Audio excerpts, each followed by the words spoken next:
reputation of being the best in the business, and they were the easiest for us to work with. Dan and his group came in from day one and gave us a plan that would allow us to have the best lighting. The LED lights have given us so many advantages, just being able to turn the lights on instantaneously, not waiting for them to have to warm up, just being economic friendly and allowing us to run the facility at a less cost. And then the liner made such a big difference. We didn't have a liner before, and so being able to have that reflectivity and be able to just have a clean look around the facility. Recently, we were able to host matches for the ITA All-American Championships on the courts, and we got so many comments that it was just as bright inside as out, and that's what we had hoped for. And with us hosting the 2020 NCAA National Championships, that's what we wanted. We wanted to showcase our tennis facility as being one of the best in the country and being a venue that would allow us to host the best championship possible.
Introducing A-Peak Tennis and A-Peak Coach.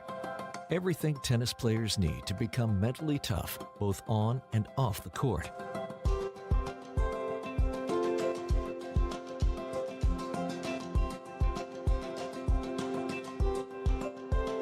And everything coaches need to help players reach their full potential.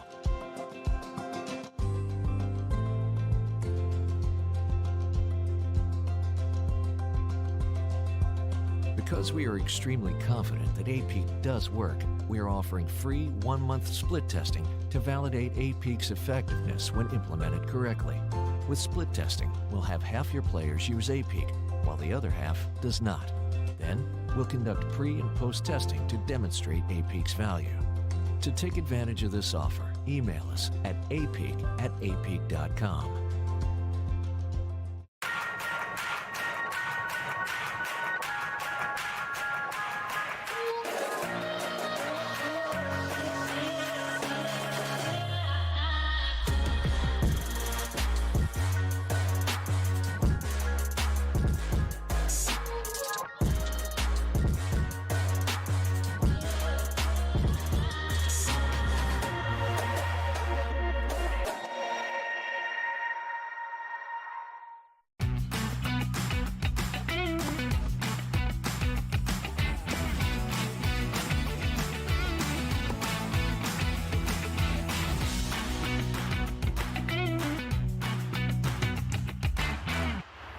I've always loved the game of tennis. Everyone's a big family here. It's about camaraderie because it's family. I consider my tennis family part of my overall family. That's what I like about it most, the friendships you develop. I look so forward to coming to these events and seeing my friends that I've made through the years. If you love the game, give back to the game. You become the calm in the storm. You can decide how much you want to work and how much you don't want to work. You never stop learning. Every time I work an event, I always learn something. It takes time, it takes experience. Find your niche. We need you, and I think you will find it very rewarding. Get out there, start trying to do it, and see if you like it.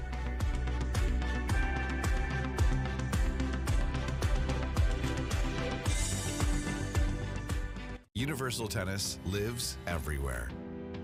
Whether you're jumping back into the sport you love, finding an opponent who can keep you at peak performance, or pushing beyond your mental and physical limits to excel under pressure.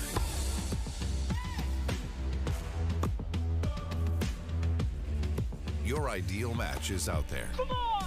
Universal Tennis brings you together. Download the app today and enter a whole new world of tennis. Tennis is superb. Tennis is fire. Tennis is sick. Let's go. Tennis can change the world.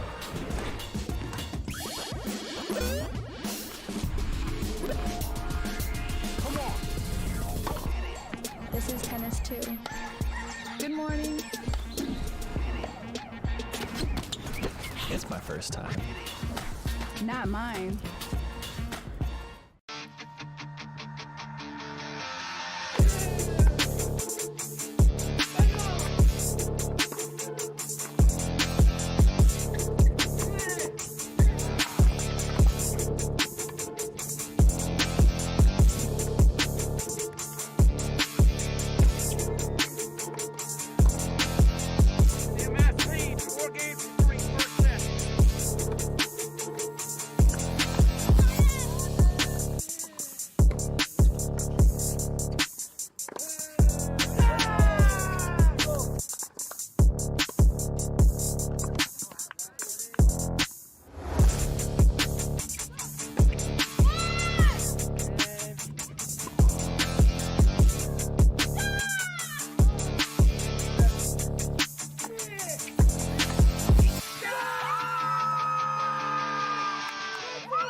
Huge congratulations to Fiona Crowley, this year's champion.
Tennis. What does it mean to you? Everything? Us too. For fun. For health. For life. Tennis Point. Get the gear your game needs.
So at Oklahoma State, we've always prided ourselves on having one of the premier tennis facilities in the country. One of the aspects that wasn't living up to that was our indoor lighting, and so we partnered with Sports Interiors, who had the reputation of being the best in the business, and they were the easiest for us to work with. Dan and his group came in from day one and gave us a plan that would allow us to have the best lighting. The LED lights have given us so many advantages, just being able to turn the lights on instantaneously, not waiting for them to have to warm up, just being economic friendly and allowing us to run the facility at a less cost. And then the liner made such a big difference. We didn't have a liner before, and so being able to have that reflectivity and be able to just have a clean look around the facility.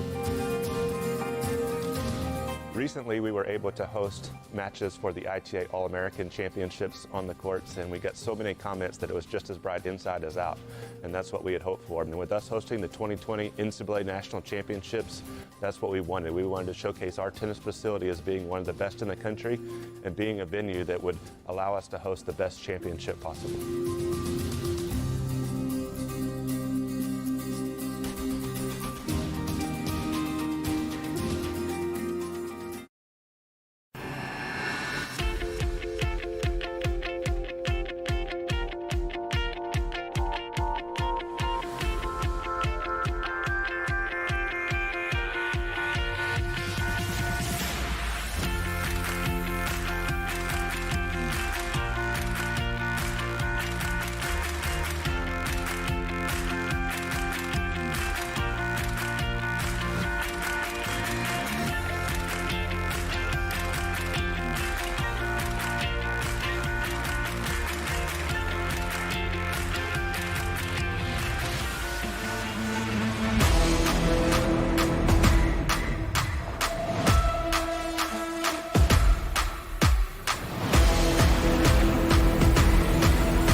Good morning, everyone. Welcome to our continuing coverage of the ITA Fall National Championships on Crack Racquets. I'm Mark Bay. I'm your host. I'm hanging out and watching all of this great action. This has been obviously a very immediate, with only a 32 draw, sense of battles, challenges. A lot of tournaments that are bigger draws may have a few rounds before action really takes off. We are, after yesterday, for sure, clearly on target for some more amazing tennis today. Had a great experience. There was 15 out of 16 seeds actually winning yesterday. So often the percentages of upsets are usually higher in college tennis. So hats off to the seeds of holding, court and defending those reputations and those earned positions. And I think that today might have the plot thicken a bit more. I feel that another aspect of this tournament, just because of ITA Cup and wildcards and regional qualifiers, you get such a melting pot of different players coming from around the country and getting a feel for how they do against players in other regions that they wouldn't normally see in conference play. What I noticed today, which is really compelling, is that 15 out of 16 of the matches are actually players playing against someone that is not in their conference. So these are non-conference matches that would probably not happen too often, with the exception of an NCAA or a national team indoor or something. So these are great, fresh opportunities to learn more about what's out there, the levels. Schools like Utah are in action today, and Presbyterian, definitely, I think, some of the unsung heroes, Denver. So it's not just the normal Power 5 schools that are in play here. There's a lot of great tennis and a lot of good players. It just shows the depth of college tennis. So I'm excited. It's amazing for I think that the All-American sets the tone. And then this kind of actually becomes sort of the final meal, if you will, of college competition for this year in 2022. And I think next year it's going to probably transition to a whole bunch more compelling play in the team competitions and team indoors and so on and so forth. So we have a whole bunch on the court right now at 10 a.m. just starting to warm up. So we want to try to do the best that we can to give you as much in this red zone coverage as we can, bouncing around. Clearly, there's going to be some favorites that you might want to have us spend some time on. Obviously, let us know in the chat if there's somebody in particular that you want to see. We're going to try to give as many courts their 15 or more than 15 seconds worth of fame and try to bring, I think, a lot of these matches to light. San Diego weather is outstanding. Yesterday was a complete aberration. It's not normal. Won't happen again, folks. It'll be great. And obviously, I'm starting the day off again. And Editor-in-Chief Alex Glushin is going to be batting cleanup later.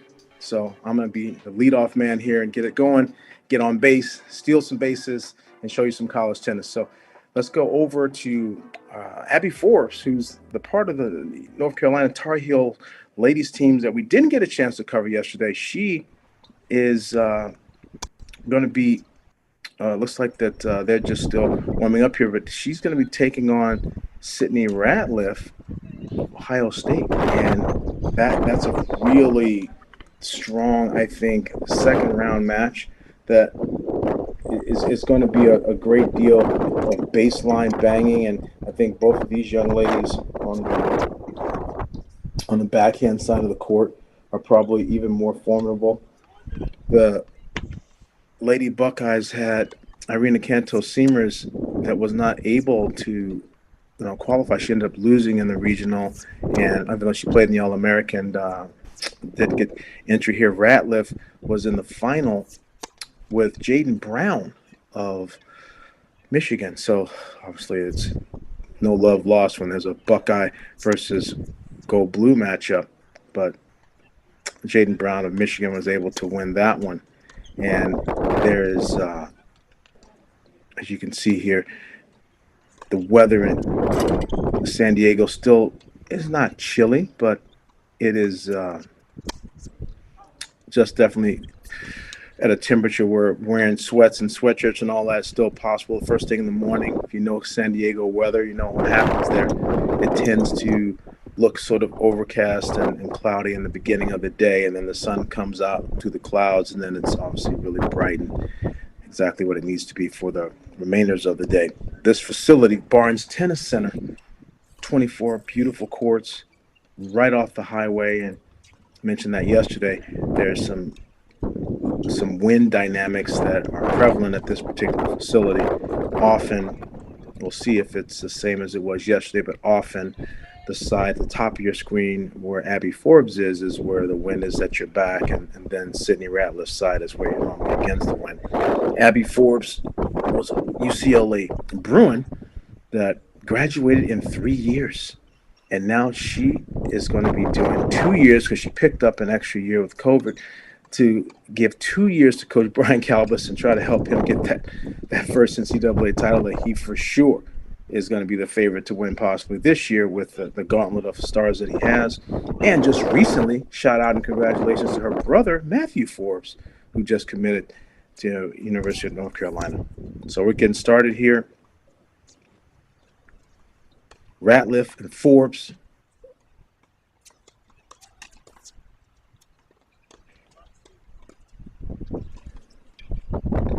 Forbes is a 3 seed.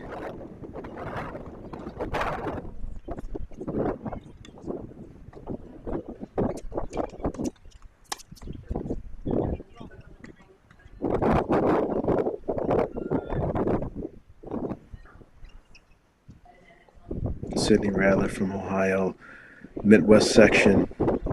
Seen her for many, many years, battling through all the Midwest sectional tournaments.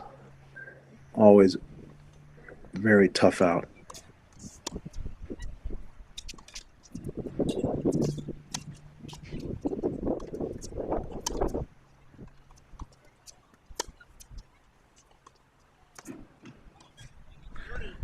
Good ball. Great backhand cross-court winner. And to me, I just feel that both of these players, the forehands are the jab and the backhands are the knockout blows.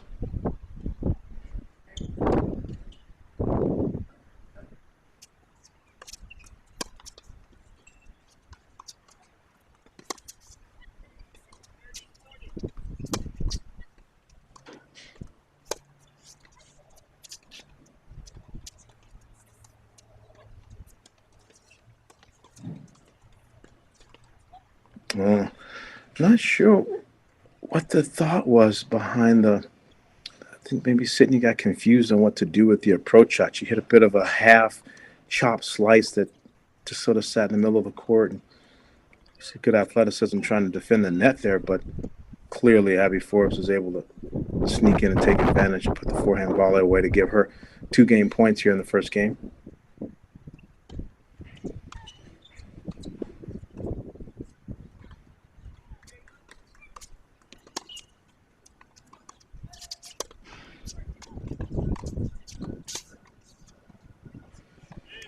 And that's a big forehand, and I feel that my original thought about the win still being the same is accurate. Abby Forbes is hitting big haymakers from that side, and you can feel the weight of the shots, and you can see it in Ratliff's body language on the screen. So the far side, top of the screen, will be with the win today, and their side is against. As you see Ratliff taking off her sweatshirt, so she's only chosen to play a return game with it on. Here's a look at our seeds. Done so well yesterday. Fiona Crowley, still alive. Connie Ma, great job there against Beck. Abby Forbes. Madison Sieg with a 3-set victory over Blake from Stanford. Carol Lee, amazing grind to beat Yarla Gata in almost a 4-hour match. Liama got the job done. Mary Stoyana, Carson-Tangelic. So all of the girls came through yesterday and won their matches and are back in action today. Only one seed on the men's side that actually was not able to win. Sydney Ratliff serving.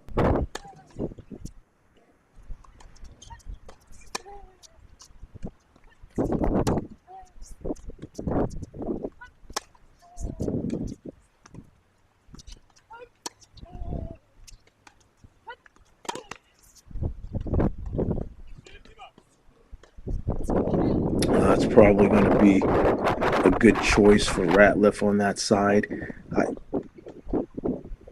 think if this was a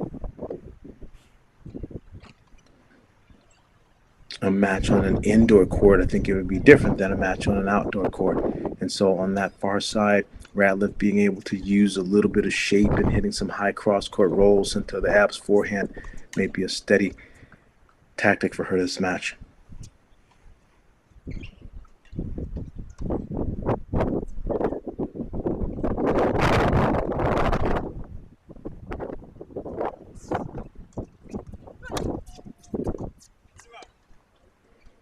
Just long. Sydney Ratliff up 30 love here.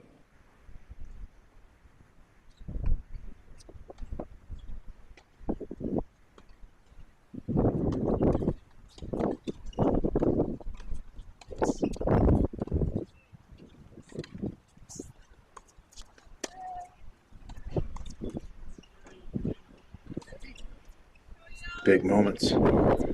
That time she just was a little bit too tall. You always use your legs on every ground stroke. There's a tendency sometimes when people are trying to hit a hard shot or a big shot to kind of stand up too quickly instead of just naturally flowing through it. 30-15. Big Ten Freshman of the Year last year, Sydney Ratliff.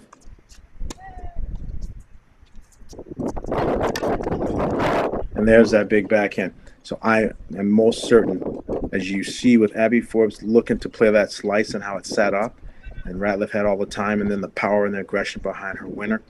Definitely the side that is near us on the screen is against the win. And so the player here is going to have to initiate depth, do a great job of moving forward, because anything that's sitting and floating is going to give the person an opportunity to attack and finish, as you've seen so far.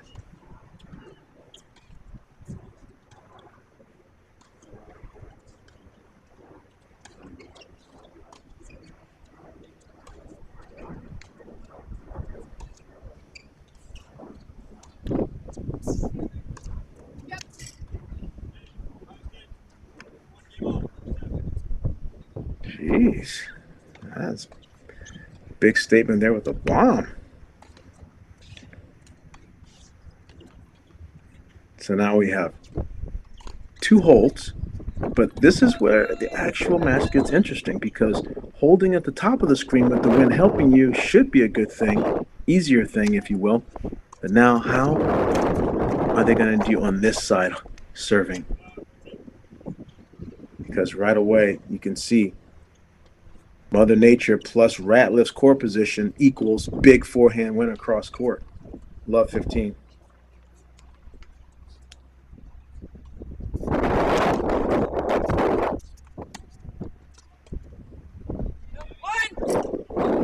And maybe that's the idea for Forbes, to try to hit hard and aggressive just right down the middle, not give her any angle.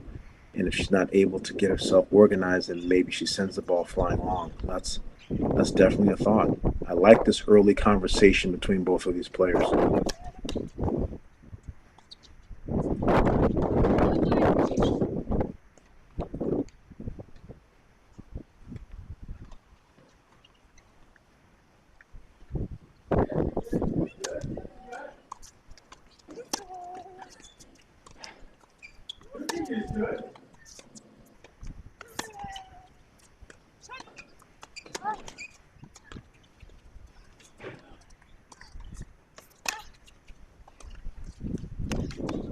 Nice, well done. So important over the course of time, the net appearance possibilities will probably be more common at the top of the screen. So Sydney having the willingness to come forward and hit that backhand volley early, I think is critical. Often players are a little nervous in the beginning and gun shy, and they won't take those transition moments, but you have to do it at 1-all so you can do it at 5-4. 15-30, the wind's affecting the Forbes service toss.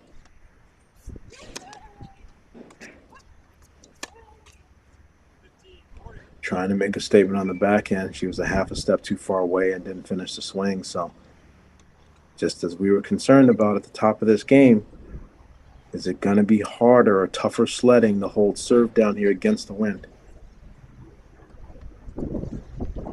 Break points for Ratliff.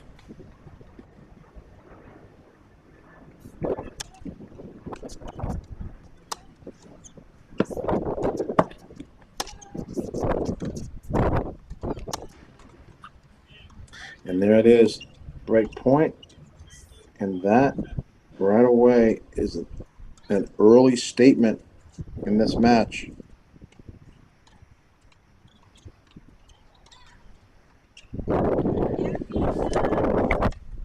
So much action going on. We're going to take a shift over to court number 12.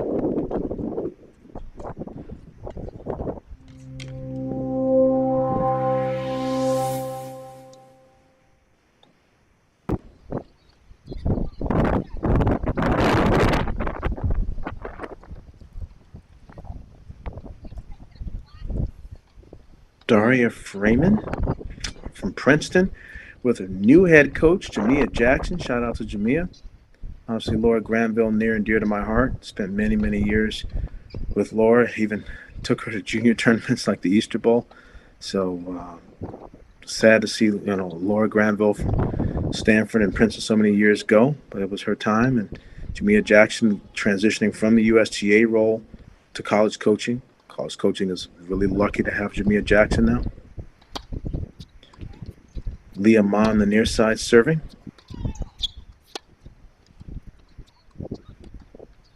And Daria Freeman up top. Daria Freeman, preseason number 3, and was seated at the actual All-American. And that's when Jarl Lagana had her coming out party, taking down Freeman and going on that run to the semis.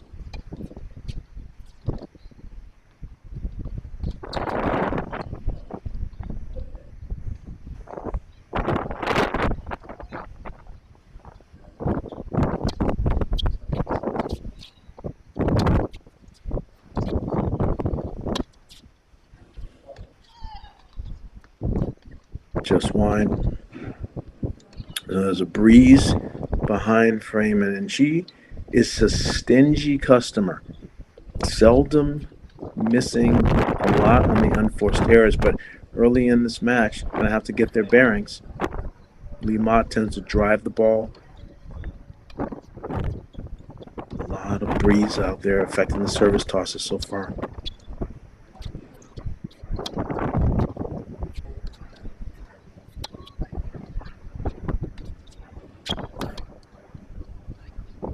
That's a good shot. I feel that Freeman, who often plays the attrition side of matches, the counterattacking side of matches, at least for a match like this, half of the match, when she's on the top of the screen, she may need to look to step up and apply some pressure like she did on that last forehand.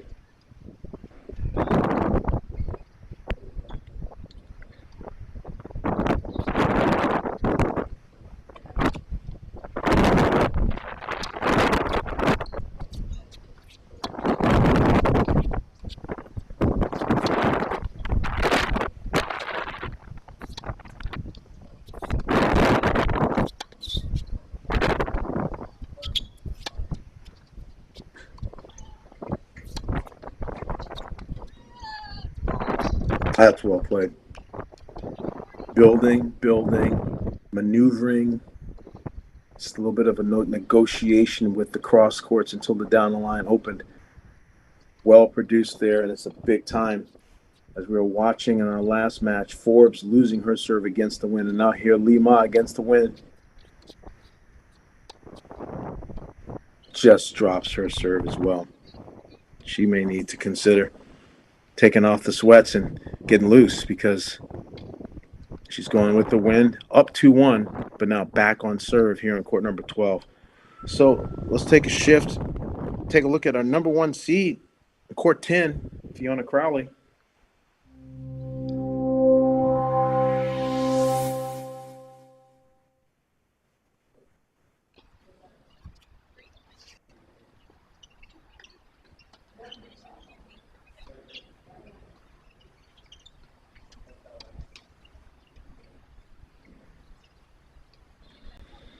Bottom of your screen, Taylor Melville, University of Denver.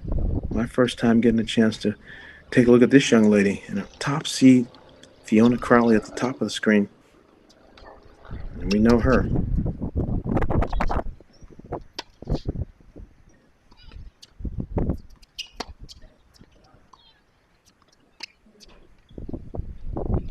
Oh, little drop shot craft.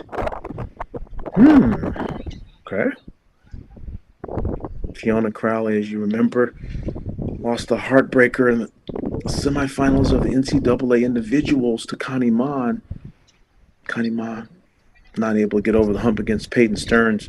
Great early professional career from Peyton Stearns, by the way, winning several 25Ks already. Great indicator of what college tennis can do and develop. Fiona Crowley, after winning the All-Americans, is now carrying the number 1 seed here. Connie Ma didn't play the All-American.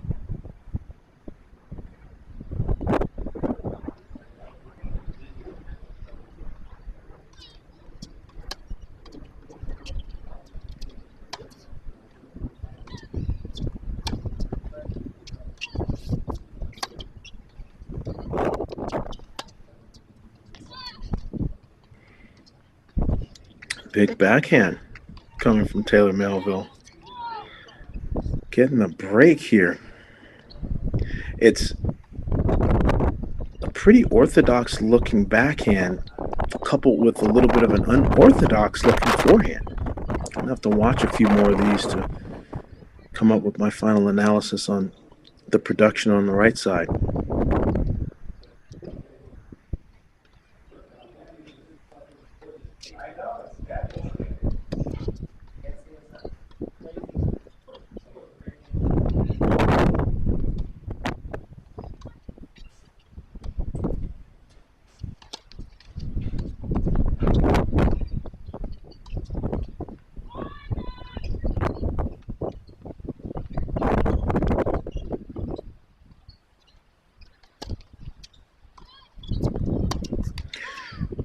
backhand should have probably gone cross court. Fiona Crowley, part of just an extremely tough North Carolina lineup now. Reese Brantmeyer, Abby Forbes, Carson Tangelic.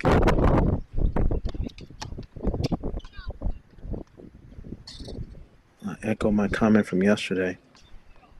I just don't know how they need a 7 singles college match instead of 6 with that team.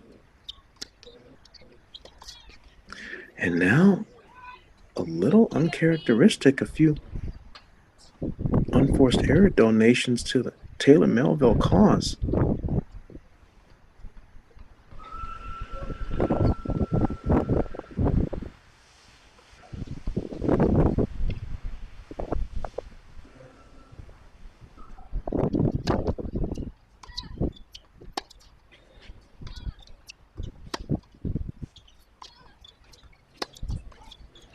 And they're just probably important to move around, using the wind, create a little bit of space there.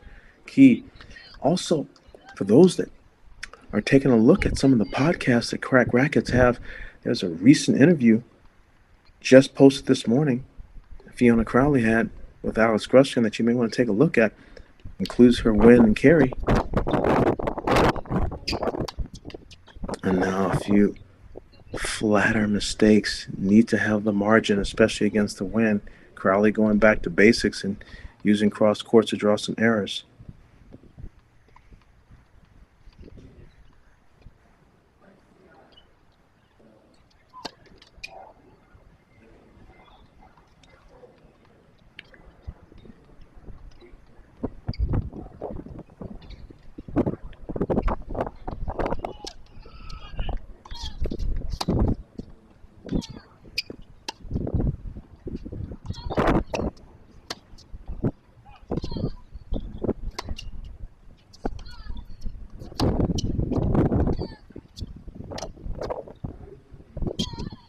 Missed it. Why? So I've got the Taylor Melville forehand figured out. So she's holding a full Western grip. She's playing with a lot of shape, primarily rolls into the backhand corner. But the way she holds the racket, it actually creates some disguise for her to mix in drop shots as well. So she is for sure not a type of style that you see that often, and something that Fiona Crowley has to pay attention to and adjust to here in the early stages of this match. Oh, and that right there is not what the doctor ordered. Trying to put a little bit more kick on it, caught the side of the frame and double faulted. So we're going to be shifting to another court, but before we do, quick update. Elaine Travinsky from Virginia advances over Madison C today because of an injury. So very, very sorry to hear that. Madison, please get better. Hate to see anyone getting injured and not being able to complete their competition. So, yeah, Elaine Travinsky moves on, is not playing Madison C today. And in terms of us, we want to take a shift to another Tar Heel. Let's go over to court number 8.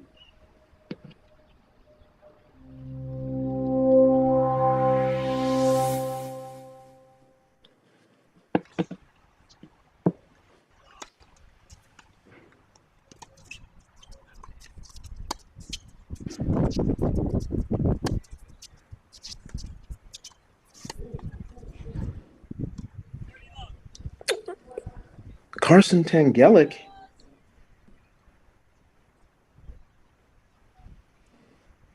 a 5-8 seed from North Carolina, taking on Denise Kazan from Barry. Number 1 player in the D2 ranks. Always great to see how a D2 player matches up with the D1s.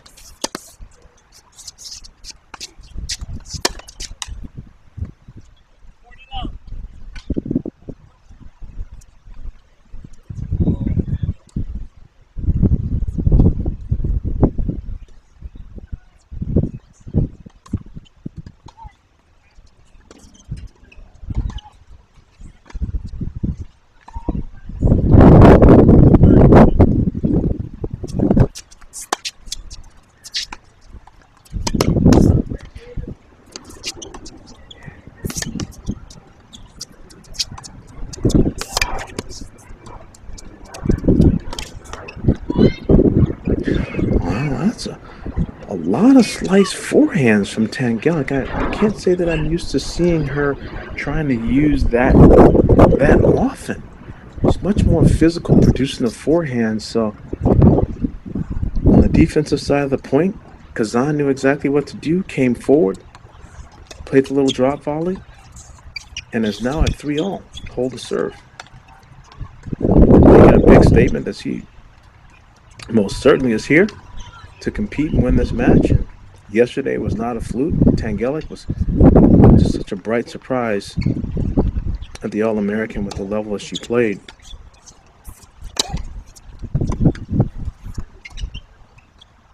Lots of weapons.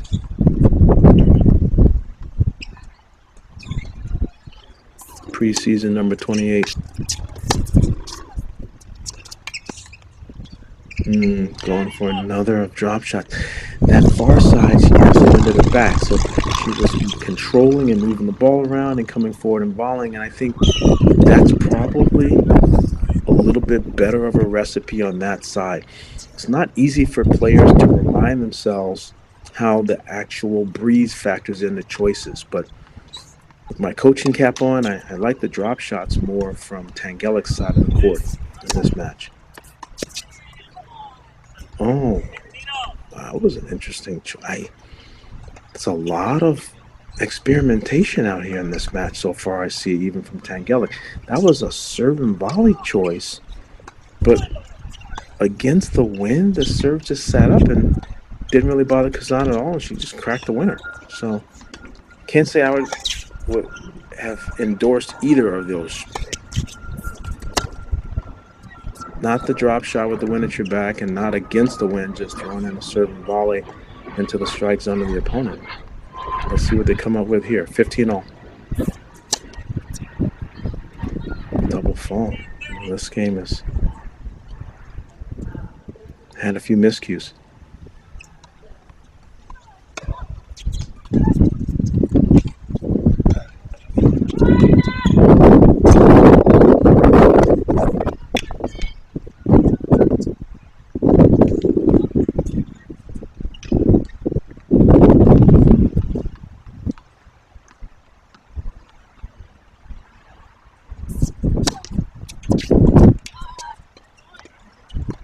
That's a great serve. One of the few players I see that uses that kick serve consistently, and often she's using it to set up a middle forehand. I think that Coach Tyler Thompson's having a little discussion with her, getting her organized here.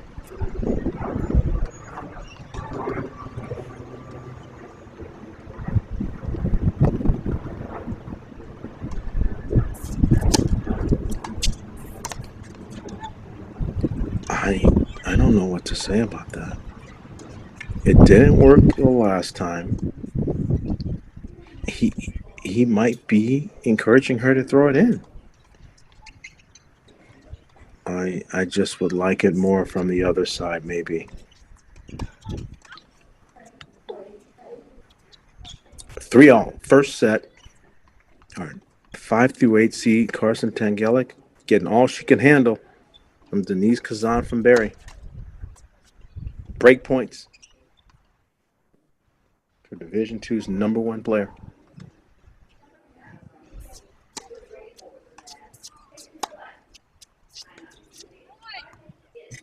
And that helps. A strong, deep, quality backhand as opposed to just a bailout serve and volley. I am curious. Now, what is the choice?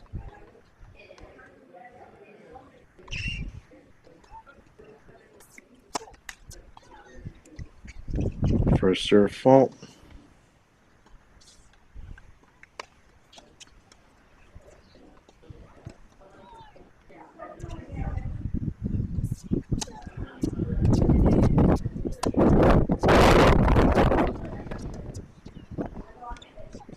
Oh no. She goes for the drop shot on the game point, but I would like that one hit from inside the court, not behind the baseline. So a lot of rough decision making here in game number 7. She's got something to think about and something to talk to Coach Tyler Thompson about. She's down now. Number 1 Division II player, Denise Kazan from Barry, up 4-3 on 5-8 seed Carson-Tangelic. There's so much action to be shown. We're going to try to make a shift here over to court number 11.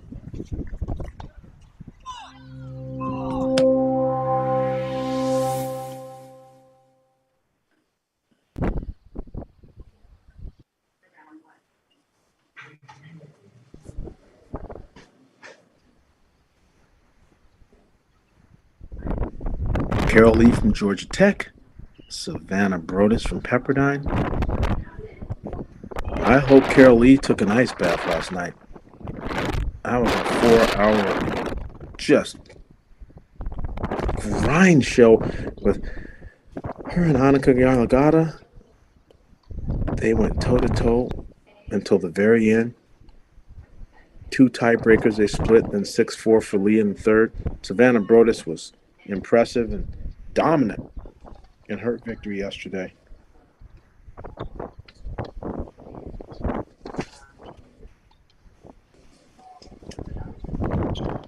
On serve.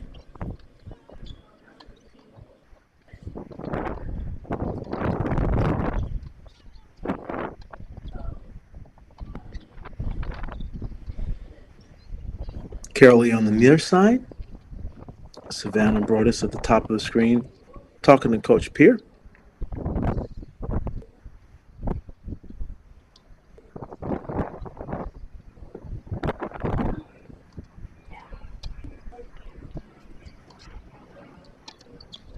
And there's a big forehand looking to sneak in and come to the net. Good lob by Lee. Wasn't able to catch the strings on that overhead. And Brodus now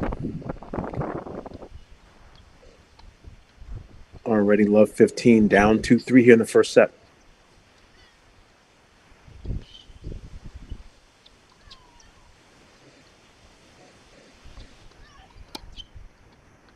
Okay, that shanked into a different area code.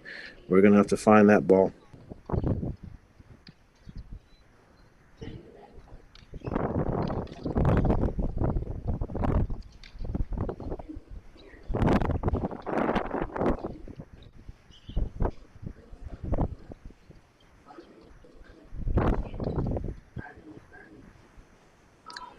Flew over to the adjacent court.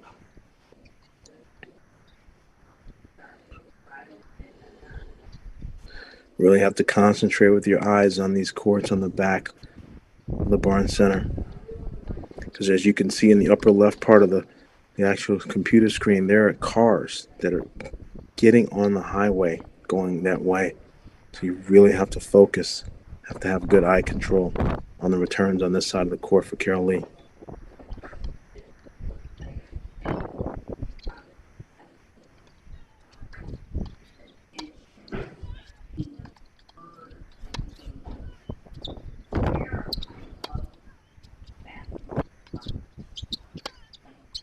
Well played. Not the best approach shot by Brodus. I think that Coach Pierre Nielsen has encouraged her to come forward some, but I think that he most certainly wants her to put Carol Lee a bit more on the defensive before she ventures in.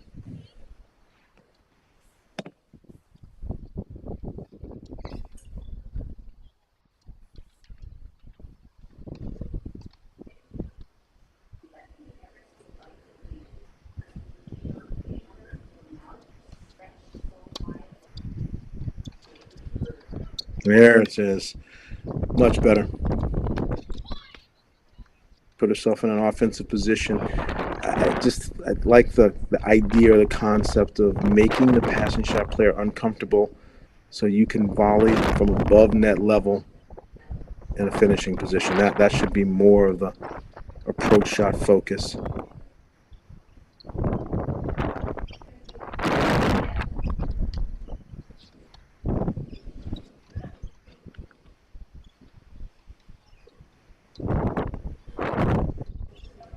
Carol Lee is steady Eddie. Double fault. Just as much as the wind can help the offense, it can also be challenging because the service toss will blow forward. You have to really get under that toss to make sure that kick serve doesn't blow long. Break points for Carol Lee.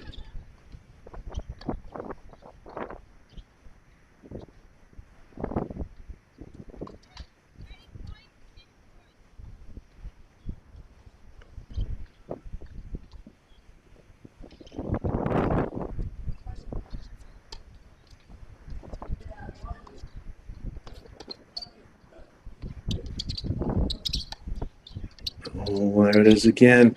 Coming forward, but having to volley from below net level gives Carol Lee enough time and a window to get that passing shot by her. And Carol Lee from Georgia Tech, against the wind, with a little bit of help from 2 unforced errors, a groundie and a serve, plus some passing shot defense, gets the break. She goes up 4-2 here in the first set. And Savannah Brodus. Moving along here, we have so much to show you. We're going to bounce over to court number 8 now.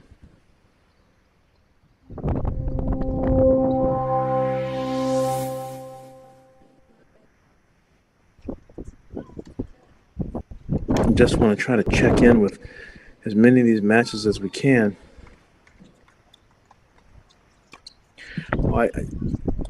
We did see this court. It's my mistake. Check that. Let's go to court number 6. 5-3 for Kazan. That's really an important consolidation of the break that Kazan was able to get. But court number 6 we haven't gotten eyes on. And this is Stoyana at the bottom of the screen.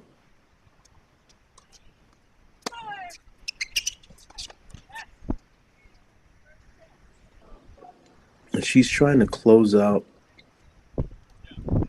She does close out the first set. That was 6-2.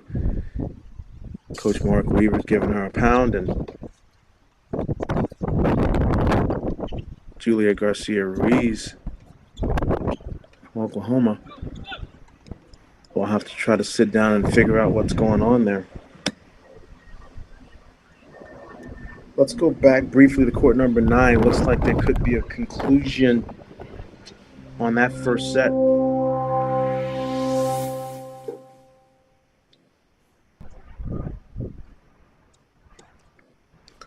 It's Buckeye, Sydney Ratliff.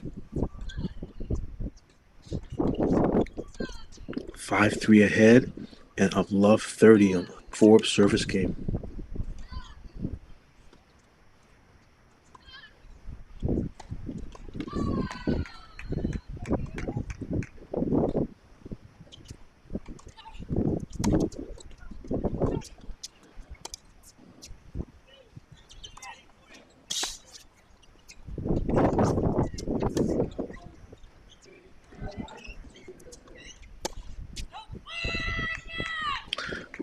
That was a lot of super chop slicing, followed by going for a home run forehand inside out. And that was a completely different look or game style than we had observed last time we had eyes on this match. And that return goes wide. It's up 30 love. 2 donations back. Needs to hold it together here emotionally. No reason to get upset. Look at the scoreboard. You have 5. Play 2 good points and you can have 6. Ratliff taking some time. 30 all.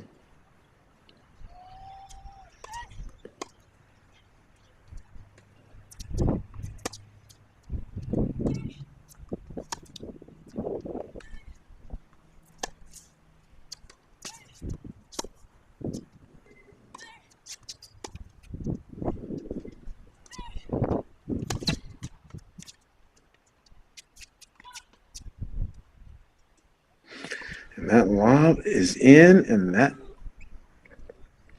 scramble to get that lob. It's wide.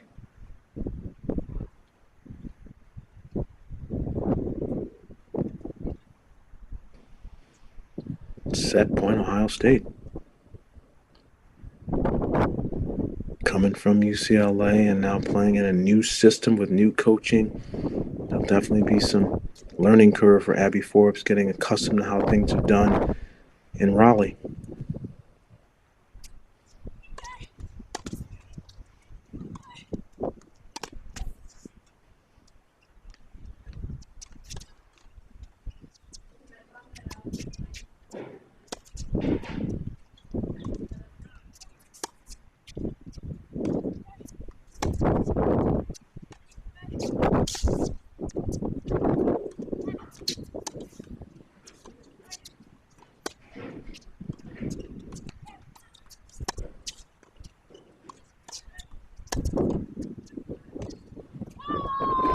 And Sydney Ratliff with a steady diet of defense and targeting the Forbes forehand. Guts it out. Wins the first set 6-3. Big loss there on court number 9 in the first set. We've got a lot of action that's heating up on the boys' side of things. So let's start taking a look at some of the collegiate men in this tournament. Going to take a stroll over to the stadium court at the Barnes Tennis Center.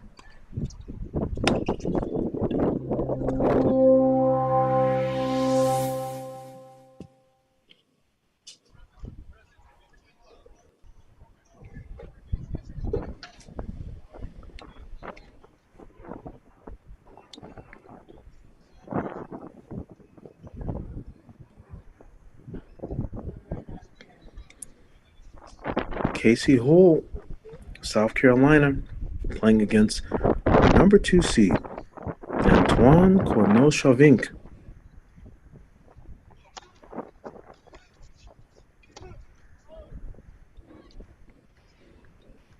Corneau-Chavink for this tournament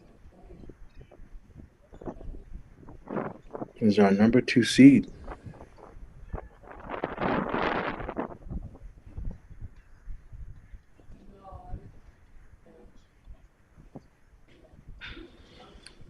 Casey Hull serving at the bottom of your screen.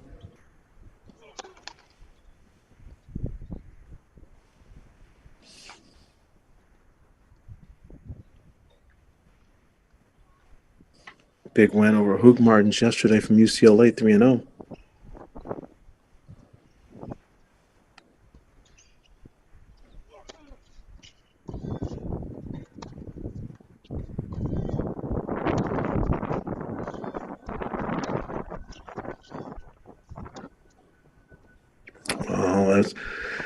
Because this is a stadium court, there's a little bit more room out there.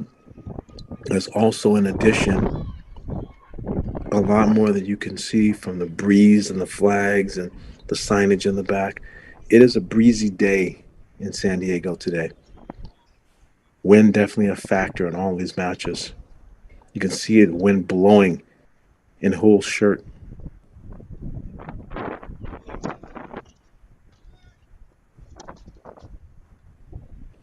And a ball like that looks pretty routine on your computer screen is moving like a bumblebee. And so each ball, every single shot is going to have a lot of purpose and a lot of extra movement. Windy days just equal more movement and more effort to try to secure things and ultimately maybe being a bit more reasonable with your choices until you get the right opportunity ball.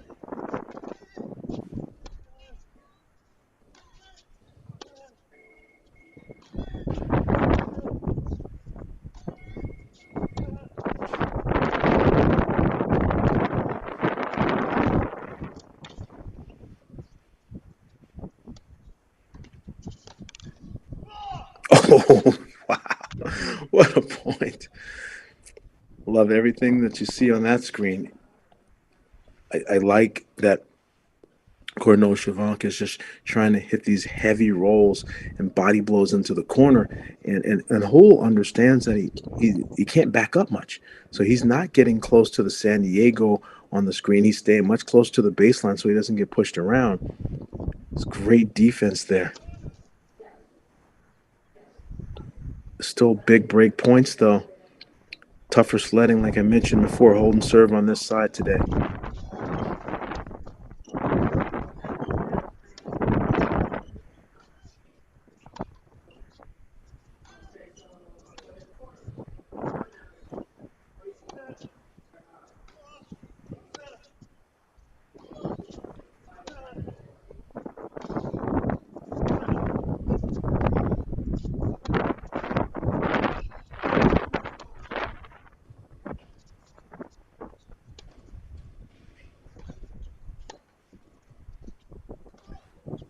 What a point. These guys are balling. Great tennis, outstanding level. And as you notice there, Hull just got pushed back a little bit more, and that opened up some space for that inside-out winner.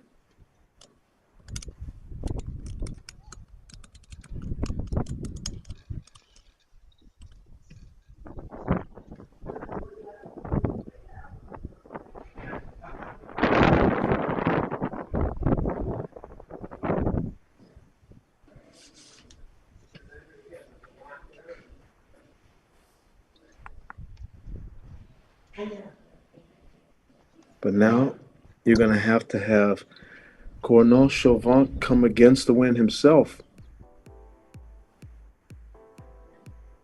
Look at our men's seats. Garrett Johns from Duke. And the man we're watching right now, Shavanka coming to serve. Nashesh Basa-Retti, freshman. Elliot Spizzeri from Texas. Michael Zhang, our only seed to go down yesterday, and that was a very tough, long battle. Philip Henning, J.J. Tracy, Jacob Fernley, all household names in men's college tennis.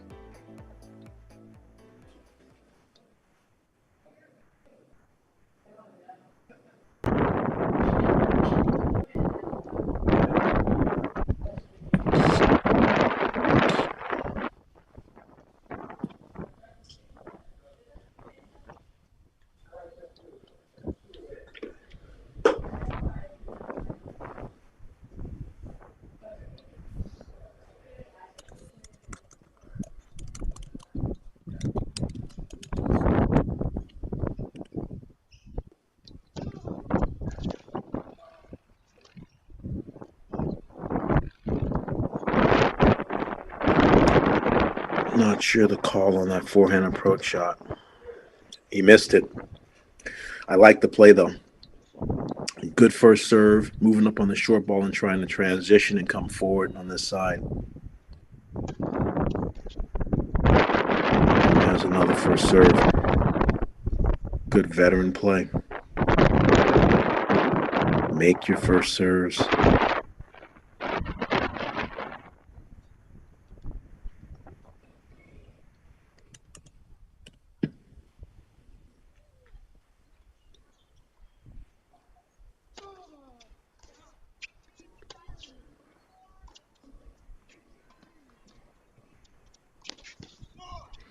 The drop shot on this side isn't a bad thought, but he sold it so early.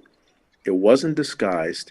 He was a step too far away from it, so he popped it up and was easily handled by Hull. So be careful about sometimes when you're a little nervous, it's a tense moment like this, you check out and go for the low percentage. He needs to come out with something good here, 15-30.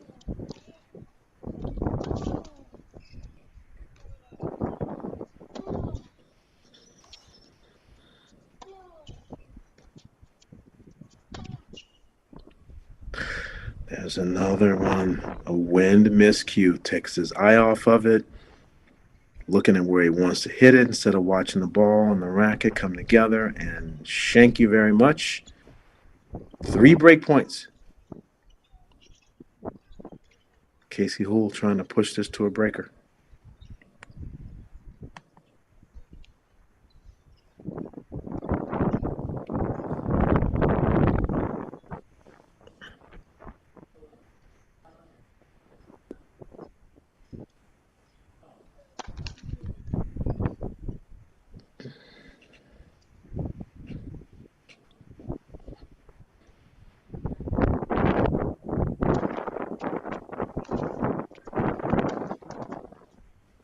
And that is not what the doctor ordered. First ball error. And the narrative is staying consistent. It is just much more difficult today. Doesn't matter, men or women, to hold serve on the against the wind side with the breeze. Something that the coaching and the on-court coaching during the match is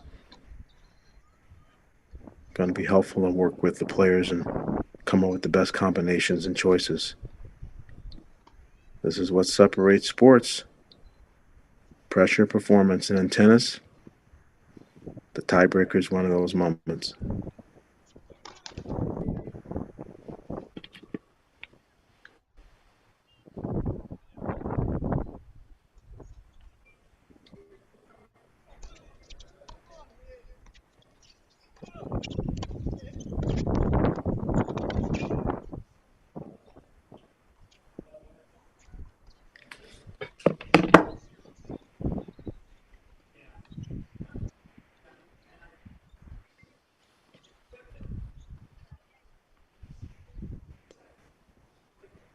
Always a lot of philosophy on who has the advantage and a tiebreaker. If you have the first 6 points with the wind or the second 6 points with the wind.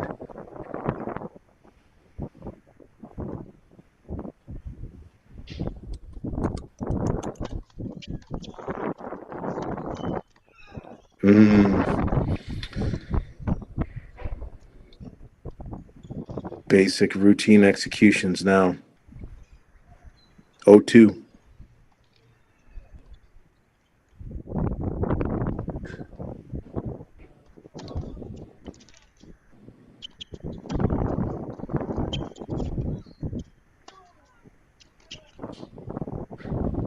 That stops the bleeding. Good solid approach shot. Kept it low.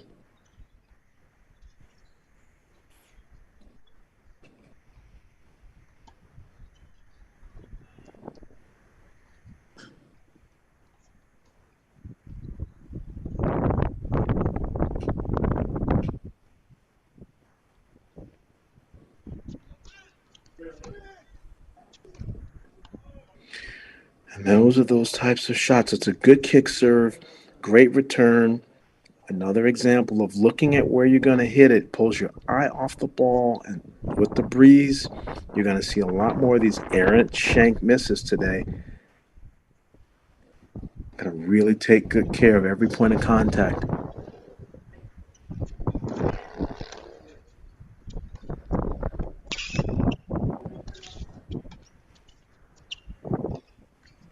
He guessed right. He guessed right, and the lob was in.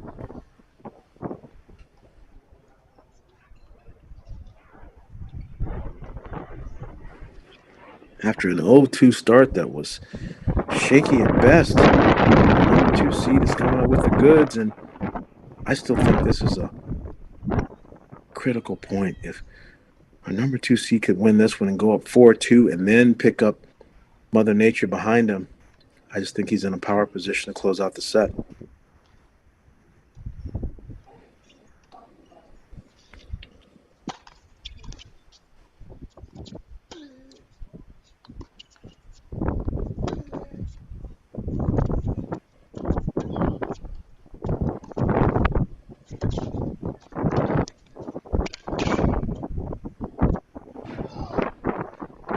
Well done. Smart by Hole to get in.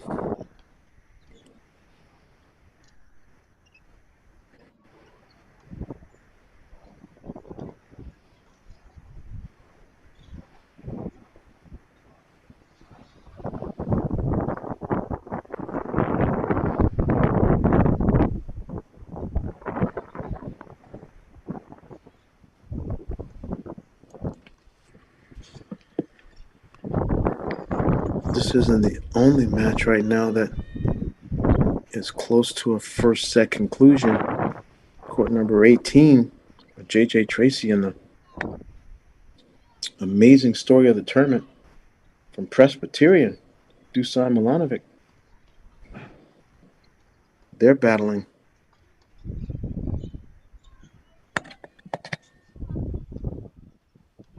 Let's go for a split screen here so we can see a little bit of both of those tiebreakers.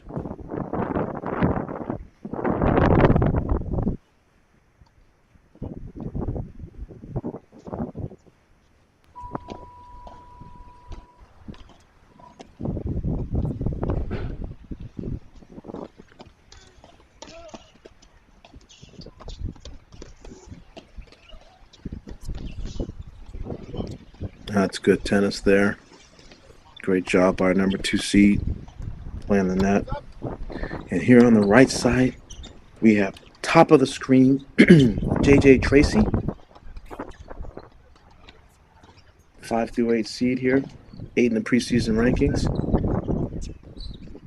And at the bottom of the screen, Dusan Milanovic from Presbyterian, the lefty, making a name for himself here.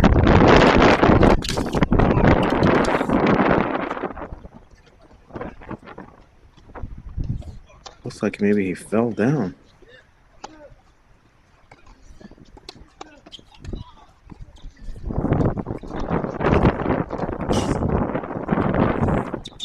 Unforced error.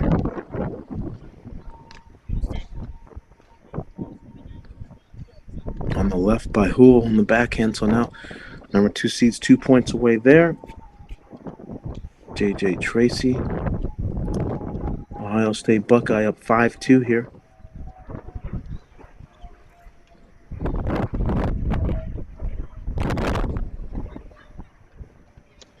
Looks like the player fell down.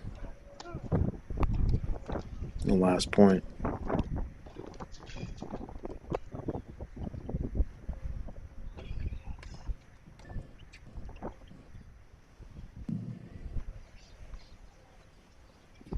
Dusan Milanovic serving at the bottom of the screen on the right. And he has a first ball forehand that he misses. And he looks like he's not gimping, but he just looks a little physically uncomfortable there. So we'll come back to that one later. JJ Tracy wins that first set 7-6. Let's come back to stadium.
Okay, everyone. Sorry for that little break in the action, but we're back.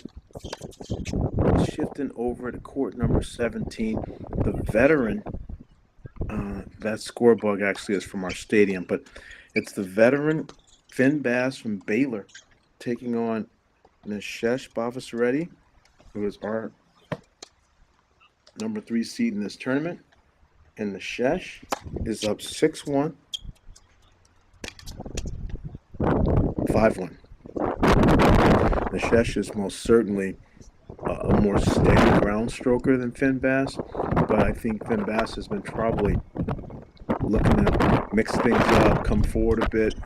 Brodus-Chen's so good on the serve and the return and the first shots. I think that just a complete defensive and return solid play from Nishesh has probably been too much for the Baylor Bear.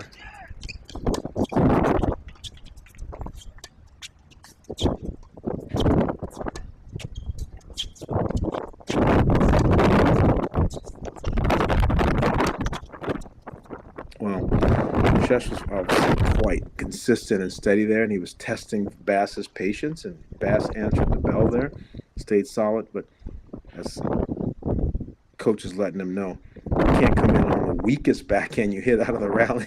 Nishesh has the wind at his back, so he feels like he can transition, but just didn't put enough sting on that particular backhand.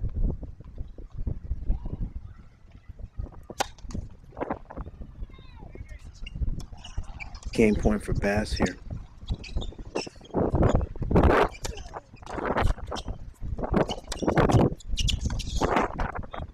And he missed that long. Good combination, good pressure.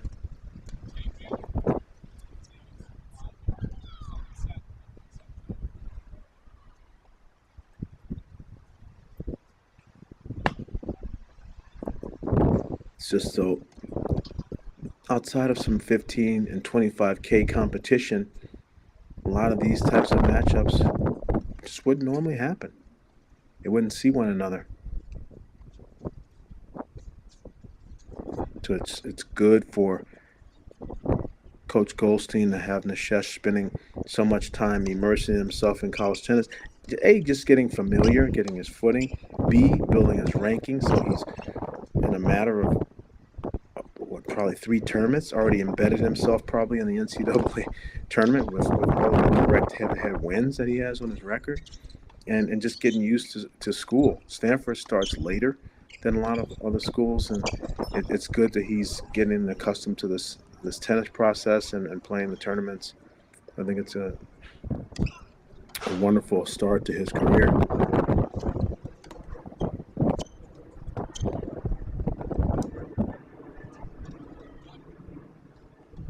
Nishesh plays his boys nationals at Kalamazoo, Michigan. So this isn't a familiar facility to him like the American girls who have all played 4 or 5 years at the Barnes Tennis Center through their national juniors.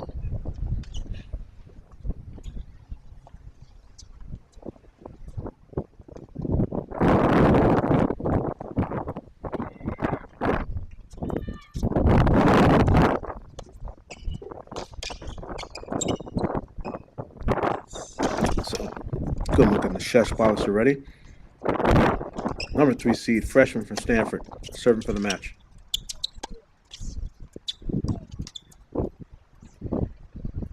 One of my favorite things about him is so professional, goes about his business, and just a reliable spot server.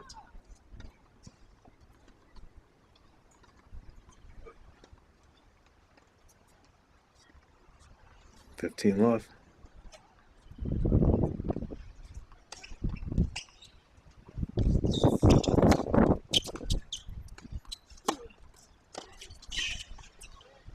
And there he is with another first serve and a +1. It's obviously he's just a freshman in college, so don't take me the wrong way on this, but the way he goes about his business and does the serve +1s and the first serves in the big moments is it's kind of Djokovic-like.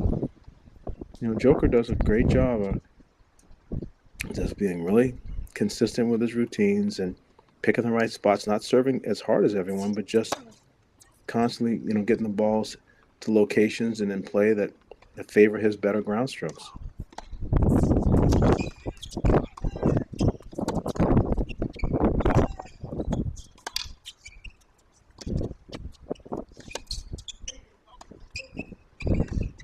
Just missed it wide.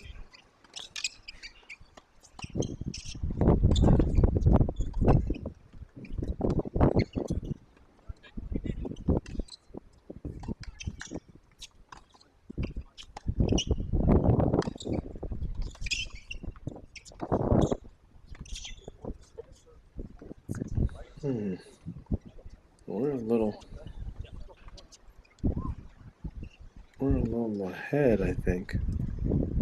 We're a little bit behind.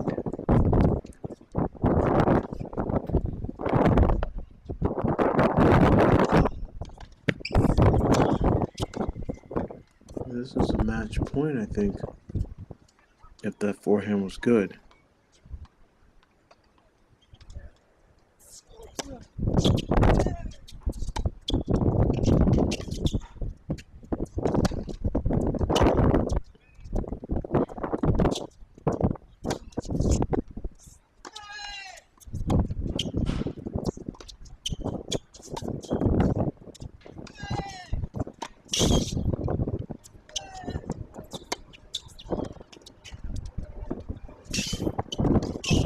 What a great point. Amazing tennis.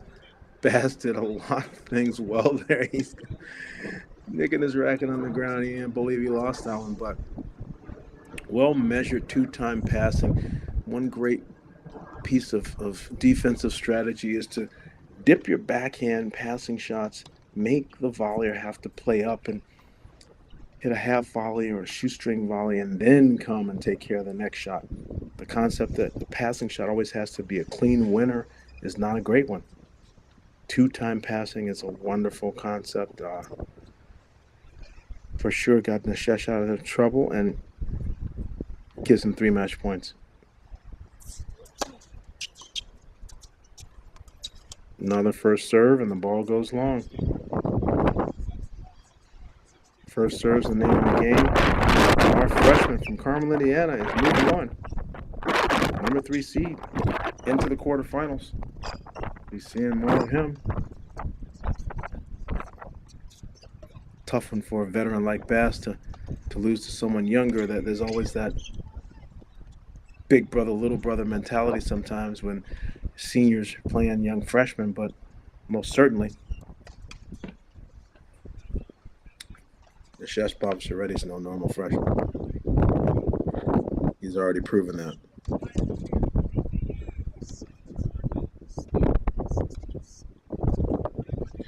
Let's go back over to court number 13 if we can.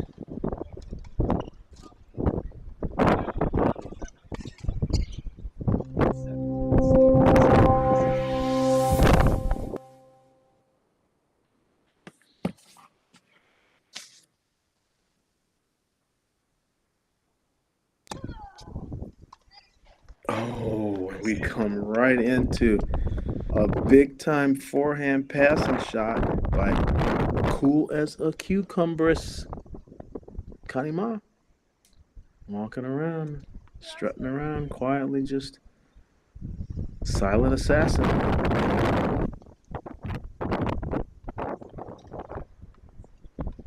And now she has a match point.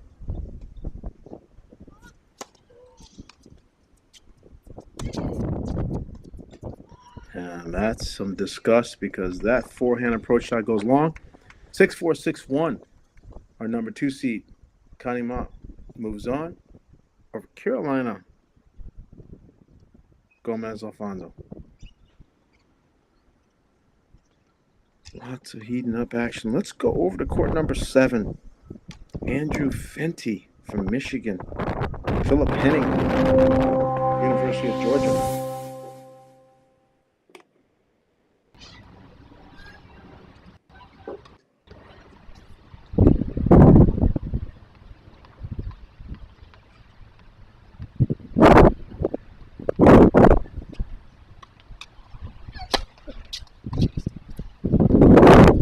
That's a big serve.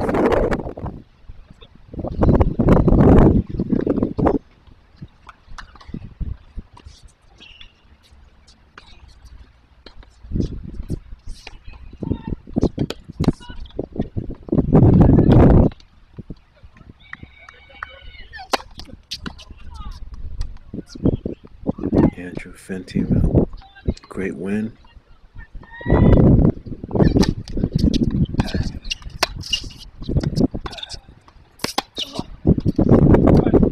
Oh, that's great tennis. Good pressure. Philip Henning's 5-8 seed, but Fenty's no stranger to the tops of college tennis. He's a veteran. He's been around.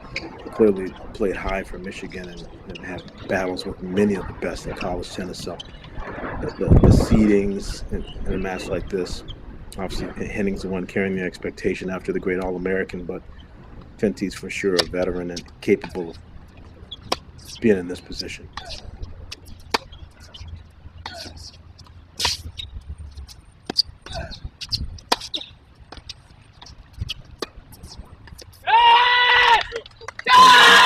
He is jacked up. He is pumped. Henning approaching to the forehand there. The only challenge is I get the idea that maybe Fenty's backhand's stronger, but his forehand is heavy and spinny and has like a jack sock kind of spin to it that once that dips down below on a passing shot, it's not that easy to put away as a volley. Key moments here. Henning would love to try to break here and get a 5-4. Come on! There's a lot of passion. Fenty's showing how bad he wants this. Always been spirited.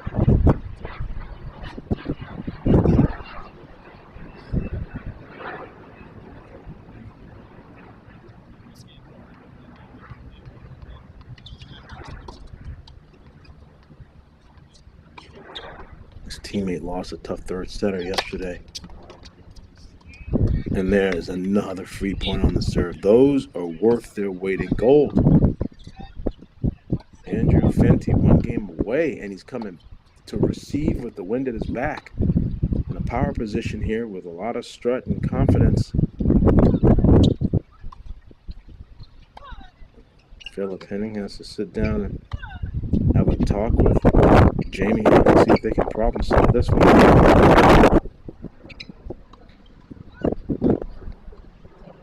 Philip Henning is a mover of the month in the ITA, taking a look at how well everyone's been doing.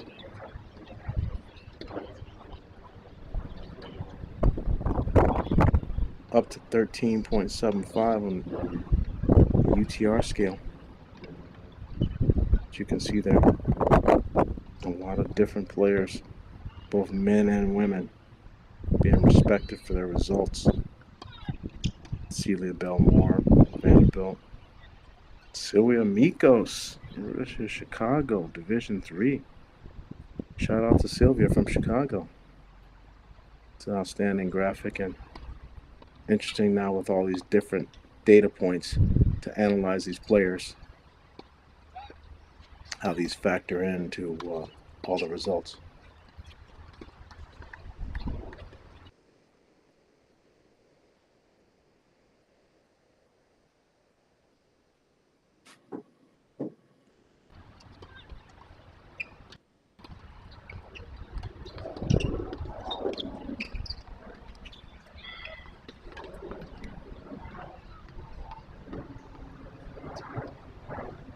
Philip Henning serving to stay in the match.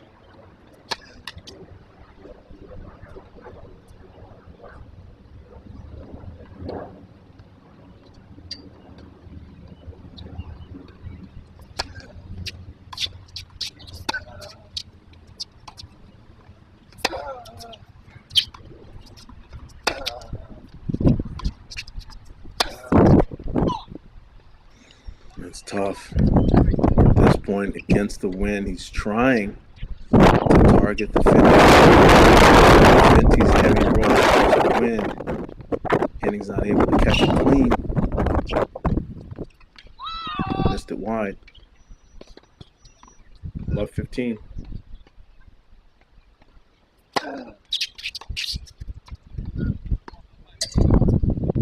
Three-point really is a big shot in the arm.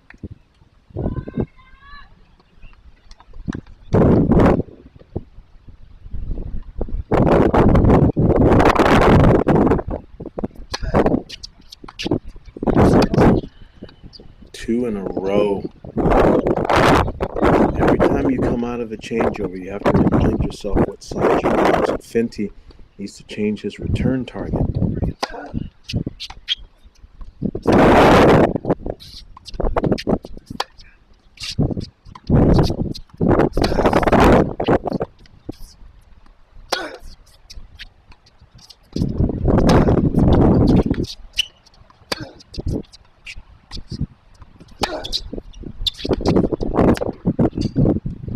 It's a big time shot. And Henning has to ask the question. Andrew, how solid is your forehand? Andrew, how steady is your forehand? And I think if Fenty's standing there just with a cross-court mentality like that with the wind helping, is going to be fine.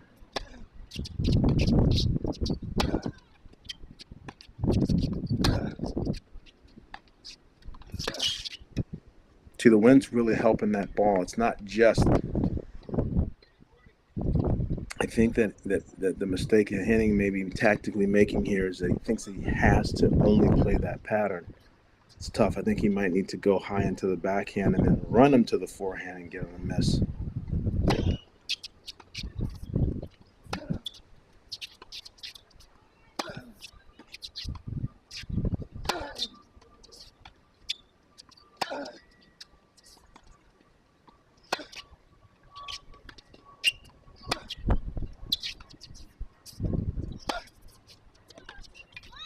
But what do I know? I'm just in the booth. He finally gets what he's been looking for, which is an unforced error out of that forehand by peppering it. He was much closer to the baseline that time, and I think his shot was able to get through. And deciding point. That's why college tennis is so fun.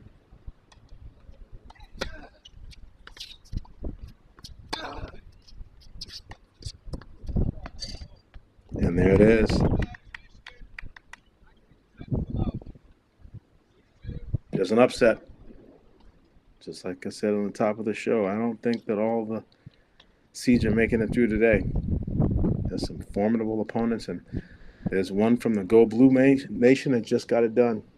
Andrew Fenty. Moving on. There's his teammate, Benny Becker, talking to him. Tough one for Henning.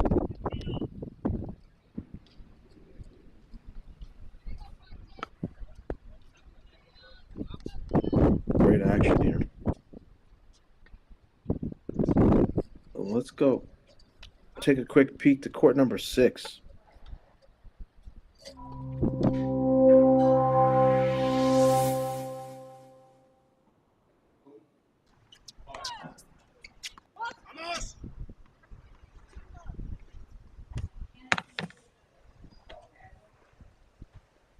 Mary Stoyana at the top of your screen. Julia Garcia Ruiz on the bottom, serving 4-5.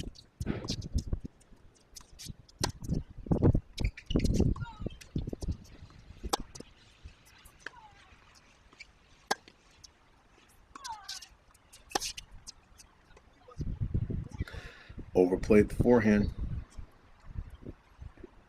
He has a lot of shape on that forehand, but she also has a big windup.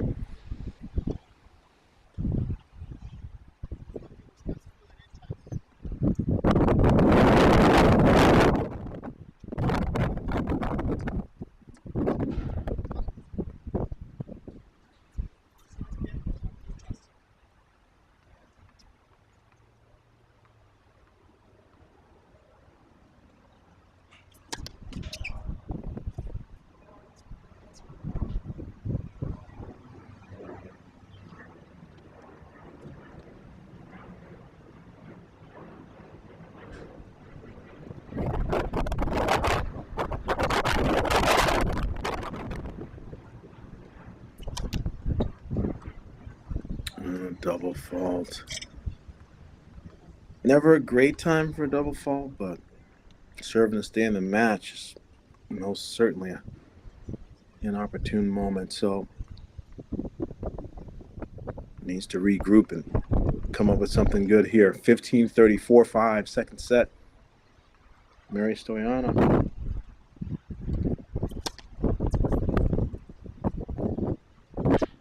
Five through 8 seed. Not Carson Brandstein, not Makarova. Mary Stoyana was rocking that lineup at number 3 last year. And then I just jinxed her. There's the shanker. Lefties always, even on the second serve, can be tricky. Have to move forward and keep those returns compact.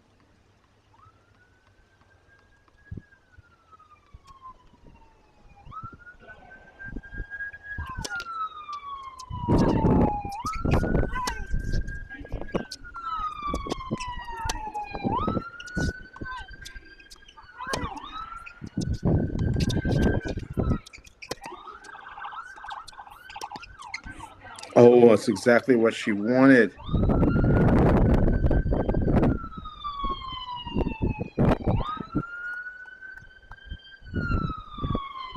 Now we're looking at a match point for one of our 5 through 8 seeds.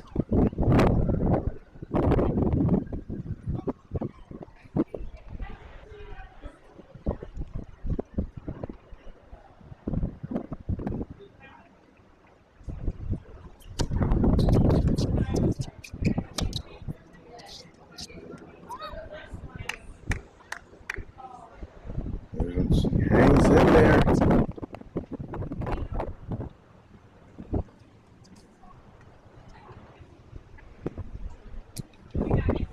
We're talking match point or extra innings for this second set.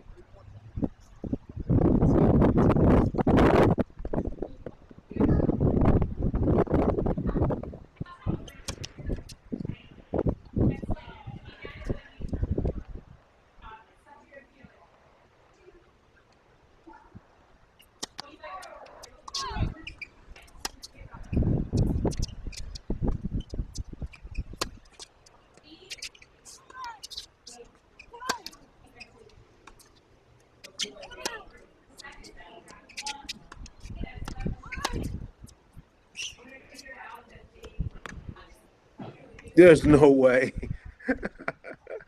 There's no justice sometimes.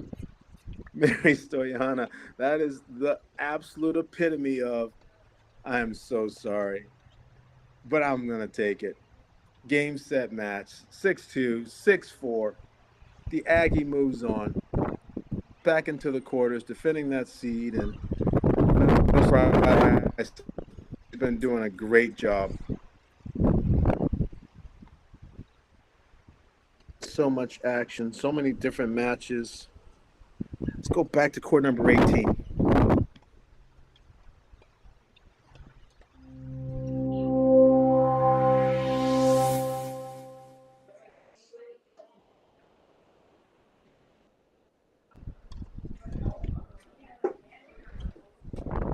We were here before, just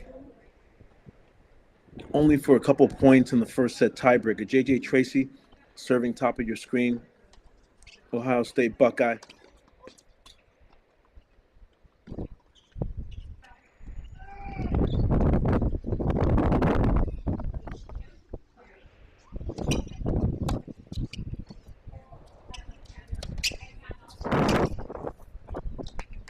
That's a great passing shot. Tracy has a deceiving backhand. Sometimes it's really hard to read, and he can change direction with it, drive it. He doesn't really roll it as much per se. So it's definitely a source where some people like to try to attack it. With a lefty forehand, I can see that for sure, but he answered the bell there. 40 love for the Buckeye.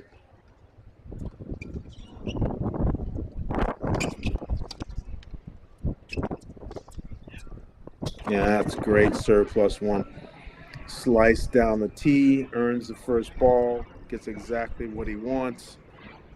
Holding serve, putting that pressure on. That's a good check-in here with this match. Let's take a peek over at court number 11.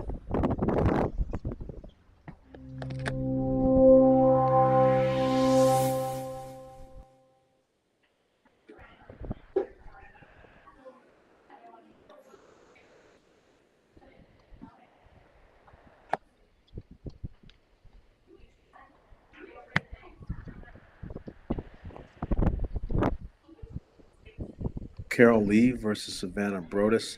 When we left this match in the first set, Lee had taken a break to go up 4-3.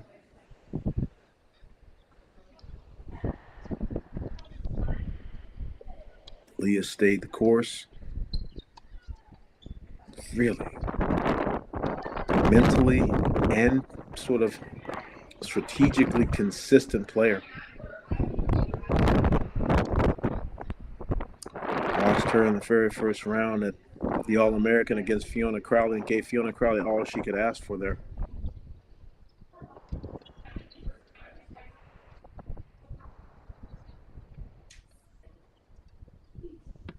And now Savannah Brodus.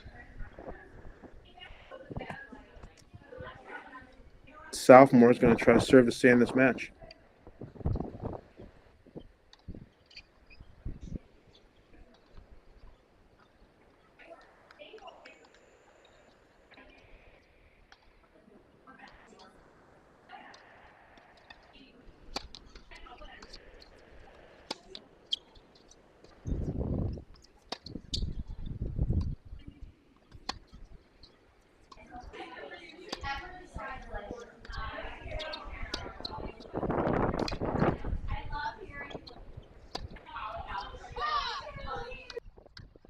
Unsure there, the body language.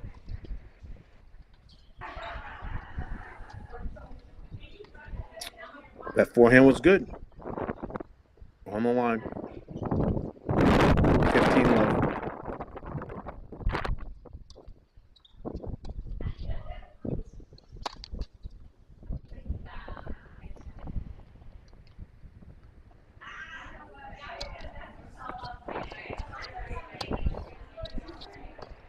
And that backhand sprays wide. Not the best time for a direction change there. 30 love for Brodus.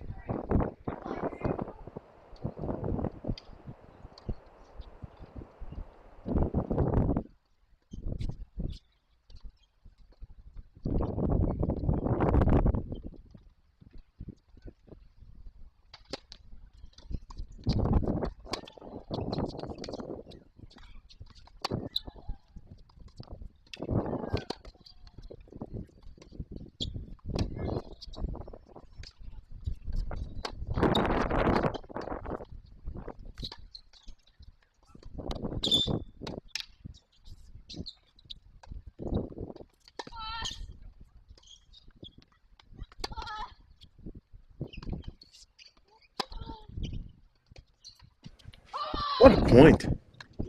Falling on the ground. She's smiling. As she should be. That is well earned. She may have earned a bruise from that fall.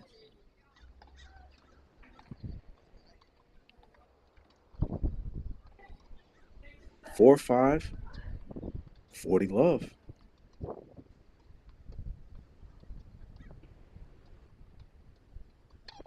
And that one goes long. It's tough when you try to guide the return deep with the wind behind you. It sometimes carries. That gust can be untimely.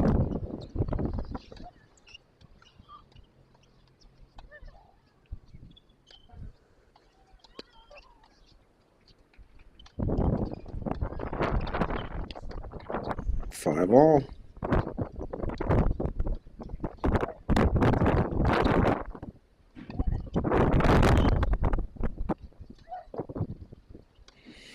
Couple of words of encouragement from Alexis Casati.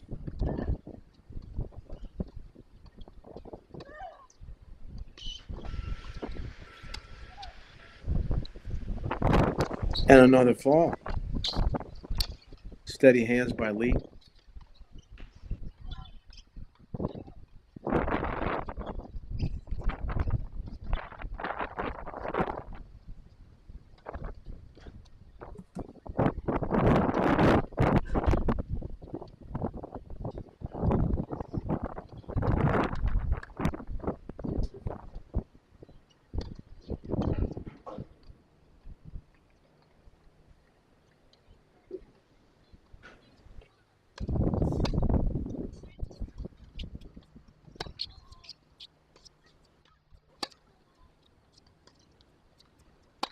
Little off balance and trying to go up the line. And that's an unforced error. Unforced errors are often just determined by balance and time, how much time you have to hit the ball, if you're balanced to be able to make a good choice.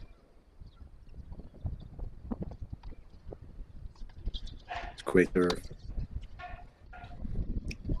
Not as important to go for the big ones as it is to keep the percentages up, as I think a lot of the top players have shown today. That one had some nice low slice on it.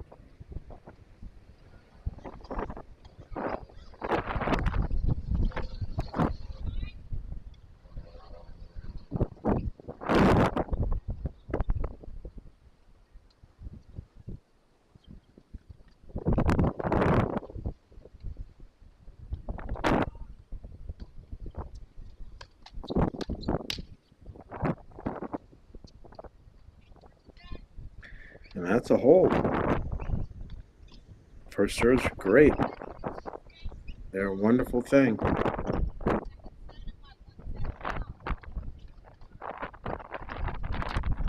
We're going to come back and try to see the conclusion of this, but let's just go back over to court number 8 for a moment. Check back in there because there's a lot of topsy-turvy developments in several matches out here.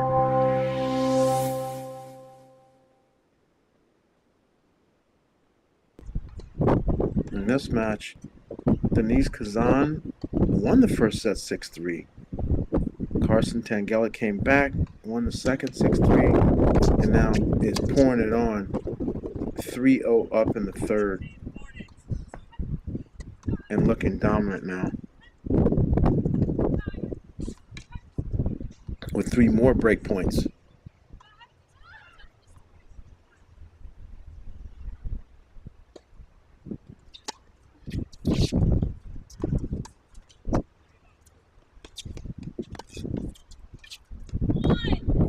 Oh, drop shotted her to bring her in, but Tangelic has the game. She's great at coming forward.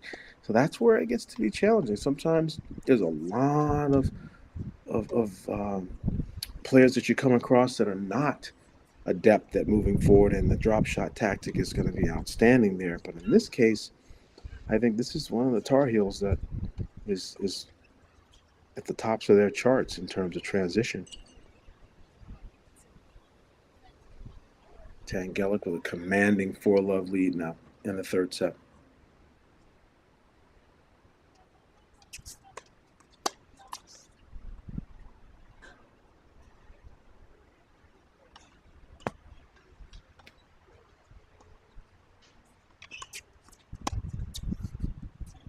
And it looks like she most certainly is disappointed. And it may just be a matter of time on this one. Let's switch back over to Stadium Court.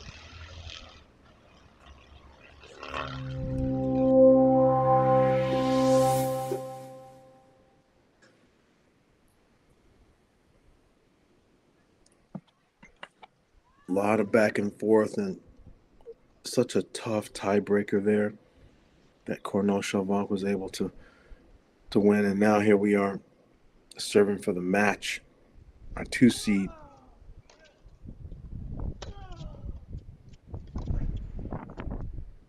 And that sails long. Another one of those wild errant shanks on the windy day at the Barnes Tennis Center. And our number 2 seed is moving on. Antoine Shavanka, 7-6, 6-3. ITA Fall National Championships on Crack Racquets.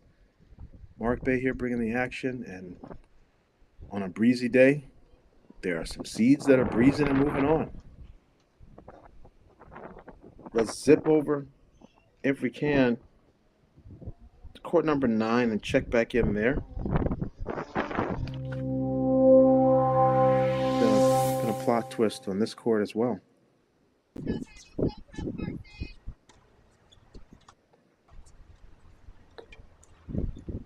Sydney Ratliff was able to win the first set last time we were here.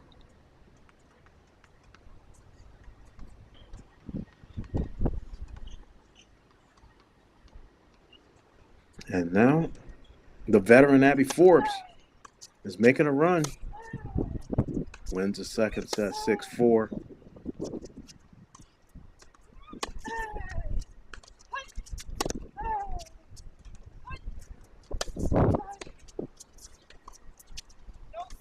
And upper break in the third. And this is the key stage. Coach Brian Calvis is encouraging her. He spent a lot of time on her courts at All-American in here. Ratliff lost her serve over here against the wind. So now you have Forbes trying to actually hold. And it's not just a hold, in my opinion, to go up 2-0. It's making a statement that a certain part of the court you're able to conquer. But there's where Mother Nature is going to come into play.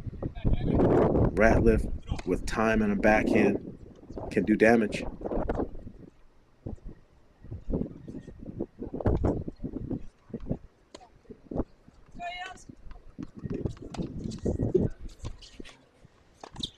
We're not at that level yet, but we'll get there. I can't wait till the days where we can mic up the tennis coaches in college.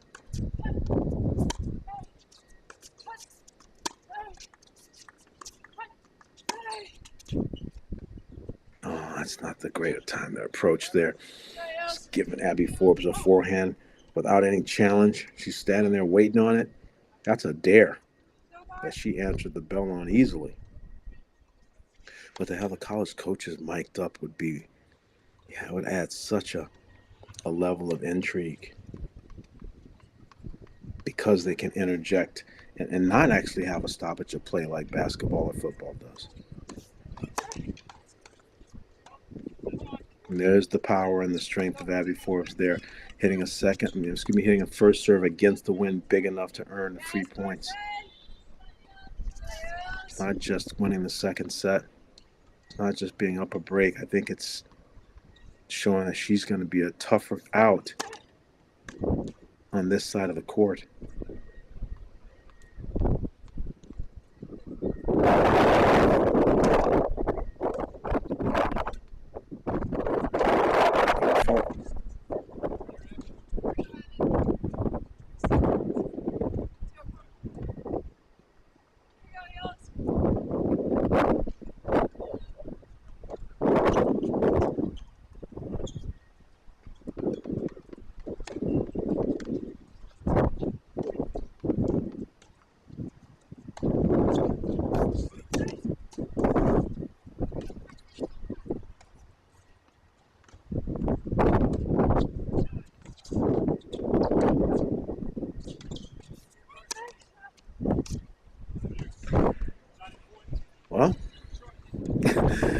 They're going to have a little discussion there. Some type of suggestion on what to do so she doesn't give the break back with 6 straight faults. 2 double faults now after having game points.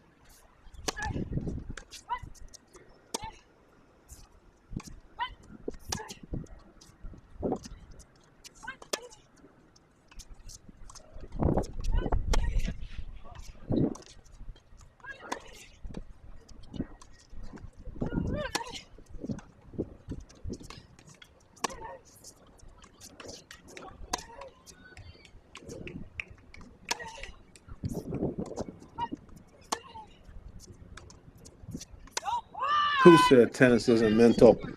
That was mental there. Abby Forbes just said, I am not going anywhere, Sydney. What are you going to do about it? Sydney there overplays the backhand. Her better shot at a crucial moment after 2 double faults. It would have been so nice for Ratliff to steal that game and get back on serve. But no, it is 2-love for the Tar Heel. And Coach Calbus is playing ball boy now. He's pumped.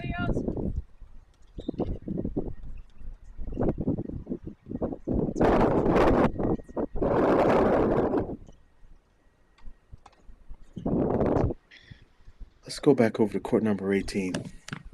Check back in with Forbes and Ratliff a little later.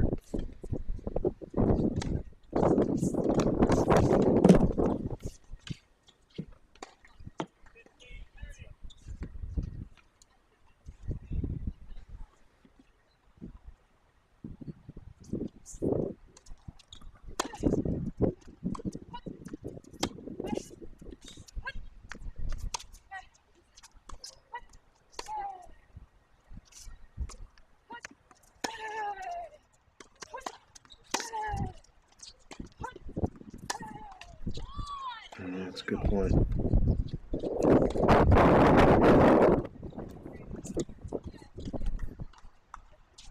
We're going to keep it moving, folks. Going to keep bouncing around this red zone coverage. Just trying to give you a pulse on so many different matches around the grounds at the Barnes Tennis Center. Back to J.J. Tracy, Ohio State Buckeye, top of the screen serving.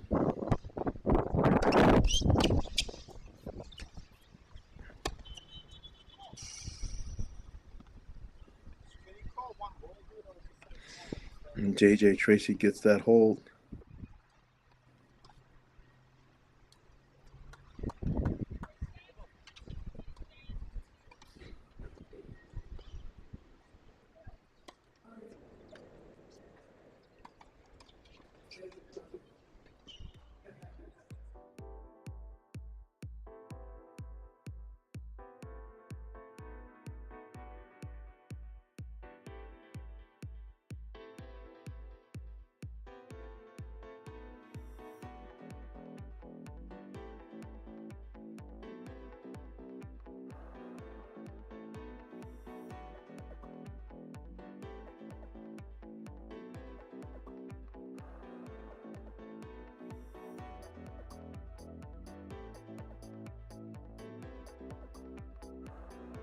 Certainly deserving of those preseason singles rankings.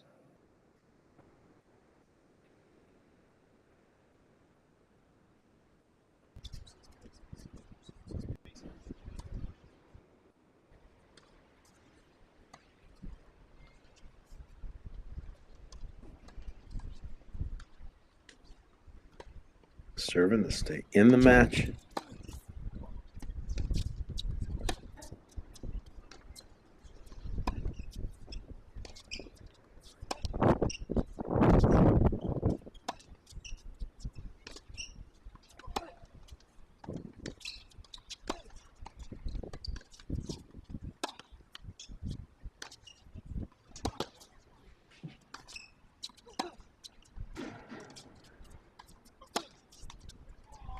After about 25 backhands, J.J. Tracy finally gets a forehand, and he didn't forget how to hit it. He just missed it, but clearly that was a almost like a practice drill.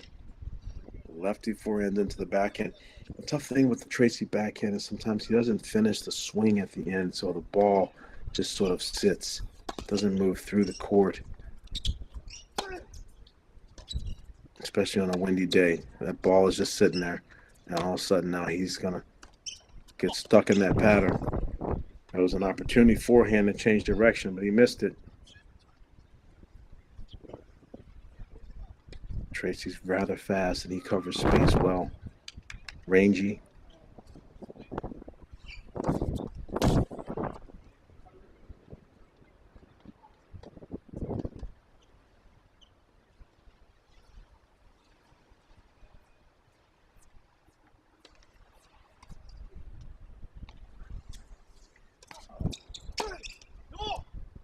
Oh, it's a great pass. Recognized that he was trying to sneak in.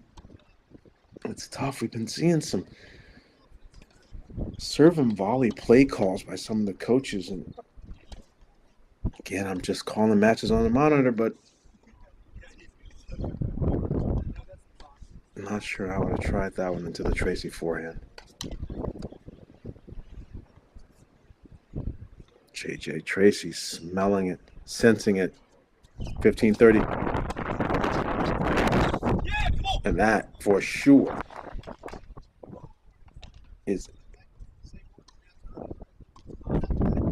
that's a panic button shot. Just hoping there instead of going right back to what his pattern was, which was keeping JJ Tracy in the backhand corner until he has an opportunity ball. Overplays that shot, and now 3 match points for the Buckeyes.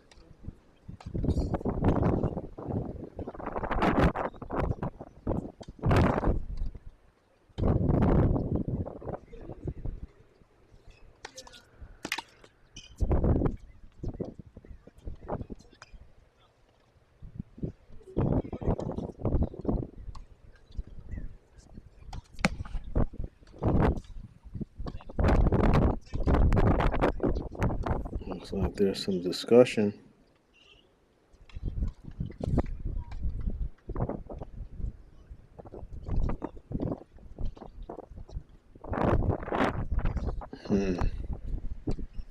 Disagreement about the call.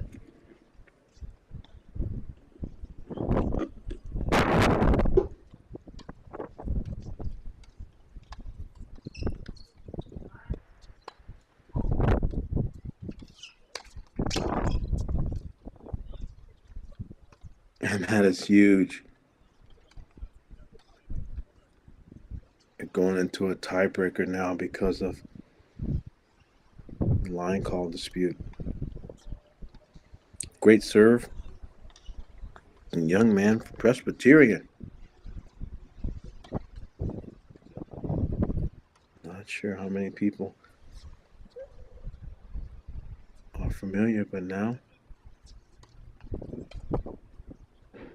everyone's going to go on Google and look it up.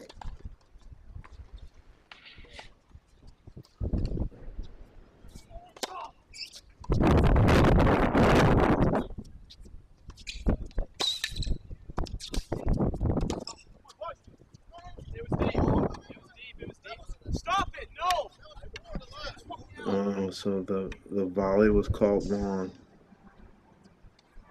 and the referee is agreeing.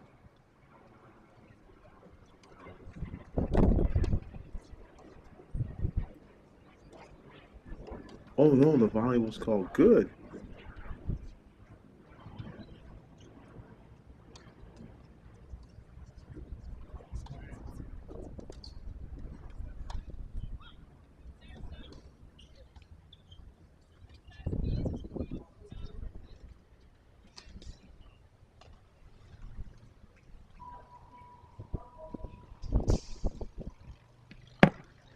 A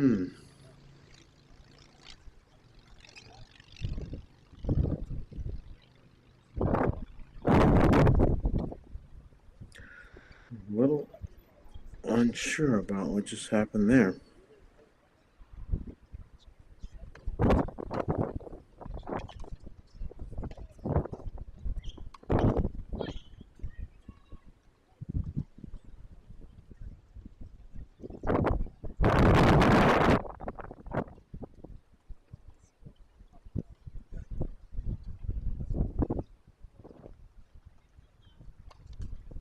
Now, stoppage of play.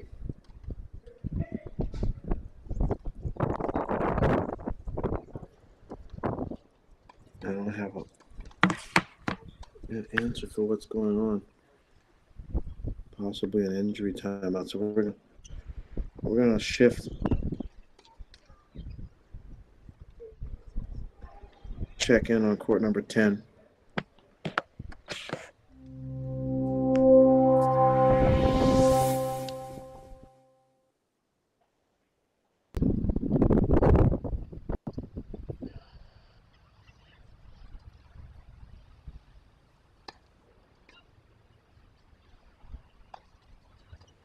Looks like we had a changeover here at a popcorn match. Garrett Johns, our number 1 seed from Duke. Max Basing from Stanford. Johns up a break.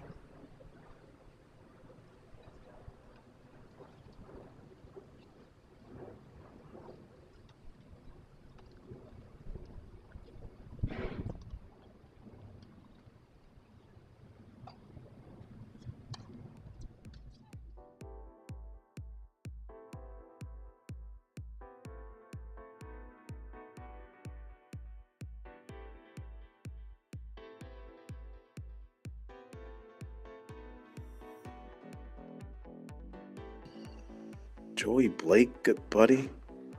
Jensen, Malavai, Todd Martin. Roland, who's a coach now, obviously, University of Florida. James Blake, Mike Russell. Benjamin Coafel. Kanyeko. Mitchell Frank. Schnur. Borges, Redlicki. Yeah, it's just been a lot of great results from this event.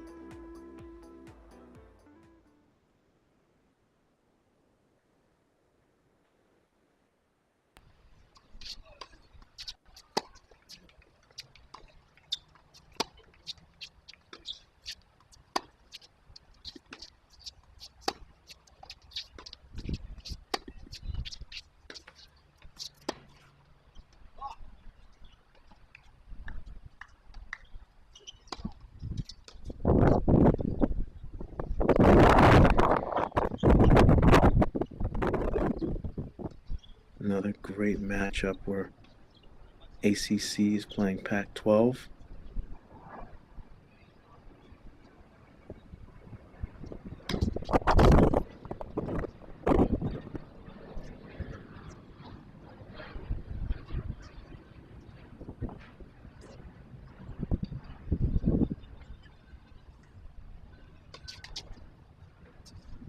Definitely been some double faults today.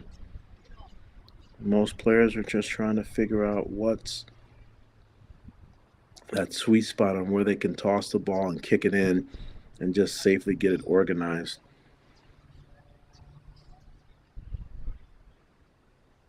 Four, 3. Number 1 seed, top of the screen, Garrett Johns. That's a good play. I like it.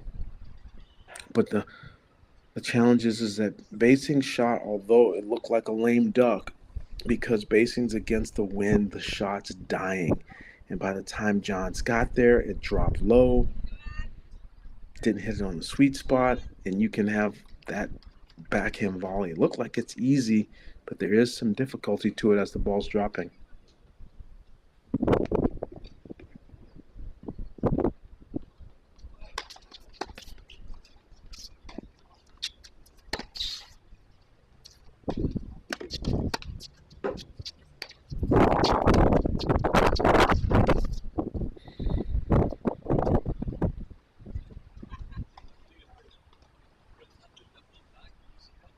After missing the volley, now he misses a ground stroke. Johns is usually really disciplined off the ground. Not a ton of unforced errors. Usually he's donating to his opponent's cause.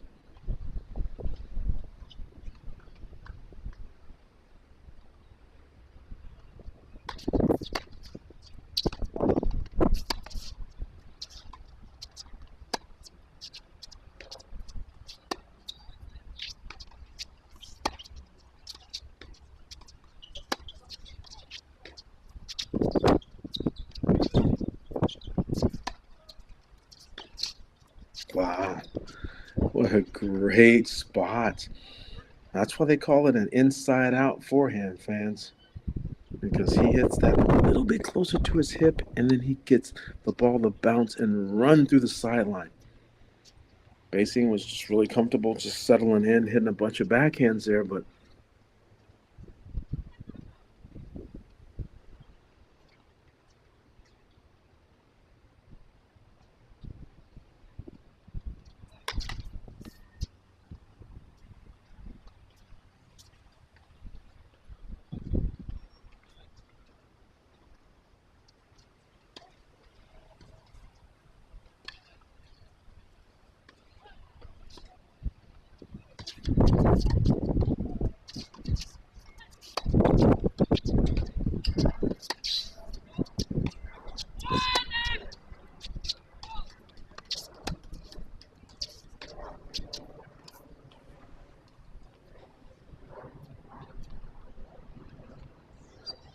patience won out.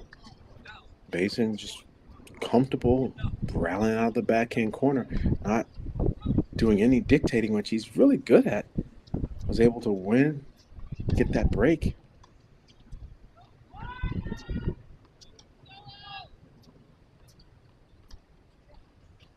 4-all.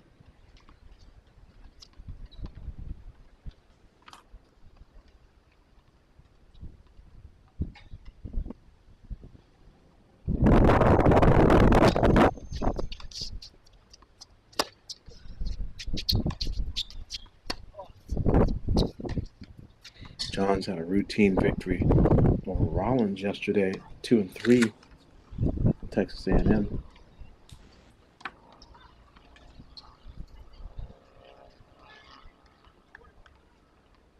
And Basing got through a really tough one, 4-5.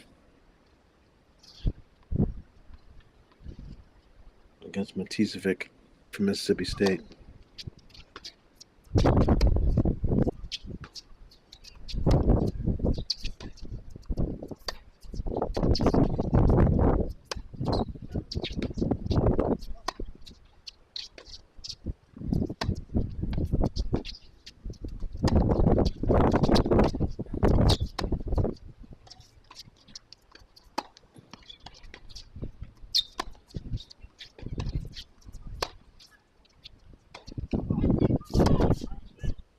Is it just me, or is Garrett Johns intentionally hitting the ball to the backhand? It doesn't look like Max Basing has hit 3 or 4 forehands since we shifted to this match. And he seems comfortable and okay with the fact that that's the case. We'll certainly would love to hear some of the X's and O's that are going on with the organization of these ground stroke rallies.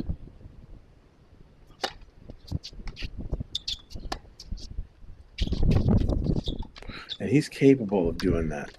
That's a great little combination where he pokes one through the sideline, sneaks in and hits the volley.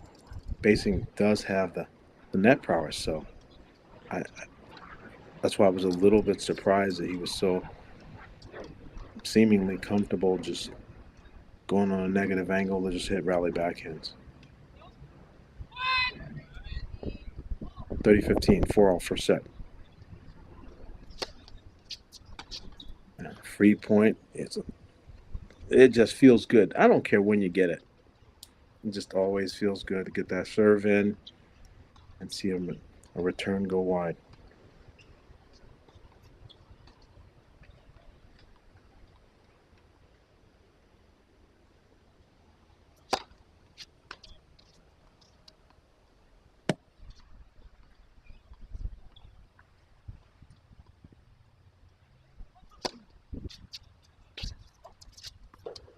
And that service break is long gone. Max Basing has made a move. And now the Stanford Cardinals up 5-4 in the first set on our number 1 seed out here in court number 10.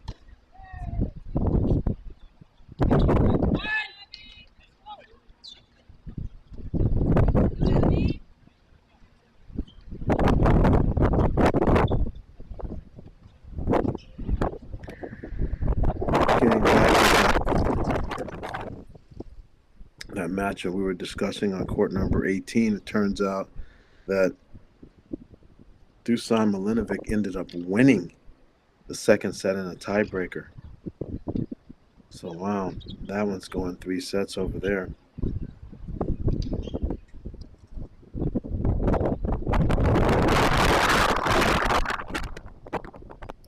Haven't been at court 12 in a while, so let's go back to court number 12 and check in with those ladies.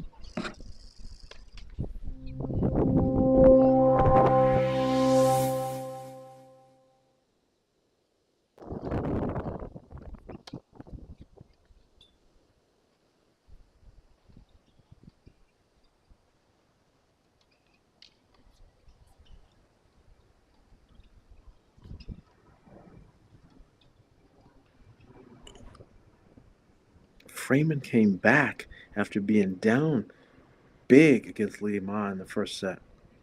And then Liama comes back after that disappointment and wins the second set 6-2. And here we are in the third. Daria Freeman from Princeton, upper break serving, 1-love, 40-15.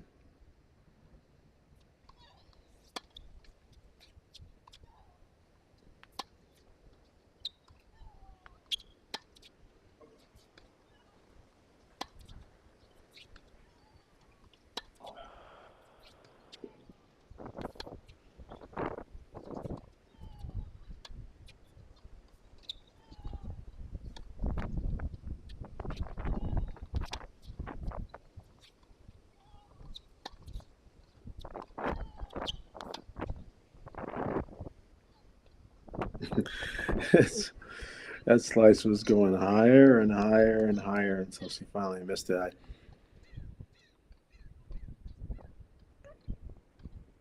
I wouldn't be a rocket scientist to say that Liama doesn't look too happy right now. I'm just not sure what the point of that slicing on that game point really was. There's a lot of tennis left to be played, especially with the momentum shifts this match has had, so she's going to have to settle down here and right the ship. 0-2 in the third.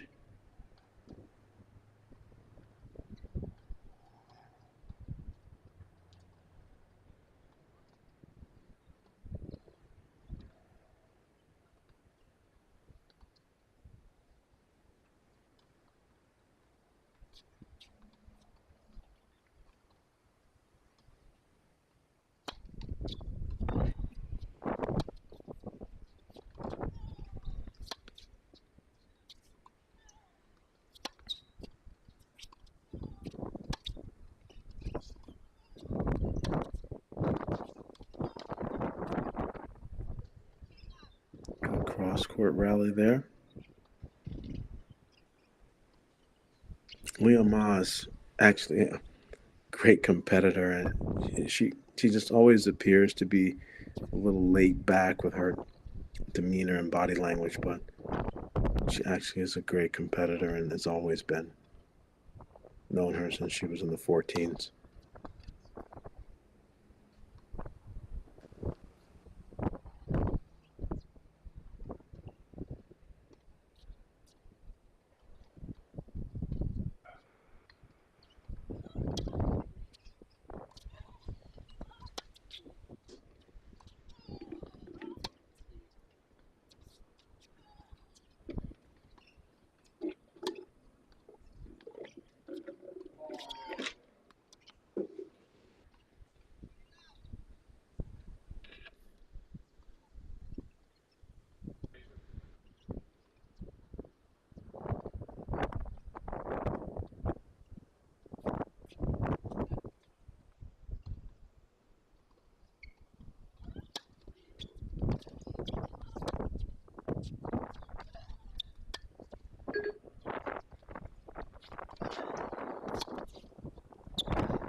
And that's the way it goes. Round and round and round and round. And even though you're winning the game Sometimes these points are just agonizing. They're daggers, body blows that only show up as 1 point on the scoreboard, but show up as so much more physically and mentally.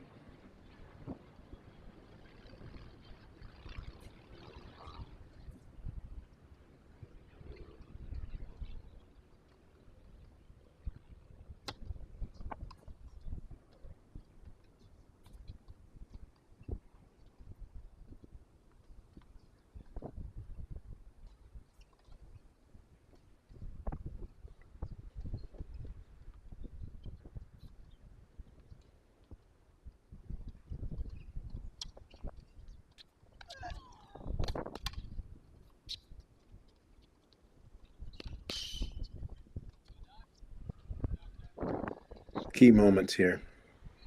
It's going to be a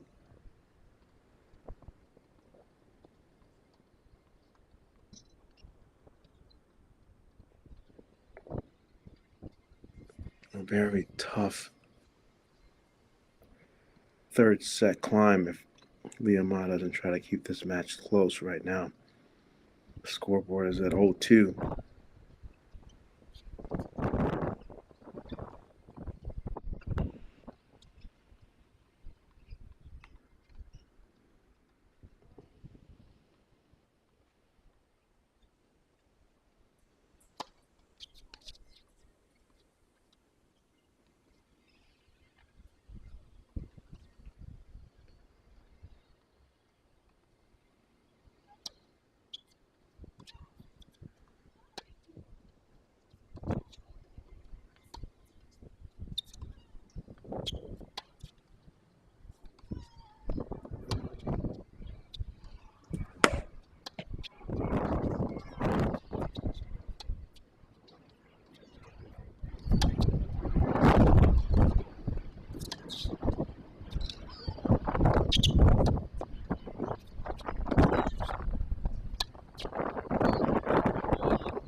Just fatigue now.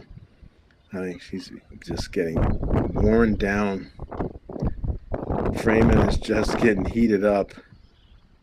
And Liama seems to be struggling a little bit physically.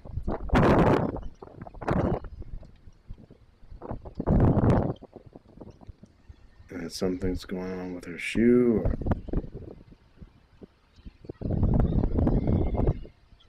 Maybe they're allowing a medical at this point? Let's go back to court number 9.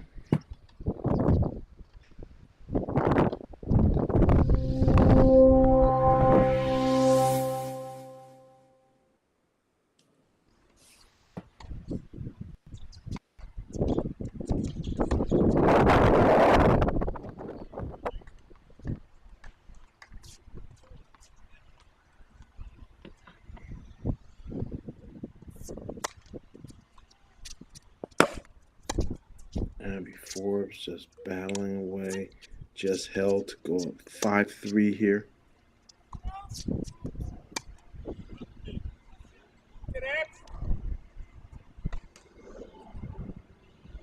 And Sydney Ratliff is showing her disgust.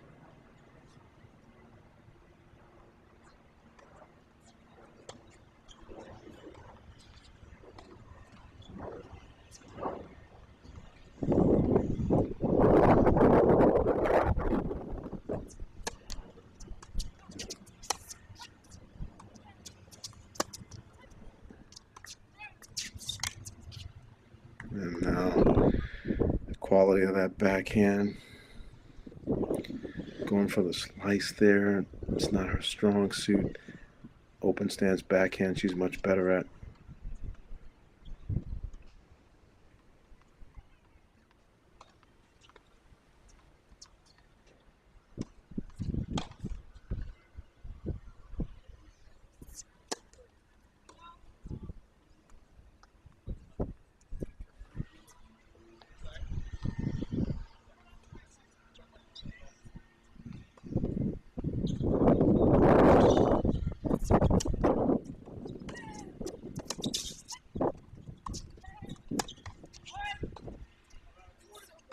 That's coming in really fast.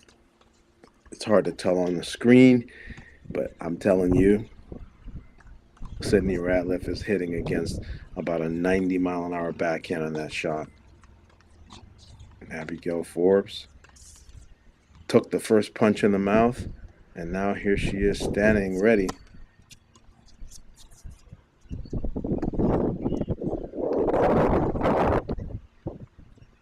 With a string of match points.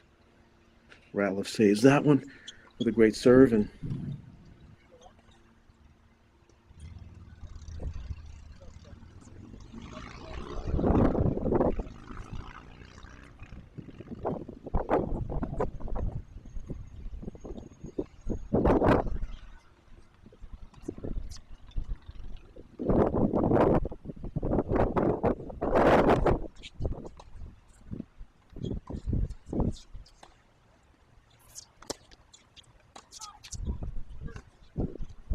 I like that.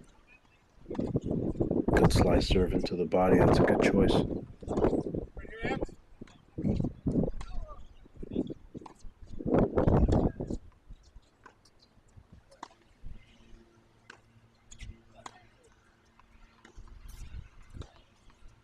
Two match points saved.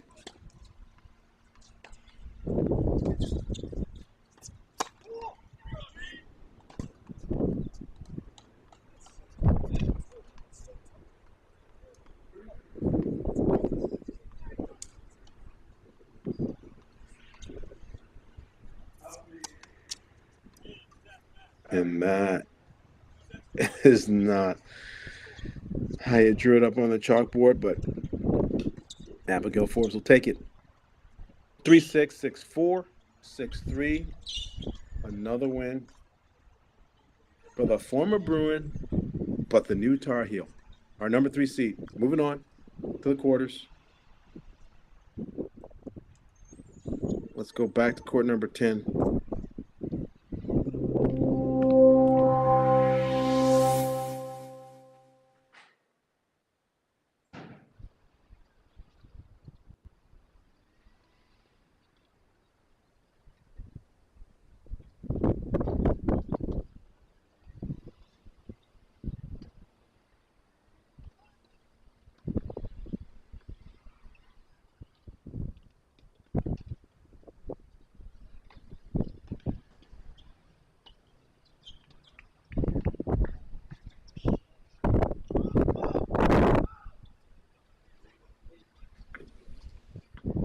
Gone back and forth. Garrett Johns was up a break.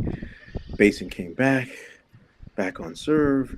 And now here we are, Garrett Johns again with an opportunity at the top of your screen to serve out the first set.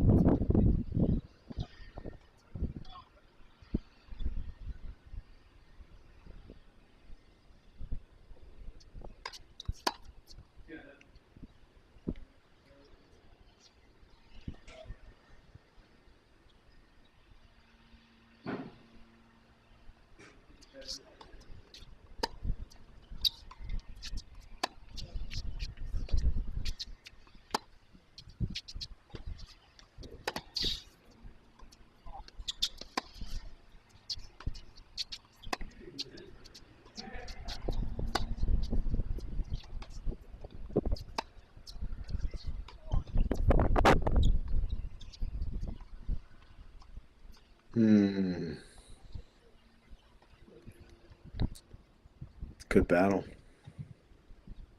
Been a lot of long rallies in this match.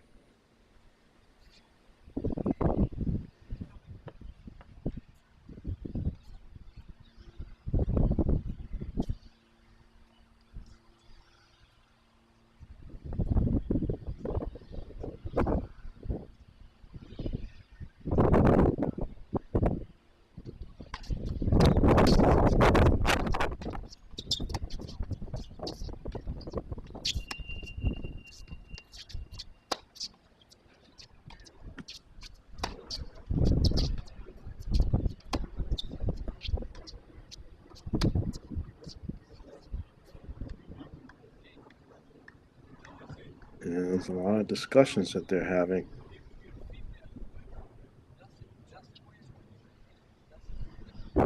always a double-edged sword how much conscious thought you want to put in the mind of an athlete. And the way that college tennis allows for you to interject, it becomes a slippery slope. You want them to be automatic under pressure, but you also want them to have a good strategic plan. But that, there's no answer for. Big ace out wide. Great spot. That was a Federer slice spot.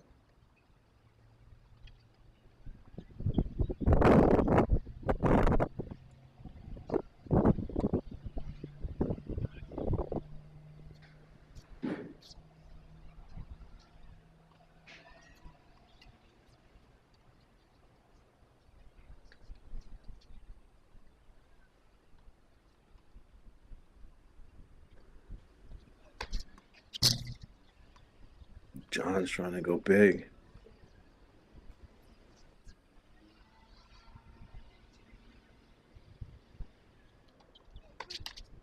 And double faults there.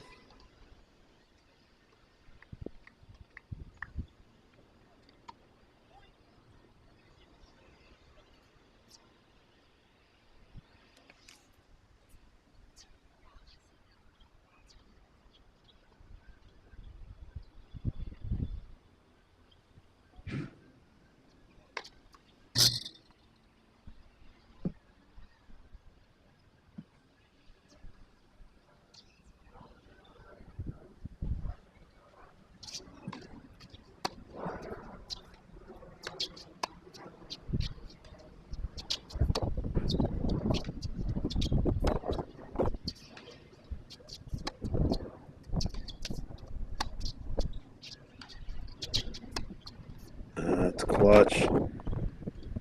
Garrett Johns just willing to fight it through.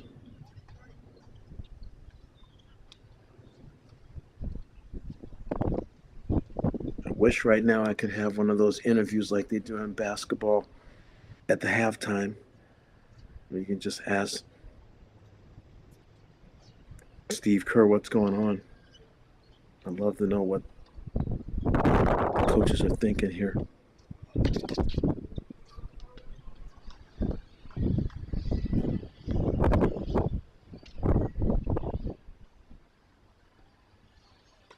And he double faults again.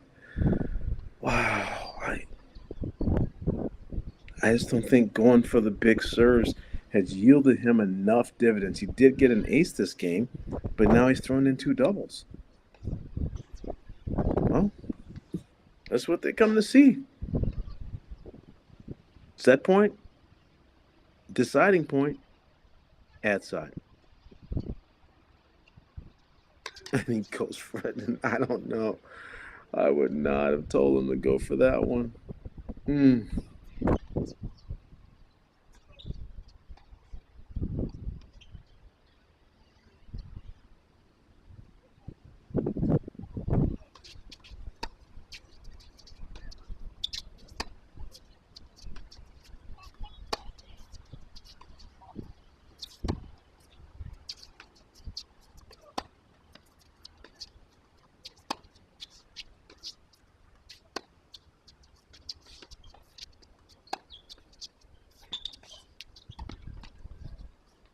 Oh, what a point.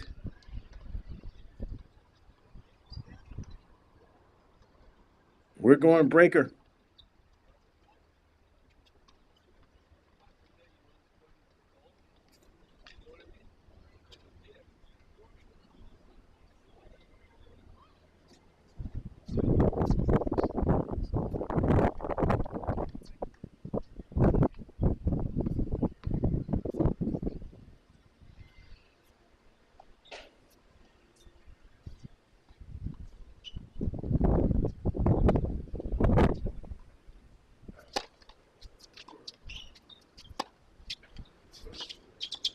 Great tennis. Wonderful combination. First serve, first ball striking. Good transition footwork. Exactly how they draw it up on the chalkboard.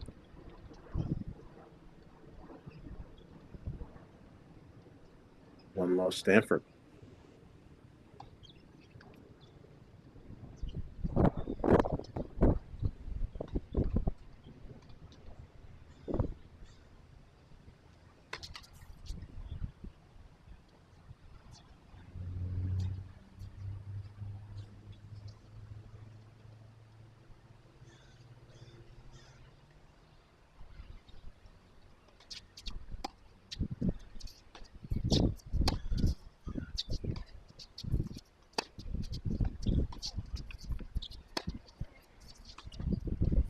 Great ball striking. And more importantly, look where he's standing.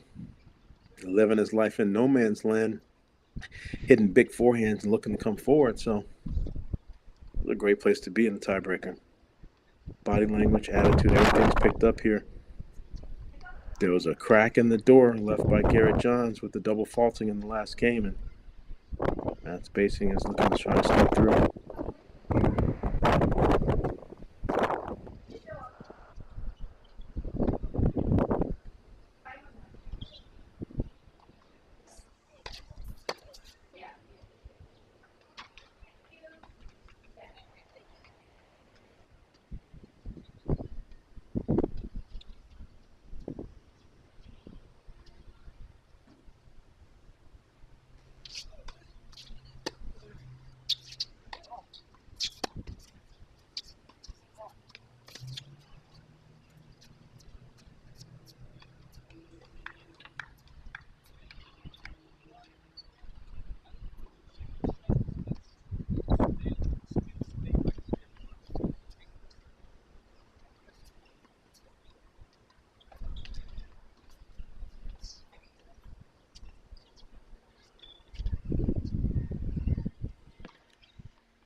Good competition. It's matching Johns' patience, showing him that he can come forward a little bit as well as actually stay back and grind. It's a comprehensive mixture of skills that Basing is putting out here in this match. Lots for Johns to try to figure out and problem solve now as this tiebreaker starts coming to a midway point.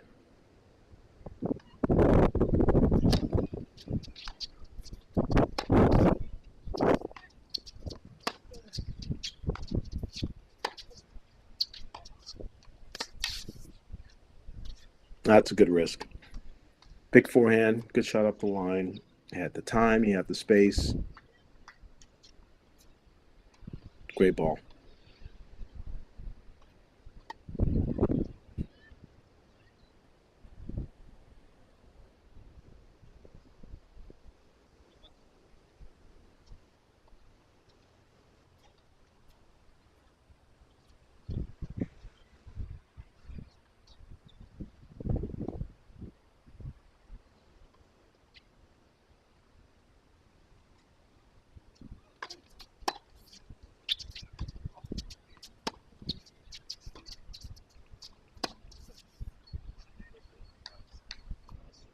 Missed that one.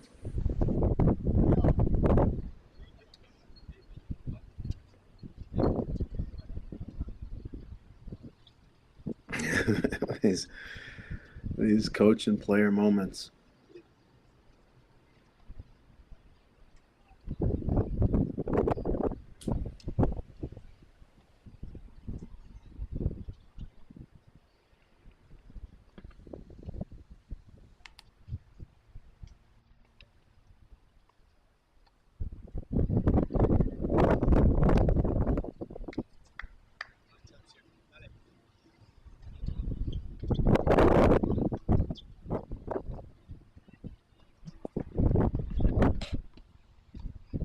Other action around the grounds.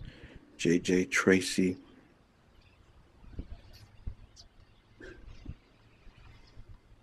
It's a 3-all in the third.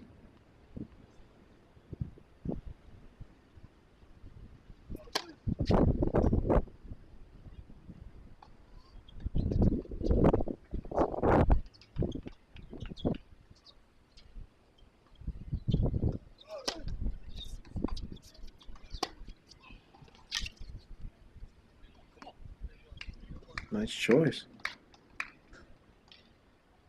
Good simple technique on the open stance forehand and good pressure following it in.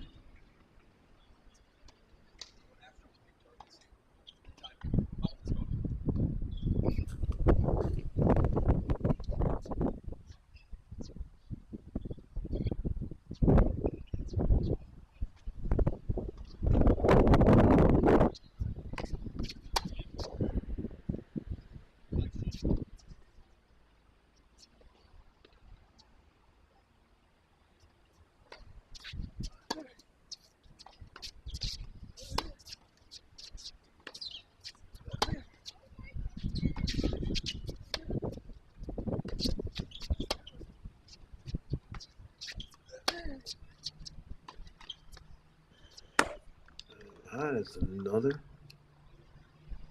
momentum shift in this match. Garrett Johns, after serving for the set, just doesn't get it done. Plays a poor game at 6-5. Max Basing goes up 3-1 in this breaker, and now it is flipped again. 5-3 Johns, our number one seed, is trying to problem solve his way to a first set victory.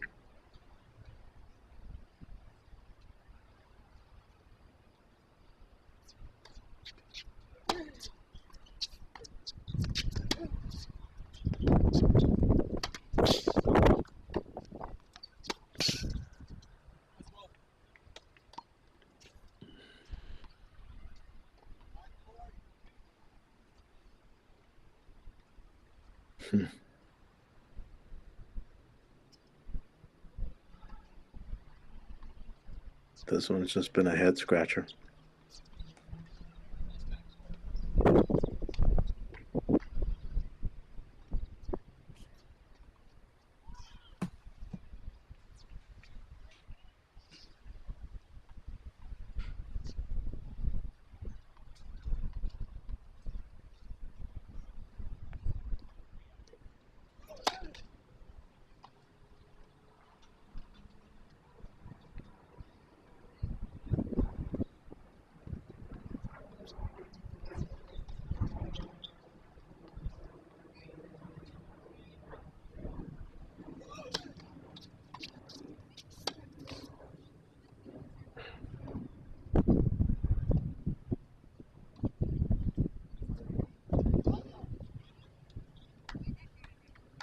Routine ground stroke error. And a lot to think about now. Needs to run a great play here. 5-all.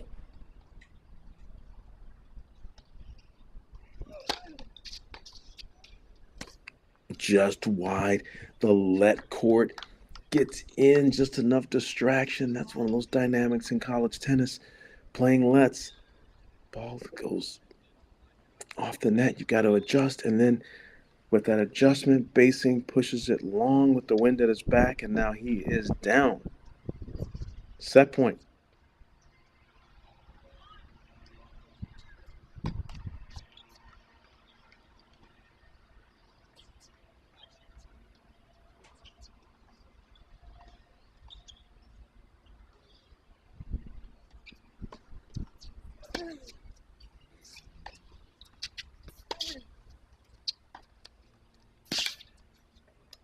Great job.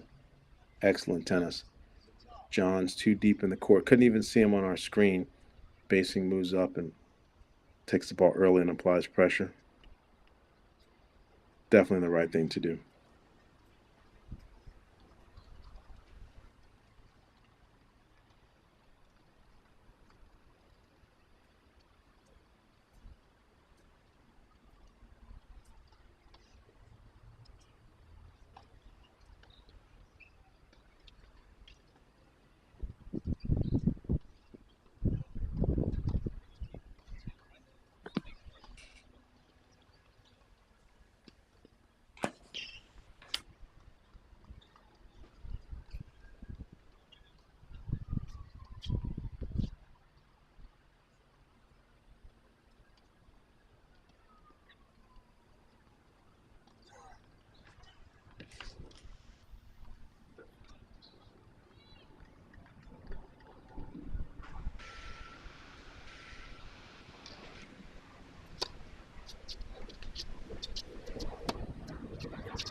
And that goes long. Oh.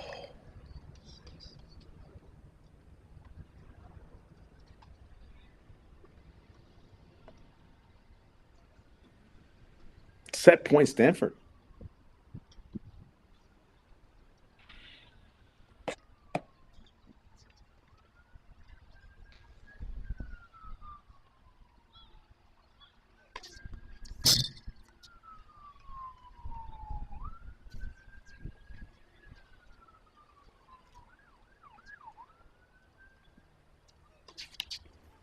And ladies and gentlemen, that first set is in the books with another double fault from our number one seed.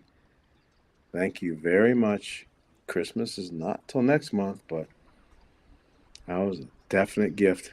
Number one seed with 3 different opportunities to close the set. Did not get it done. First set, Stanford. Let's take one more look back to court number 18 yet again.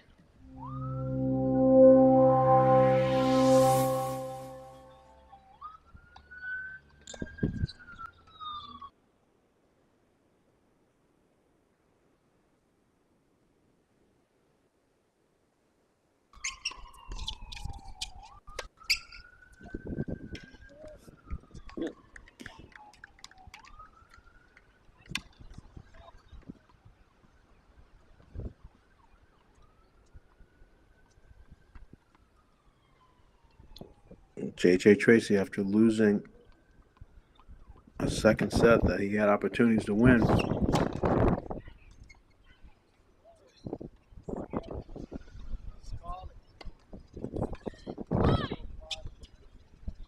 is in a battle with Dusan Milanovic from Presbyterian. Oh, he actually has South Carolina colors on. I think that Presbyterian's in South Carolina.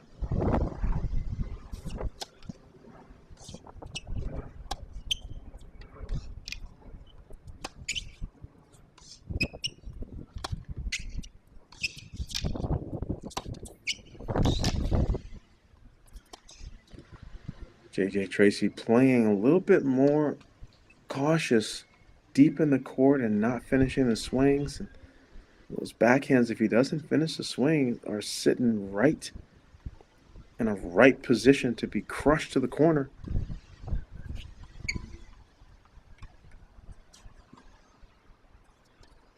Always a tricky time when you're trying to win the match, but you're not sure how aggressive you should play or you want to play or feel comfortable playing.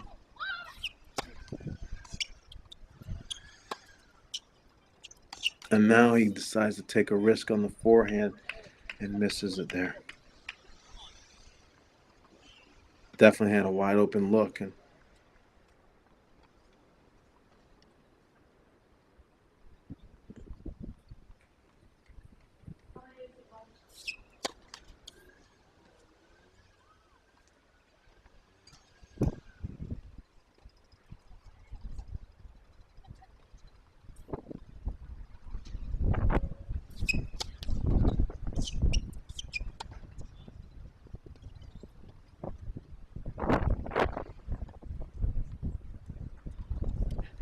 ladies and gentlemen, that is a hold. And when we come back, J.J. Tracy's going to try to close out this match, serving 5-4 in the third.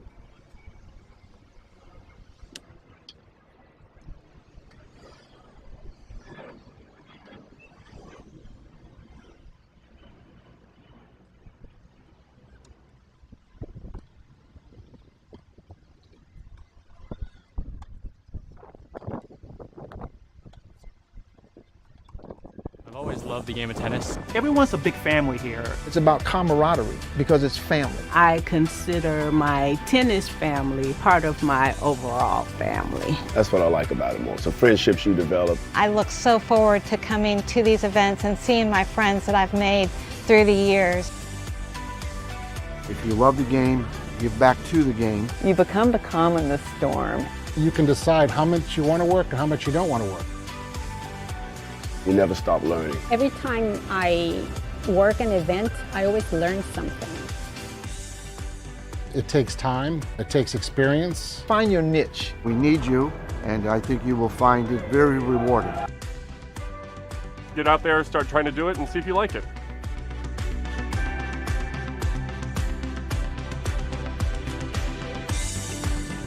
Tennis is superb.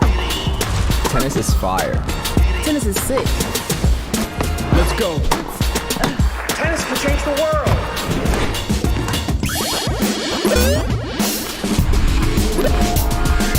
Come on. This is tennis too.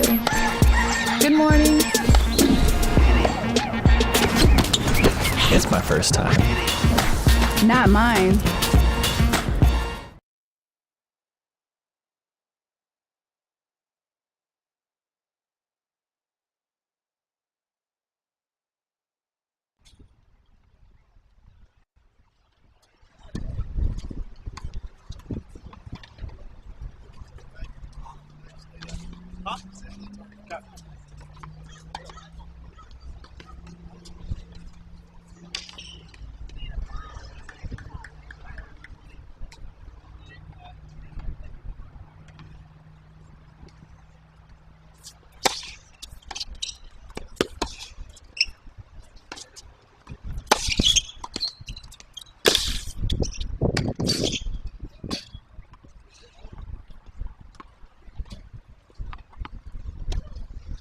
Going to the wire. It's just going to go to the wire. Every time you think JJ Tracy is going to close the door, Dusan Milanovic just keeps coming back. And I was just told that I was correct. Clinton, South Carolina is where Presbyterian is. I'm going to have to do my geography to figure out exactly on the map where it is. But this young man putting this school on the map and making a big statement at this tournament.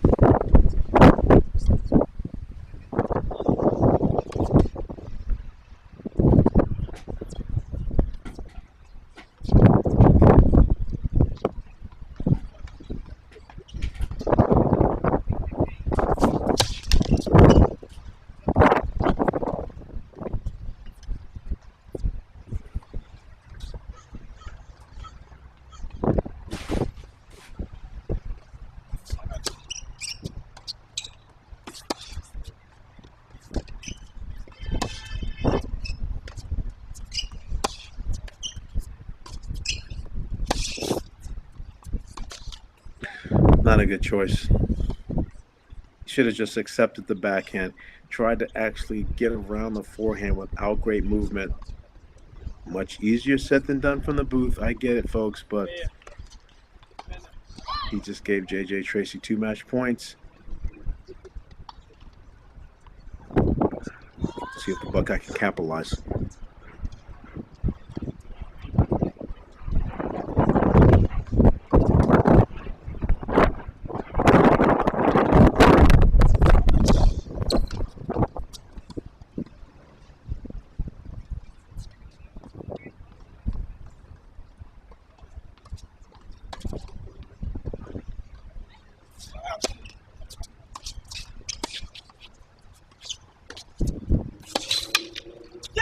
He gets it. He comes in on the Tracy backhand. Tracy gets over there. His teammate Luchonic and doubles partner of this tournament gives him a pound. JJ Tracy advances and moves on for sure. Got a scare. 7-6, 6-7, 6-4. The athletic Buckeye, very exciting player. Been a top 15, top 20 college player for the last 2 years, and it's not that easy out here defending these expectations, defending these seedings. A lot of good tennis players in college tennis. The depth is as deep as it's ever been.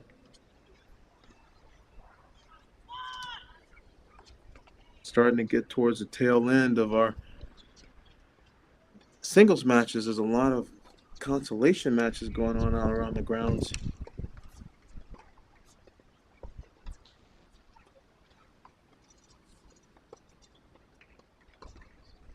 We're going to check back in with our number 1 seed on court number 10.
What a rally.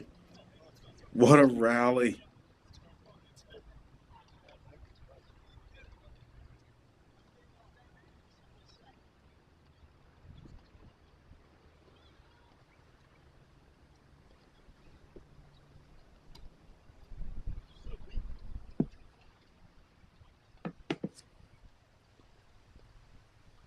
One on second set, first set to Max Basing from Stanford.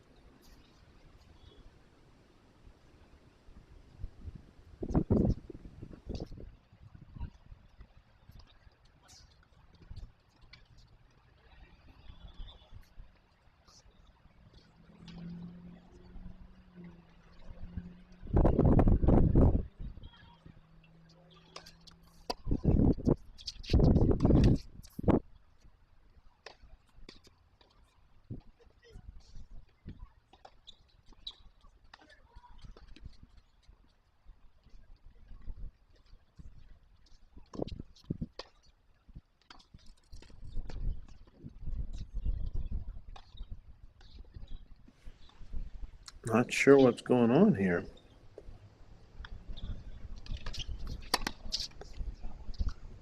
Guys are just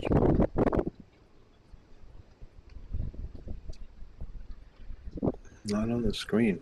Well, take a moment here to get you updated with matches that have already finished at the Barnes Tennis Center. So our number 2 seed, Antoine Corneau-Shavanka, 7-6-6-3 over Casey Hull. Andrew Fenty of Michigan, 6-2-6-4 over 5-8 seed Philip Henning from Georgia. Mary Stoyana, 6-2-6-4 over Julia Garcia Ruiz from Oklahoma.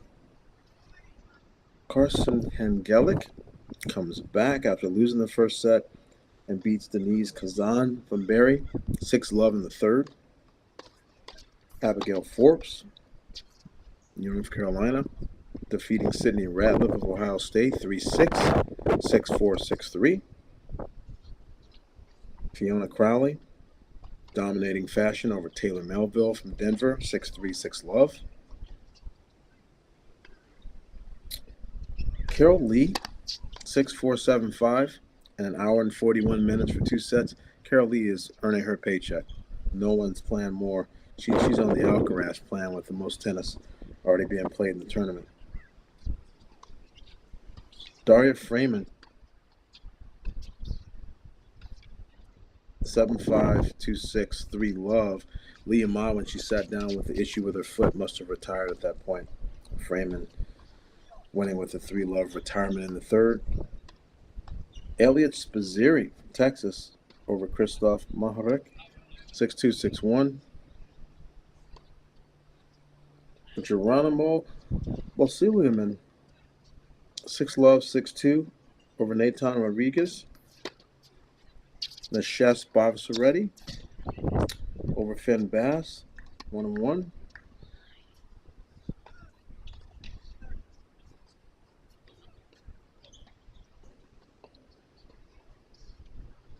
JJ Tracy, 7-6, 6-7, 6-4.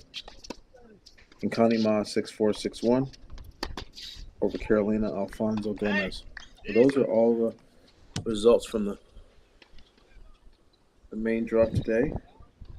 A lot of consolation action going on around the grounds as well. And those matches still, even though you can't win the main draw, still have a lot of importance relative to NCAA seedings, lots of different implications. So if there's a break in the action here,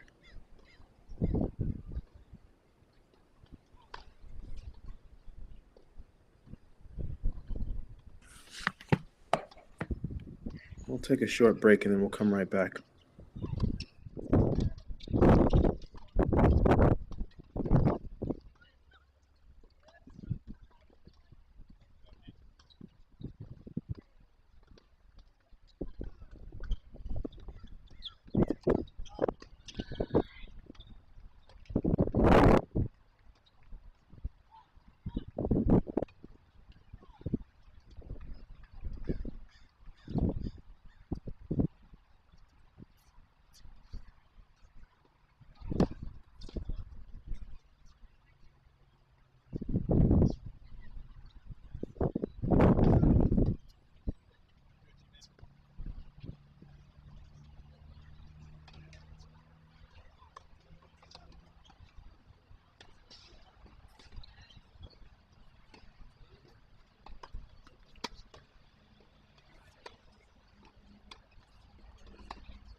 And we're back.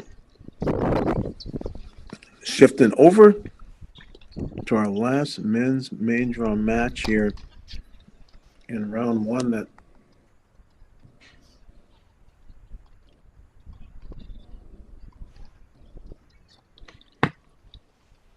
I'll take that back. Jacob Fernley serving for the match also.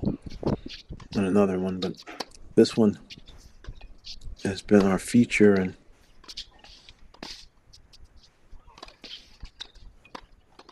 oh jeez, so many twists and turns. The moment you think you have a handle on what's going to happen here, it just shifts.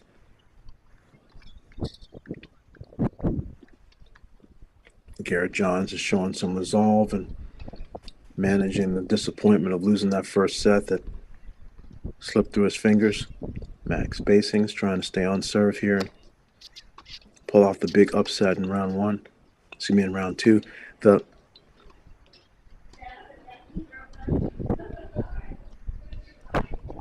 conditions have remained sort of overcast and not chilly, but definitely a little breezy. Serves and routine ground strokes have been affected all day on all the courts. I've seen a lot of double faults and routine ground strokes shanked and miscued, so there's some challenge for these players out.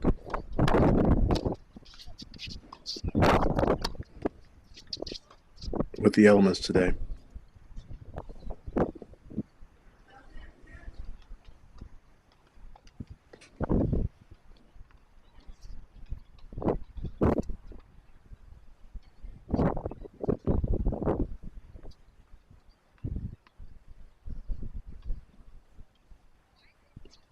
Max Basing serving at the bottom of your screen.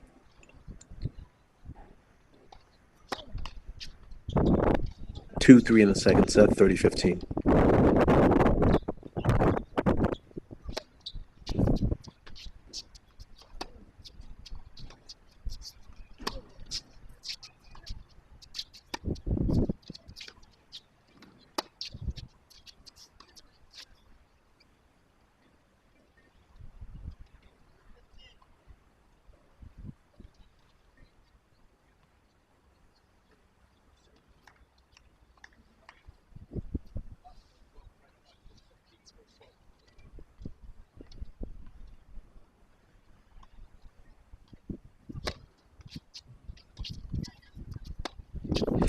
Missed that. Basing is actually being a little bit wiser with backing off and not trying to go for as huge of a first serve. He most certainly has a bigger first serve than he's showing here. He's just trying to go for placement and attack second balls as much as he can. Like this.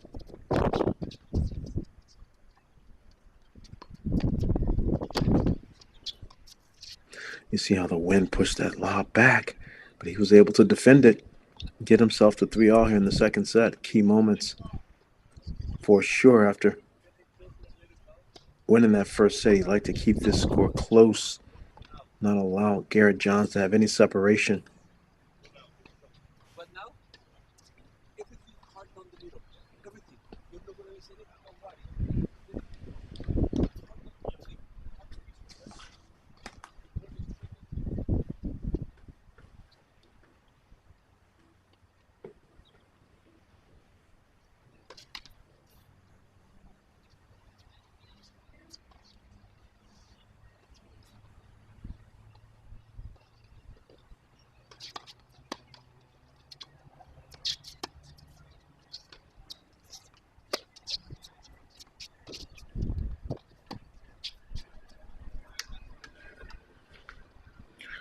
Still looking to try to take those mid-court balls and come in. Looks like that one was called good.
Great point. It's just that Basing's backhand doesn't have a lot of elevation after the bounce. It's not like it's bouncing higher out of John's strike zone. So eventually when Johns creeps in another step or so, he gets a forehand he can do some damage with.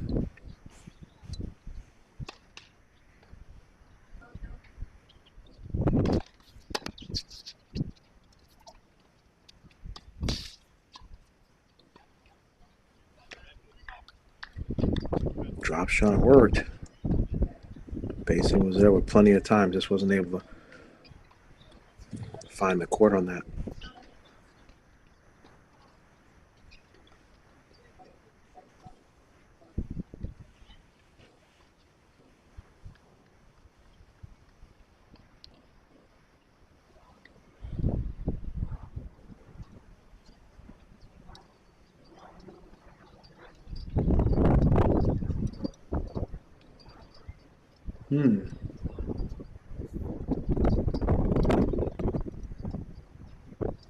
My monitor looks like maybe there is some precipitation coming down. I think that's what's happening. Was not in the forecast. Some unexpected drizzling here. Mother Nature trying to cause some more challenge at this tournament.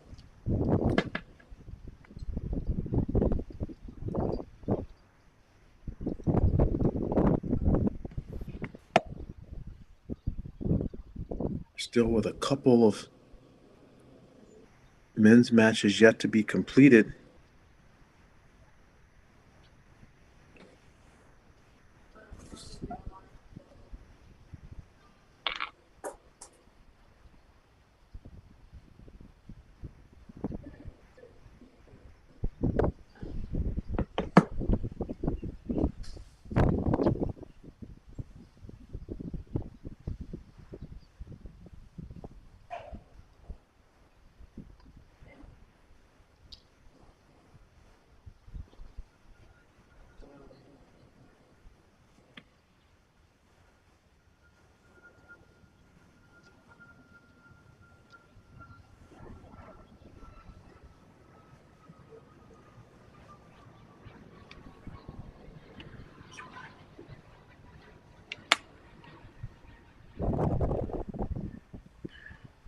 Well, looks like Mother Nature is trying to cause some problems here. We'll take a commercial break and see how long of an actual delay this will be.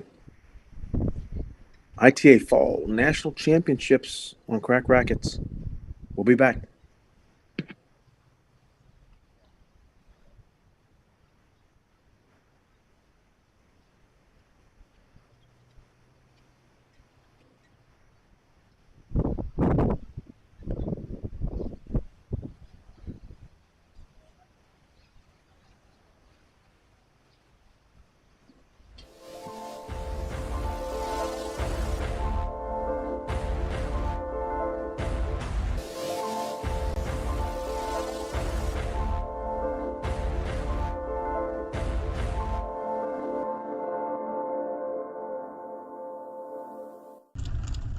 Tennis. What does it mean to you? Everything? Us too. For fun. For health. For life. Tennis Point. Get the gear your game needs.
Oklahoma State, we've always prided ourselves on having one of the premier tennis facilities in the country. One of the aspects that wasn't living up to that was our indoor lighting, and so we partnered with Sports Interiors, who had the reputation of being the best in the business, and they were the easiest for us to work with. Dan and his group came in from day one and gave us a plan that would allow us to have the best lighting. The LED lights have given us so many advantages, just being able to turn the lights on instantaneously, not waiting for them to have to warm up, just being economic friendly and allowing us to run the facility at a less cost. And then the liner made such a big difference. We didn't have a liner before, and so being able to have that reflectivity and be able to just have a clean look around the facility. Recently, we were able to host matches for the ITA All-American Championships on the courts, and we got so many comments that it was just as bright inside as out, and that's what we had hoped for. And with us hosting the 2020 NCAA National Championships, that's what we wanted. We wanted to showcase our tennis facility as being one of the best in the country and being a venue that would allow us to host the best championship possible.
Introducing A-Peak Tennis and A-Peak Coach.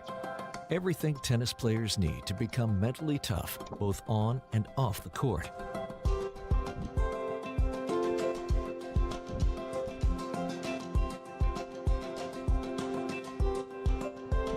And everything coaches need to help players reach their full potential.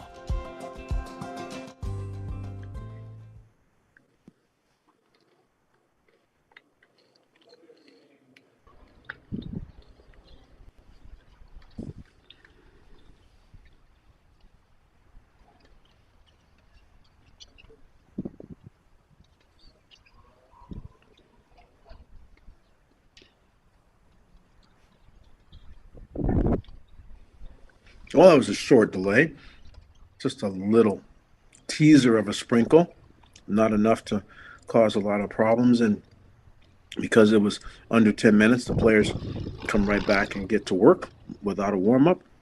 Normally a delay longer than 10 minutes, they have to use some different balls, used ones, to warm up and then resume with the match balls at the same match moment. First set, Max Basing. Second set, 4-3 Garrett Johns. And now Basing serving 3-4, second set.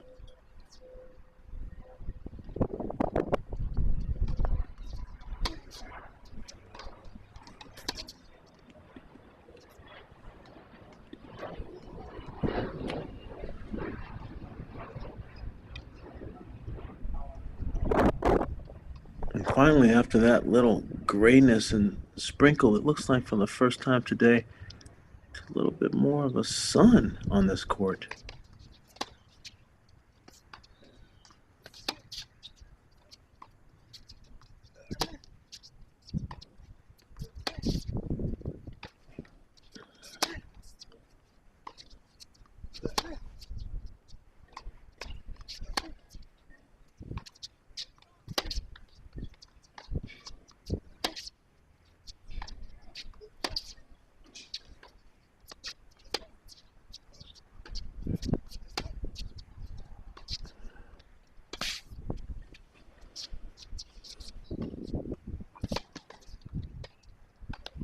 That's well played. Johns was outstanding athletically, counterattacking, shaping, running. He just has to be careful he doesn't get too deep in the court on this end of the court. On the other side, he could give a little bit of ground and it wouldn't hurt him as much. But over here, Basin can for sure sting him with some short balls.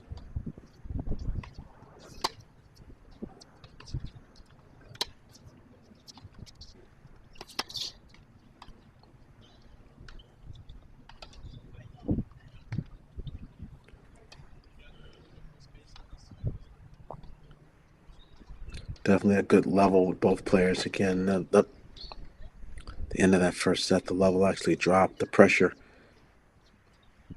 had an effect on both players. And there's a let court ace. Sorry, not sorry.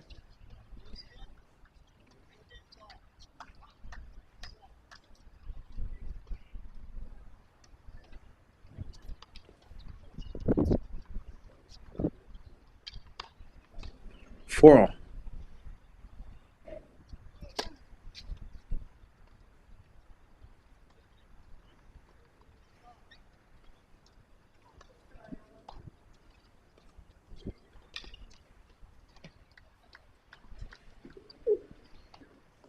Motion's pretty short and quick from John, so there's some disguise.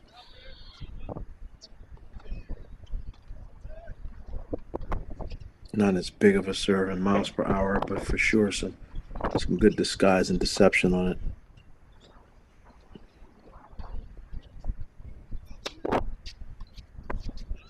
And hitting the spots gets free points.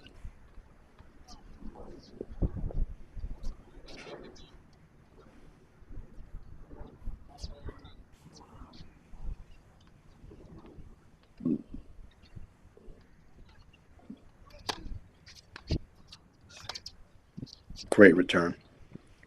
Love centering the ball and deep up the middle. As you saw there, it's not a lot you can do with it.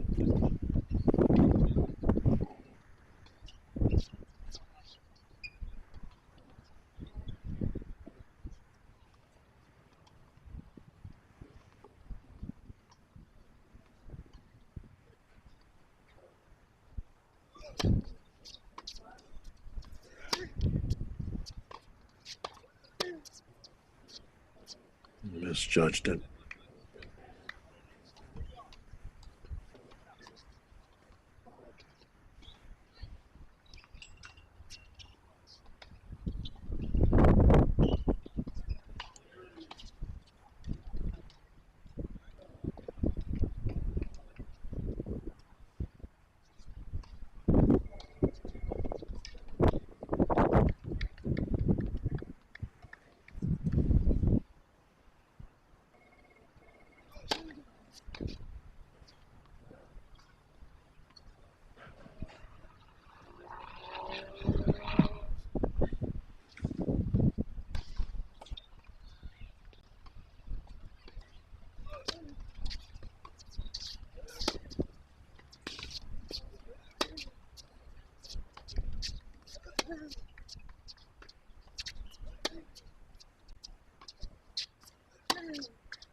Wow, that's great hands.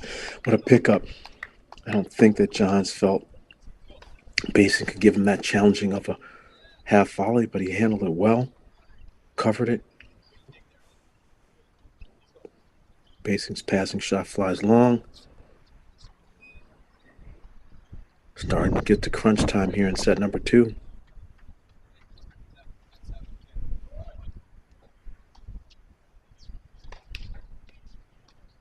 Wind most certainly a factor. You can look at John's shirt and you can see how much is blowing. 40-30. Trying to keep his nose out in front. Oh, wow. There's a let court misjudged and a tweener return attempt. by basing. So that does happen a bit because once the ball hits the let court, the player is assuming that it's going to pass him at a certain point in his body, and then it changes course. And so it's not like it's a hot dog play. He was really ready to hit a forehand and then started coming straight for him. So they go for the in between the legs return. Ooh, max spacing. We'll serve it 4-5.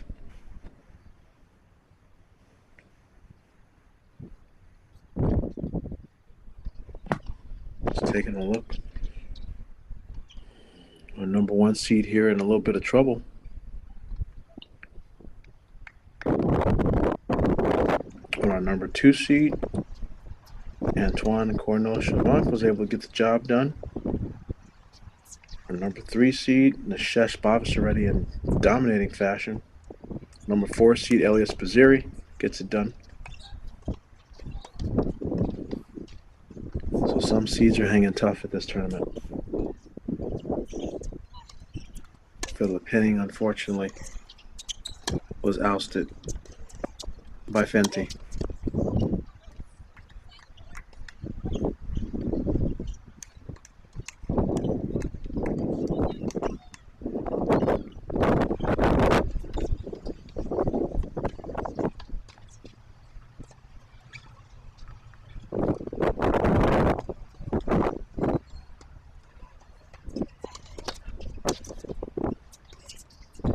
On the right side of our screen, we've got a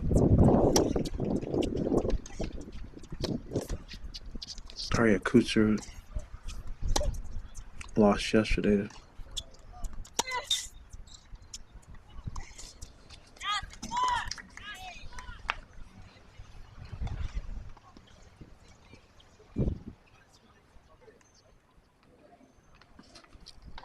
Kutzer lost her match to Crowley yesterday. Is out battling Yepikanova.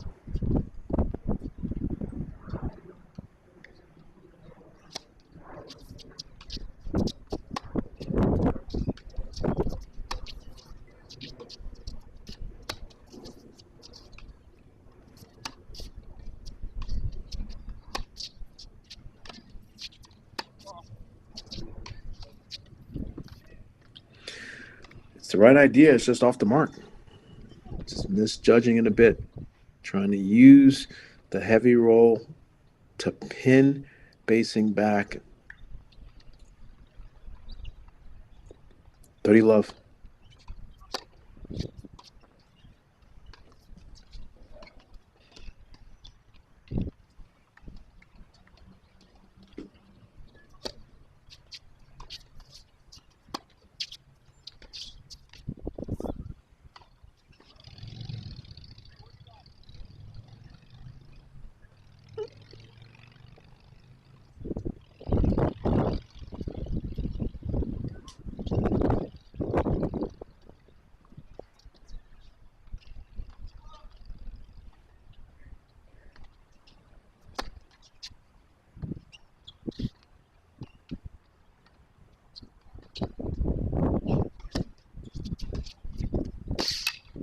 Love that return. Love it. Simple, early, clean. I was watching Alcaraz last night having some dinner, and he was returning him just like that.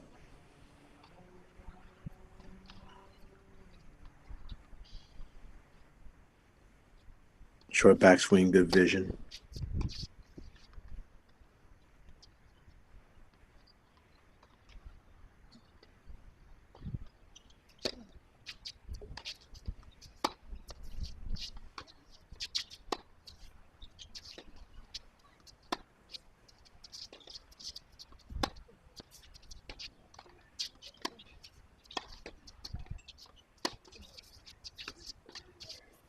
Great rally.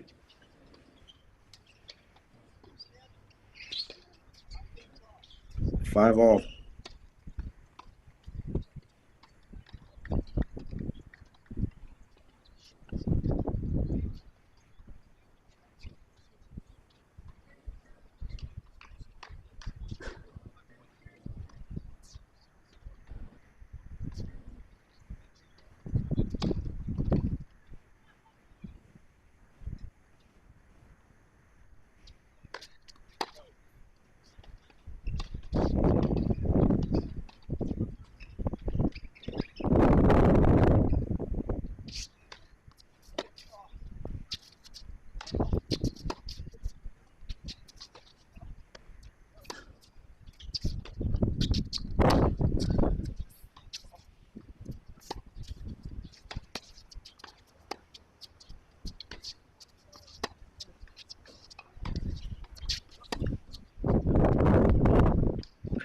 Misses that long.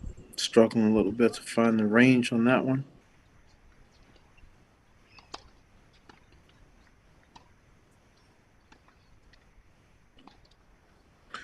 Basing from the United Kingdom, he had the huge 7-5 in the third set victory for the Cardinal to win at Harvard, the NCAA tournament.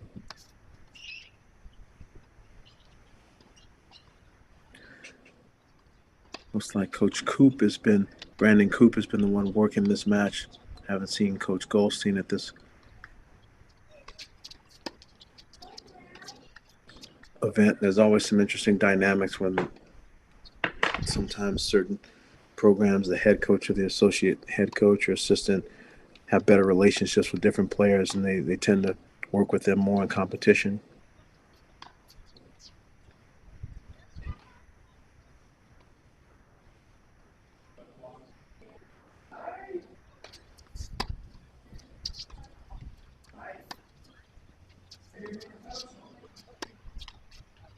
Just needs a little bit more lift on that.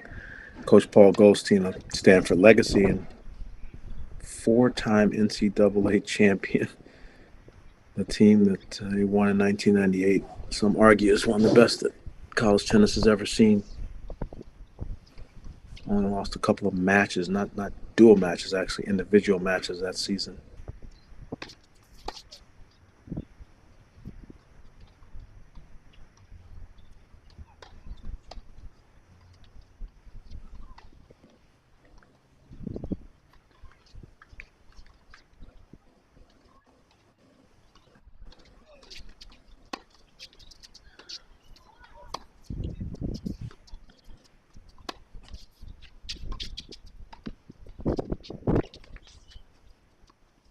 Oh, I think it landed in. He wasn't sure. He thought, because he mishit it, that it may have flown out, but enough spin on it to bring it right back down in the corner. 40-15.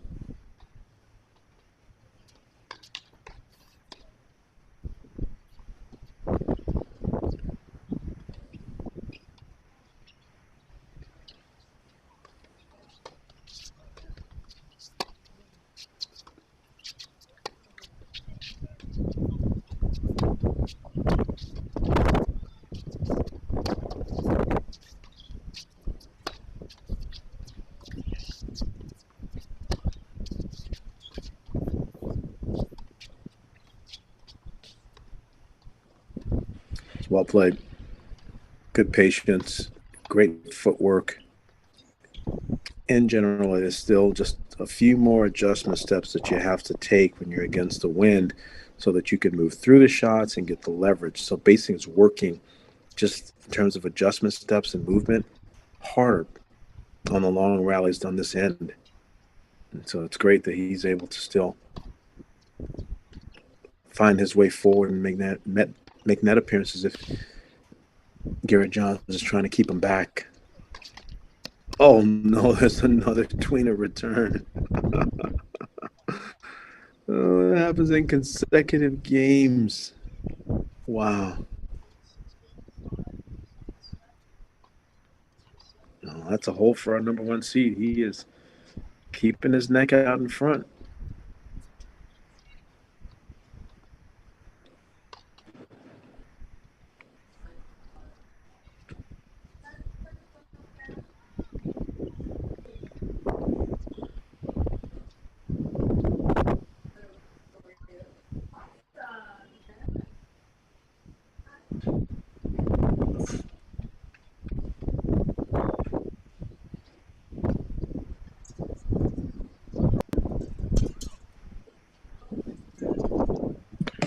This is the only main draw match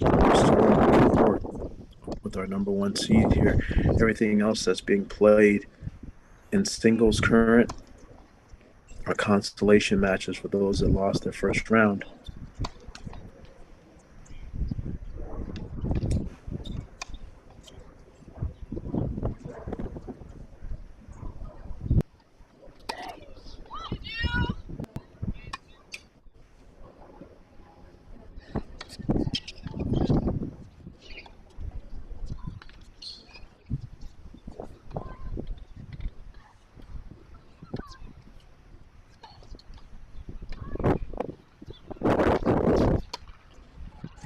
Yapakanova lost her match yesterday to Melville from Denver.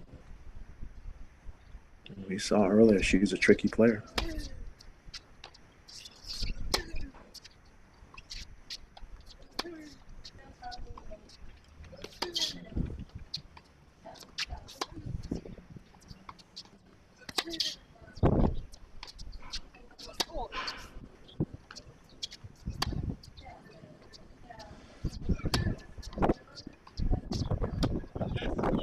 That is a great point. And I'm a little surprised. I thought Basing had his footing and opportunity to consider a transition on that first point, but he was a bit more gun-shy than he normally is. Garrett Johns outlasting him on that first point.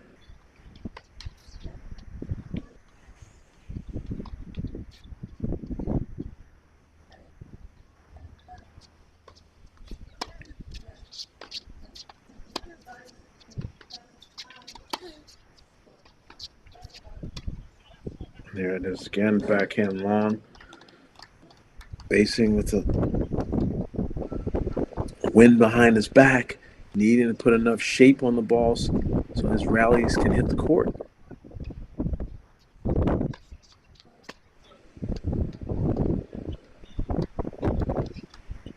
And that was a shot in the arm for sure that he needed.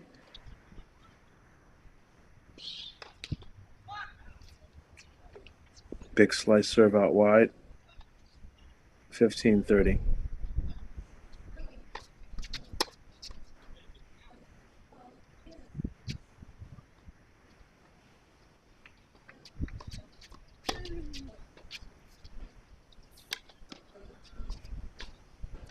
Yeah, I think he's got to do better with that, most certainly. It was low, so he felt he needed to use a slice, but he didn't commit to it. It was kind of half-hearted, that approach shot there, and didn't cover the line. Tennis is a little different than it used to be. It was much more slicing and approaching up the line in yesteryear. Now, in the Luxlon era, these players are just hitting big, and a lot of their transitions are just to come in and knock off volleys after the forehands have opened up a lot of space. And that is a double fault.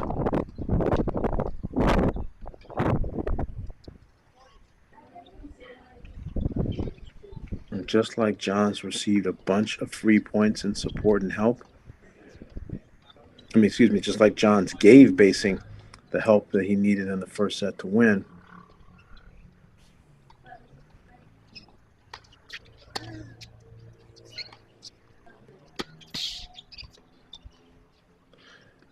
wow. Love it. Organized, simple, surgical almost. Nice serve. Shortening up the court, sneaking in and making the backhand volley.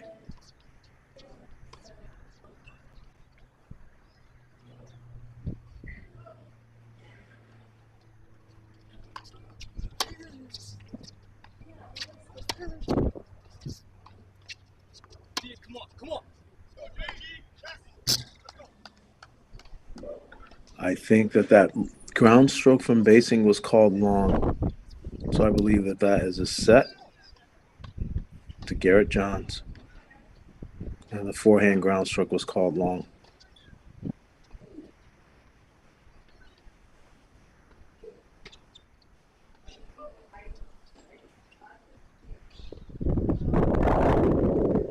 So we're going 3. 3 the hard way. And this match has been physically challenging for both players.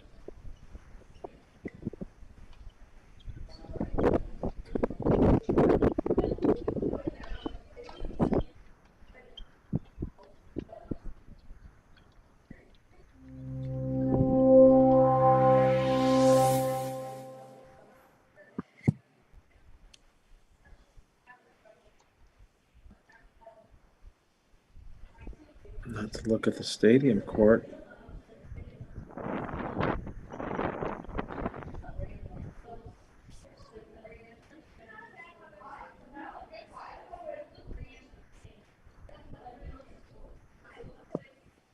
don't think we have any tennis on the stadium court. Must have just ended.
First point of the third set.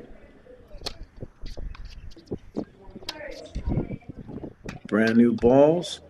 That's going to help some offense.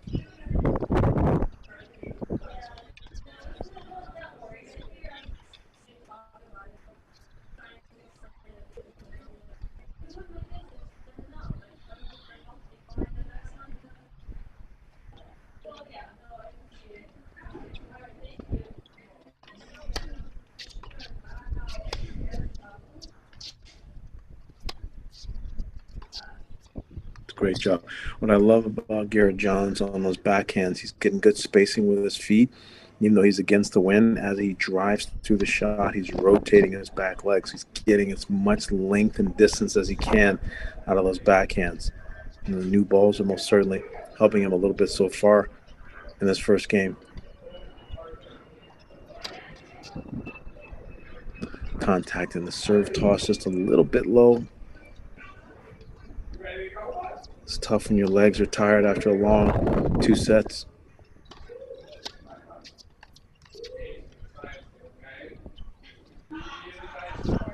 Basing goes for the big down the line backhand return. Off the mark, so just what the doctor ordered. Squeaking out of a set and possibly. And he missed the overhead. A quick hold.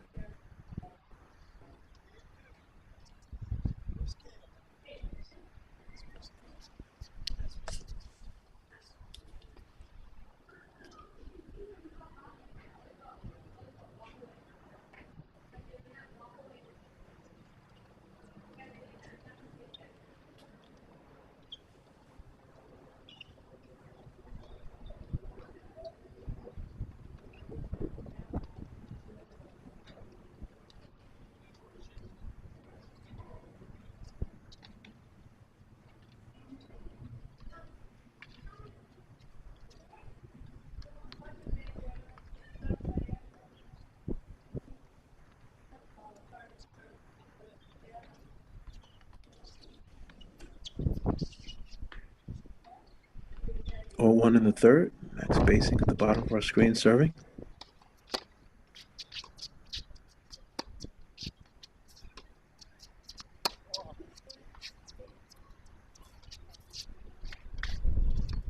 That pushes long. So often this happens when you change ends. The reminders. So often players go and pick up the wind behind them, and then they overshoot the ground strokes long. Need to reset. Can't play a match with cones on the court. You have to mentally change the targets.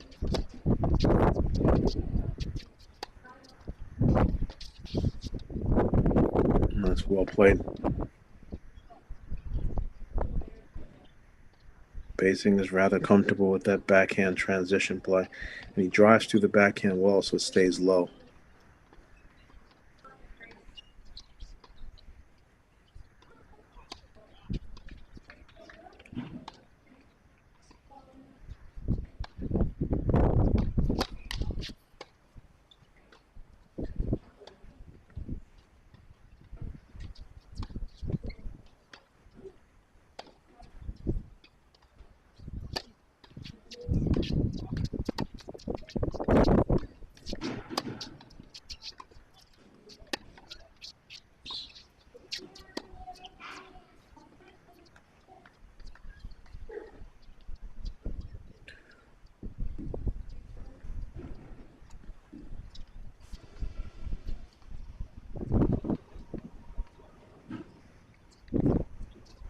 30-15 basing.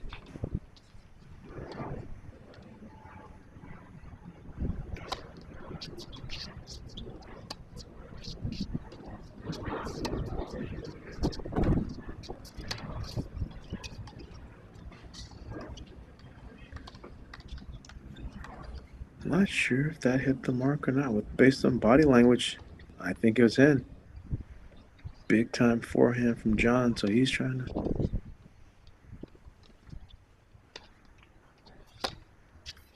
And how was that serve? It was called out by Johns and agreed by the chair.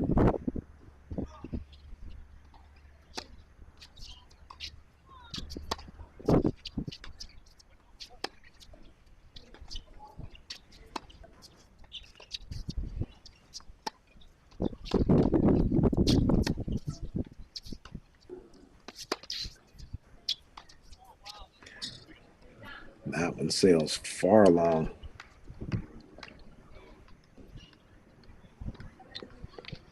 Great job staying solid by basing there. 40-30. Love won third set.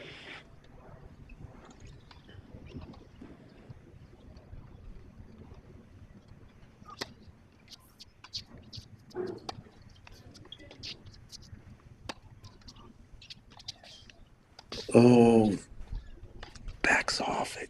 It's a great look at the backhand volley in the open court. He just physically shuts down. He just doesn't do the work physically to finish off the volley.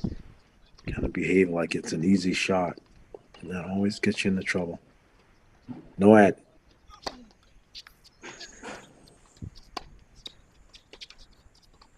And that's much better. Comes in with authority. Takes the backhand volley. Makes sure that he gets it on the strings and to the right space. That's clutch. Garrett Johns is probably hoping for a 2-love lead there, but we stay on serve.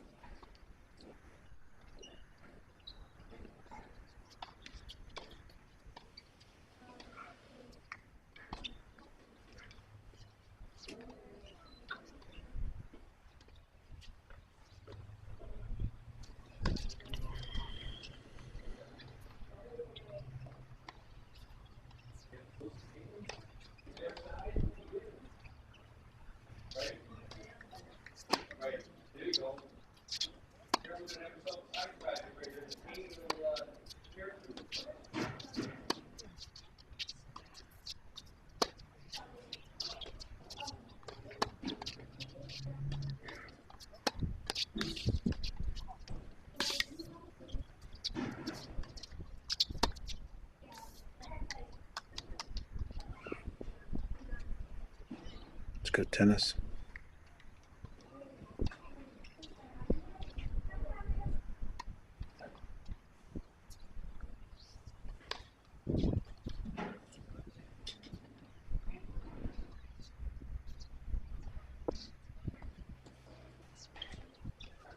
Number 2 seed advanced on the men's side. Number 3 advanced on the men's side. Number 4 advanced on the men's side.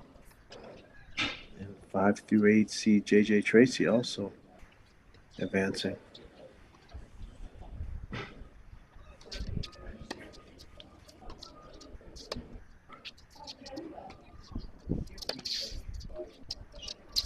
I don't know about that choice.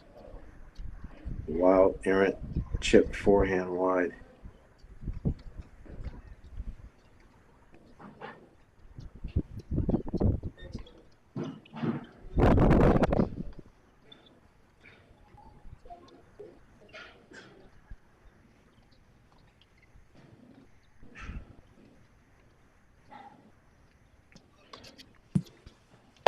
And also Jake Fernley, 5 through 8 seed advanced. So 2, 3, 4, and 2 of the 5 through 8s.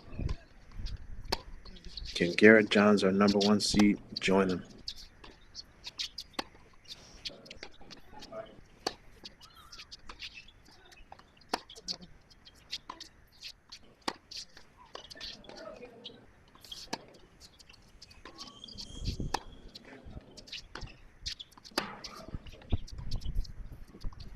Here he comes.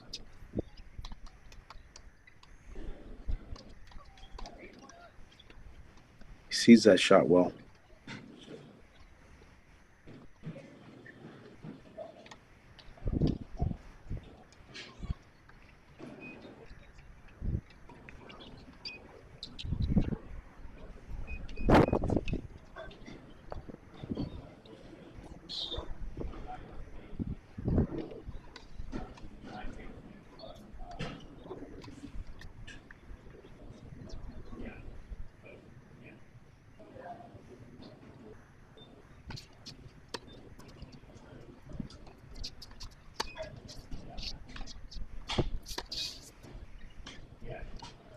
Yeah, that's a great shot.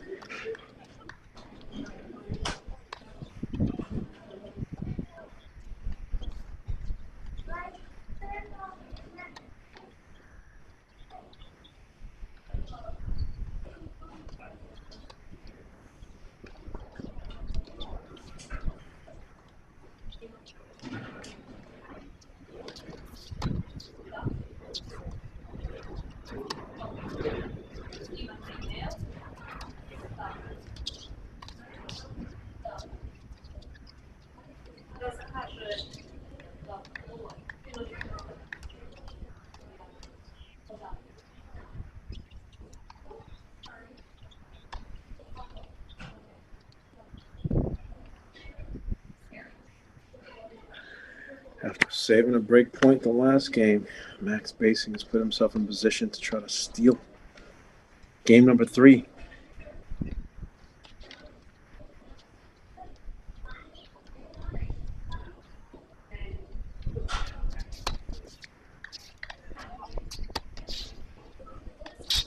Oh, it's a winner back behind him. Whew. Is that risky or is that gutsy? It's still a cross-court ball with good shape, so you have to say more of a percentage play. Hitting back behind players late in matches is always good as they start cheating with their hips to the open court. Deciding point.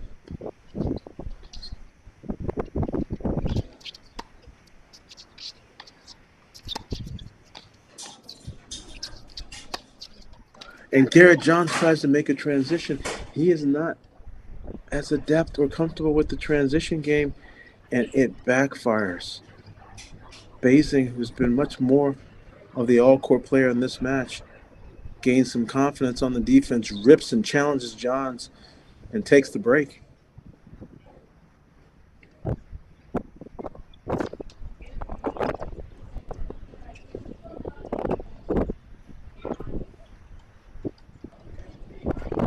In the 2 box to the right, got a little backdraw action. On the far side, Michael Zhang, freshman, one of the top newcomers, was actually seeded.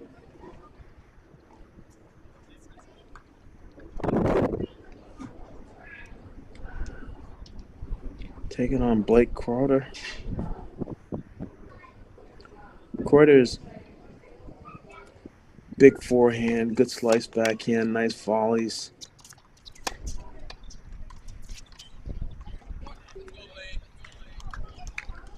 Likes to come in a bit, so there's some definite contrast in this matchup. Michael Zhang, a Wimbledon finalist, coming right out of juniors and trying to make a collegiate impact.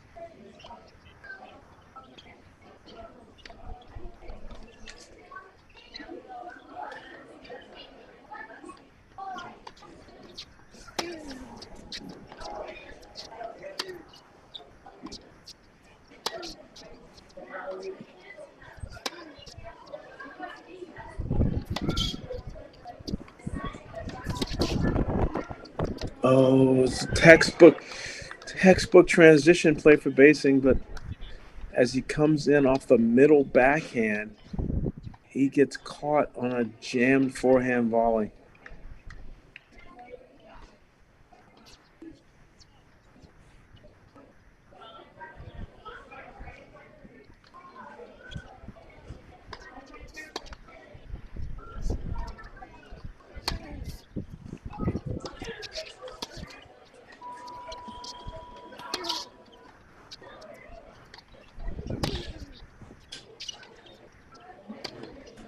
Well done. Looks like Johns is going to make a commitment to try to do this.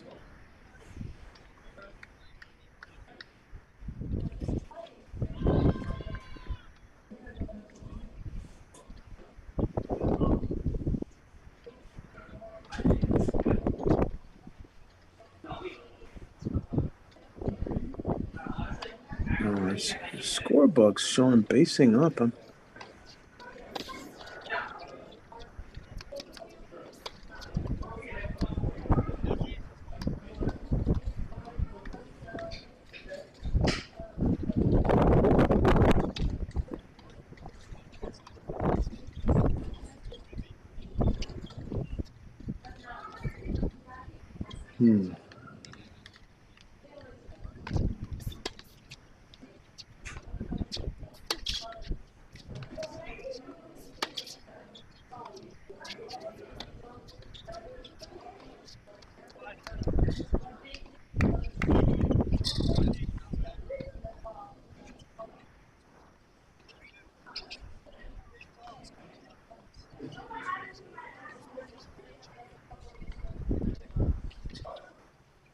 Yeah,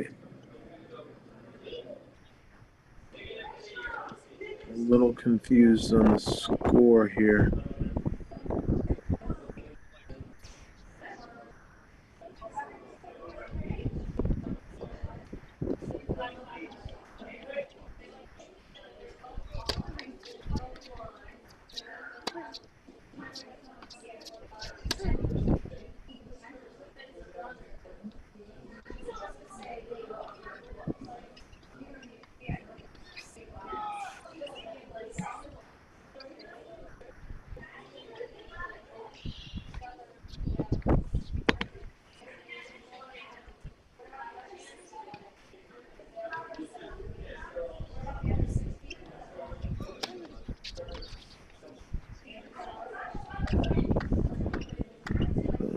Yeah, I think right now the score is being like right there. Garrett Johns won the point.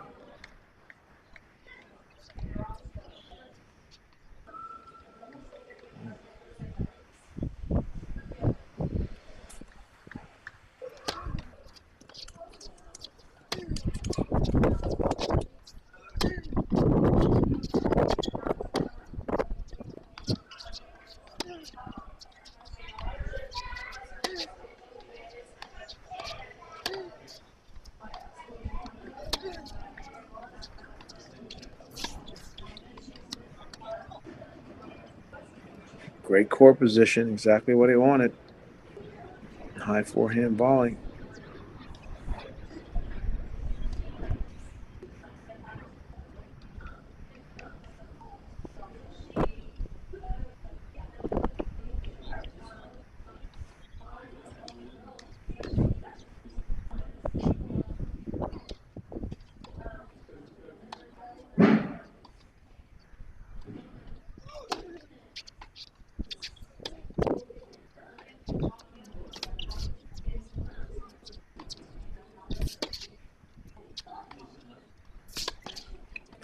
That's the pressure. And with Garrett Johns completely out of the picture, basing inside the service box, that's advantage basing all day long. Johns needs to figure out how he can keep better court position early in the point on this side. Can't allow basing to have very easy entry routes to the net, especially on serve.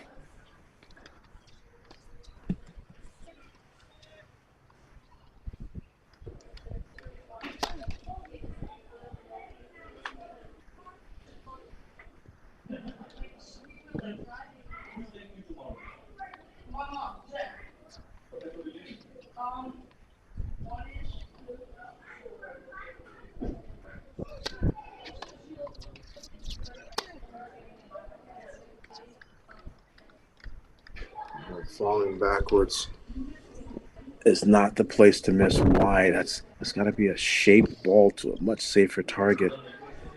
Now basing, score is correct now, 2-all. I thought it was 2-all, not 3-1. And now basing still has an opportunity to go up a break in the third.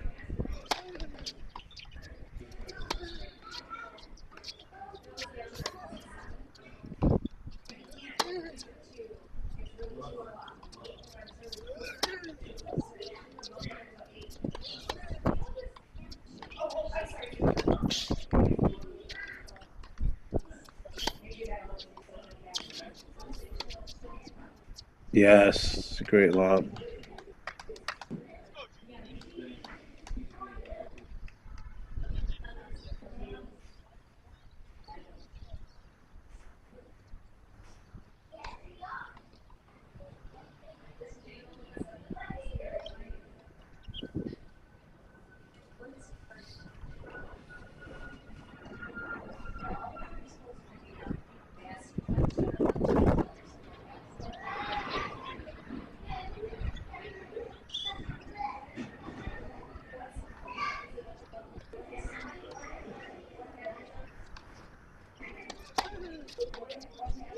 That's really helpful. He's in a little bit of trouble there. Free point on the serve keeps his nose ahead in the third set. Number 1 seed. Carrying his lunch pail.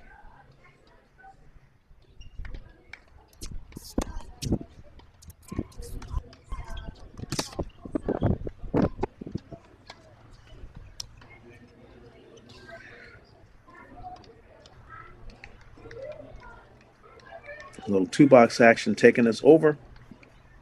Some women's consolation match.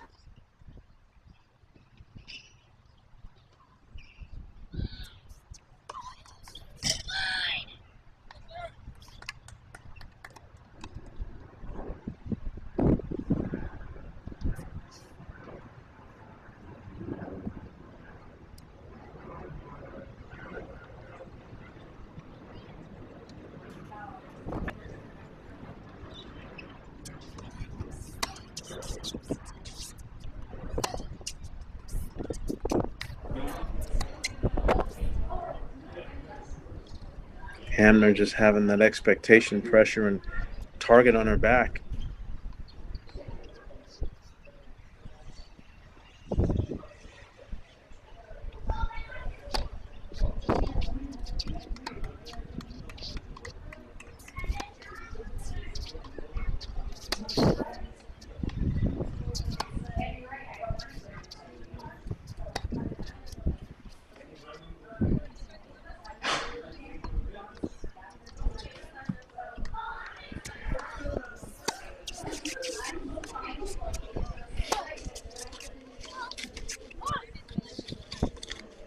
Big time forehand. Hammer obviously winning the first set 7-6 to all the close. Shift back over to court 10.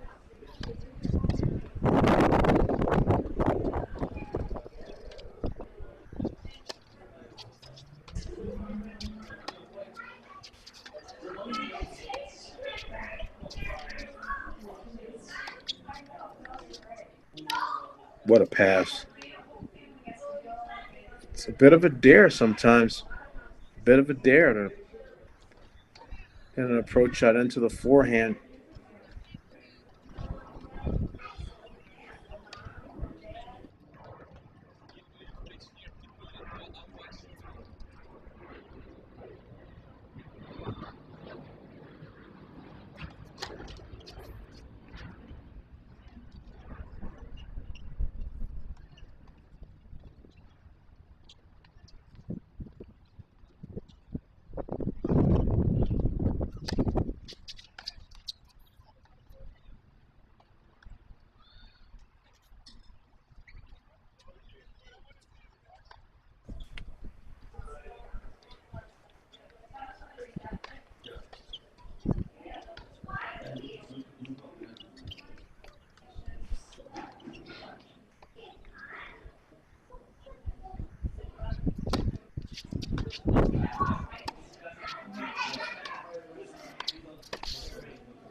Well played.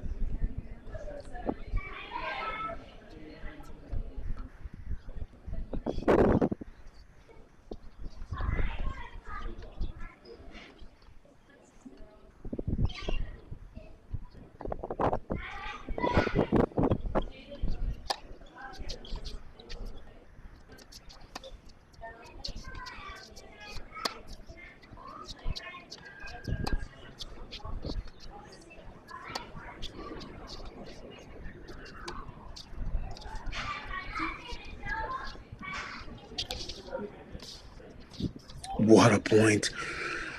And Garrett Johns had that volley on his racket. Great hustle. Basing most certainly is just a lot more depth and comfortable with the transition game, and a super close match so far. It's really helped him.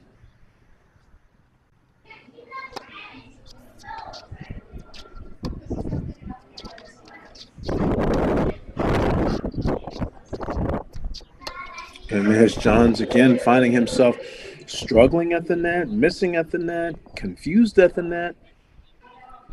For whatever reason, and in that instance, he was forced to come in by, not on his own terms, but yeah, he seems to be a little out of sorts inside the service box. 3-all in the third. This one's going to the nitty-gritty.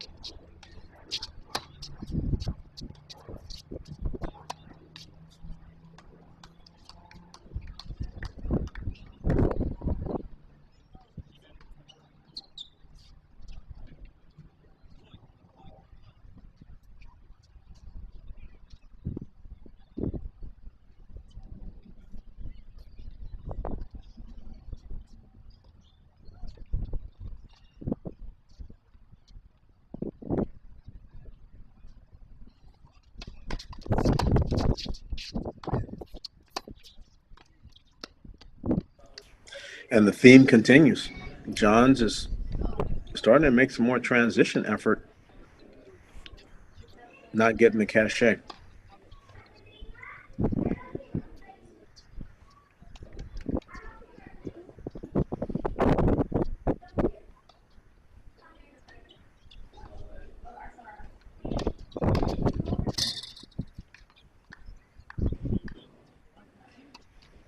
Free point with the big ace is helpful.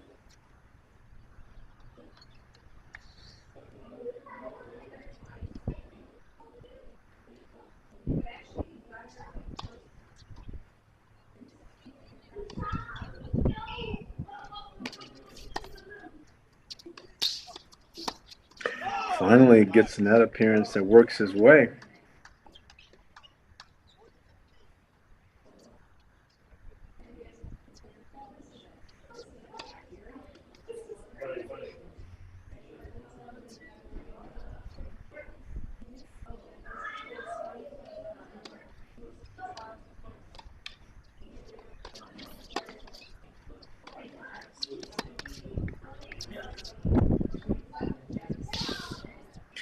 The drop shot works.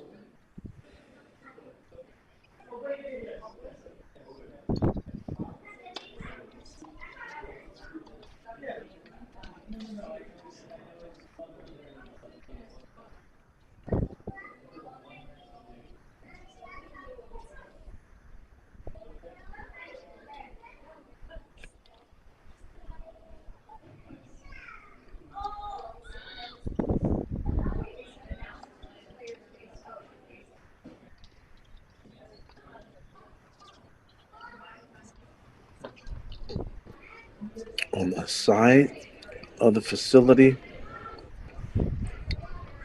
closest to the highway and the street here, it's Sarah Hamner, Malaika Rapalu having a battle out here.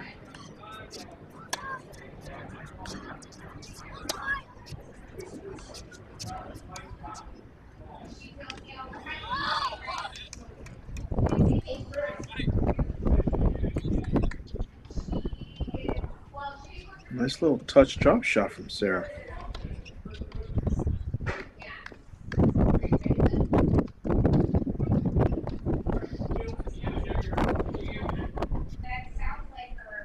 guys ready to go?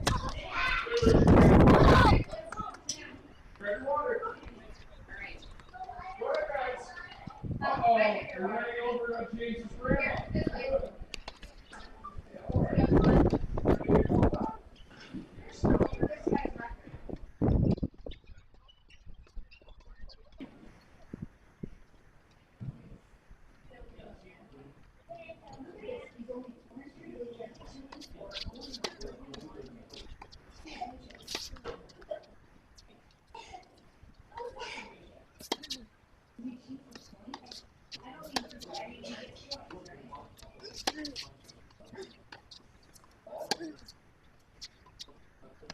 It's a great point. Johns is still moving well.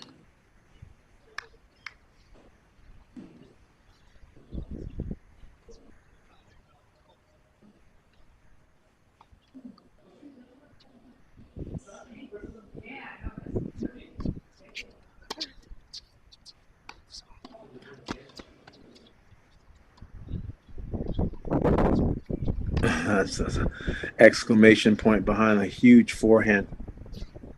I must admit, these guys look good.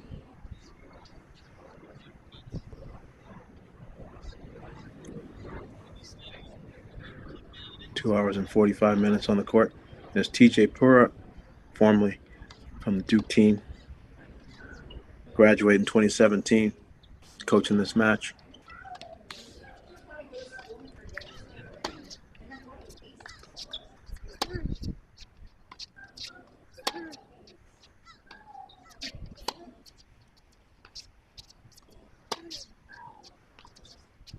That's a much better forehand. John settled, had the right spacing and the time to hit that heavy ball deep into the backhand corner.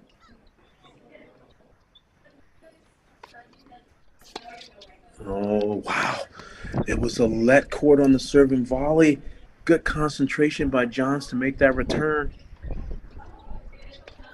Spacing lets the volley drop a little low.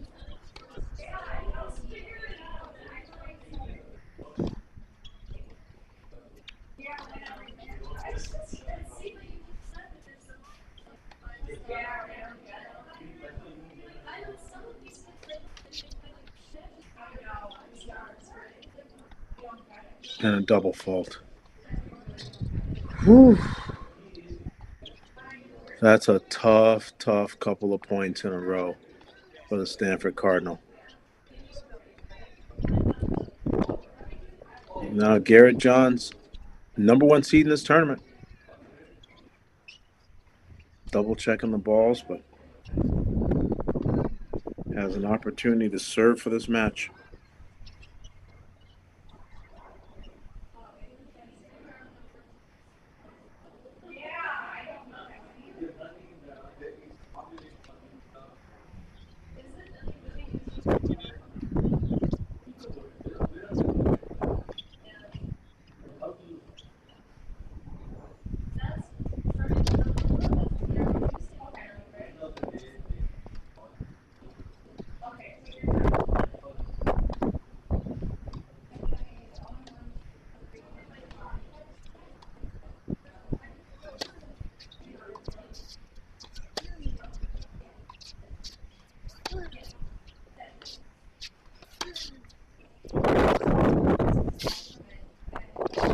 That's well done. Good sportsmanship as well. Ball's pretty close to the line, and Garrett Johns is making fair calls. I like to see that.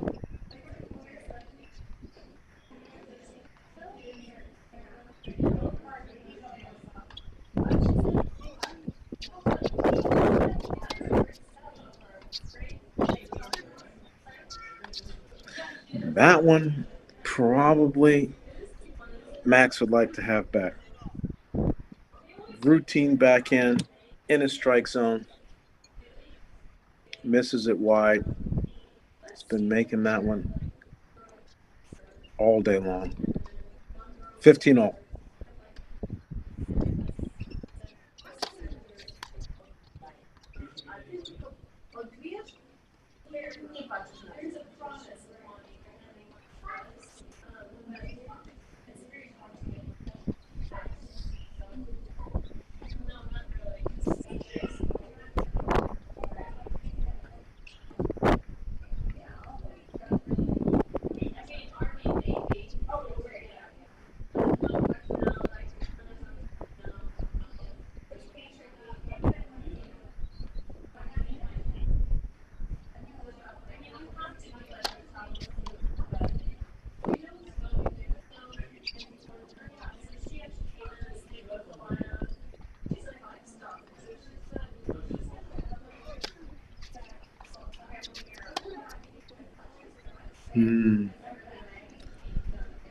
Routine backhand. A little bit of a surprising 2 backhand unforced errors in a row from both players.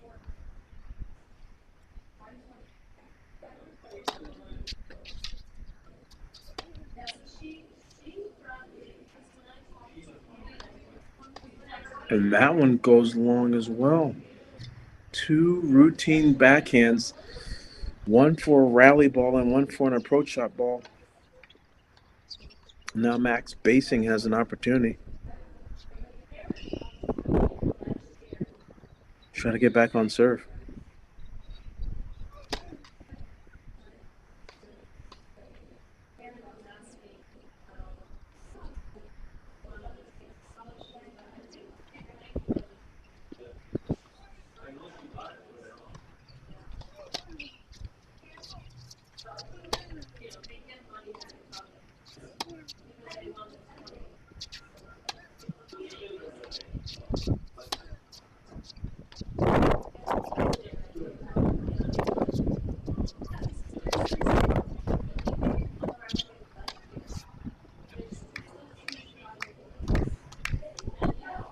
That's in. Oh no, it's called wide. Or is it in? I guess it's called in.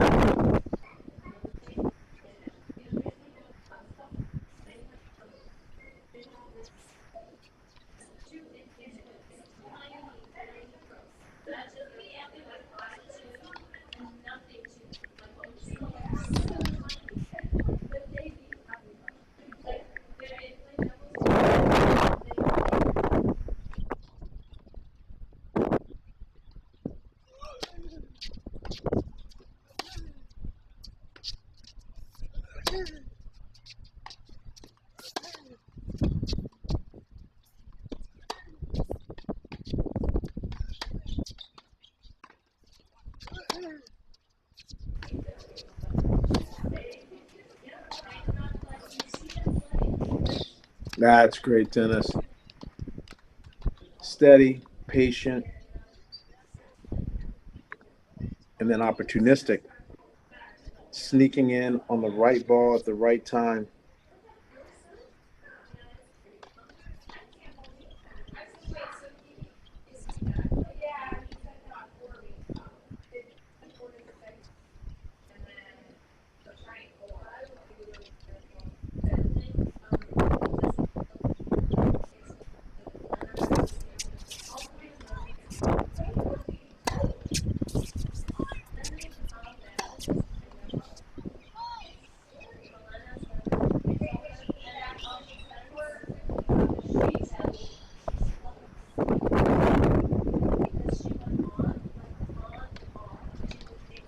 Definitely a lot to think about.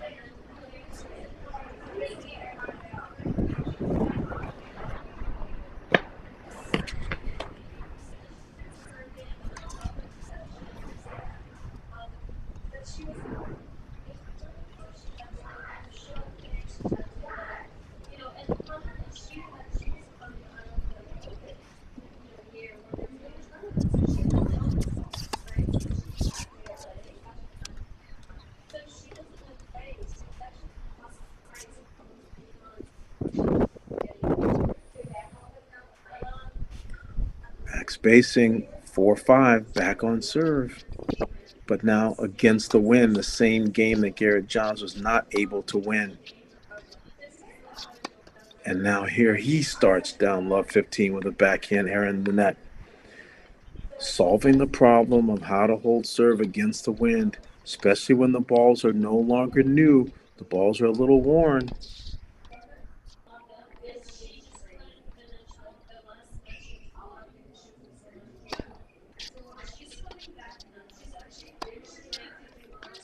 Oh, what a passing shot. That's not the time to look too cool for school on the drop volley. Oh, no, you got to do some more work to take care of that shot. Great pass on the run, but Basing is in winning position there and just didn't get his hands organized. Love 30.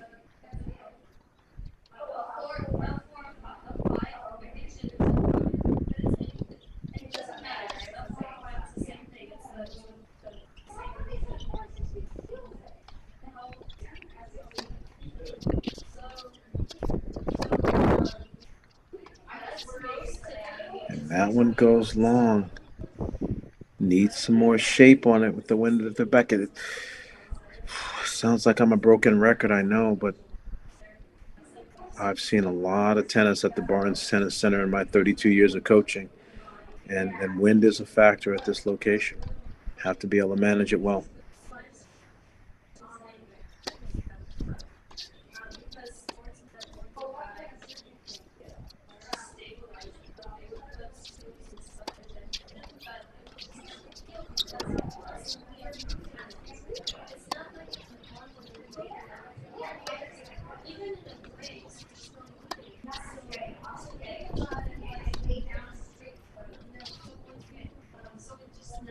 Well played. Great job. Good recognition.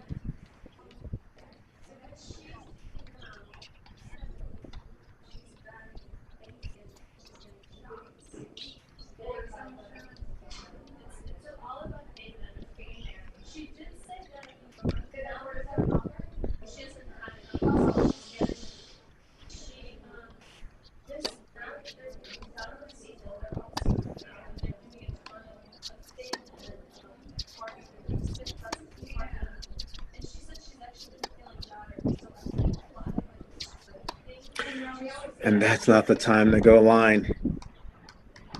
Geometry lessons. He goes to Stanford, so that means he's a smart guy. He most certainly should know better there. Needs to take some time. 2 match points for our number 1 seed.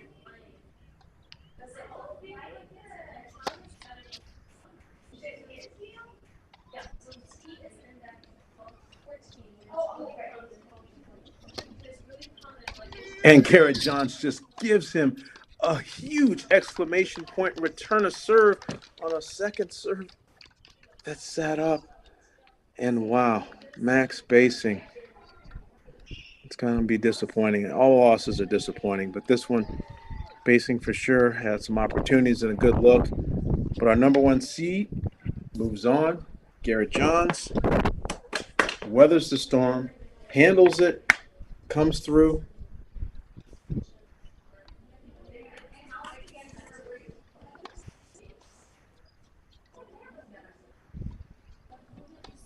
So that's it for our seeds.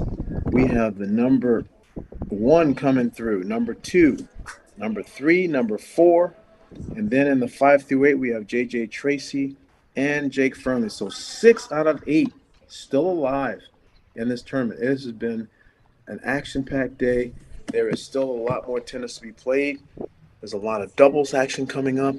We're going to take a short break here. We'll have a little bit of consolation that's going to be running for you to watch. And then Editor-in-Chief Alex Grushin is going to pick it up, take a look at some of the doubles that are going to be going on, and obviously close down the show later today. Coach Mark Bay has been here since 11. Really happy that I had the opportunity to watch all of this action. ITA National Fall Championships on Crack Rackets continues. We'll be back after a short break. Thank you for watching.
Good afternoon to all of us joining us here on our Crack Racket stream of the 2022 ITA National Fall Championships. Alex Gruskin now here and ready to steer the ship for our doubles round of 16. We still have 16 main draw matches to present to all of you college tennis fans here on day 2 of these National Fall Championships. We start things out here on Stadium Court, and if you're asking me, who are the front runners entering 2023 to capture the doubles NCAA championship on the women's side, I would go with our top seeds here on court. Savannah Brodus, the rising sophomore, playing with now rising third year. I don't know, junior, senior, the terminology always gets funky for me, but the second year Brodus partnered with third year Janice Chen. Of course, this duo NCAA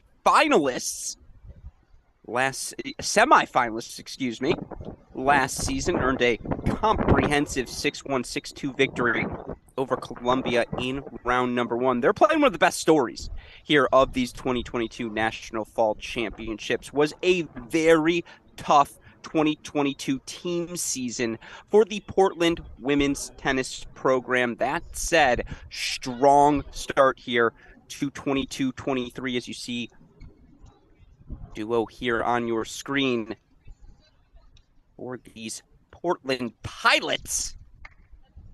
Sally Pethybridge, sophomore out of England, partnered here Eva Zelic, junior out of Croatia.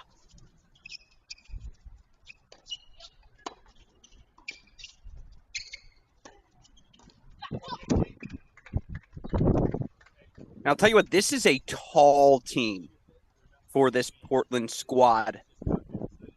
As you look, Pethybridge listed at 6 foot, currently serving on the far side of your screen. But guess what? Her partner, Eva Zelic, also in the 6 foot club. 2 6-foot players here representing these Portland Pilots so well in round number 1 as duo went on to earn a 6-3, 7-6 win yesterday over Kentucky's Carlota Molina, Elizabeth Stevens. Of course, just to put a quick final thought on this Portland Pilots team. Again, you look for Portland last season, 6-14 overall for the Pilots. As my people like to say, that's Nishki. Not very good.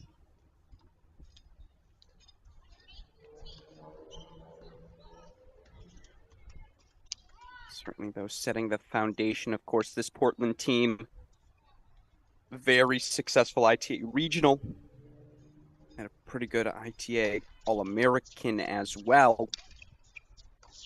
Getting through the pre-qualifying in doubles, winning a match in qualifying as well. But again, they're taking on a veteran duo in Savannah Brodus, Janice Chen. Some scholars of the College Tennis Universe argued by the end of last season, we talk about that special class of sophomores, Brodus, Tangelic, the Texas freshman last season, Emma Staker, the touchdown maker. Some argued that Brodus was better than all of them by the end of last year.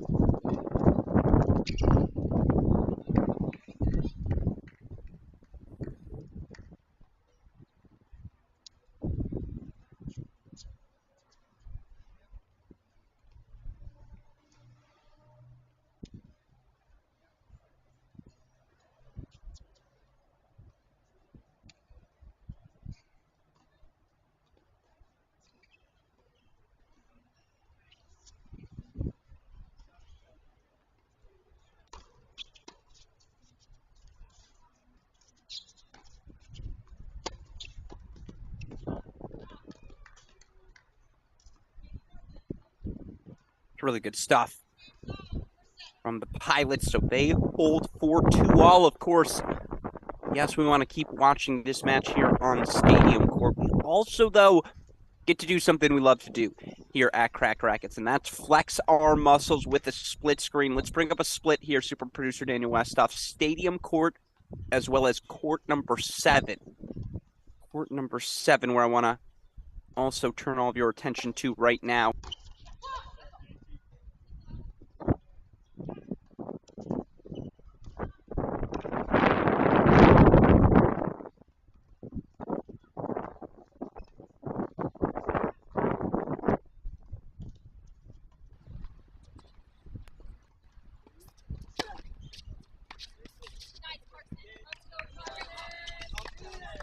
And perhaps you're asking yourself, why did we go with court number 7? Well, as you can see, it's because it's a strong start for a pair of UNC Tar Heels who enter today's match as the number 2 seeds in the draw. That's right, we're flexing out the big guns here early. Want to show you these top 2 seeds, Chen, Brodus of Pepperdine on the left. Of course, they were NCAA quarterfinalists as a team, meaning Pepperdine last season. Who knocked out Pepperdine in the 2022 NCAA tournament? It was the North Carolina Tar Heels, and 2 of those Tar Heels on court right now. Tangelic, another one of those superstar sophomores. And Tangelic, relative to the rest of the field, felt like she played a little less competitive tennis, or at least was a little bit less on the competitive junior circuit grind than perhaps some of her peers here in the college tennis universe. But it takes 1 second of watching Tangelic to realize how much talent the sophomore possesses. Feels like there's nothing on the court she is athletically incapable of doing. And despite all of that glowing reviews, she's probably the lesser half of this doubles duo, as Tangelic paired with ITA All-American women's singles champion Fiona Crowley. If you want to hear from Crowley, check out our Crack Rackets Cracked Interviews podcast, where we spoke with all of the ITA All-American champs, Crowley included. Of course, these two, Crowley-Tangelic, faced off against one another in the ITA All-American women's singles semifinals this year. North Carolina, the first school in All-American history to send 3 players into the singles semifinals.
What it's worth,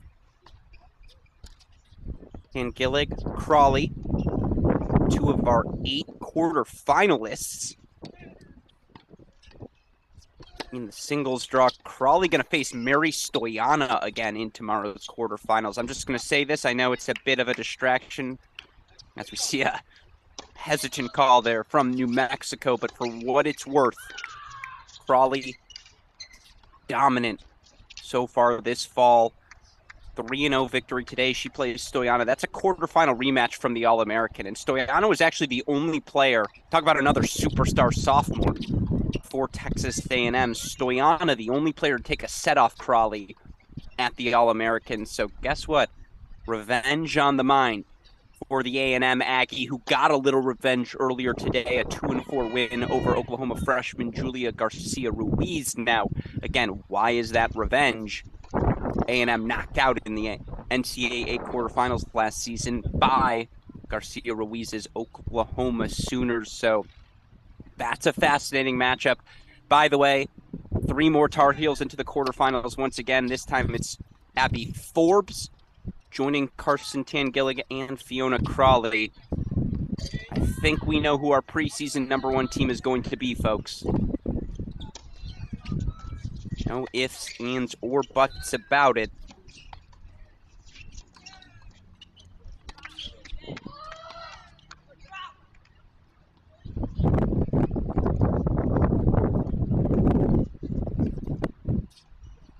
But of course, as you see, it is all Crowley and Tangelic right now.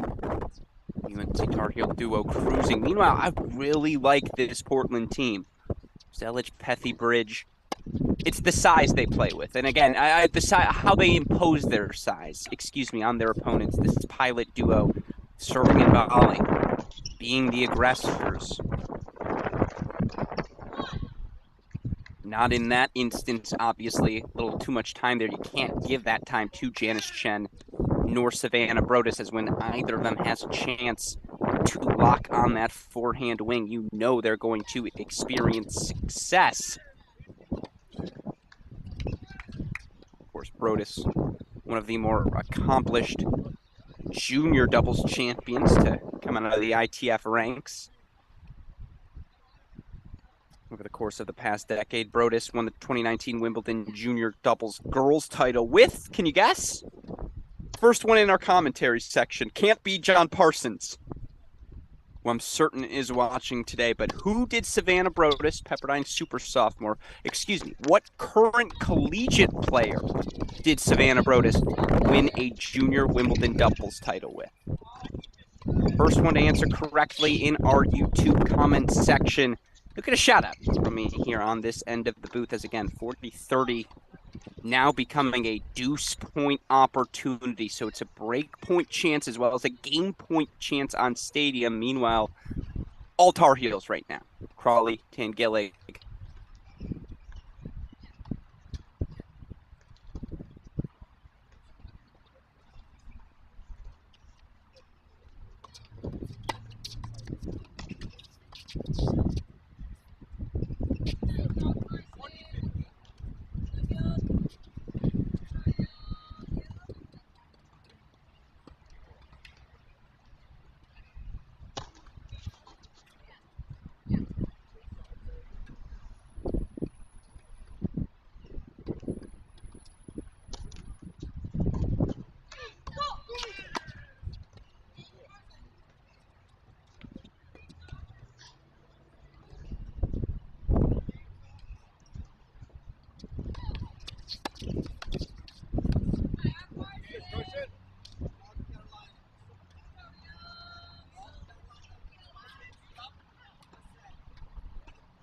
So it's all heels right now. 5-love for UNC. Meanwhile, nice hold for the Pilots for 3-all. Once again, round of 16 action getting underway.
So again, we are going to look to jump around a little bit for what it's worth.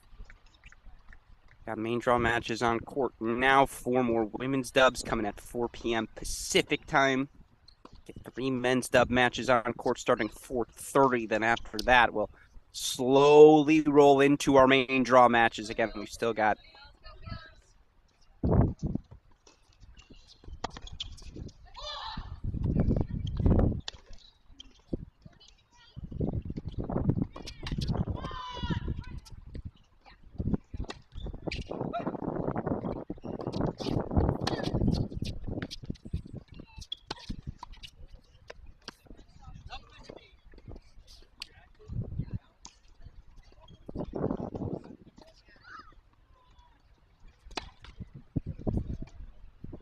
Little schedule update. By the way, super producer Daniel Westhoff, if we get an answer,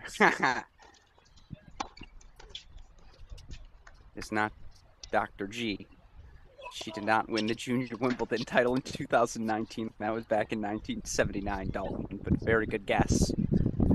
That was a lie, by the way. Dr. G, a.k.a. my mother, did not win a Junior Wimbledon title. Nevertheless, again, the trivia question we have out here right now for all of you college tennis fans. Savannah Brodus, left side of your screen. 3-all, 30-all, in a little bit of a sticky situation right now. Are the top-seeded Pepperdine Waves 2019 Junior Wimbledon champion was Brodus. Don't cheat, but can you guess?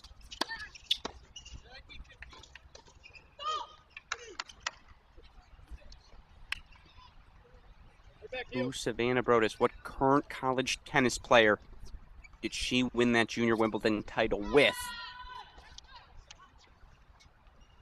Again, right now I know it's a little bit of a witching hour. We're focused on these matches. These are our top 2 seeds. Right now, after having breakpoint chance, Pepperdine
had their chance, did Portland, but that's a very nice hold for Pepperdine. Meanwhile, set point on the racket of Fiona Crowley.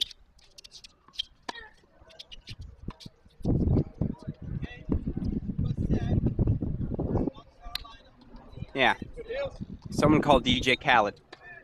All Fiona Crowley has done this fall is win, win, win, no matter what. So Crowley-Tangelic, 6-love opening set on court number 7. That's enough of the number 2 seeds should they approach the finish line. Is that North Carolina duo taking on Zhang and Hop right now of New Mexico. By the way, that New Mexico pairing, a very fun win last night. We had them here during my portion of the stream. They won 10-7 in the third. For the Fulgenzi sisters, so good run for New Mexico, who, by the way, according to that website, if you recall, this New Mexico duo on court 7, the first in program history, they think, to have won an ITA regional title. Yes, we don't give out participation trophies, but we do acknowledge historical excellence, and that is historical excellence from Hop and Zhang, even if they haven't gotten off to the start they wanted here in the round of 16. That said, super producer Daniel Westhoff, I'm going to ask for a quick reset of the split screens. Let's keep center court on the left, but let's move over to court number 12 on the right side of our screen. I don't mind the quick interruption. Oh, my God. Sometimes super producer Daniel Westhoff surprises me. I forget that he can leave one half of the screen going and mix things out on the other end. Again, 2 more players who played a really fun match last night are the Minnesota duo you see on your screen. It's, of course, the pairing of Annette Koskell, Zoe Wheel. Might be Whale. I apologize. Feel free to correct me if you are one of the parents here in the chat. I'm always looking to learn.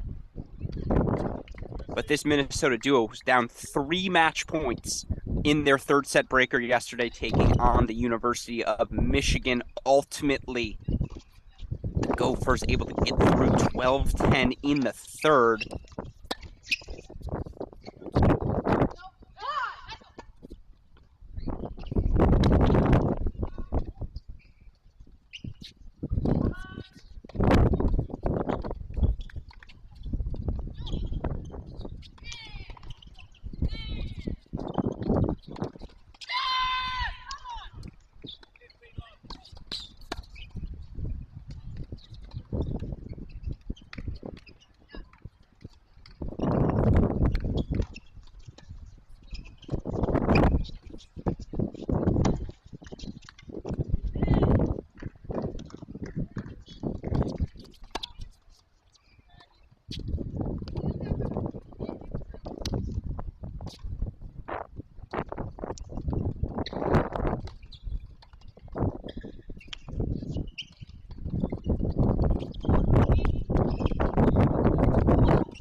right side of your screen.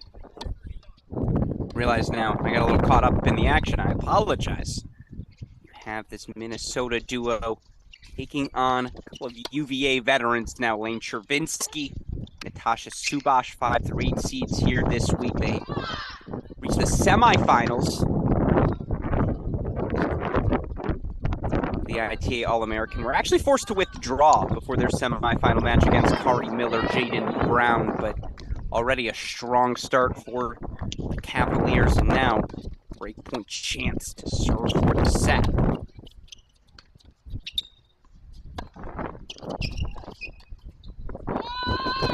That is so good. I got nothing to say, but exceptional stuff from Minnesota for all. Again, you're not getting beat down the line. You're not playing doubles correctly, but Subash wasn't even looking to poach. That was just exceptional execution.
You see Brodus-Chen get the break for 5-3. They will now serve for the set.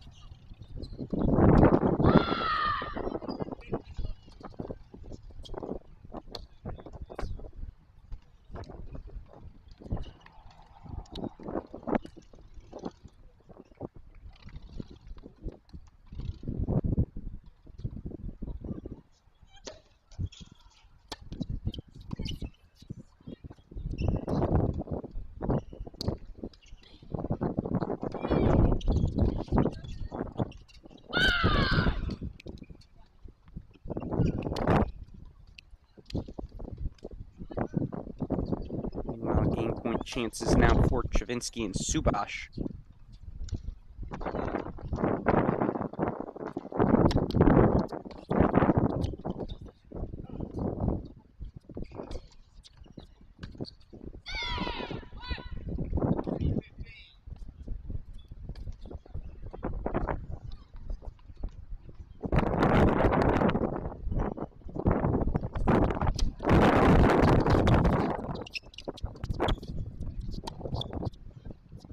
Yep, smart play by Subash there. Oh no, but better lob. So 40-30 now. Still 2 more game point chances. Of course, for what it's worth, these doubles matches still 2 out of 3 sets, but the third set a breaker to 10. By the way, still waiting for my Savannah Brodus answer. Don't make me have to give away the trivia, folks. Someone knows who Savannah Brodus played with to win that Junior Wimbledon title.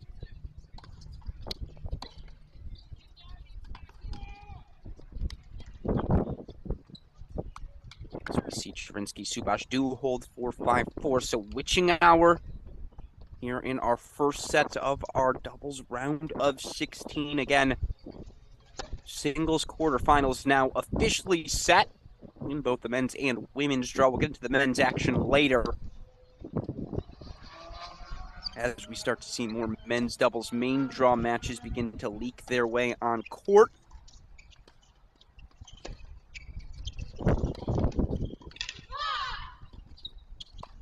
See if super producer David Westoff maybe can get a screenshot of the draw up where things stand in the singles quarterfinals for all of you eventually. Don't need it this exact second, but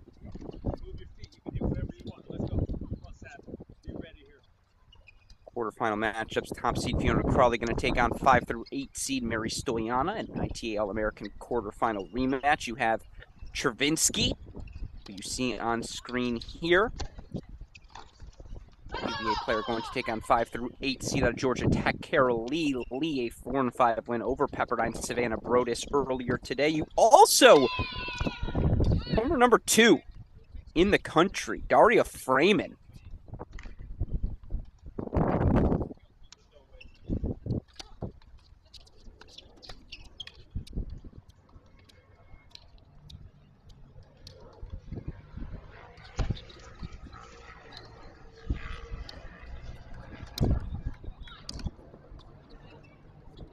Apologies as we see the set point here. We'll finish that thought on Daria Freeman momentarily.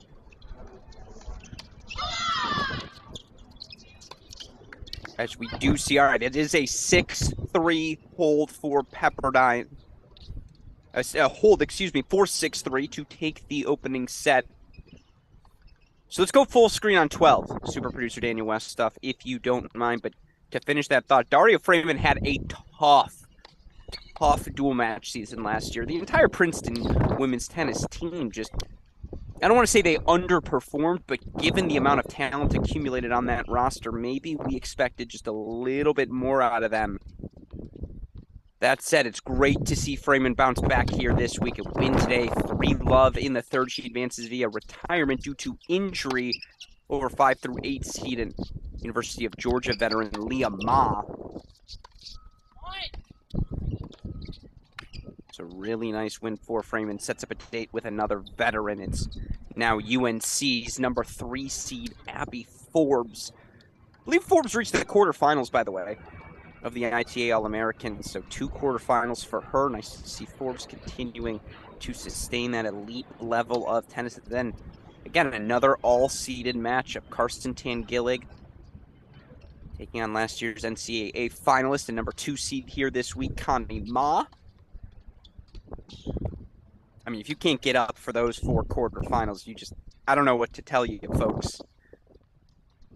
And I know a little bit of a humble brag / insight into what's going on for us here at Cracked Racquets this week. And then I'm going to shut up and watch the ending of this set. I'm very fortunate to be in Santa Monica, California. Currently in Tennis Channel Studios doing some work for them this week. I am immensely jealous.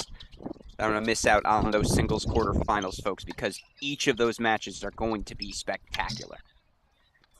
As was that Travinsky forehand. The weight of shot for Travinsky. Her momentum is always going behind the ball. She always has her feet square, set. When she drives through that ball, the power is elite. And the sophomore sets up 2 set points for the Who's.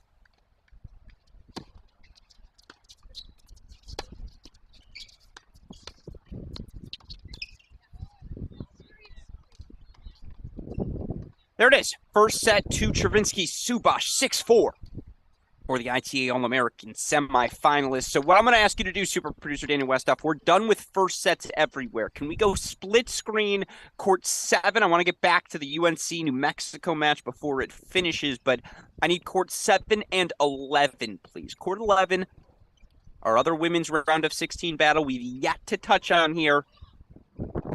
But don't think I forgot about you, Texas Tech or Temple. I see what each of you guys are up to. And, of course, you look for Texas Tech. It's Metka Komach, Christina Tiglia.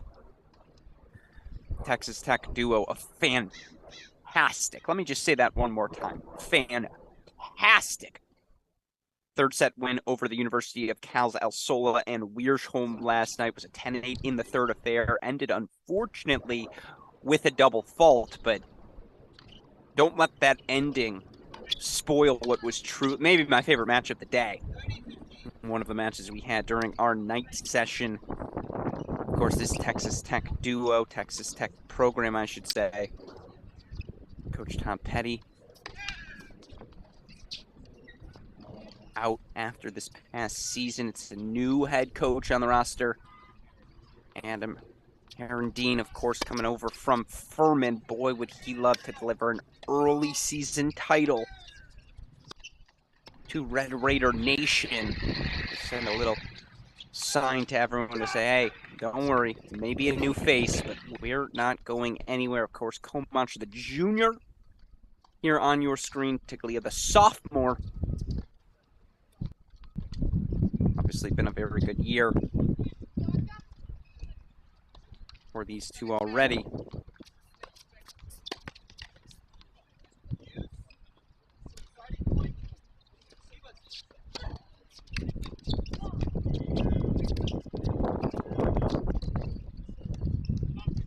This is Texas Tech duo finalists at their ITA regional, knocked out by actually Incarnate Word, the Fulgenzi sisters. Shout out.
By the way, we see you, Hope and Jong, on the board.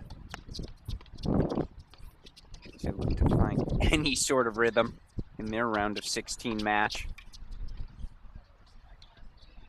Of course, want to introduce our players competing for Temple. And every day, see a team I believe is still the Owls, right? Temple Owls represented here.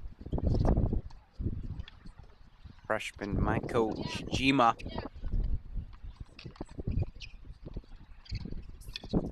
Jima partnered with the fifth-year Jamie Way. That's a very fun freshman fifth-year combination. Of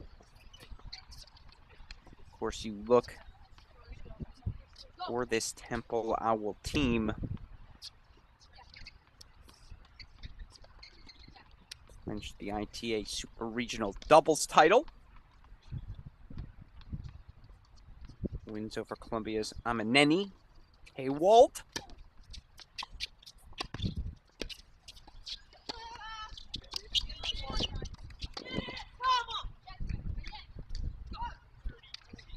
Always nice to be able to deliver a title to your team in your first fall on the job. So I guess this freshman, Maiko Chijima, we're just going to have to keep an eye on moving forward as Temple drops the first set against Texas Tech, but two early break point chances. Meanwhile, is that scoreboard ahead or behind for UNC? The scoreboard might be a hair ahead.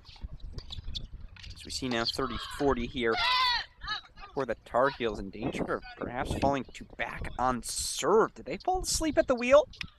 We'll keep an eye on that. Meanwhile, deuce point coming up on 11. Boy, isn't this one of those fun moments where you're just like, God, it's great to be a tennis fan.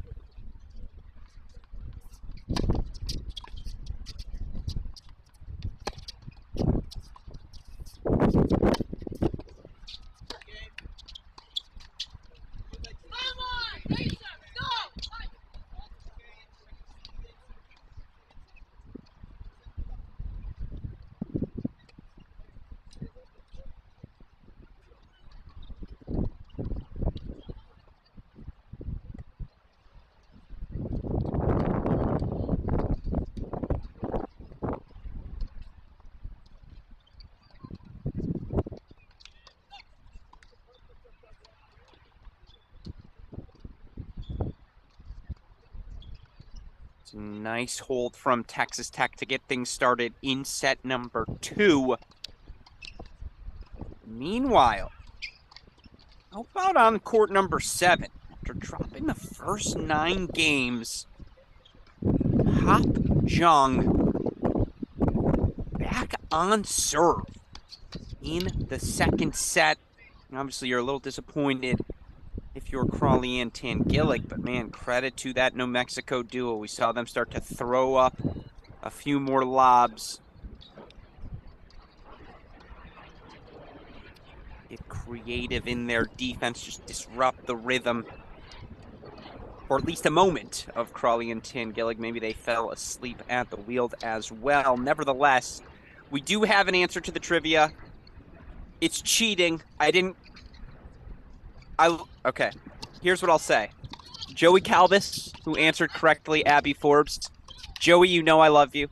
Very fond, obviously, of the support you've given us over the years. And hope all is well with you and, of course, the Calvis family. But I think we might have to ban Joey from answering trivia questions. I wonder why Joey Calvis knows it was Abby Forbes, who did partner with Savannah Brodus, capture the 2019 Junior Wimbledon title. Joey, you're getting too good at this. We might have to ban you moving forward, but I appreciate your participation. And again, to everyone tuning in, Alex Gruskin here. Feel free to send us your comments, your thoughts. I try my best to keep things moving from a court-to-court perspective. I know people have court requests. Problem is, once you take one request, now you got to take them all.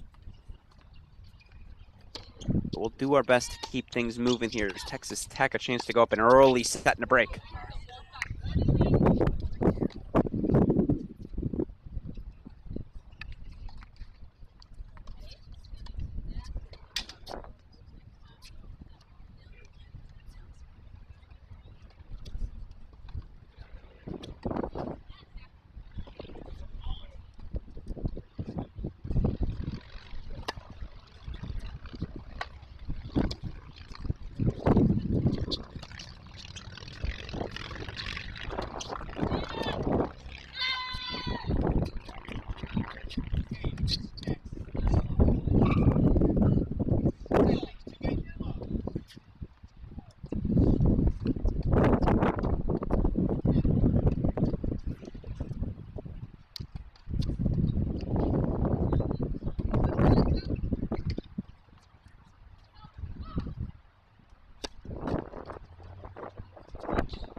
Love this response, by the way, from the second-seeded Tar Heels. 2 break-point chances, obviously, to retake that lead.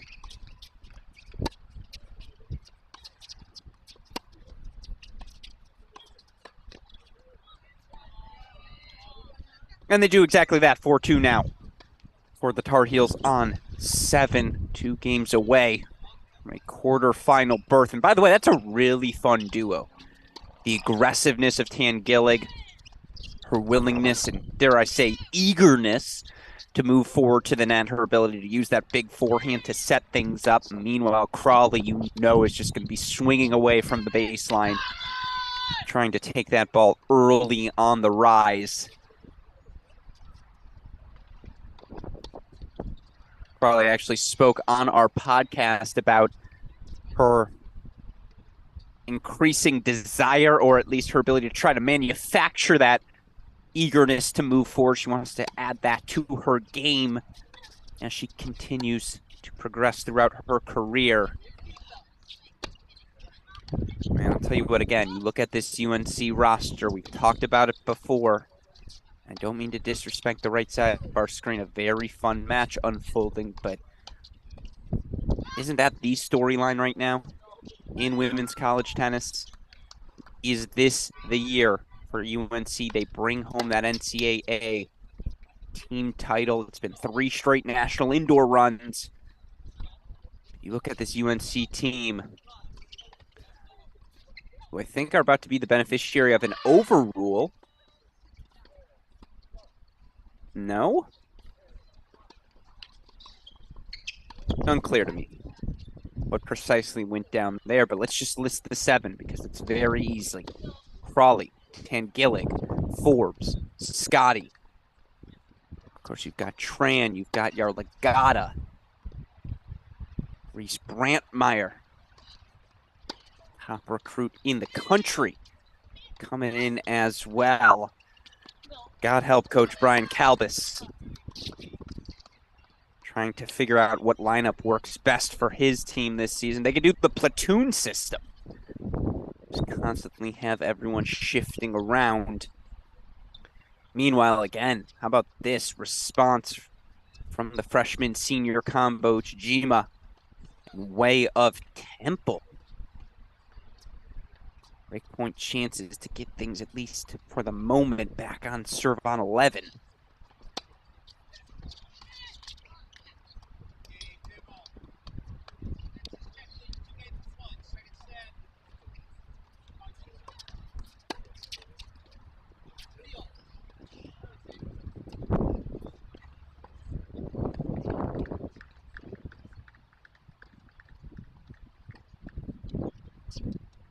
So we're back on serve now, over on court number 11.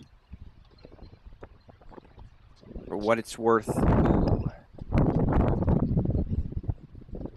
lopsided second sets right now. We'll try to keep an eye on all of them.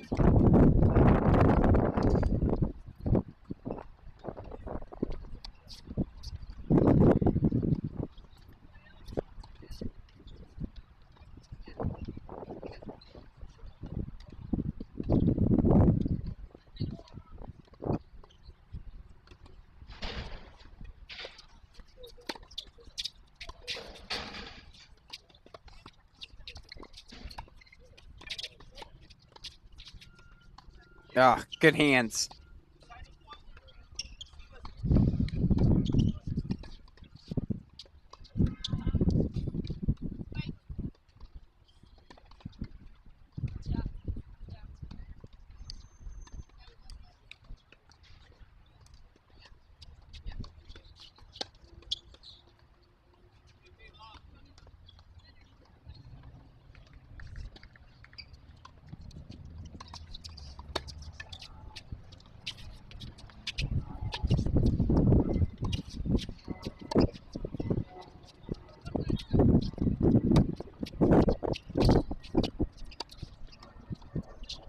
That's what we're talking about, baby.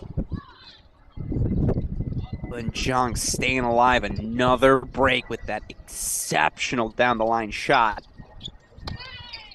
So again, in theory, we're back on serve 4-3 in set number 2 now. Theory probably only place that on-serve moniker belongs, but super producer Daniel Westhoff, we're going to need to swap out court number 11, please.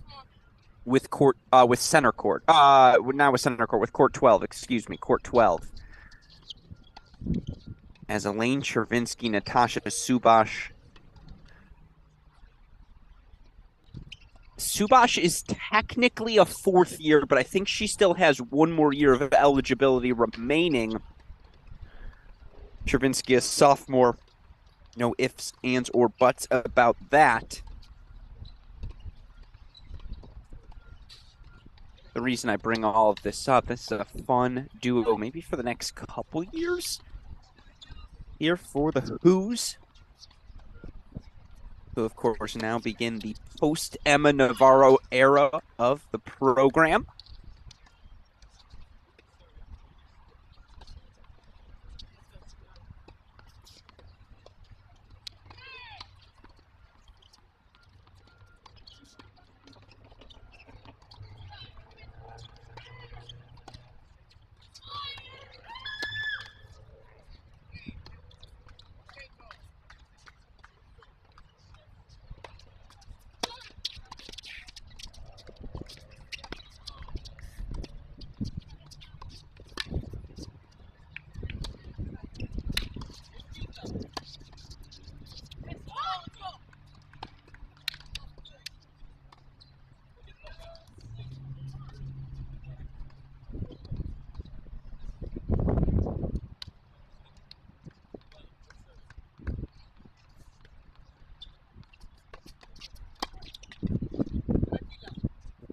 deuce point on 12, but it kind of feels like a match point here as Minnesota's duo.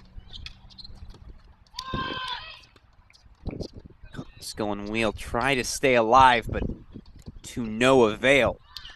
It's now 6-4 for love. Over on court number 12. Meanwhile, can we make court 7 stadium court? I repeat, can we make court 7 stadium court? As Brodus-Chen, your top seeds, now 6-3 for love lead. As they cruise towards the finish line. Again, Alex Gruskin here. 12 more matches to go of main draw play.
An interesting little push here from the Gophers on 12. Again, it's pretty much every game is a must-have game here for both the Gophers and the Portland Pilots at this point. And again, these two round of 16 matches here. Our women's doubles main draw. Ooh. Travinsky just a little bit too much time perhaps to think on that one. So now it's breakpoint chances here for Minnesota. Meanwhile, for Pepperdine, 2 breakpoint chances that are essentially match points. This would be a nearly insurmountable 6-3-5 love lead.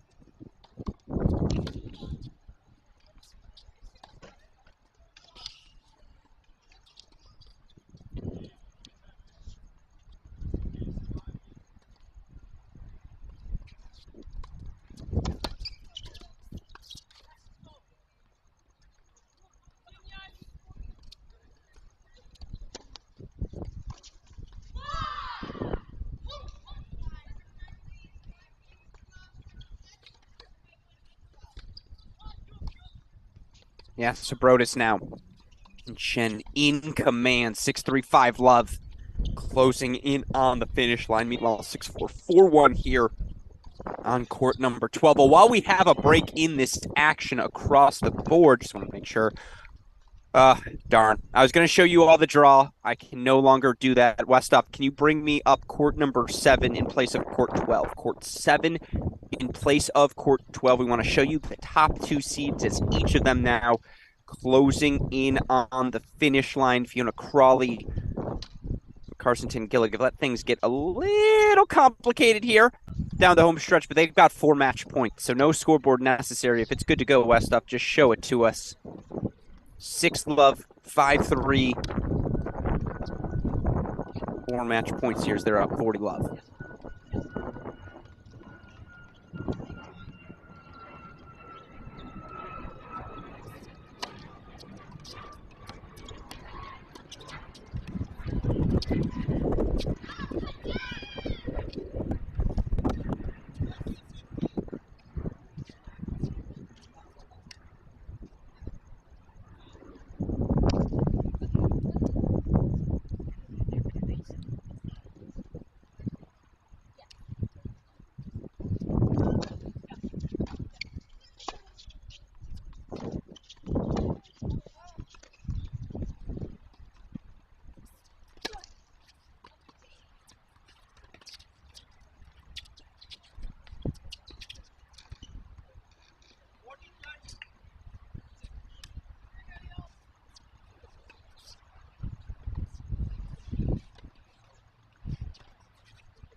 there it is, Crowley and Gillig, your number 2 seeds through very comfortably. Yeah, it got a little tricky at the end, but 6-love, 6-3, and again, Carson Tangelic, Fiona Crowley into the quarterfinals in both singles and doubles.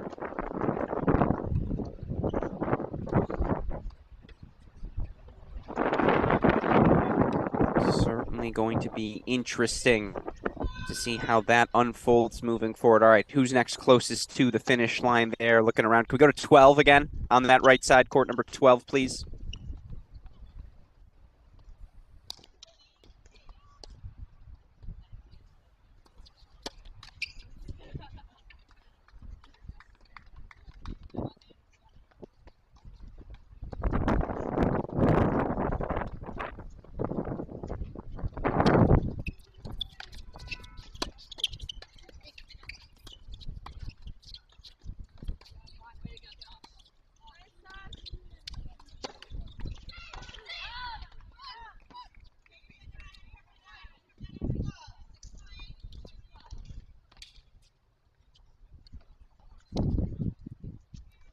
So the top 2 seeds are through to the quarterfinals. Brodus-Chen, straight set victors.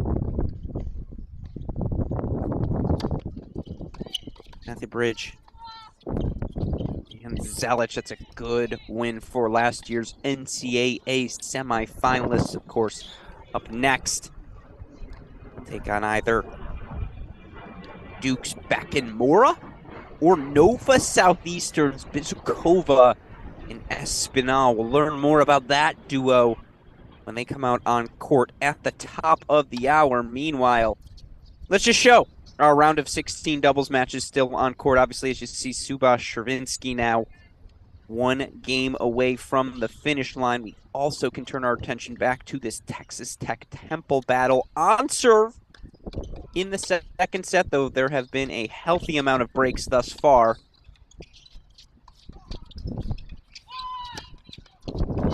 Two more chances to break for Texas Tech, who broke to start the second set, and I guess they're up a hold would be the best way to put it for Texas Tech. 5 service games so far in the second set, only 1 hold that does belong to the Red Raiders. So again, I guess we're on break right now on 11.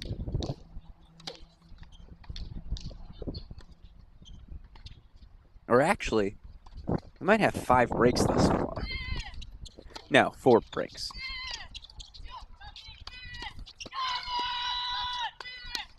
That was the 5th break right there. As Texas Tech now 6-3, 4-2.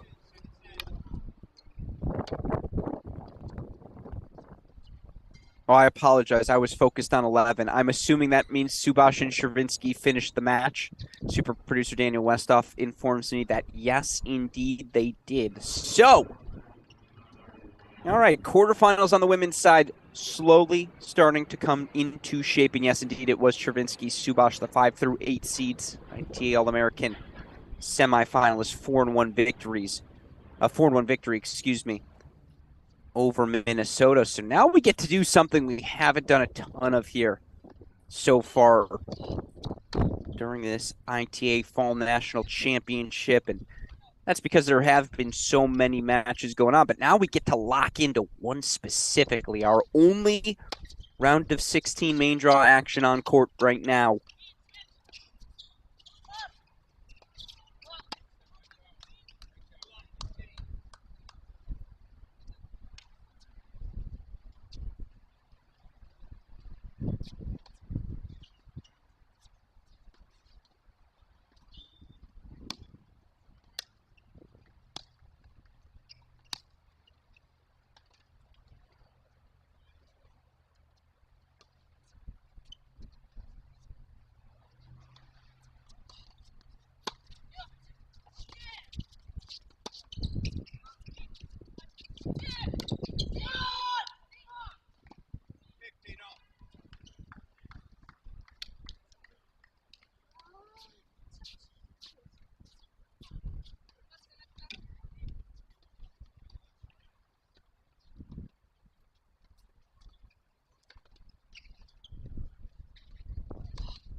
good cross. And that would be my one issue, I would say, with this Temple duo so far. It's, again, a little cliche, but I was always taught play doubles as if you and your partner are attached by a rope. When your partner moves to the net, you want to follow them up there. When they're pushed back, you want to be pushed back with them.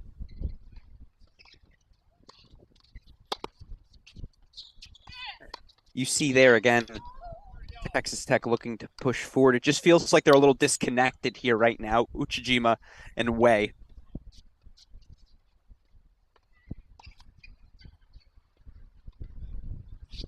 Obviously got away with it on that last point, but down a single hold here.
So again, it's a single hold of serve right now.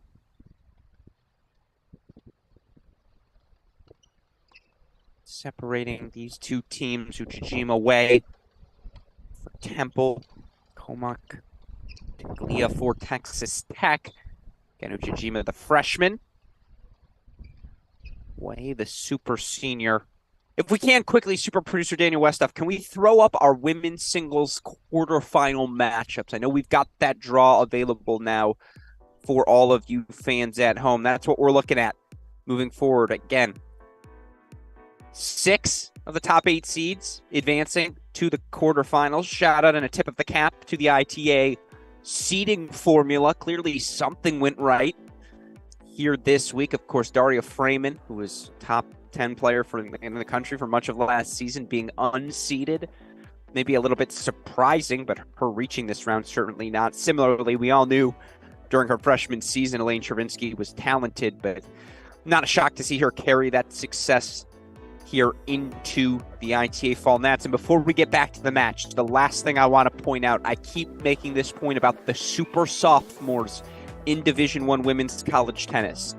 Mary Stoyana, Elaine Travinsky, Carson-Tangelic, Connie Ma, all part of this year's sophomore class. So, yeah, it's a really, really good group we've got right now to monitor here in college tennis. And, I mean, again, if you can't get excited for the future, I just don't know what to tell you. Meanwhile, again, we're on break, dare I say.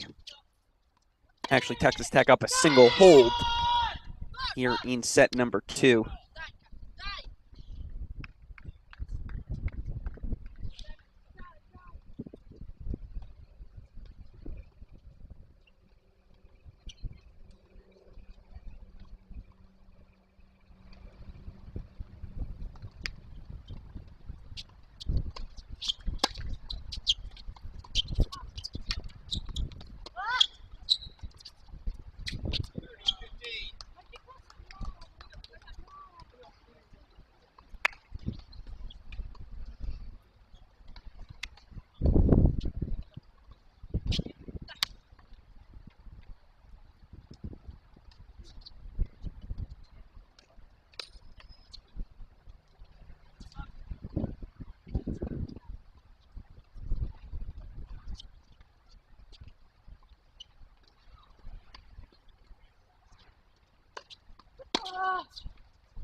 It's a seesaw.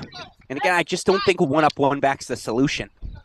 I'd rather see this Temple team just concede the net, go 2 back, if that's the case. Again, look at what this Texas Tech duo has done on this first serve. It's this idea of staying linked, synchronized, coordinated.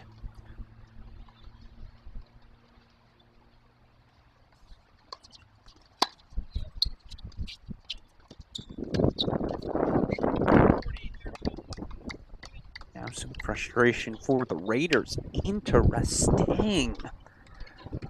Temple 2 game points to earn their first hold of the set.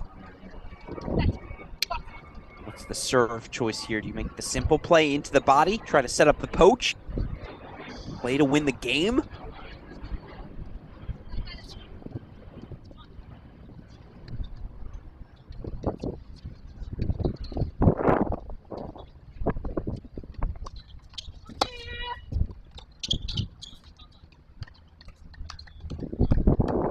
Hold for the Owls. Well, all right then.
It's a great ball. Middle solves the riddle.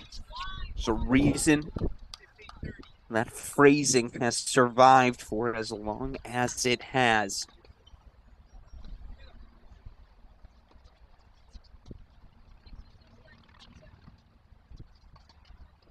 Okay, let's go. Come on.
That's a break point fought off. Again, this has just been one of those back and forth affairs. I apologize.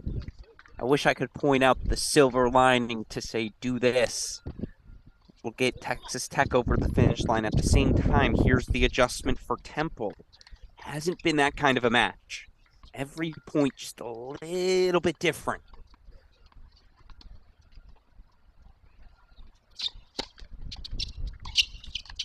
Yeah, it's a tough missed return. And now we go to a deuce. And I'm going to say it. This kind of feels like a match point for Temple. To have these breakpoint chances to have been down for just as long as they have, at a certain point, you're trailing on the scoreboard for too long. It starts to add up. They can take a lead here, maybe, but massive moment, inflection point in this match.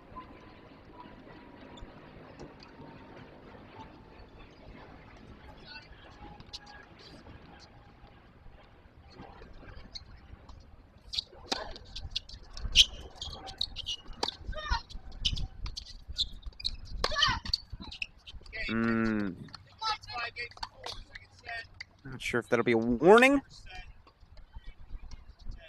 They'll award an immediate point penalty. I don't think there's something too wrong with hitting that ball at the back fence. Nevertheless, after trailing for the majority of this second set, now 6-3 down, but 5-4 up. Freshman Maiko Chijima, super senior Jamie Way will serve for the second set. Of course, our first decider here in our women's doubles round of 16. And get Alex Gruskin here on the call for these 2022 ITA Fall National Championships. Our Crack Rackets team, I don't know what's the better word, grateful, honored, flattered, exuberant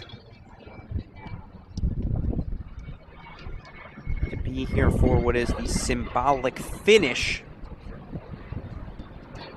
to the 2022 fall college tennis season. It's been a fantastic start to another exciting college tennis season. I know as we look at these ITA Fall Nationals, so many programs competing here this week. I think the number was 44. I believe is what I saw, 44 total programs.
Let's go the distance. It's about darn time. If you're asking me, Temple's Maiko Chijima, Jamie Way into a third set.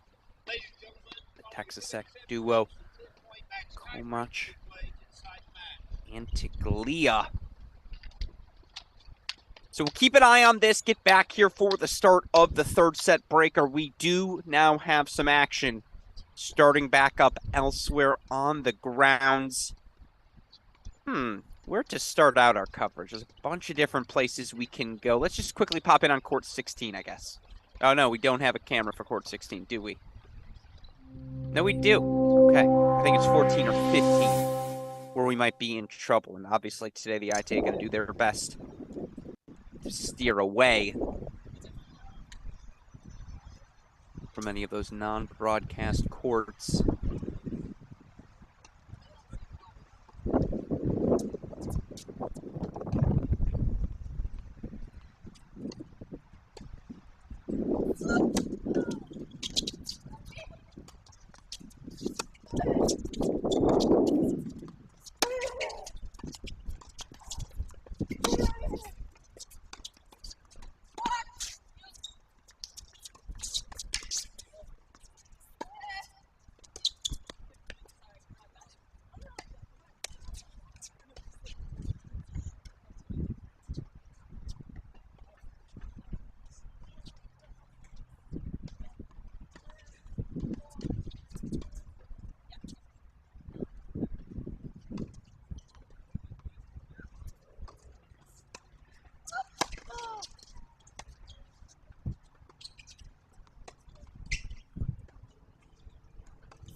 Just a little update as Mora back of Duca. 2-love lead as they take on Bezukova and Spinell over on 16. But now we get things started here.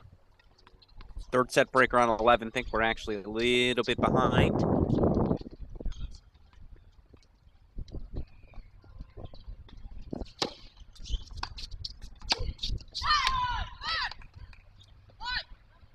It's either 2-1 Temple or 2-1 Texas Tech. Certainly that point goes to the Raiders on the far side of your screen. Give it a second, folks. That scoreboard will update. We promise all of you. 2-1 here for Texas Tech. As again, breaks of serve, whether it be in the mini break form here in the breaker or throughout that second set, that's been the theme of late.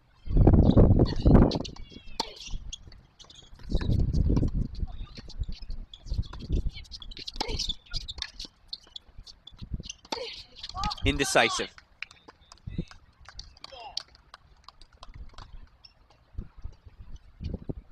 Texas Tech wanted to cross. The hands caught in the cookie jar. Again, it was a little indecisive in that cross. Kind of reached for the backhand volley instead of moving the feet.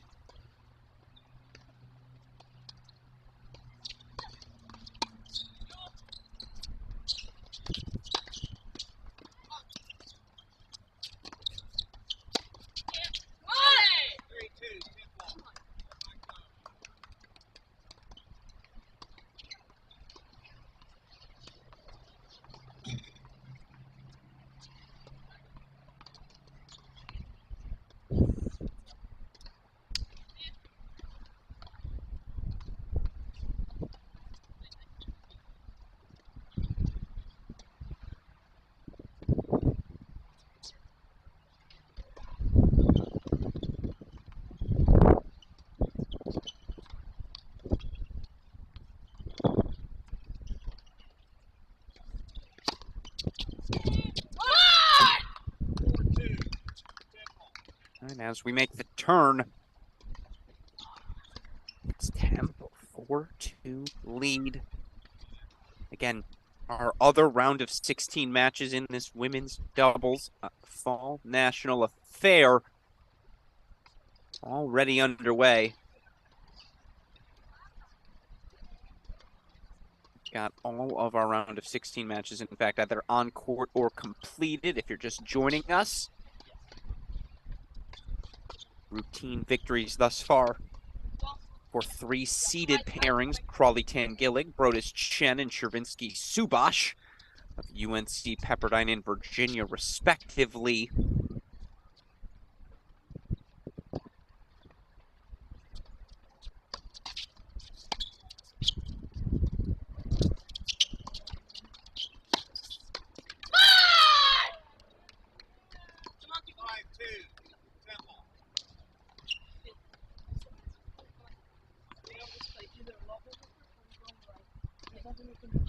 Worth noting, if you're tuning in right now and you're at ITA HQ, first of all, thank you for your support. Second of all, just so you know, the score, I believe, was incorrectly entered into the women's doubles draw. It was Brodus-Chen with the 6-3, 6-love win. Right now, it's Pethy-Bridge-Zelich entered as the victors. So if you're listening, Joe Gentry, A, hello, my dear friend. Thank you for all the work you do to make this possible. But B, just a little scoreboard mishap in the women's doubles draw right now.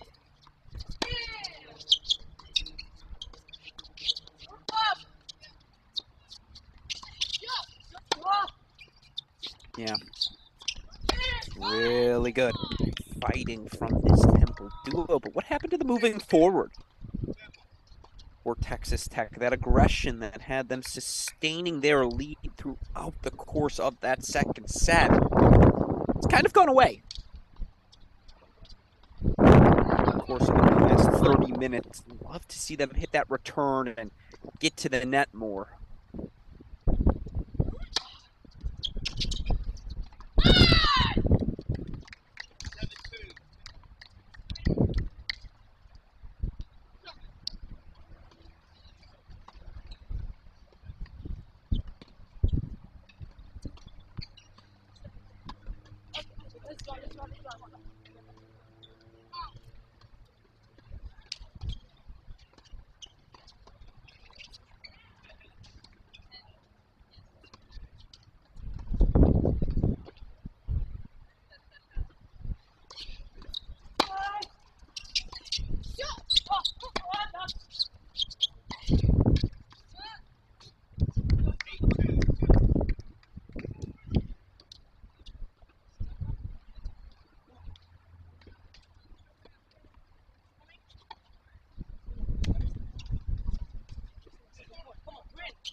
Oh no, it's just all going the way of Temple right now as the overhead whiff. Just not quite enough footwork.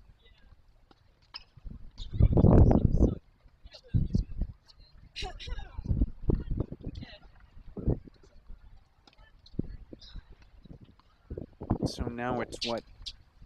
At this set point, whatever that word is, 7 of them coming up for the Owls.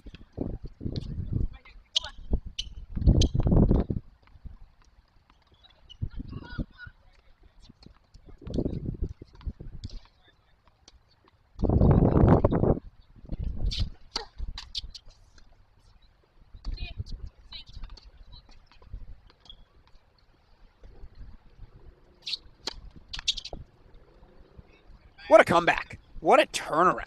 What a story. It's these Temple Hours. Maiko Uchijima. Jamie Way. From 4-3 down in the second set. 3-6, 6-4, 10-2. 9 consecutive points. Rattled off in the third set breaker, excuse me. So now, this Temple duo into the quarterfinals where they await the winner of Jaden Brown, Kari Miller of Michigan, and Catherine Duong, Megan Hooser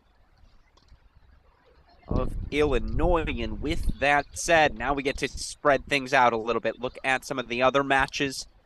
Again, our other 4 round of 16 matches in the women's doubles draw now out on court. Let's lock in on them now. Let's move west off to our first split screen here of the second half of the section. Let's go split screen courts 16 and 18, please. 16 and 18. As we move into, again, our round of 16 coverage. Continue our day 2 round of 16 coverage. Alex Gruskin here, steering the ship for us at Cracked Racquets. Daniel Westoff on the 1s and 2s, best producer in the business.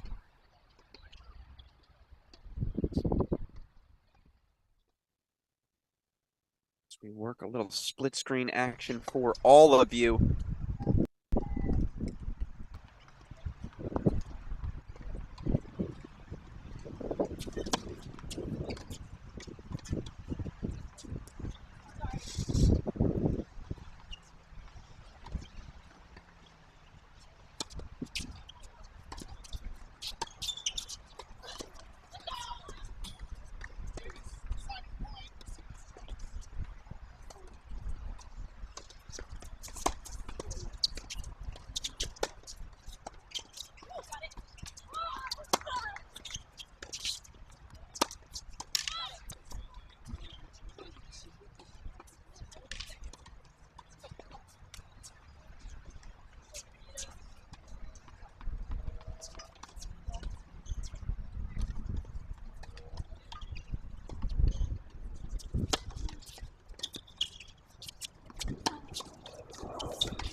take this moment now to introduce who we have on court here again in our 4 other round of 16 matches. We're going to jump around here between all 4 of them. Super producer Daniel Westoff, so I'm warning you in advance here to get ready.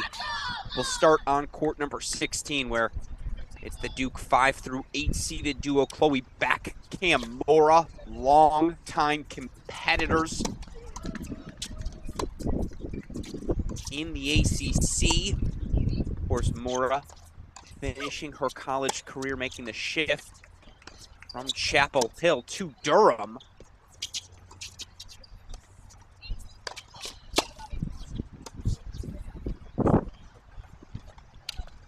But I'm sure, obviously, Mora will know her partner well, Chloe Beck, who, again, she's competed with and against for so long. Beck, top 10 player in singles for much of the 2022 season. For what it's worth, so was Mora.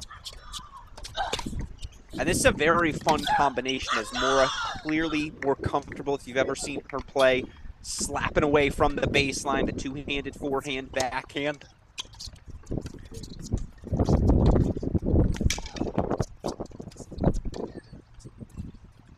Able to generate such incredible depth is more on the flip side. Her partner, Chloe Beck's a little bit of the jack of all trades. Beck will throw in the slices, the lobs, the overheads, serve and volley, all the little things Mora may not necessarily love doing. It's a fun group of opponents here. Excuse me, fun partnership.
By the way, taking on Beck and Mora, I apologize.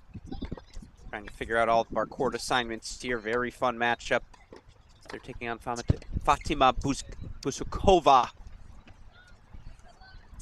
Natalie Espinal, of course. This duo coming to us from Nova Southeastern University. That's right, folks. May not be the biggest program.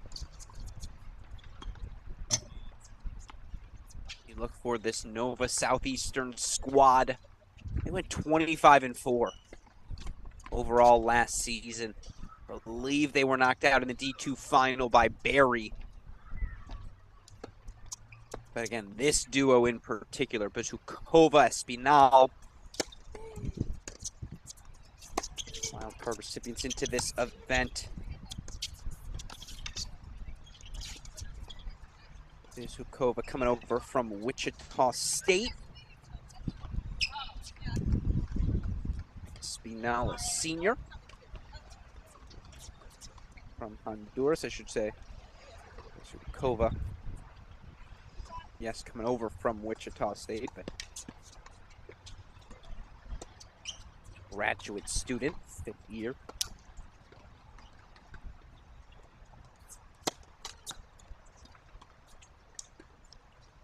Set right now, Chloe Beck, left side of your screen, serving with a set point here, 2 of them for the Blue Devils.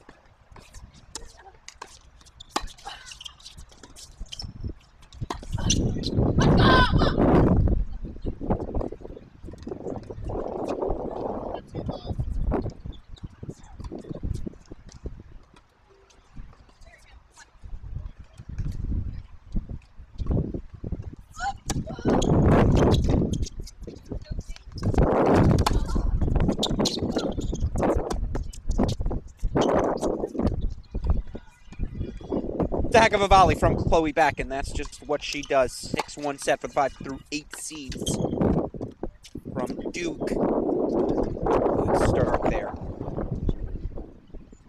Over on court number 16. So let's swap that out now. And again, I want to introduce everyone. Let's make that court number 10 if you can.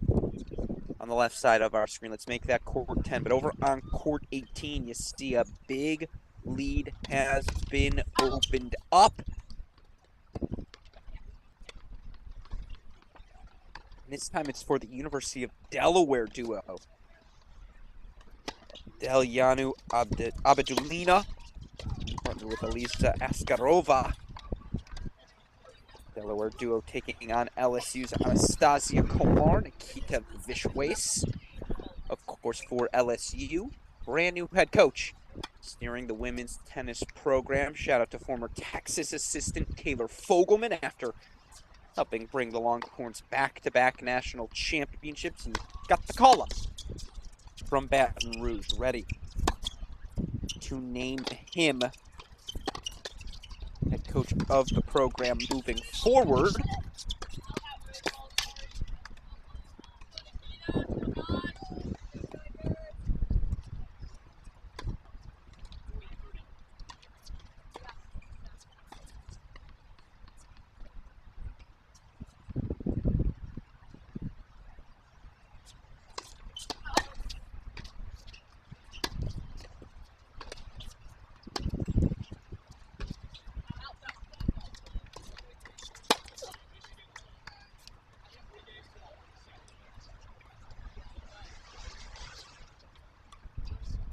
LSU able to had a player reach the finals of the ITA All-American Singles competition for the first time. Kylie Collins, the rising junior, able to deliver that result to Coach Fogelman in his first major event on the job.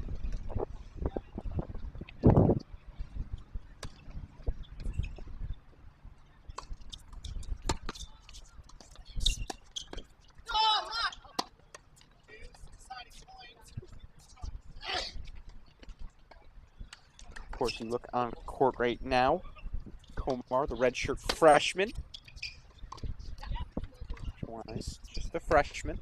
A couple of new faces looking to establish themselves on the scene here for LSU.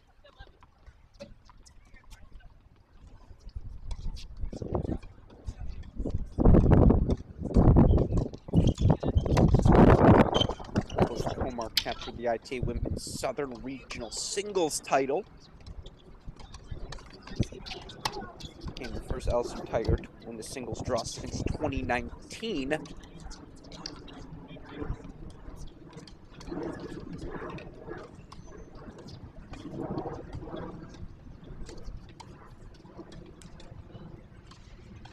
Also captured the doubles titles. They knocked out fellow LSU Tigers, Rabinowitz, Kubit.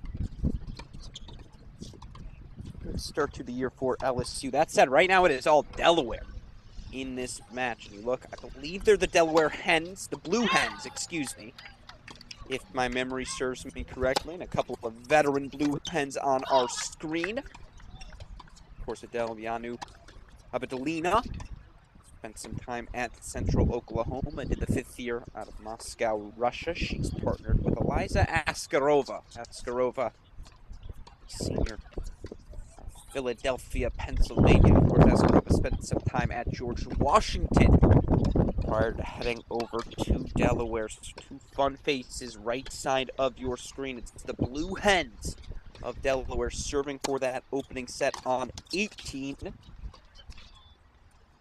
Keep our eye on that through this final service game. And it does look like right now it's Askarova serving on the near side of your screen. Again, that's on your right there. Court 18 are the Blue Hens.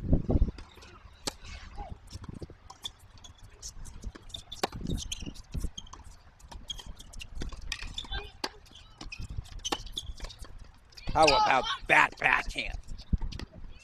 Good aggression from the Tigers, better execution.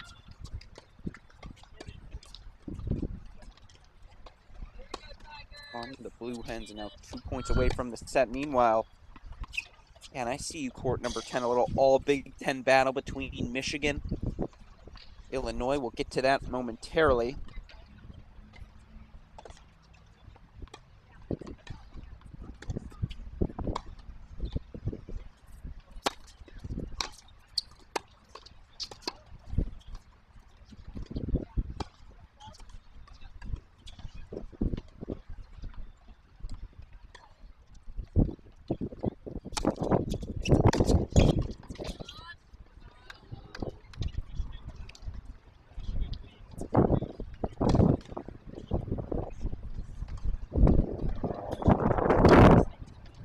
Let's go full screen on 18 momentarily. Super producer Daniel Westhoff, as fast as you can, please, as we have this set coming to a conclusion. Let's see if the Blue Hens can close it out.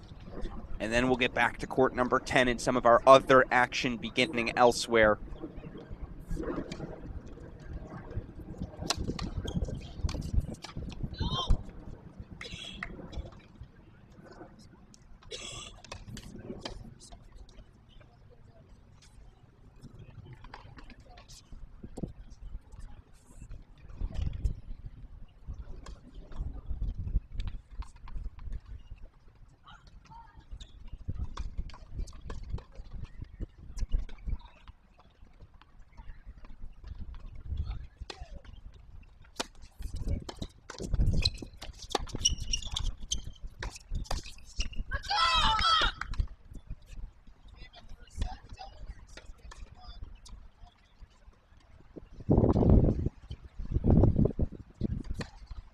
How about this? First set, Blue Hens.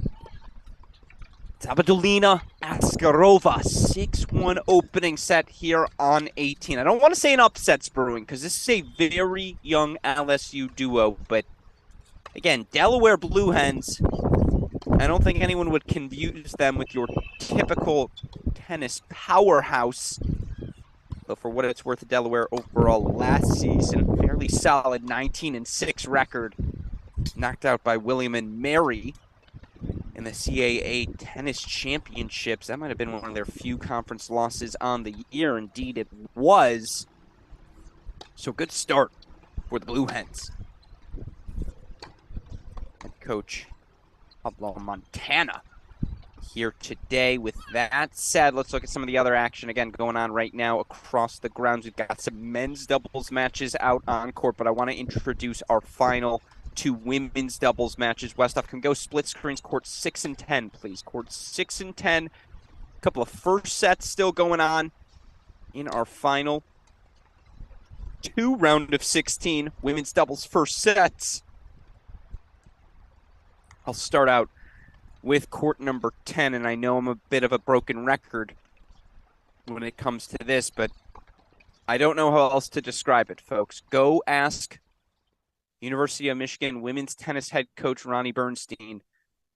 Describe the 2022 doubles performance for the Wolverines. She'd use words I am not allowed to use while broadcasting under the ITA moniker. It was a struggle for the Wolverines last season on the doubles court, and that's why the start to this year just has to be a shot of adrenaline into the arms of Ronnie and Taryn, the coaching staff over at Michigan. Of course, it was a tough 3-set loss for the duo of Lily Jones, Julia Fliegner yesterday, but everything's been rolling for a couple of Michigan veterans, Jaden Brown and Kari Miller, the all-junior duo finalists at the 2022 All-American Championships. Of course, Herring also earned an impressive victory in round number 1 here this week, 10-3 in the third over BYU yesterday for the 5 through 8 seeds, but maybe even more impressive than them with the duo they're facing here today in Illinois' Catherine Duong, Megan Husser. This Illini pairing dropped just 2 games yesterday on their way to a round 1 victory over Georgia Tech. Those of you unfamiliar with these players, Duong, the junior, California. These are a sophomore out of Illinois, another one of those super sophomores, folks. Feels like everyone I turn to, I keep saying, you're a sophomore, you're a sophomore, you're a sophomore.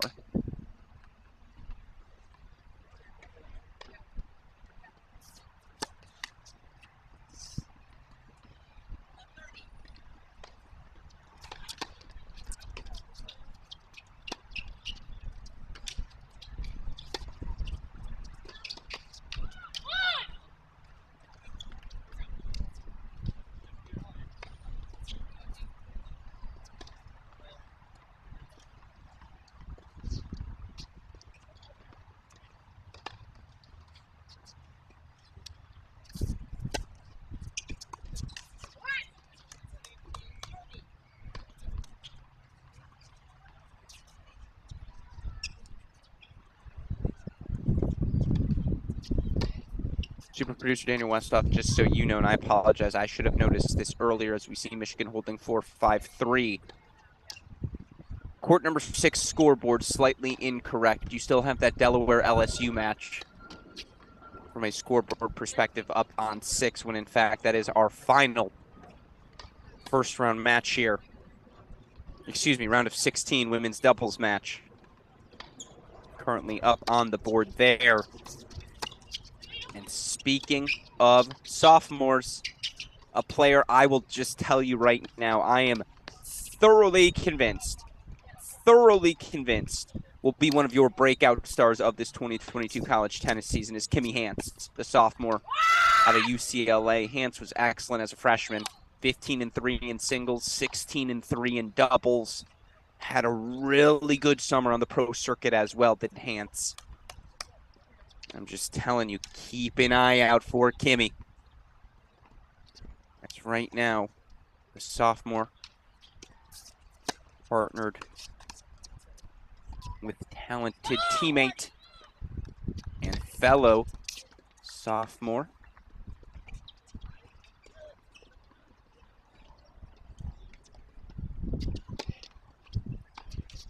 be sure I know I've got this pronunciation right.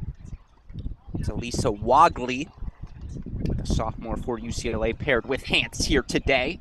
Wogley and Hance taking on the duo of Broomfield and Cater.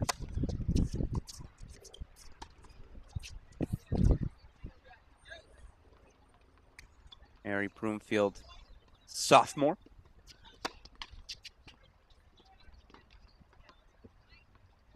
Jackson, Mississippi.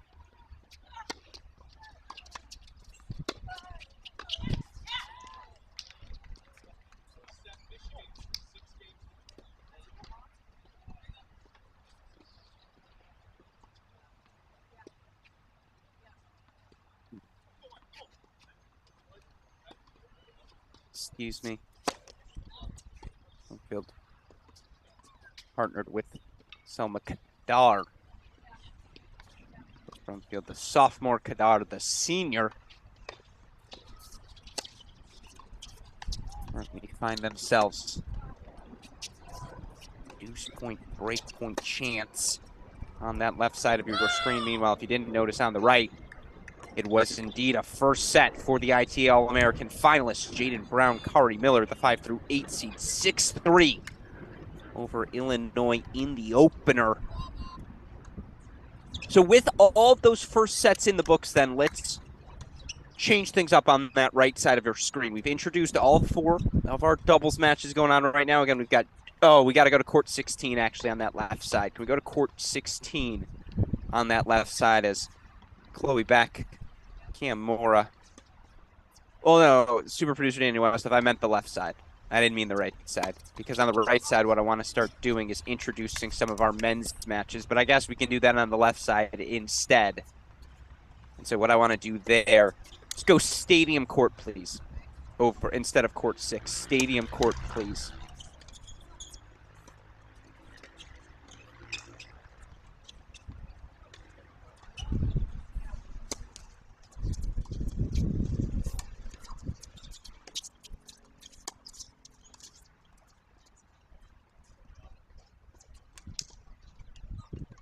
see there on your right the reason we go so quickly. Back in Mora, flying through to the finish line.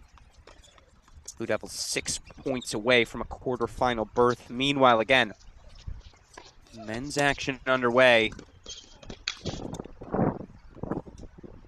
It's Elliot Spizzirri, Cleve Harper. Reached the semifinals of the ITA All-American, did this Longhorn duo. Of course, Harper, Spizzirri, I believe they're both technically fourth years. Again, the nomenclature gets a little bit funky. Harper, of course, one half of your 2022 NCAA Men's Doubles Championship winning duo. He partnered with the now graduated Richard Ciamara.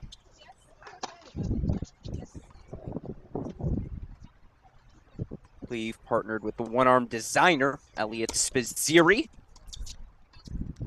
Talk to any coach in Division I men's college tennis. You'd be hard-pressed to find a more desired player on a roster than Elliot Spizzirri. Every coach you talk to says, man, do I wish I had Elliot on my team. Just epitomizes the spirit, the energy, the ethos, dare I say, of college tennis. And he does it all, by the way, with one wrist, really, as well, over the course of the past, 16 months? As he's nursed that injury, struggled to hit through backhands, yet continued to deliver results. But this is a fun matchup here for Spizzirri.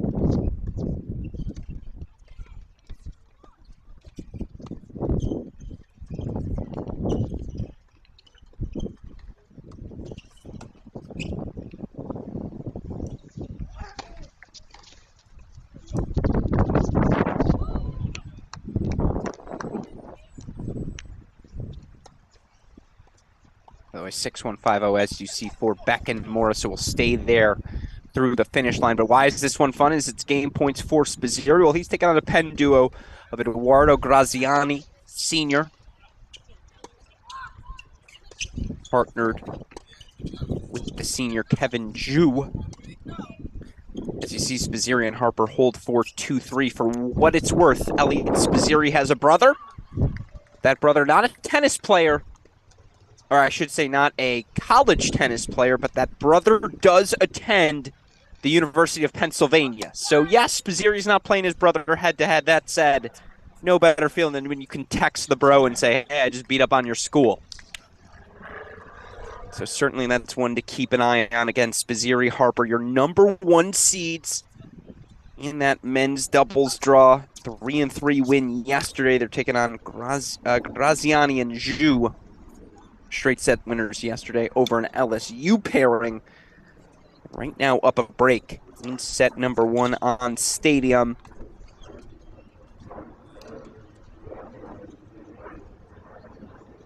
Leave that match on your screen. Get that scoreboard back up for all of you tennis fans.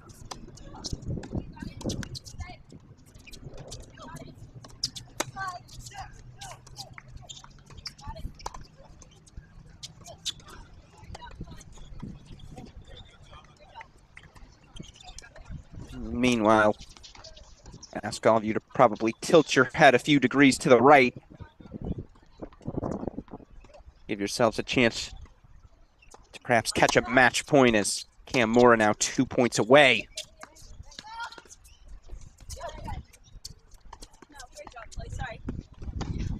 Yeah, was about to hit a runaround inside out, two-handed forehand. Not a phrase one says quite frequently. Match points here for the Heels. For the Blue Devils. Jeez. Just going to throw this out there. This will not be the only time that happens for me calling a Cam Mora match this year. And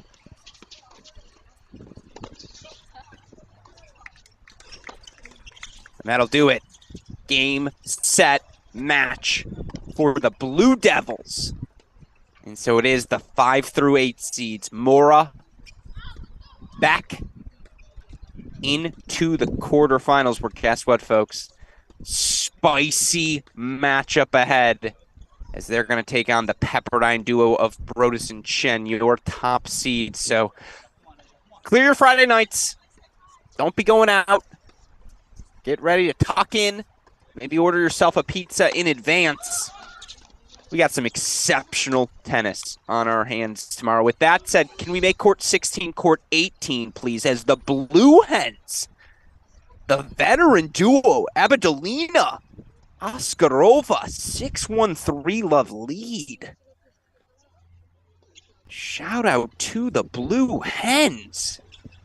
Playing some exceptional tennis right now on 18. We're going to lock in there on our right side of our screen. Meanwhile, again, we'll stick here through the end of this game. Can the Penn duo, Graziani and Zhu, stay ahead by a break on these top seeds? For Texas, that is a beautiful backhand volley from Kevin Zhu.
So Graziani and Zhu do hold 4-4-2, and now again, chance to maybe really put this set in the bag.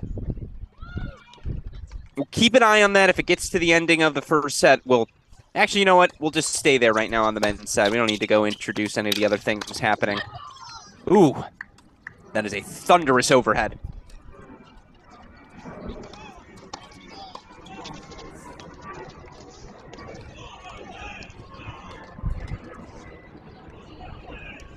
For what it's worth, I believe that's Vishwace on the deuce side of your screen. Komar on the ad for LSU on your right. Meanwhile, it's a little too difficult for me on the far side of the screen to see who's serving for the Blue Hens. But again, they've won 9 out of the 10 games. They're 3 games away from the quarterfinals.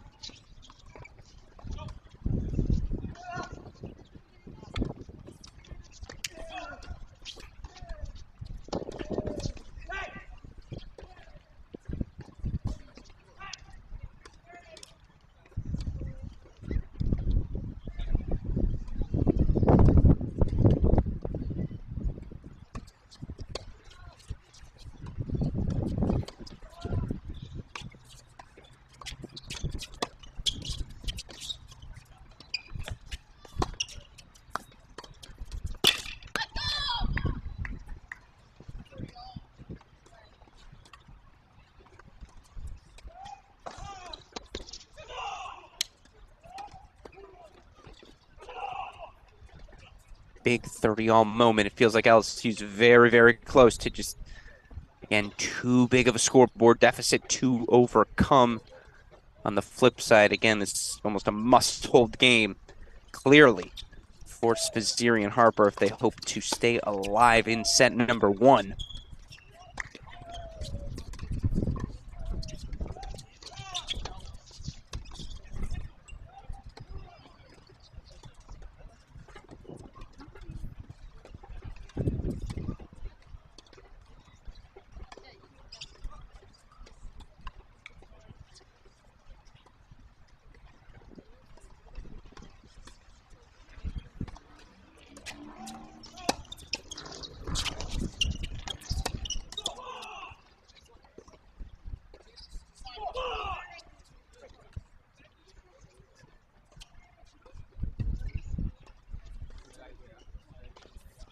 It's a deuce point over on 18. Game points here for Spizzirri and Harper on Stadium. Yeah, this is the good stuff.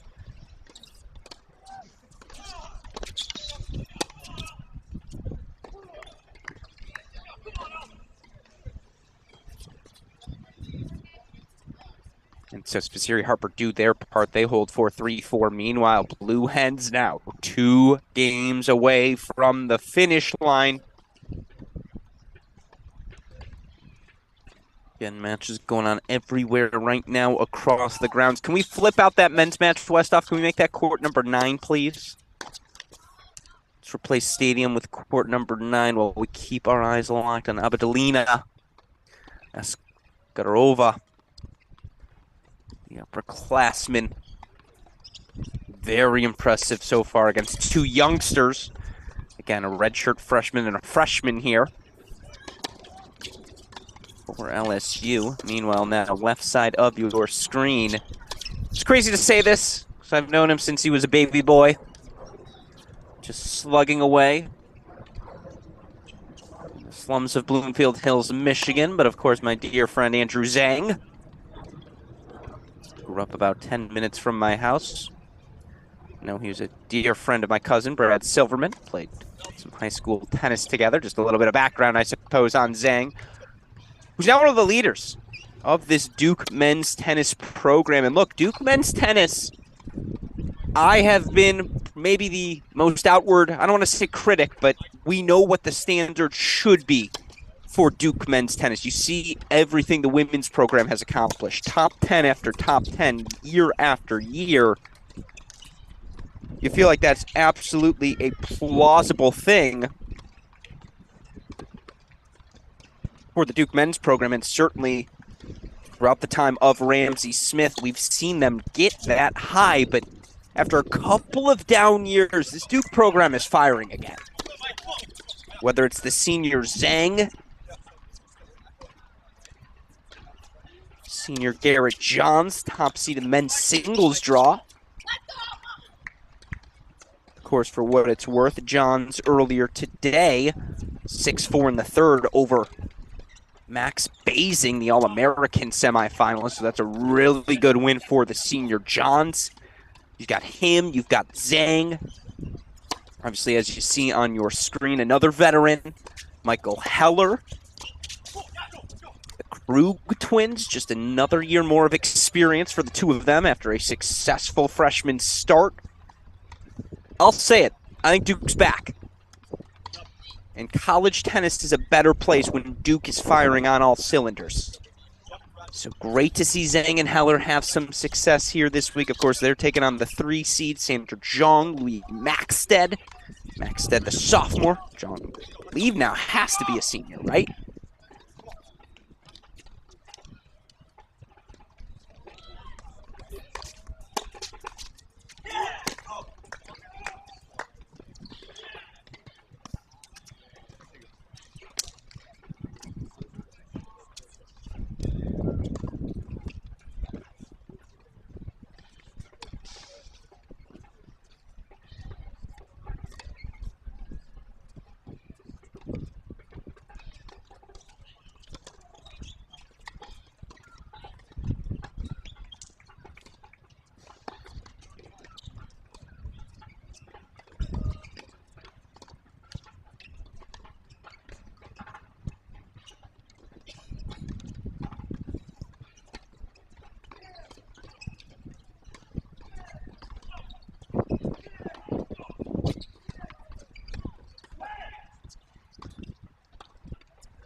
Jong Maxted now 4-1 lead.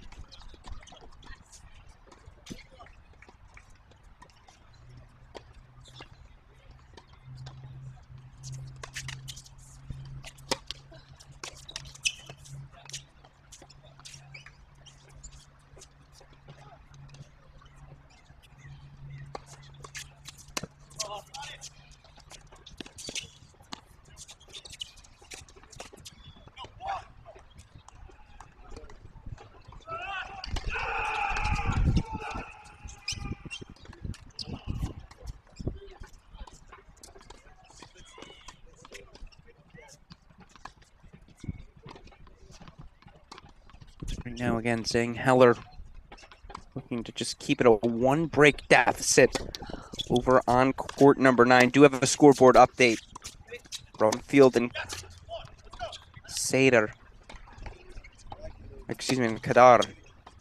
6-4 opening set over the UCLA sophomore duo of Hans.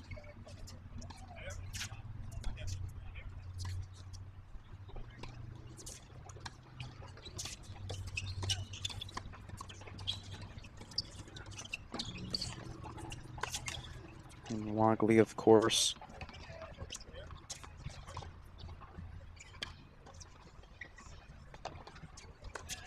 On that one as well. Of course, what's so amazing about this flip notes TCU duo of Jong and Maxted.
So how about this on the right side of your screen? It is the freshman.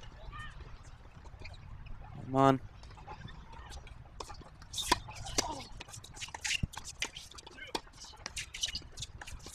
Let's see. Getting at least one of the breaks back. That ball sails along off the rackets of the Blue Hens. Meanwhile, again, Andrew Zhang.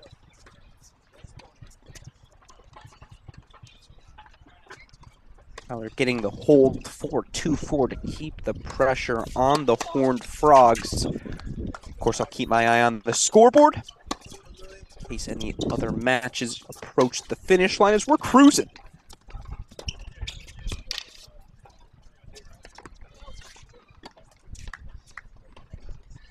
Here on day 2 of the ITA Fall National Championships. Alex Gruskin here.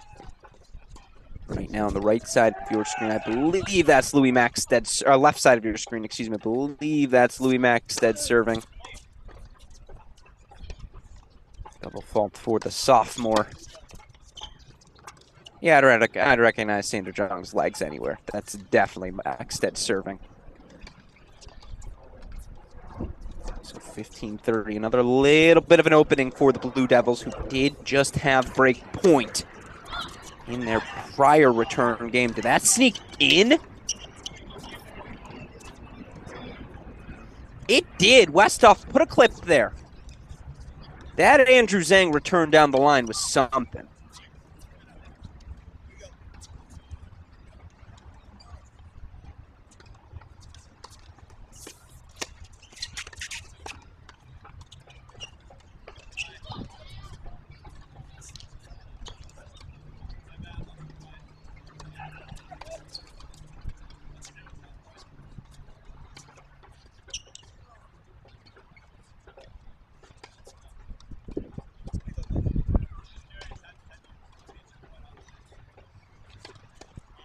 And what are we waiting for here? Tough to hear exactly. Meanwhile, LSU has narrowed the deficit from, again, a massive, still down a break, but 6-1, 4-3 now. The Tigers working their way back. And elsewhere, everything pretty steady here early on. Ooh. As soon as we're done,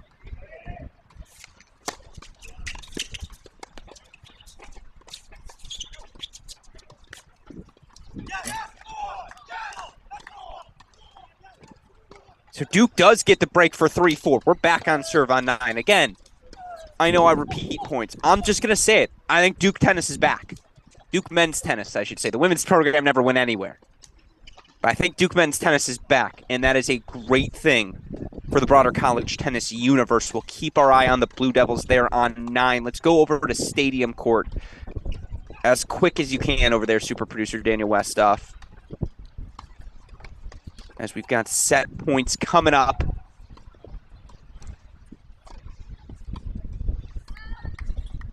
And right now, it is indeed Harper and Spizzirri, 5-4 lead. 1 set point, I believe, 3 set points here, 15-40.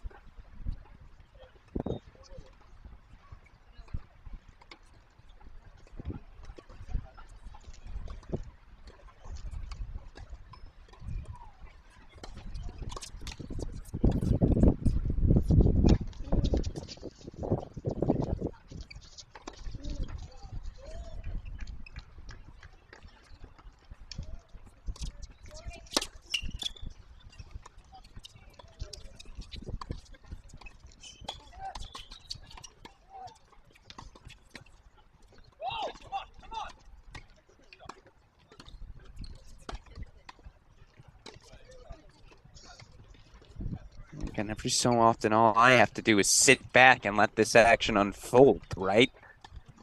Really good tennis everywhere on the grounds of the Barnes Tennis Center. Great serve there from the senior Graziani. A couple of set points fought off. Still 1 to come, but it's also a deuce point. Meanwhile, and I said this quite frequently yesterday, I know Mark Bay, the coach, I'm immensely grateful for helping us in the morning session, talks about this as well. It's really easy. It's not really easy, but what makes tennis so exceptional? You can be up 6-4, 5-2, or in the case of the Blue Hens, 6-1, 4-1? But winning that final point is always the most difficult thing to do. And right now, momentum LSU. 4 breakpoint chances for redshirt freshman combination. Anastasia Komar. Kita Vishawa.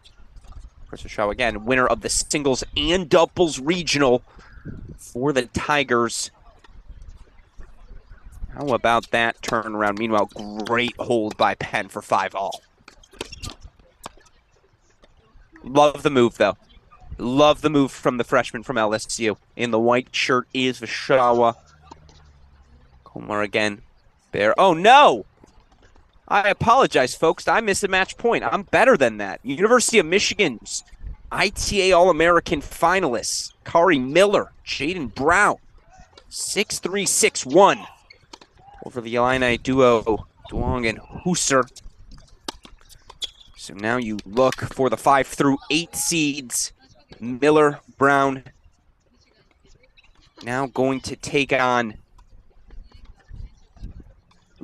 Uchijima. Jamie Way. Of course, we saw earlier knock off Texas Tech did that Temple Owl duo. So the 5 through 8 seeds for Michigan into the quarterfinals. Meanwhile, 5-all over on Stadium Court. Let's see, do we have anything else close to a finish line we don't want to miss? Nothing currently, but I'll keep my eyes out on everything here as our cross-court coverage continues here on Cracked Racquets.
Good hold from Texas. It could have easily had a little bit of a hangover effect after they let those set points slide, but Harper Spizziri up 6-5 there, set number 1 on Stadium.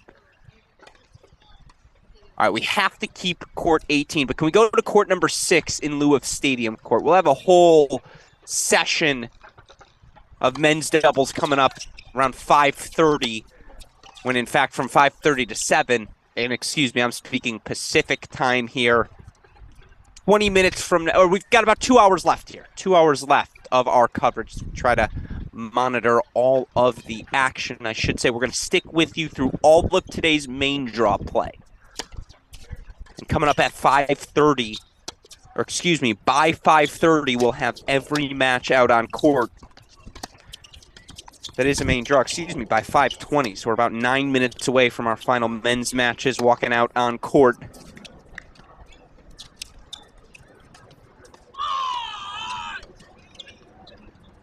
But let's stick with that court number 6 right now. And I know I don't play favorites. I actually like every coach. I think that's what allows us here at Cracked Racquets to remain neutral. But I will say this. There's no coach I'm more fond of. There may be many who I am equally fond of, but there's no coach I am more fond of than Maryland women's tennis coach Katie Doherty. One of the kindest people you'll meet, so committed to growing this Maryland women's tennis program, which of course has seen conference shifts, so many different things during her tenure. I know Coach Doherty more than anything just wants to continue to work to grow our beloved sport. Very happy after what was a very difficult year for the Terrapins last year. Happy to see her in the team having some success here early.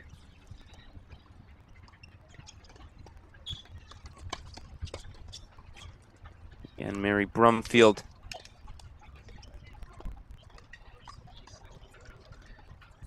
partnered with Selma Kadar.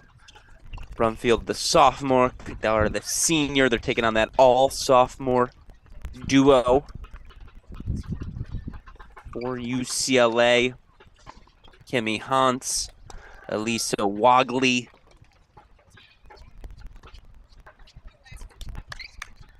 And a massive shout out, by the way, to both the Maryland and UCLA women's tennis websites. It's a layup to any SIDs watching out here. Before the start of the season, every college tennis broadcaster would appreciate if you go to your players, have them pronounce their names, throw it up on the website. I would not have gotten Elisa Wogley correct. Probably wouldn't have gotten Selma Kadar's name correct either had those pronunciations not been provided to us. Meanwhile, are we on the precipice all of a sudden of a third set on court 18? Some scholars would argue yes.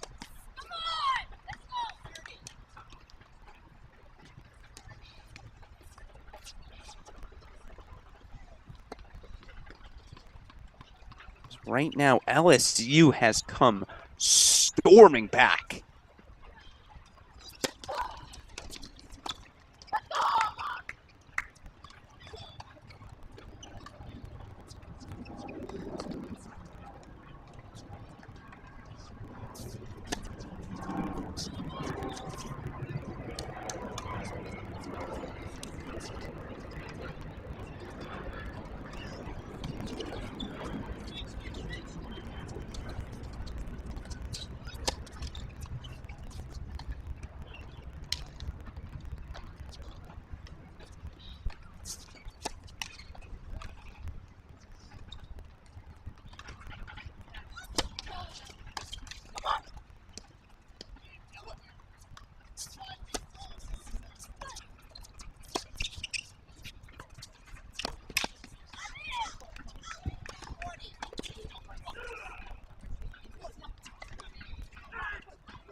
So no third set yet. As the Blue Hen duo finally steady the ship. Earn that much sought after fifth game. Meanwhile, it's 3 breakpoint chances, but it almost feels like match points for the Terrapins. From Feld and Kadar. Chance to take a definitive lead on court 6.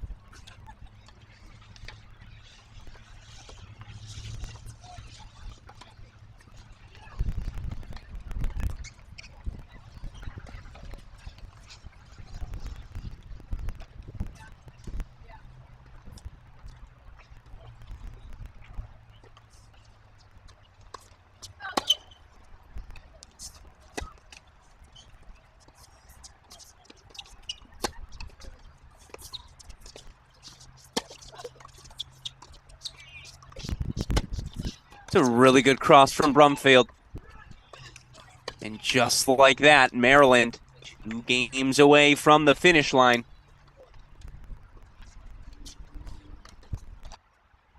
And by the way, to Liam Bigby, who I believe says, you can't call me biased now. You're right, Liam. You can't.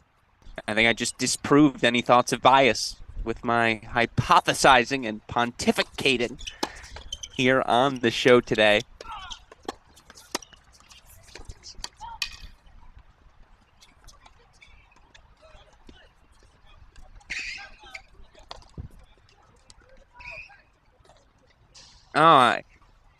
I actually owe you an apology, Liam. You asked for a scoreboard update on TCU. It was super producer Daniel Westoff who says, no, you're not biased now. Thank you, super producer Daniel Westoff. I'm only biased towards you, my dear friend, but you asked for a TCU scoreboard update. 5-all first set, Liam. 5-all first set. We'll get back there momentarily, I promise.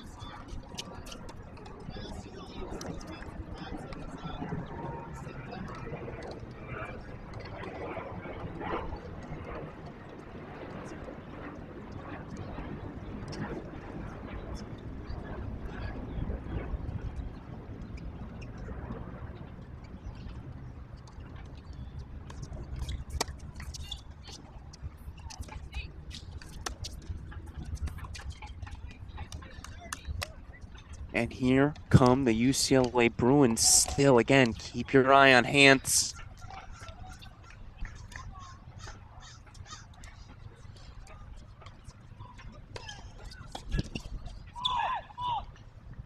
Wogley, of course, again, this talented sophomore duo do a lot of things on the court. Now, I don't know what plan A is for them.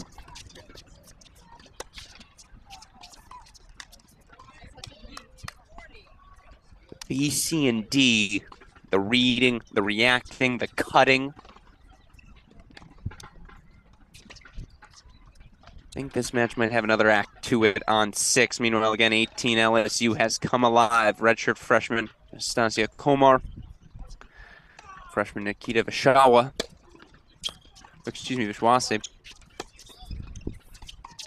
From 6-1, 4-1 down, now 6-5 up in the second.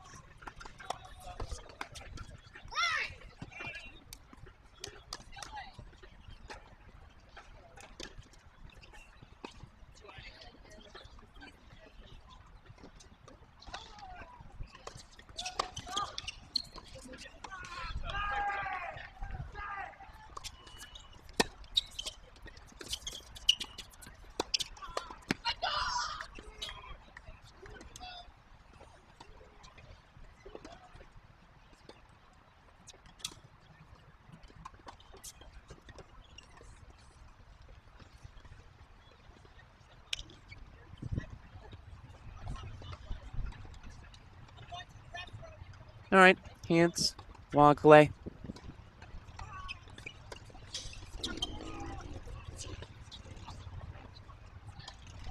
Trying their best to at least hang around there on 6.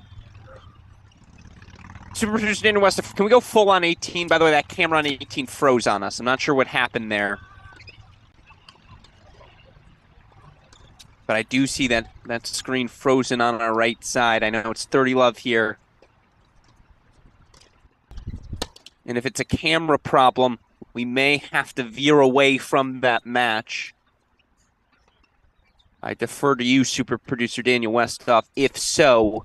And of course, you can always tell us when that feed. Nope, we're back. We're back. It's looking good on our end.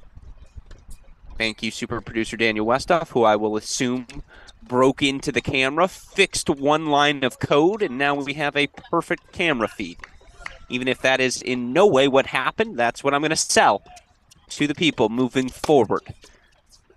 As we see the Blue Hens, Epitalina, Oskarova, game point chances to force the breaker.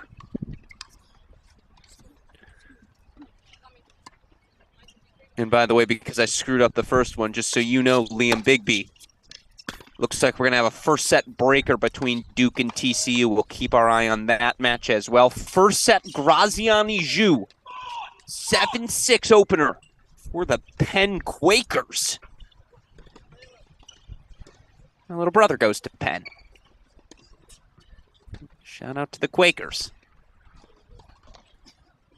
I also learned this week the fantastic tennis author, John Wertheim, not only a Penn Law School graduate, but his wife, a professor at the University of Pennsylvania. So who says there aren't strong tennis ties to Penn?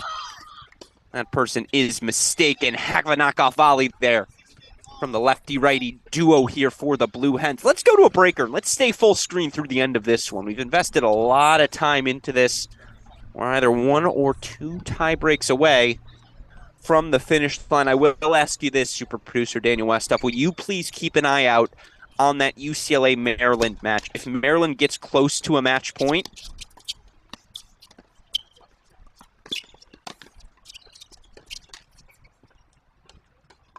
then please feel free to throw up a 2-box again on our screen. But that's a fun first point. Good rush from these LSU Tigers. Again, putting a little pressure on the Blue Hens. Just going down swinging, which is ultimately all you can ask for from the youngsters.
It's the redshirt freshman, Anastasia Komar, serving right now for LSU. Oh, no.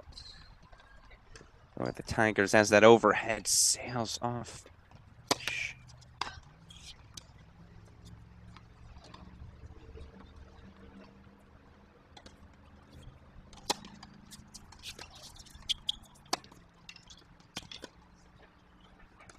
It's a nice response. And again, Vishwasi, the freshman, Komar, the redshirt freshman. This is where those jitters with being an underclassman maybe begin to peek in. Meanwhile, talked about this earlier, but for this Delaware duo, yes, first serious experience for them at this highest level of Division I women's college tennis. Although, again, you look for this team last year, a very respectable 19-16 were the Blue Hens. So certainly they've done a ton of winning late over in Delaware.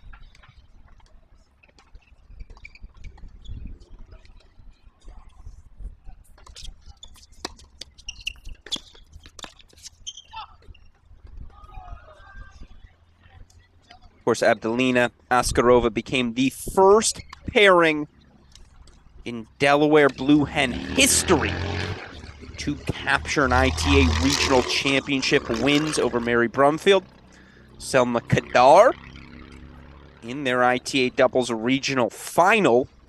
It's nice to see, I suppose, if you're an ITA Atlantic member, you're like, hey, we're killing it right now. And yeah, I guess about time the Atlantic did something productive in tennis. That was a joke. That was a joke. Obviously, University of Virginia, an Atlantic region school. How'd they do at the NCAA championship these past couple of years? Oh, yeah, pretty darn well. Been tough for the Blue Hens to find some ground traction to break through. You have to be impressed. And here it is, by the way, your ITA Atlantic Regional finalists. On the left, Abdelina Askarova. On the right, Brumfield and Kadar. Appreciate that, super producer Daniel Westoff throwing up the split screen. Do you mind hitting refresh on that scoreboard for Court 18, super producer Daniel Westoff? We're a little bit behind there now. Grazie, hombre. 5-2 lead here. The Blue Hens 2 points away from what would obviously be a first fall national championship quarterfinal.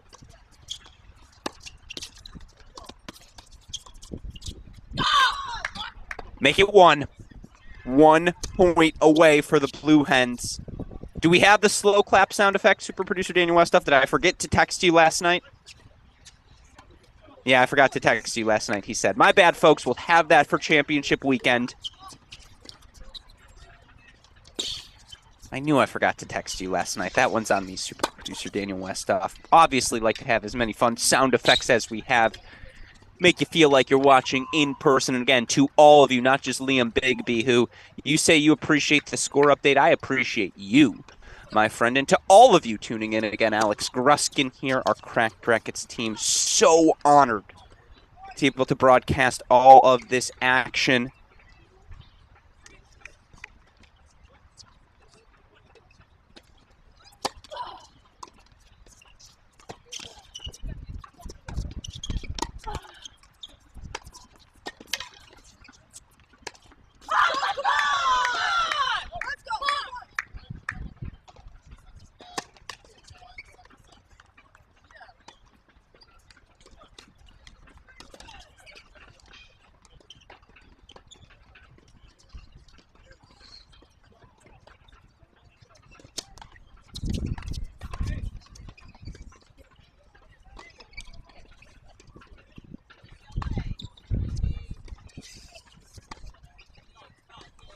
It's the Blue Hens continuing to make program history. How about it for the upperclassmen? Abdelina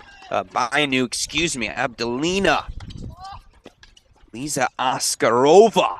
Straight set winners and into the quarterfinals of the ITA Fall National Championships.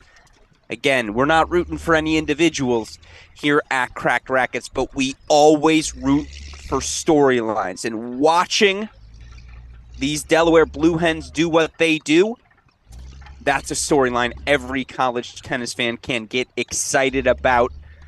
Of course, now for this Delaware duo, you want the big leagues, you got them. Coming up next, Fiona Crawley, Carson-Tangelic, your number 2 seeds. That's spicy, folks. Buckle up. It is going to be an exceptional championship weekend of action. Yeah, super producer Daniel Westhoff, can we make that left side of your screen court 17 now?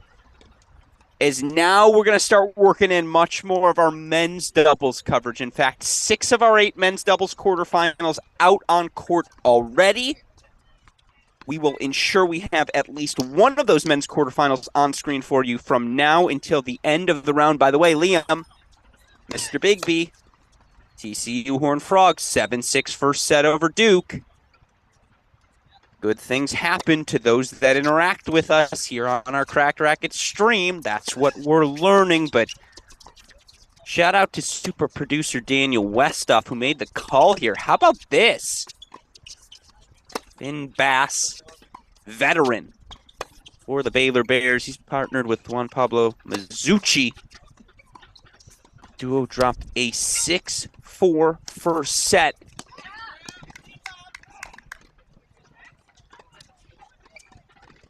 The Florida Atlantic duo of Nicolas Acevedo, Philip Crollo.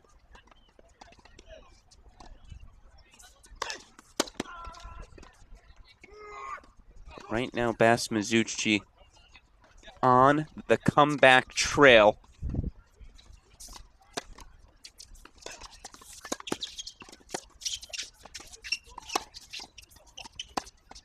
Finn Bass, the righty, Mazzucci, the lefty for that Baylor Bear duo.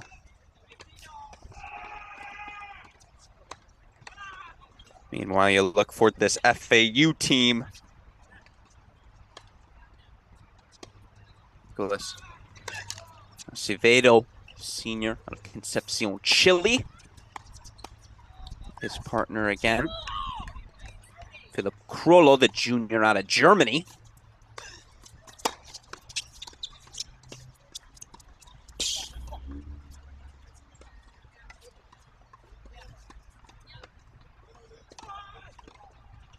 It was a muted response there, no celebration for Mazzucci or Bass. As such, 5-love lead now for the Baylor Bears as they look to force a deciding breaker. Meanwhile,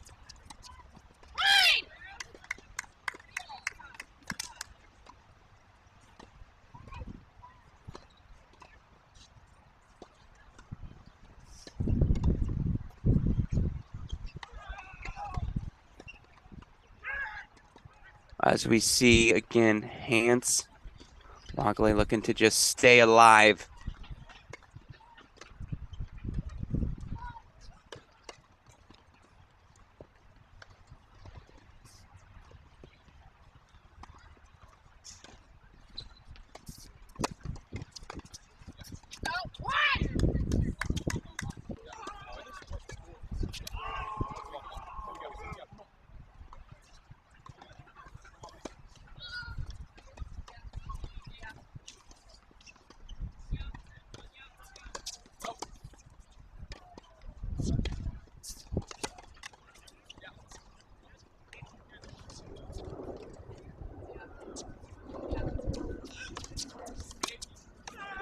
Double fault there. Ball goes long off the racket. Let's see who's serving right now. Crollo 5'11". Acevedo 5'8". It looks like it's Crollo serving on the far side of your screen. Meanwhile, Hans Wagley continue to ask the question of this Maryland duo, and we've seen it so frequently already through the first few days. It's one thing to get to 5-3. It's another entirely to get over that finish line. Yeah, I think there's more to that UCLA match coming. I really do.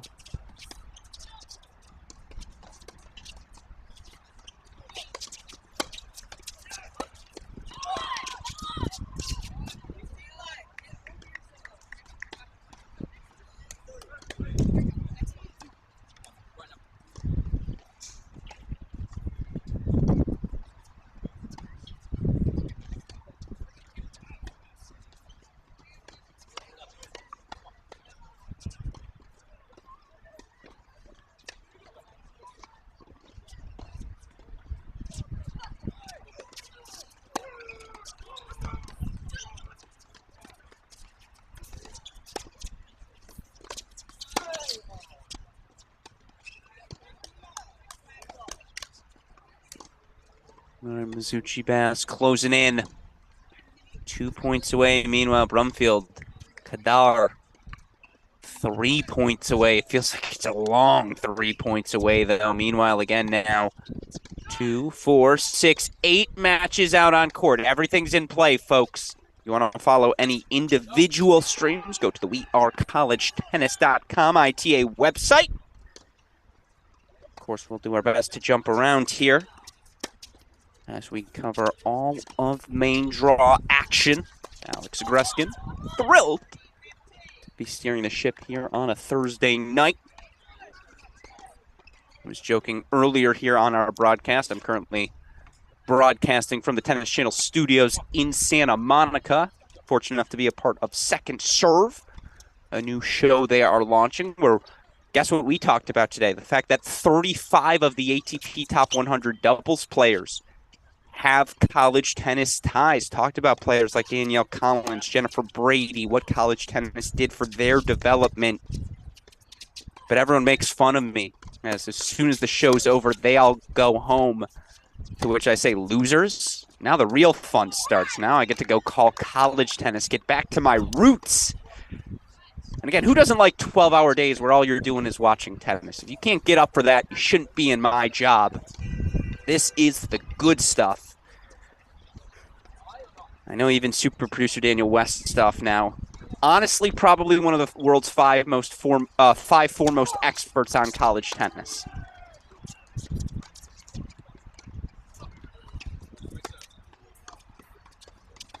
Okay.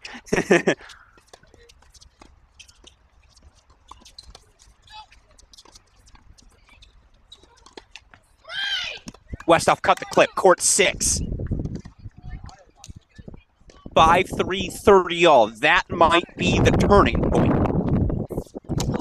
Great hands at the net from the UCLA Bruins. 2 breakpoint chances to get us back on serve. By the way, the reason I chuckled, super producer Daniel Westhoff texted me, sent me a little message, I should say, in our production chat. One of the world's 5 foremost experts on women's college tennis. He's still working his way into the men's side. That's fair. But if you want to hear some spicy Georgia women's tennis takes, Daniel Westhoff's actually the guy to talk to. You can find him at CR Producer on Twitter. Of course, I'm at AL Gruskin. We're at Cracked Racquets in general. Appreciate all of you who have taken the time to interact with us. The SIDs plugging our streams, we're immensely grateful to.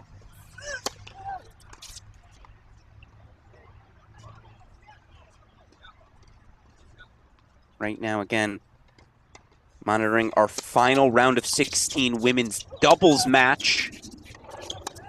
7 of our 8 quarterfinalists set. We also know who the 8 quarterfinalists will be in the women's singles competition. As soon as that women's match is done, we'll reset where things stand. Match point, by the way.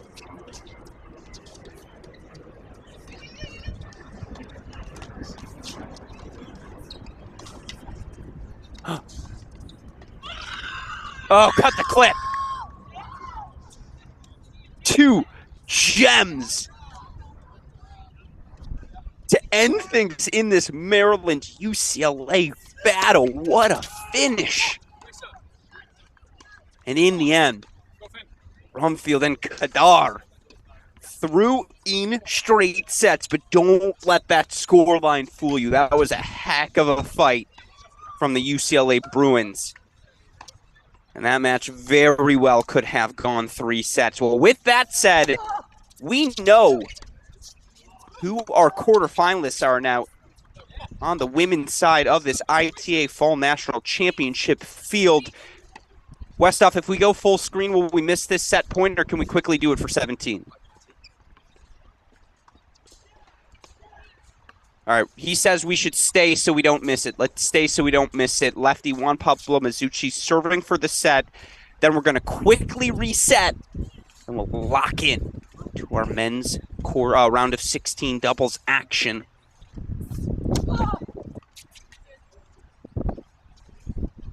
I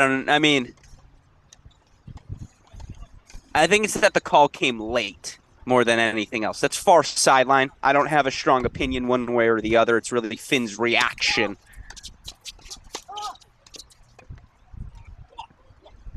But he'll say ball don't lie. So Baylor takes the second set. We're going to an early decider on 17 quickly. Super producer Daniel Westhoff, can we get that women's singles quarterfinal graphic? Women's singles quarterfinal to graphic to reset. Our quarterfinal set now across the board. And so right now, again, let's bring up that women's quarterfinal screenshot as we know who's going to be competing in the singles and doubles quarterfinal. Can we start with the singles? The women's singles draw? I know we had that photo earlier. I'll talk you through the doubles, but on the singles side, I mean, who needs the WTA finals in Fort Worth? Honest to God, all due respect to the top 8 players in the world, I like this better. I think I know Iga's going to win in Fort Worth. I don't even need to watch that, but Crowley-Stoyana, rematch of the All-American quarterfinals. Stoyana, the only player, was the Texas A&M sophomore to take a set off of Crowley at the All-Americans. Crowley, of course, your 2022 ITA Women's Singles All-American champion. By the way, clickety-clack. You want to hear from her, go check out the Cracked Interviews podcast. Had a phenomenal conversation with Fiona. By the way, does not have her driver's license yet. That's a fun story you can hear on the Cracked Interviews podcast. That's quarterfinal 1. The super sophomores, the story, Elaine Travinsky of Virginia, another one of those sophomores. She's taken on the 5 through 8 seed out of Georgia Tech, junior Carol Lee. Top 10 player in the country last year, Princeton's Daria Freeman, taking on newest UNC Tar Heel, but a veteran's veteran in 3rd seed, Abby Forbes. And then, again, Tar Heels get 3 more players into another major quarterfinal, and it's Carson-Tangelic, the super sophomore, taking on another super sophomore, last year's NCAA singles finalist, Connie Ma of Stanford. I mean, seriously, what's the best matchup on the board? Dalton Thieneman, our Cracked Racquets do everything. I know you're watching this right now. Love you, brother. Hope you're doing well. As always, you're making me and Westhoff do the serious work here to carry the load. Just kidding. But I will ask you, DT, can you throw out a Twitter poll? Which of these quarterfinals is the most enticing? Because honest to God, they're all exceptional in singles. And I mean, again, that's why we're so fortunate to be able to show all of them to you here at Cracked Racquets. Meanwhile, 3rd set breaker already underway. Early mini break for the Baylor Bears. Finn Bass, Juan Pablo Mazzucci down to Nicholas Acevedo. Of course, is partnered here with Philip Crollo of Florida Atlantic.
Alrighty. Stay on serve now. 3 consecutive points going the way of FAU. You see there, I believe that's head coach Ricardo Gonzalez.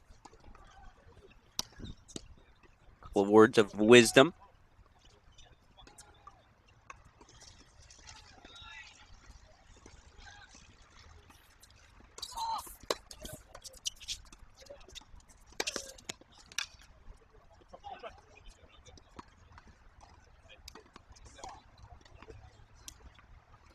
Unblemished as we make the turn. 3-all now. I guess they are each blemished once, but we're on serve 3-all, all right?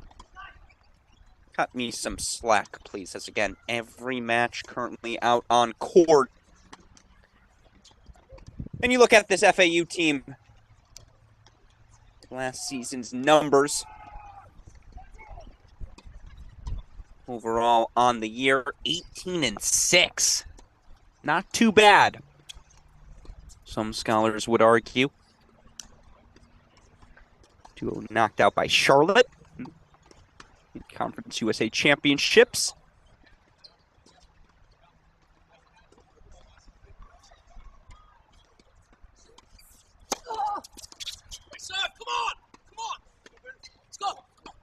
Of course, for the Baylor Bears, quarterfinalists last year at the NCAA tournament, semifinalists at the National Indoors, knocked out in both instances by the University of Tennessee.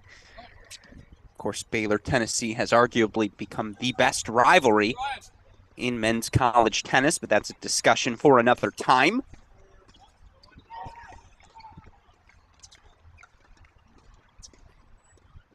Bass Mizuchi up again, 4-3. You see Isaac van der Merwe, associate head coach. A guy we've had the chance to spend some time with here at Crack Rackets. Of course, former standout player. People forget how good Isaac was, not only during a standout college career, but out on the pro circuit as well. One of the great college tennis minds we have.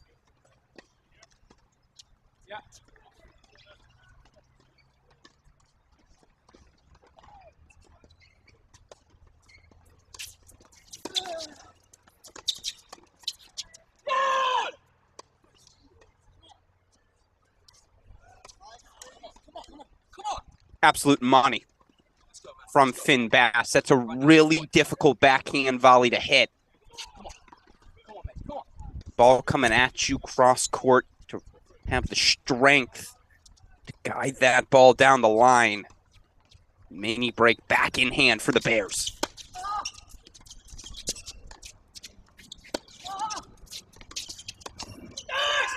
Yeah, that's good clean living. When you talk to coach before the match, what do we want things to look like? It's like that. If you're a Baylor Bear.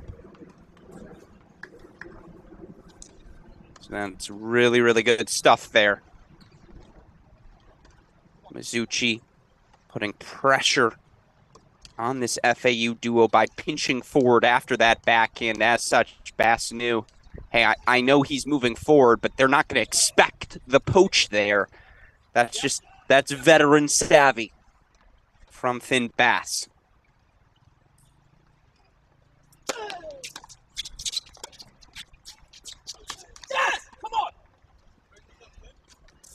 Might have gotten away with one there. Acevedo ultimately in the net with that forehand, had a good look at a rip. Tried to tattoo Mizuchi instead of put him in an uncomfortable position. By the way, Juan Pablo Mizuchi, dear friend of the show, might be the single worst golfer I have ever seen. Just a random fun fact. Anyone surrounding him will know that fact. Incredible for someone so coordinated to just be physically incapable of hitting a golf ball. Yeah, someone show him this clip. I'd say it to his face as well. But, of course, not bad at swinging at the tennis ball. 8-3 here. Baylor Bears in command.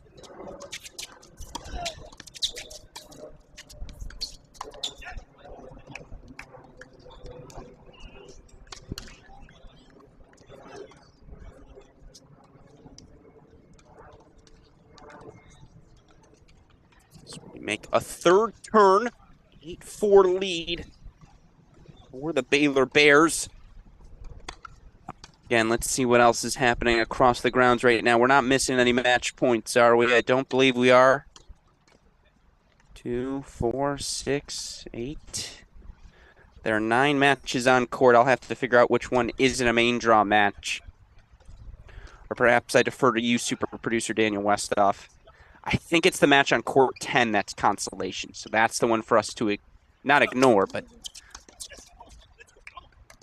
maybe veer away from. FAU 5-8 now. A couple of matches getting close to the finish line. We want to check back in on Texas Penn, Duke TCU.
All right, that's one mini break back.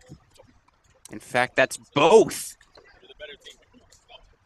And so all of the sudden, from 8-2, now 8-7, 5 straight for FAU.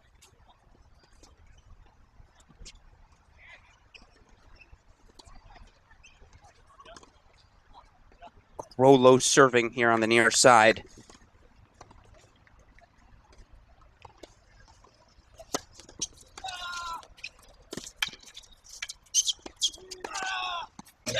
You're kidding me.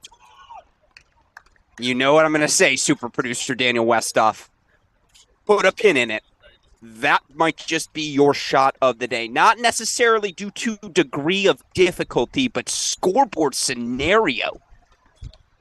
8-7, you've lost 5 in a row. You make that return. Bravo to Finn Bass. Sets up 2 match points.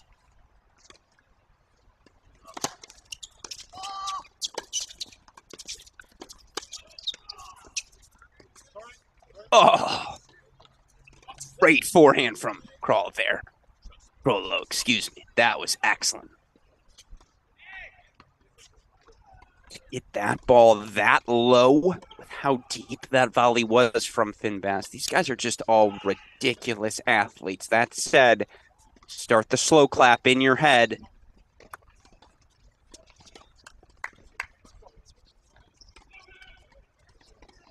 Match point number 2 for the Bears.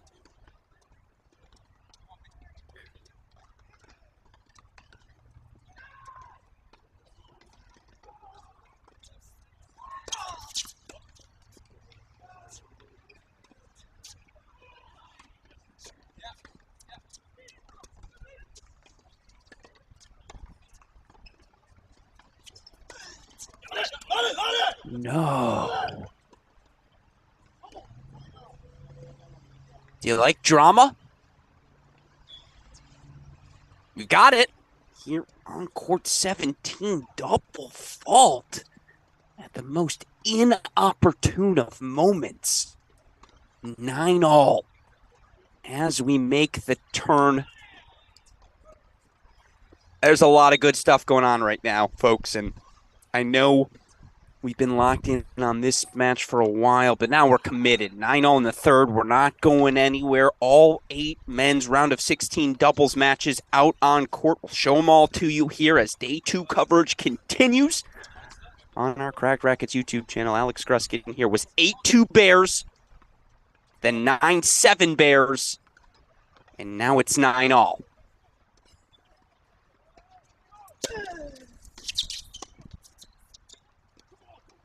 And now it's 10-9 Bears. And I'll tell you what, if I've said it once, I've said it 1,000 times. The most difficult shot in all of tennis is the high backhand volley. Did not look difficult coming off of the racket of Mizuchi there. Match point number 3.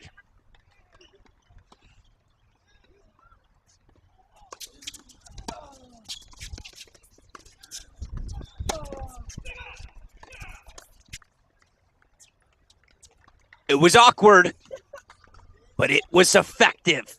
Mizuchi, Bass, 4-6, 6-1, 11-9. Not what the doctor ordered. Not how they drew it up on the whiteboard. But guess what, folks? A win's a win. And that's what this was for this Baylor Bear duo. Now, again, credit to this FAU team. No doubt Acevedo, Crollo have done so many good things already for this FAU program. And, of course, you look for this duo, captured the Southeast Regional title. Super impressive win over Trent Bride, Phil Henning in the final. But all right, we know our first quarterfinalist on the men's side. Westoff, right away, I'm going to need you to go split screen, though. Can we go Stadium Court and Court 9 as we continue our coverage here? Stadium Court and Court 9. Actually, I need to do no. Stadium and 9. Stadium and 9. Stick with it. All due respect. And by the way, you can never accuse me of bias again. And this was one of my big things I worked on this offseason. I think a lot of you tuning in may have heard of where I attended university, and I think everyone's allowed to root for the university they attended, regardless of what they're doing in life. That said, you will never hear me refer to a school as we moving forward again. And the proof of that, Andrew Fenty, Gavin Young of the University of Michigan, my alma mater, currently in a first set breaker. Order of operations, though, that's secondary to the two matches we have on your screen. Again, you can't accuse me of bias. As right now on Stadium, Harper, Spazzeri, your top seeds, ITA All-American semifinalists, back from a first set. 1-1 in the third set breaker. Meanwhile, our main man, Liam Bigby, has to be pretty happy right now. 7-6-4-3. His TCU Horned Frogs up a set and a break. Ugh. When Sander John wants to put a forehand away, the forehand is put away. And again, Alex Gruskin here. Let us know your thoughts. Day 2. What's the most surprising result of the day? Would love to hear from those of you fans tuning in. What shocked you the most here on Day 2? You can throw it in our YouTube comment section. We can have that discussion now. Feel free to reach out on social media, at Cracked Racquets, at AL Gruskin, at CR Producer, at ITA Tennis. We're talking fall nats. I want to feel the pulse, college tennis universe. What's the discussions happening right now? One of my big points, I think Duke men's tennis is back. Garrett Johns, Andrew Zhang, Krug brothers. It's a really fun roster Ramsey Smith has right now over at Duke.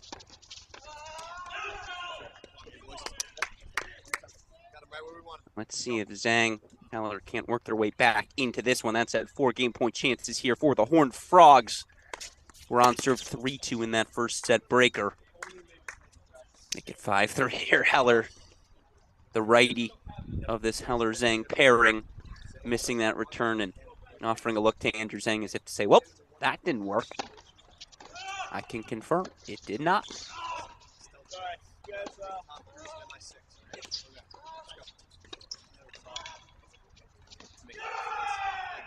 By the way, I'm not sure if there's a more flexible player in men's college tennis than Cleve Harper. And there's a chance the Harper family is in person at the Barnes Tennis Center. There's also a chance they're watching on the stream. I'll say this. I know Cleve didn't get those hips from Mr. Harper. I've seen Mr. Harper get up and down the stairs.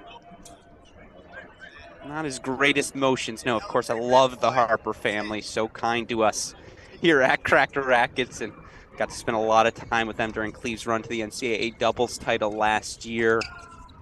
Again, there's an energy Cleve plays with. It's everything that you love about college tennis, the enthusiasm,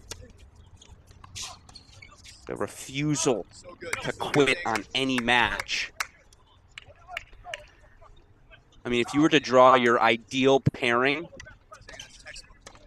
Spizzirri-Harper might actually be it for just epitomizing everything college tennis is about. But that said, Graziani and Zhu of Penn have played phenomenal tennis so far here today.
Come on.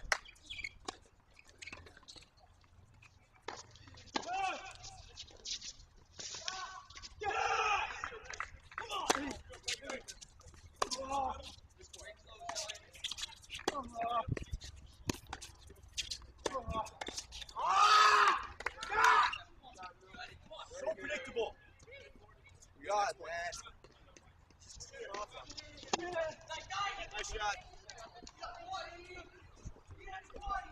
Let's go. Dig your way out. Moving.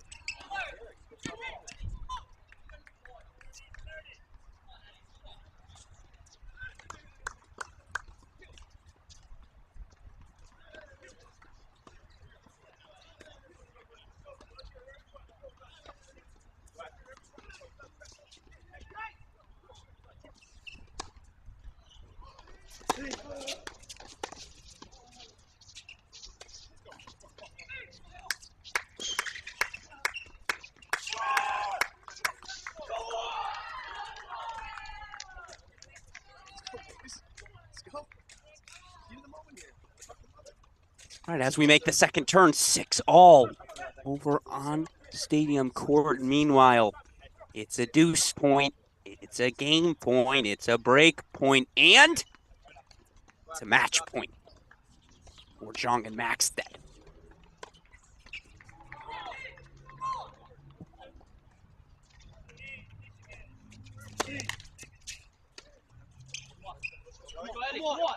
Come on.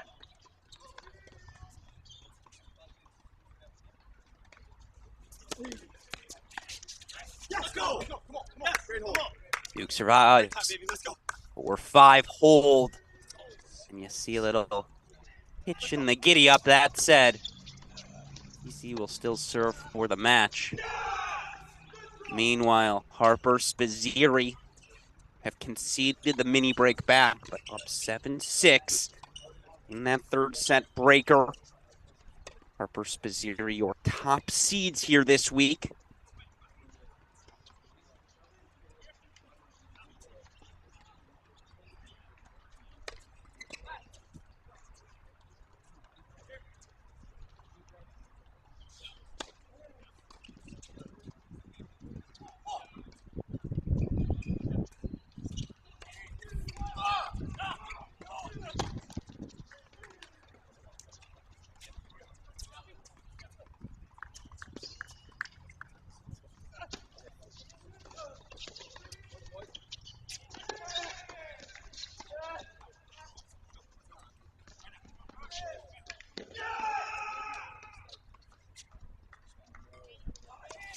There's the mini break back for Texas.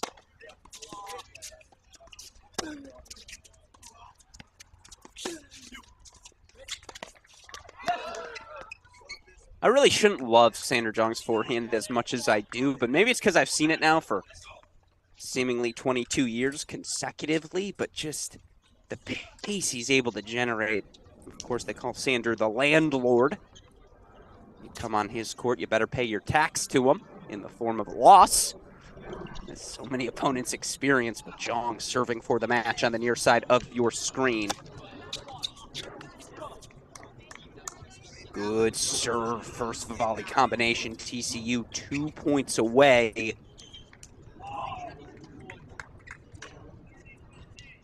Similarly, Harper, Spizzirri. This match is on their rackets. It's the top seeds. Up a mini break. 8-7 with 2 serves to come.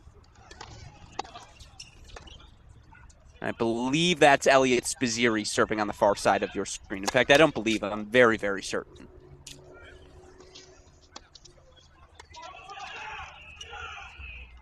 Or maybe not. Now I'm less certain. Still, match points for the Longhorns. And there's that Sander forehand. So it's double match point time here on our 2-box. Texas 2 match points. 4 of them for the Horned Frogs of TCU.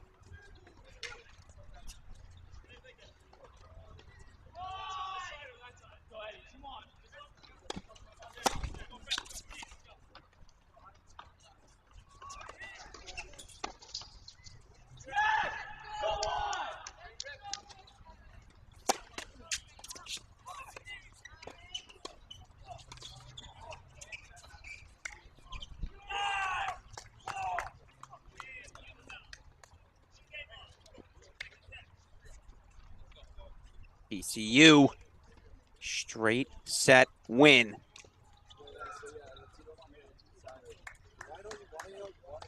Into the ITA quarterfinals. Are the third seeds Maxted and Jong. How about this? We make another turn. 9-all. Let's go full on stadium. We'll get to our other matches, but now's the perfect opportunity to do that as we have a changeover, super producer Daniel Westhoff. Can we go full? And again, just to put a finishing bow on that, 7-6-6-4 for the third seeds, Jong and Maxted. Very nice showing for Zhang and Heller. But after a relatively disappointing All-American event, that's a nice bounce back here for Maxted and Jong into the quarterfinals. But now let's have some fun. 9-all, money time here on center court. Elliot Spizzirri turning on the deuce side. I believe that's Graziani serving for Penn.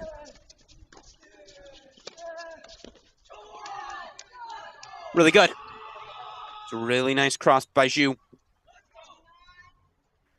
So now it's match point 10. And again, Elliot Spizzirri's brother, not on the tennis team, does attend the University of Pennsylvania. That would just be a little extra salt in the wound here for Spizzirri.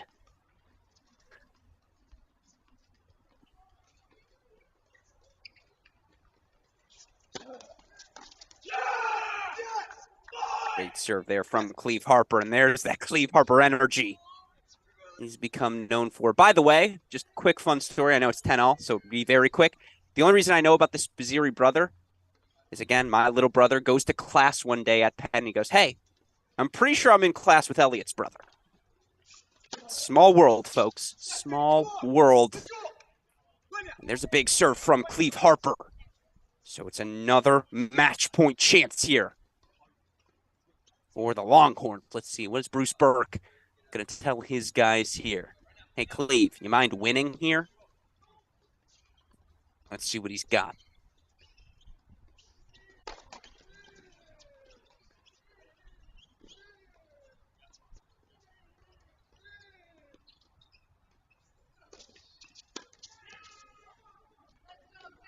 It's a good serve. I like the intent. for Cleve Harper. Tried to take that backhand early on the rise, time it well. Have seen him make it a million times. Match point fought off 11-all.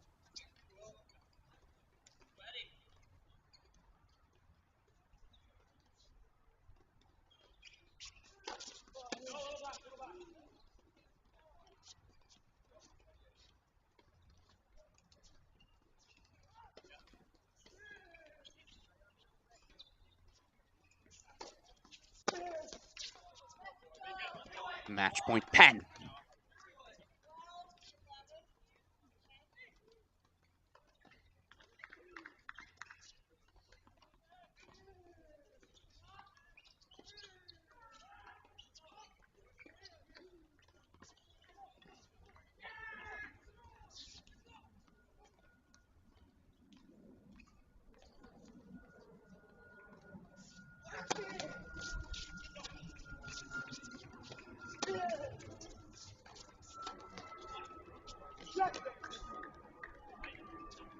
High backhand volley. A wise man once said it's the toughest shot to hit in all of tennis. That said, did you guys see what Cleve Harper did there? Fakes the poach right, jumps off to his left. Just that little split step, that little movement clearly caught the attention of his opponents, is what draws the high floater. That's why Cleve Harper's an NCAA doubles champion, folks. It's the little things separate these doubles teams down the home stretch. 12-all, folks. 12-all.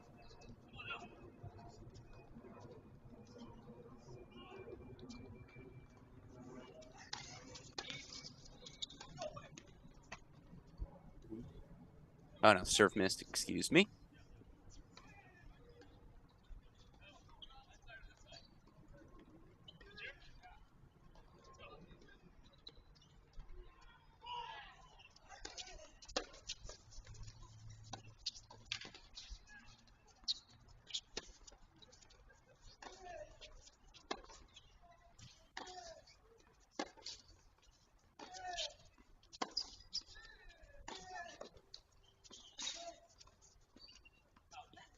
Oh, no. I was going to say cut the clip. Maybe not. What a stick save by Elliot Spizzirri. Just to extend the rally a little bit further, that backhand volley dropping just inside the baseline, but just a little too much juice on that backhand slice lob. Here's something we haven't seen. Match point Penn on the serve. Eduardo Graziani.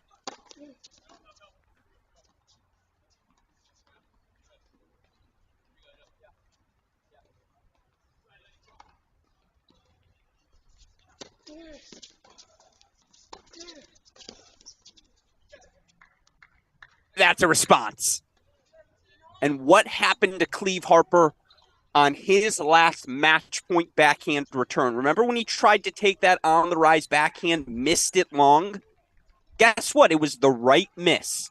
And he's rewarded for it. Rewarded, that's how you say that word in English, for it there. Let's keep playing. I mean, in case you're wondering, why did Elliot Spizzirri hit that as a forehand? He's still operating on essentially 1 1/8 wrists. That left wrist really preventing him from hitting the backhand the way he would like. But once again, match point Penn. All right, formation from the Longhorns.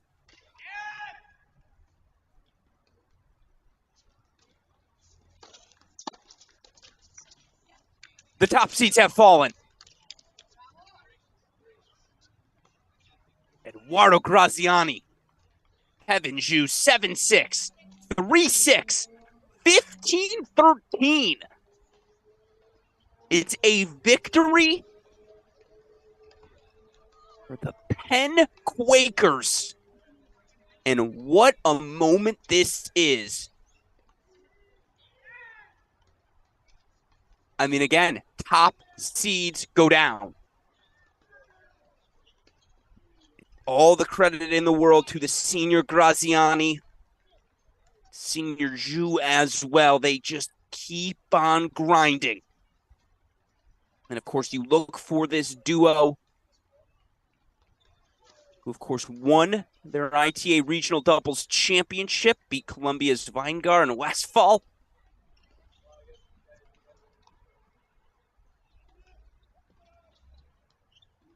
What a successful weekend for the duo, who, by the way, are the first men's tennis players in Penn history. First in Penn history.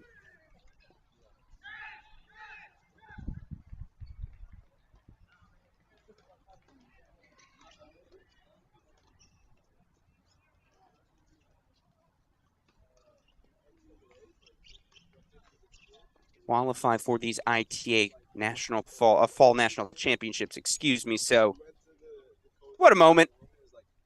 Isn't that the fun stuff, folks? That's what it's all about. With that said, let's reset quickly.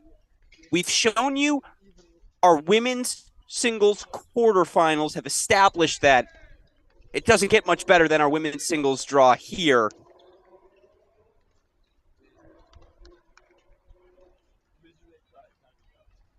But can we go to our women's doubles draw, please, super producer Daniel Westoff? I want to show just again here on round of 16 Thursday what's gone down. Well, the women's singles quarterfinals are stacked, as are the women's doubles quarterfinals. I think Brodus-Chen are your preseason favorites to win the NCAA doubles title this year. The duo won just about every match they played last year before falling short in the NCAA doubles semifinals. They're back.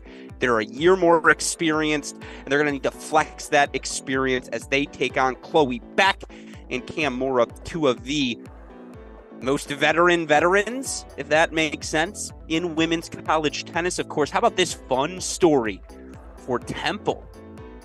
Chijima and Wei taking on the Michigan duo and All-American finalists, Jaden Brown, Kari Miller, Travinsky and Subash. Going to have an all-Atlantic regional battle as they take on Maryland's Brumfield Kadar. And then go Blue Hens. Where are my Delaware people at? Let's go for the Hens. It's the seniors Abdulina Askarova. Going to get their toughest test to date as they take on two players still alive in the singles as well. In Fiona Crawley, Carson Tangelic of UNC, your number 2 seed. So that's where the things stand in our women's action. Do we have our men's singles quarterfinals? Super producer Daniel Westoff. I want to throw those now on the screen. Here's what we've got for you coming up tomorrow. It'll be top seed Garrett Johns of Duke. 3-set winner today, was pushed to the limit. He'll take on maybe the best name in all of college tennis. It's Utah's Geronimo Busliman. Geronimo 0-2 over Louisville's Natan Rodriguez earlier today. Shout out to the Utes. Ute Nation makes some noise, of course. After that, a lot of familiar names. And honestly, I love these quarterfinals. Elliot Spizzirri, who we just saw knocked out, sure, of the doubles, but Spizzirri, semifinalist at the All-American again. Worth remembering, he's seemingly doing all of this on just one wrist.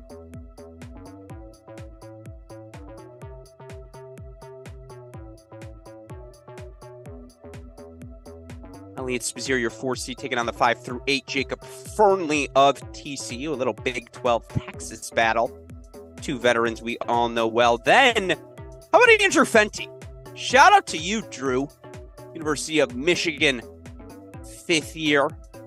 Reminding all of us why, during his time, this Michigan men's tennis program has seen the rise that it has. Fenty, a 5th year, going to take on a fresh face. It's Nishesh Basa-Retti, 1/2 of the U.S. Open Junior Doubles champion winning team this year. Nishesh, arguably the greatest 12-year-old in the history of tennis. Go look up the results. I'm not making it up. Shesh taking on Fenty. It's a fun, again, generational battle. And then, is it even a quarterfinal if J.J. Tracy's not in it? Some scholars would argue no. Tracy, one of the most consistent individual college tennis performers over his 3 years at Ohio State. He'll take on one of the newcoming sensation, Antoine Shavanka of Florida State. Of course, the FSU player, the only player to take a set off of Ethan Quinn at the ITA All-American event. So yeah, sign me up. 6 seeds, still alive. Pretty good living if you are a college tennis fan. With that said, who's going to be joining them in the men's doubles quarterfinals? That's what it's time for us to find out.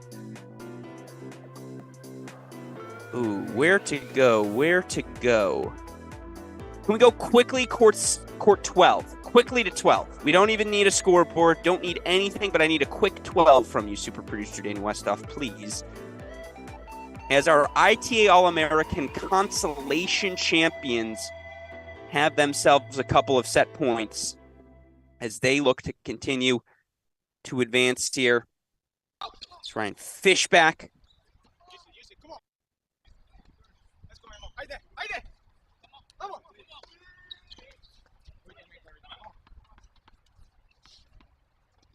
Fishback, of course, Junior, partnered here with Alberto Urso.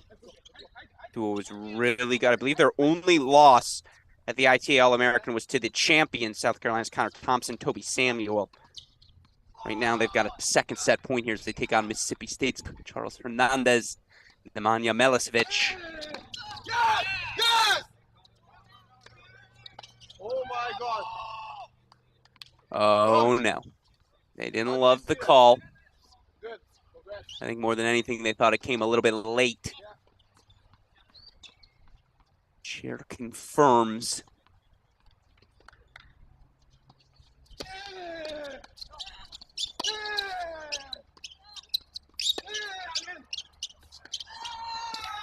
Oh, c'est magnifique. C'est extraordinaire. That was such a good backhand pass. Oh, excuse me, I got my colors incorrect.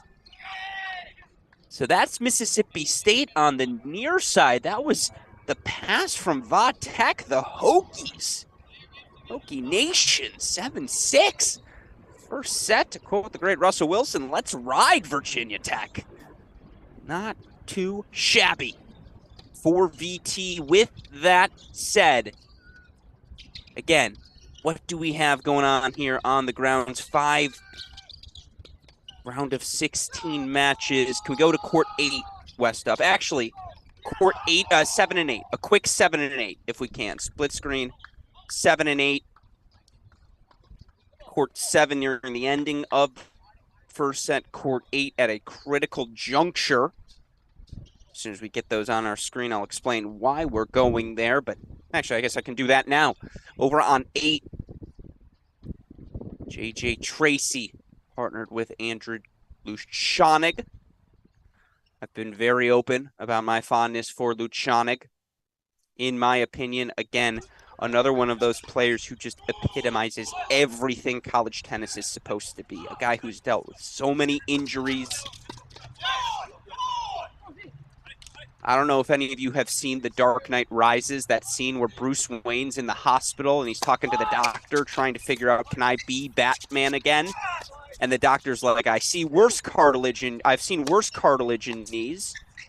And Bruce Wayne goes, that's good. And the doctor goes, no, it's because you have no cartilage left in your knees. Well, some have argued that Andrew Luchonic has Dark Knight Rises Bruce Wayne's knees.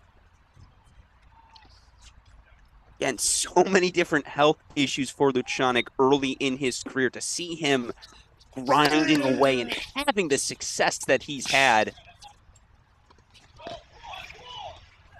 You guys can accuse me of being a bandwagon Wolverine fan all you want. That's fine. I'll point back to you and say that. Fine. I'm betraying my Wolverine-dom. That I don't care. It's impossible to not cheer for Andrew Luchonic as he and J.J. Tracy seeded here this week. 7-6 first set. They take on the VCU duo, Brodus-Chen, stable. Of course, the reason I wanted to go to court number 8, it was actually break point for Utah. Had chances to make it a 7-6, 4-3 lead, but Michigan's Andrew Fenty partnering with sophomore Gavin Young. Great to see Young healthy. After a rib injury, kept him out of the NCAA tournament last year. Again, this Michigan team, again, I suppose I will acknowledge, hard to imagine there's a more foremost scholar on all things Michigan tennis than myself.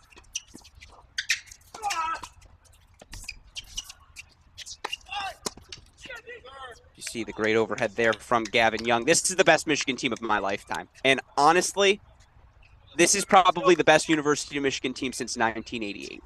1988, you had Dan Goldberg, defending NCAA singles finalist at 1.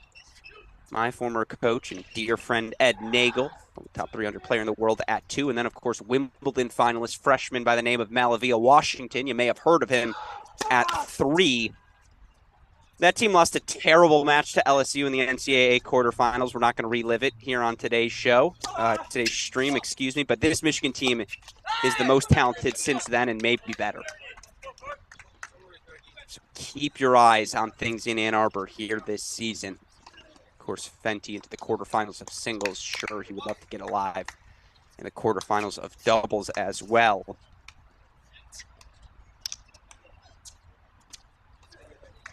But again, right now it's all Utah. What a week this has been for the Utes. Geronimo still alive in singles.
I'm going to hold here for these breakpoint chances. Then we're actually going to do a double switch. Super producer Daniel Westhoff, can you queue up?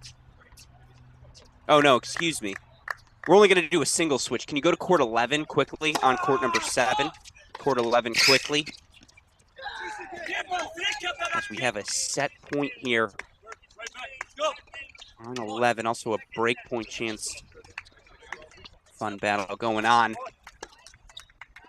Pepperdine duo of Daniel DeJong. Zeke Vogel taking on University of Texas San Antonio Sebastian Rodriguez and Alan Magadan. Looks like we did not miss the set point. Shout out to you, Westhoff.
Ultimately, University of Texas San Antonio 7-5 first set. We'll keep our eye on that one as Fenty and Gavin Young looking to force a third here as well. Other main draw matches we have going on right now. We go to court 13, super producer Daniel Westoff. Get 11 out of here. Let's make that court 13, please. As again, we're going to stick around with 8 near the ending of a set. Another match very near the finish line.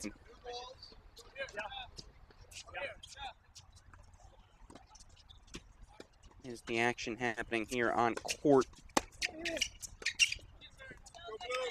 number 13. It's been such a weird 2.5 years for Ivy League tennis, right? Barely any fall last year. Obviously, there no spring competition in 2021. So many players on this Columbia roster who were expected to be superstars here in the college tennis universe. And yet all of them about half a year of experience. It's the youngest veteran-laced team Coach Howard Endelman will ever have to deal with in his career. That's why I think one of my takes, one of my storylines for the season, the resurgence of the Ivy League. Now that this is the first season where I put quotes around it, but say normalcy. There's a little bit of normalcy now in Ivy League tennis. And as such, it's no surprise to see a guy, Max Westphal, one of the top, 20 juniors in the world, entering college tennis. He's partnered with Theo Weingart, taking on the Louisville duo of Mayu and Mizrahi.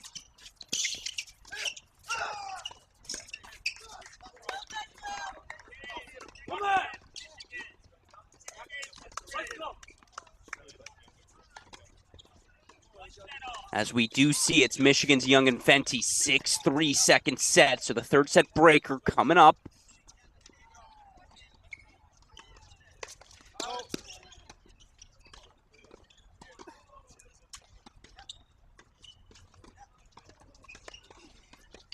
Those of you curious at home, it's court 7, 8, 11, 12, and 13. Those are your main draw matches still out on court.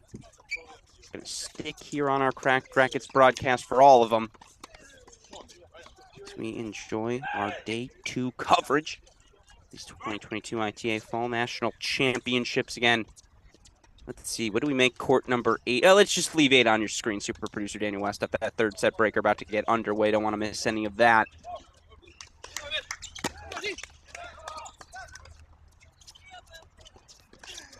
How that serve wasn't an ace, I'll never know. That return came from out of nowhere, but the ripper. Cross-court short angle sets up game points here as Louisville looks to extend this match.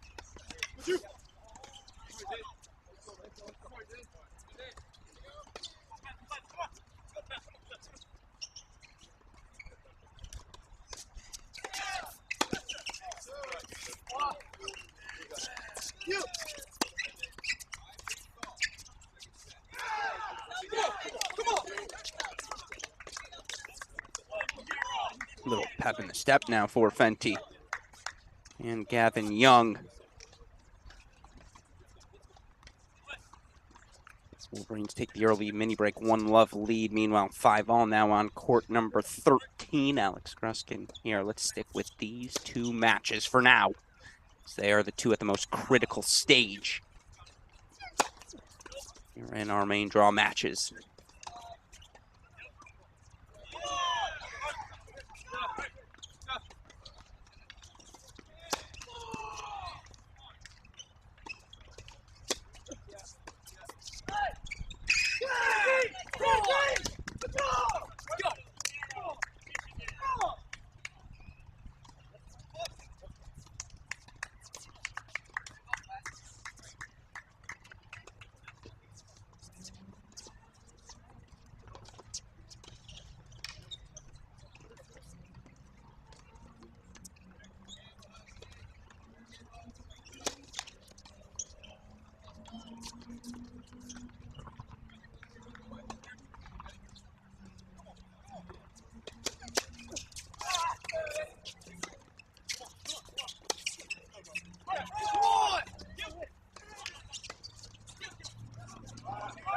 First of all, Fenty almost sold the call just on his reaction of shock. But I do think he missed that forehand wide. So the mini break is given back for 1-2. But folks, that's how you sell it. It's 101 in selling a call. Even if you don't entirely believe in it. Game recognizes game there, Andrew Fenty. Well done.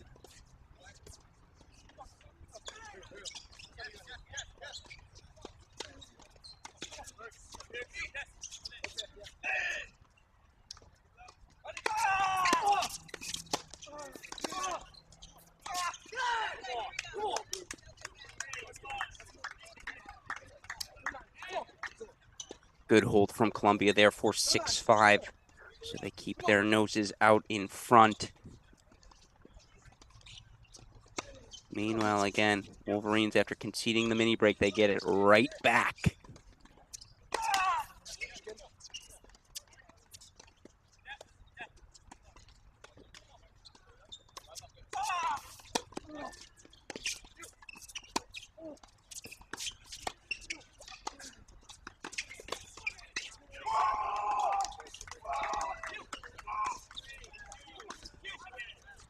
Stick here.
See again, Michigan holding on to single mini break lead. Meanwhile, Columbia now 2 points away. Did that return land good? They don't love the call. Obviously, that's on the near side for us. It's a video stream. It's a split screen. If you're asking me to make an objective observation, I thought it was out. If you're putting much weight behind that observation, I'm watching the same feed that you are. You take it with a grain of salt. Instead, though, 30 all.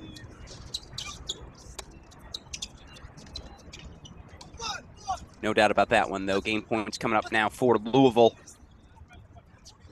By the way, Louisville, not Louisville. Having spent... How long have we lived together now, Westhoff? 2.5. We've lived together 2.5 years. Super producer Daniel Westhoff from Louisville. So let's just say I've got that one down now.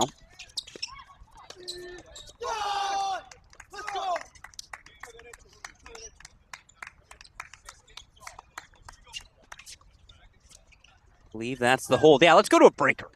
Over on court 13. Love to see it. Meanwhile, again, third set breaker. Mini break still in hand for Michigan.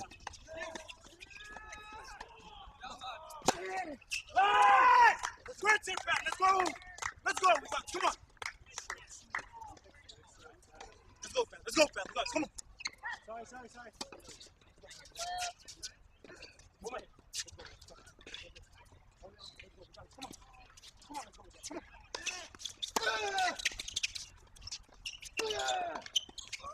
No! Come on! Go! Let's go! No! Great. Yep.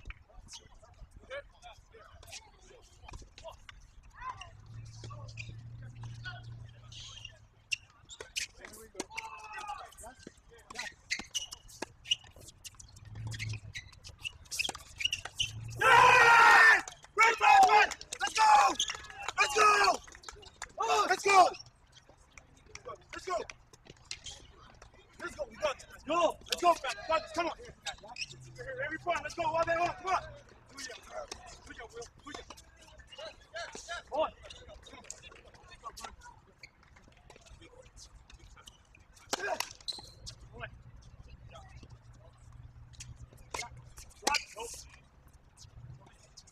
Mini break back in hand, obviously, you see for Utah.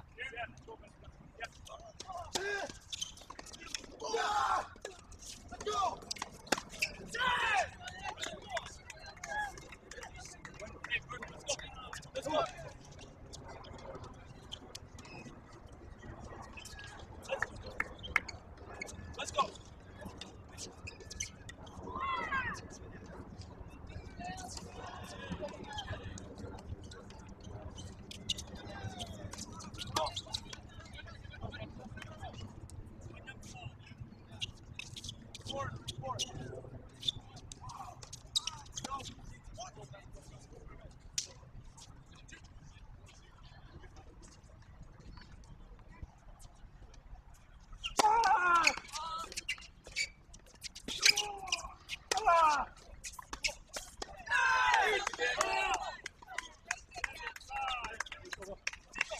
How about this? 4-0 opening for Louisville. Meanwhile, mini break back in hand for Michigan as we make turn number 2. 7-5 now for Fenty and Young.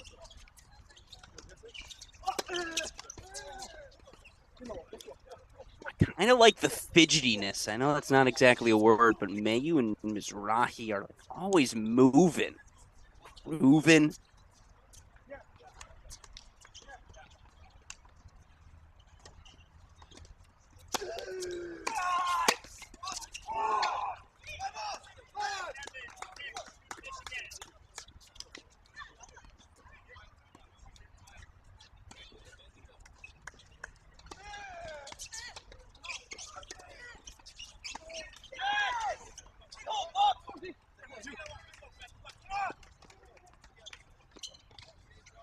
Or 2 as they make the turn on 13.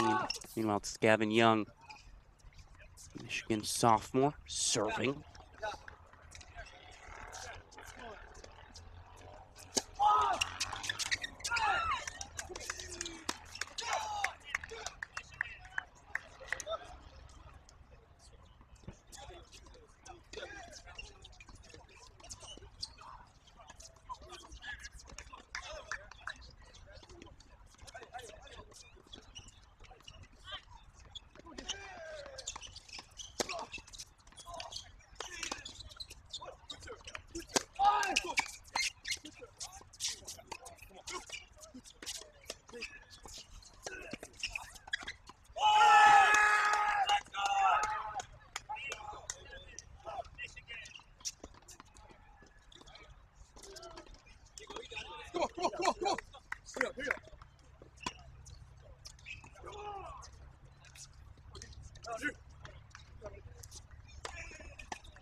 Always good when you make a third turn, right? Speaks to how competitive so many of these matches have been that we keep seeing third set breaker after third set breaker. Welcome to high-level doubles, my friends.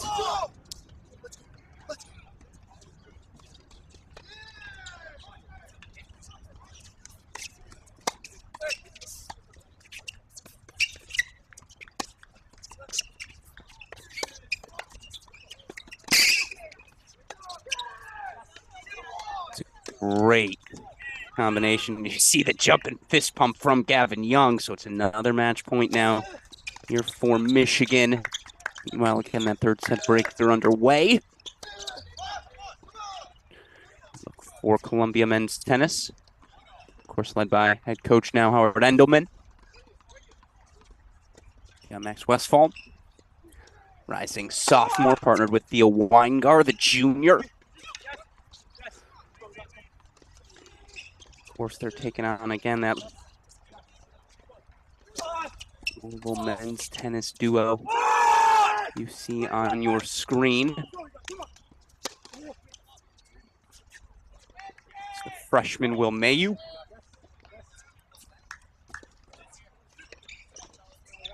Partnered with the fifth-year David Mizrahi. Meanwhile, how about this? 10-all. We stay on serve. We're on court number 8. Andrew Fenty wants to be on that list. Players still alive for the singles and doubles title. Very rare accomplishment at any of these major individual events to sweep both, let alone, I mean, get to the quarterfinals of both, excuse me.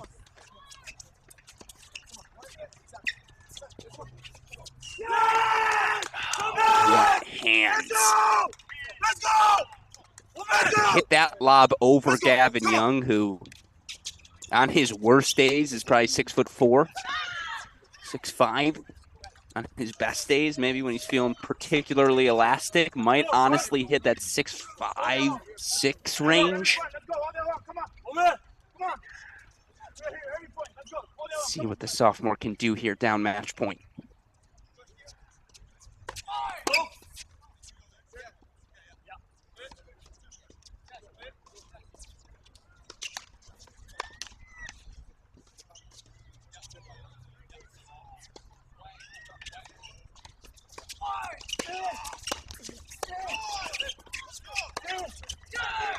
That's guts. No guts, no glory. Second serve, serve and volley. Wouldn't have it any other way.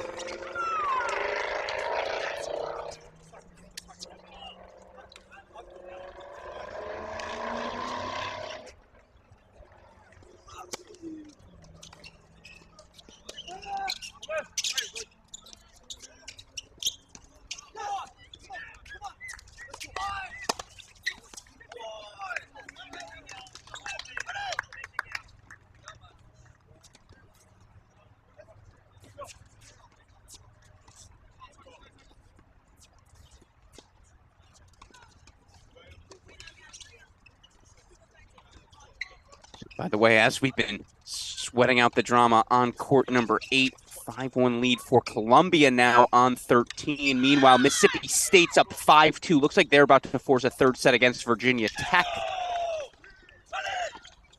Jong Zeitvogel on serve after dropping that first to University of Texas San Antonio. And then VCU up a break after dropping the first set. So we may have all third set breakers here outside of that TCU Duke match. We may have 7 of 8 round of 16 matches go to a third set breaker. Meanwhile, once again, let's go to a turn. We continue to roll on. 12 ball here in the third set.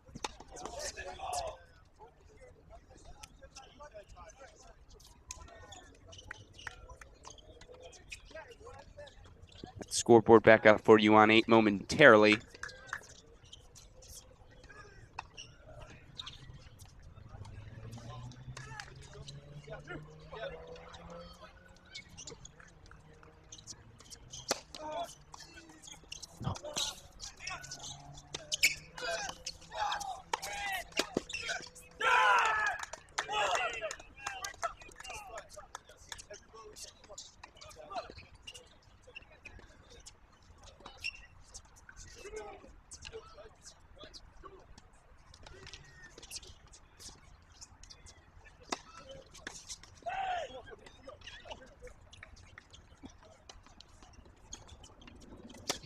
All on 13.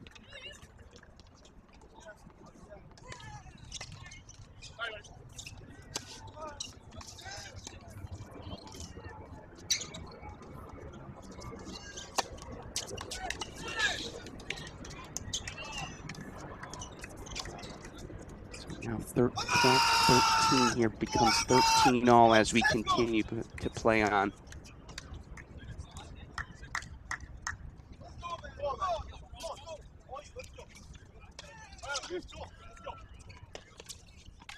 So 13 all here now on court 8.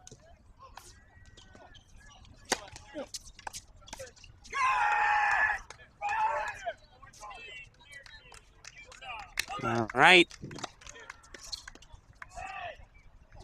So 13-14. It's match point Utah.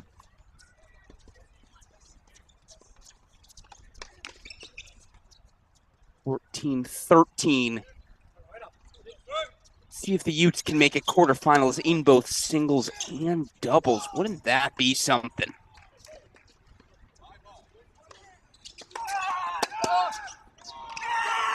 And there it is.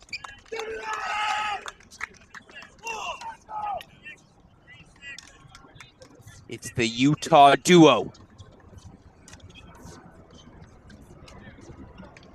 3-set winners. What a performance from Burke, Garrick, Patrick Rock. Ultimately through to the quarterfinals, where now this Utah duo awaits the winner of Rodriguez Magadan and DeJong Zeitvogel. So we'll keep our eyes on that one. But folks, we don't got time to dwell on what was a fantastic match, as there is just so much action happening everywhere. Let's see. Can we replace 8 with 12? We got to stay in this third set tiebreak theme.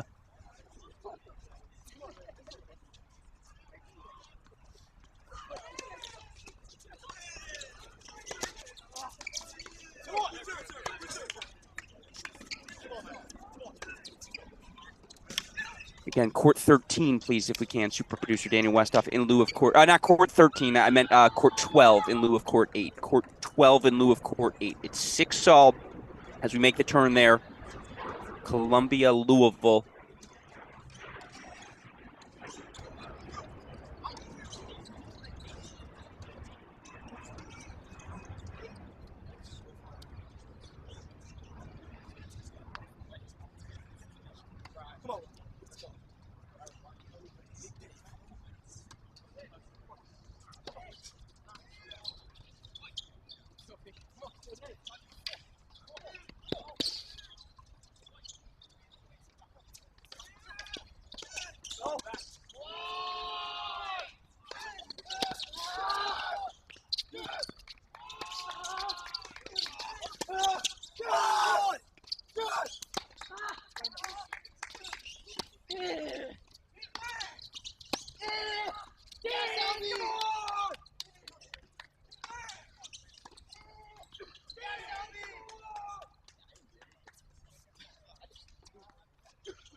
And as we see again, it's the All-American Constellation champs, Fishback, in orders of their only loss was to the ITA All-American winners.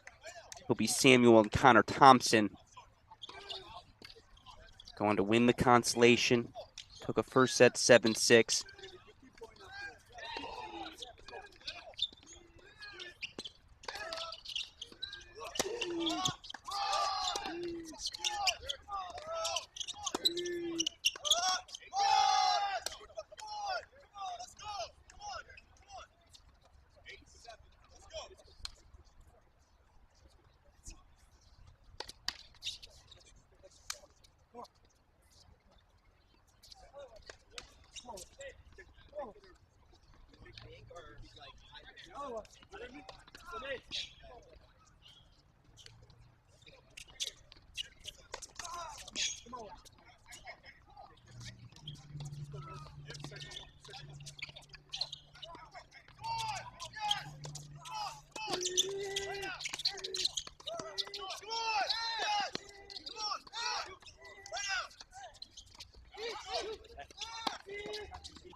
It's certainly sensory overload right now for us college tennis fans. I know I'm sitting back here. I don't want to talk over this action. We've got third set breakers everywhere.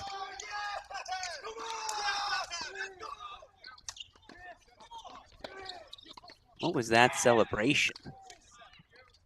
For Columbia. Weingart.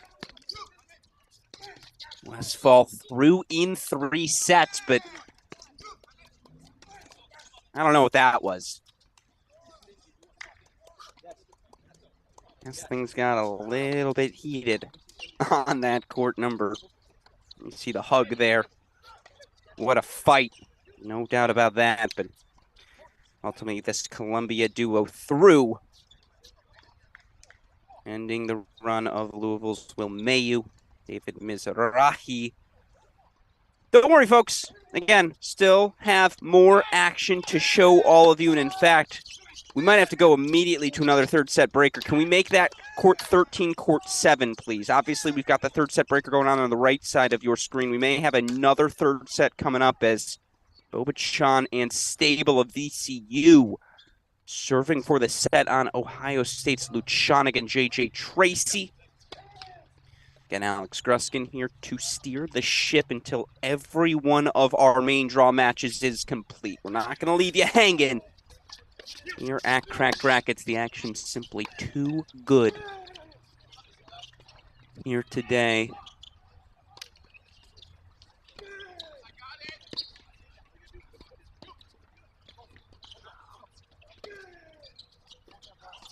I really miss the Coach Kronagi's. Just the walk. There's a swag to Coach Crow, of course, the associate head coach for Ohio State. It's been a staple of the college tennis universe for the past decade and a half. One of my favorite personalities, certainly, in his unintentional comedy. I don't think he realizes how funny he actually is.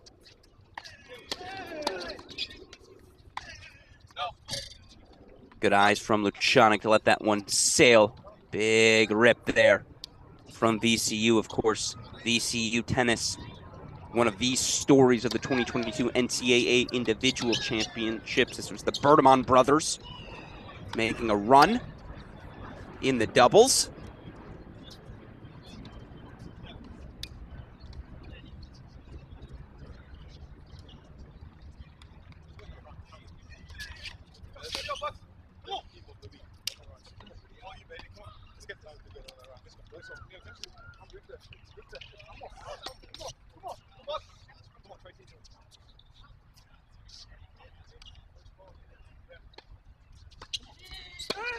All of a sudden, it's 30-all. Meanwhile, again, this Virginia Tech duo continues to flash the goods.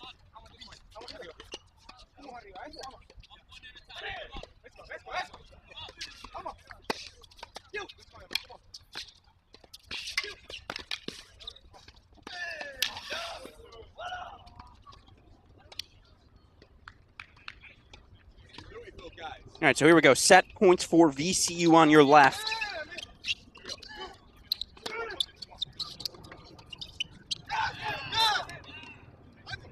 Now one of the mini breaks gotten back, still 6-3 single mini break lead here for Virginia Tech in that third set breaker.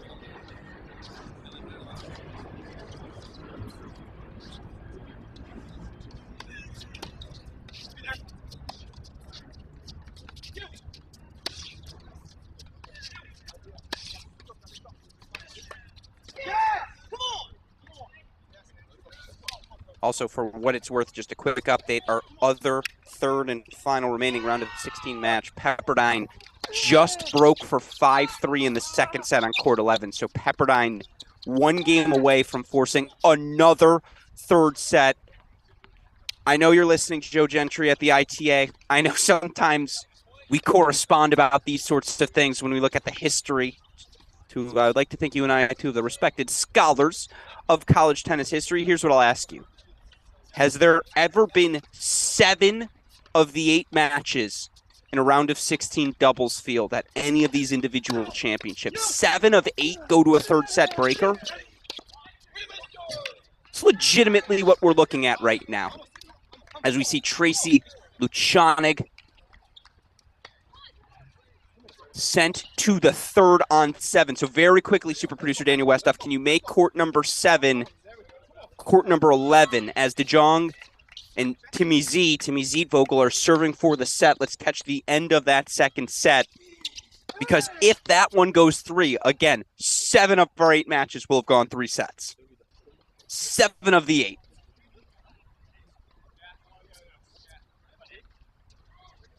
If you're still awake on the East Coast watching, that fact would be the reason why. It's one of those days in the college tennis universe. Can't get up for this. I don't know what to tell you. As we see Zietvogel, De Jong.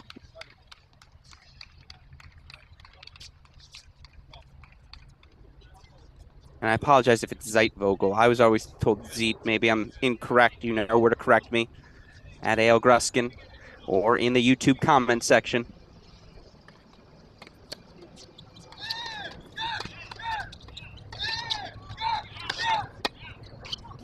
Sometimes to avoid confusion, we just call him Timmy Z. Not a lot of Timmys left in the world, right? Obviously, we've got Timmy Russell. Perhaps I should refer to him as Mr. Russell, ITA CEO, our dear friend here at Crack Rackets. We're making the Timmy Power Rankings. Timmy Turner from Fairly Odd Parents, Tim Russell, ITA CEO. Who's even 3rd on that list?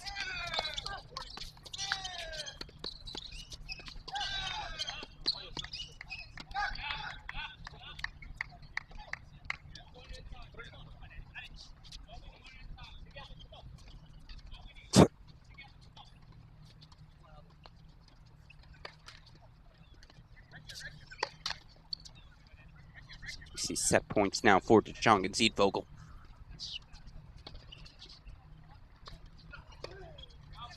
It's a historic day. Maybe we've gone 8 for 8 before.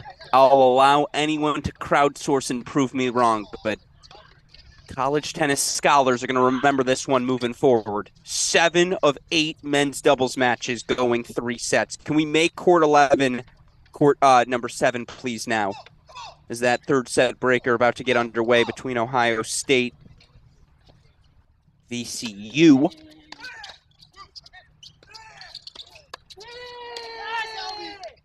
Man, every time Hernandez and Milicevic worked their way back, Fishback and Orzo just a little dagger. Something just to blunt the momentum. Real quick here in this breaker. And it sets up double match point for the Hokies.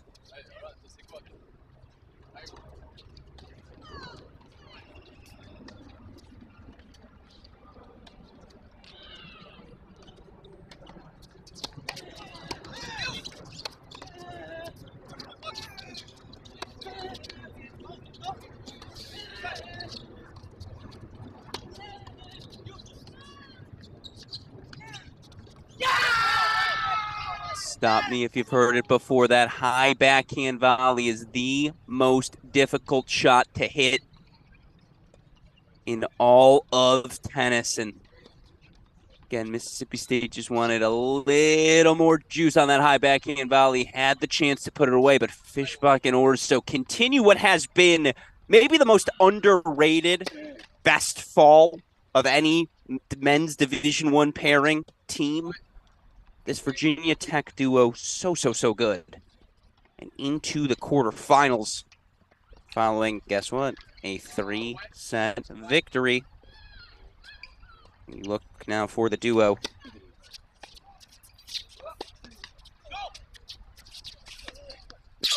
They will take on Sander Jong and Louis Maxted, your only straight set winners on the day. Well, folks, this is it. Your final 2 matches of our broadcast. On the left, Ohio State, VCU, OSU, already up an early mini break. On the right, about to kick off, Pepperdine, taking on University of Texas, San Antonio.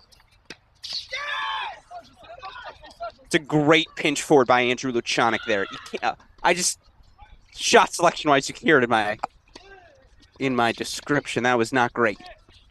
A bold choice to take that high backhand out of the air.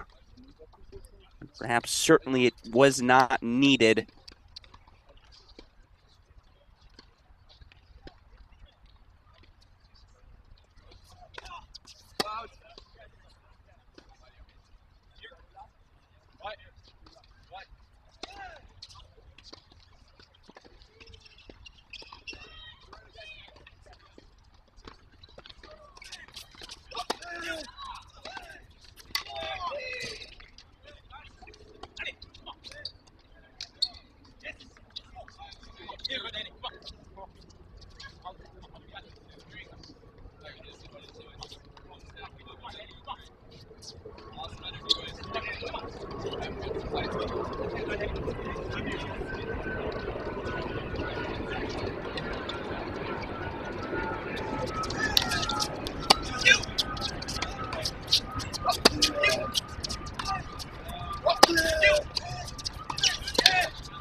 There's nothing better than the post-missed volley little skip you reflexively make as a tennis player. I don't think Andrew Luchonic could have done anything to fight that off. That was pure reflex there. I say a little cute for all these players. You're just reminded. You're like, oh yeah, they're all humans too. Those emotions so real. Still 4-1 mini break lead for Ohio State. Meanwhile, again, 1-all. Daniel DeJong, Tim Zietvogel, two of the Brodus-Chen veterans. For Coach Adam Schachterle here this season with a solid year for Pepperdine. I believe round of 32 last year, and they bring back pretty much all the guys.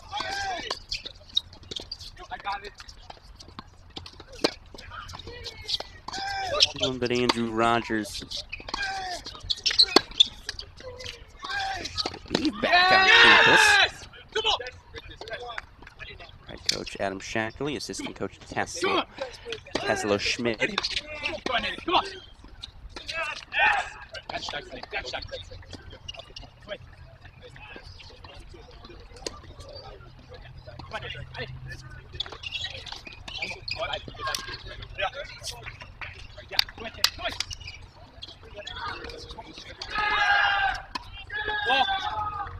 Up.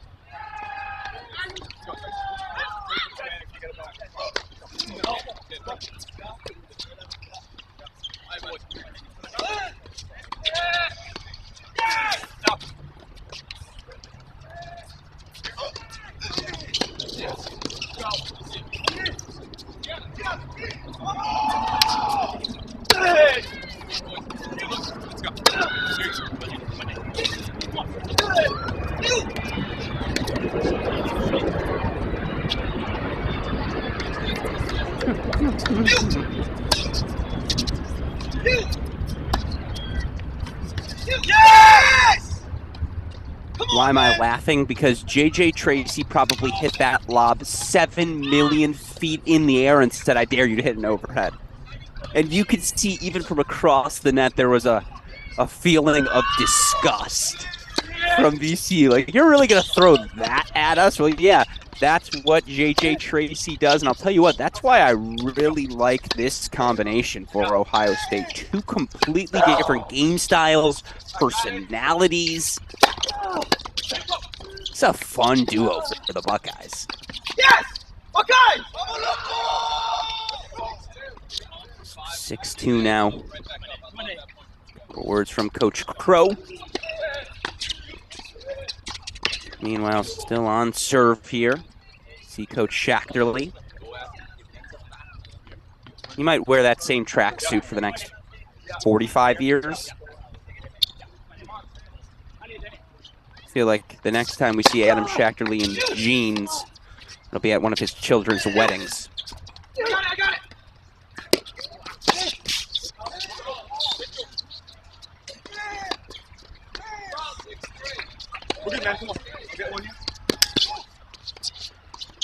It's a great ball, low center. So Timmy Zietvogel, the unforced error, 4-2 mini break lead for the University of Texas, San Antonio.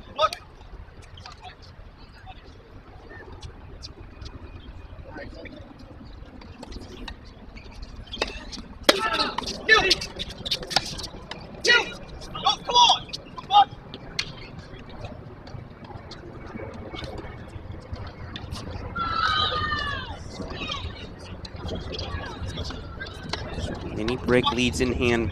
Now a double mini break lead for the Luchonic and Tracy. They can taste that finish line.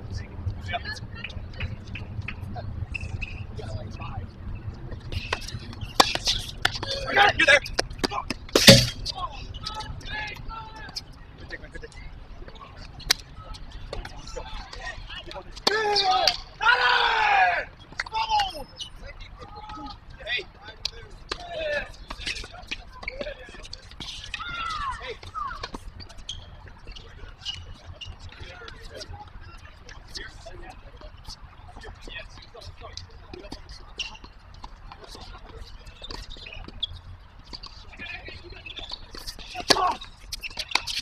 Come on, my guys!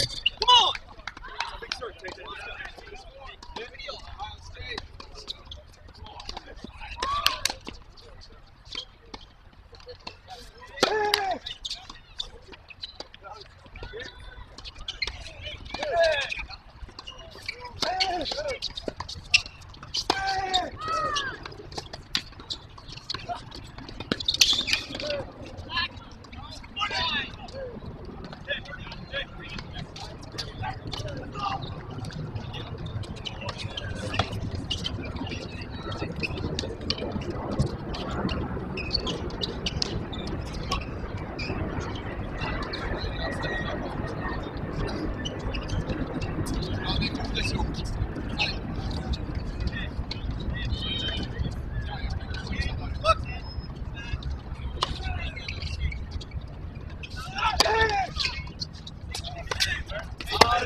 All right, 8-5 now, and Luchonic, Tracy giving one of the mini breaks back, still up that second mini break. That's why it was so important. Meanwhile, it's a single mini break lead for UTSA. Of course, just to provide a little bit of color for this UTSA duo. Ellen Magdalena, sophomore out of McClellan, Texas. Partner Sebastian Rodriguez, junior of Trujillo, Peru.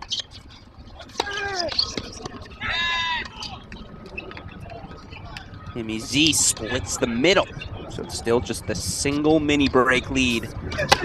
Meanwhile, match points now for the Buckeyes. Yeah. I think Andrew Luchonic had to pause. He's like, wait, this is just the quarterfinals. Don't fall to your knees. But that was a little buckling as if to say, that's what you're hitting on match point, JJ. Unbelievable from Tracy. Buckeyes into the ITA Fall National, quarterfinals in doubles for approximately the 200th time in the tenure of Coach Mike Tucker. If he's not on site, and he definitely is on site probably in San Diego. Hopefully he was watching that one at home. Who doesn't love Coach Tucker? What he's meant to the college tennis universe over the past decade and a half. 2 decades now. I guess it is 2022.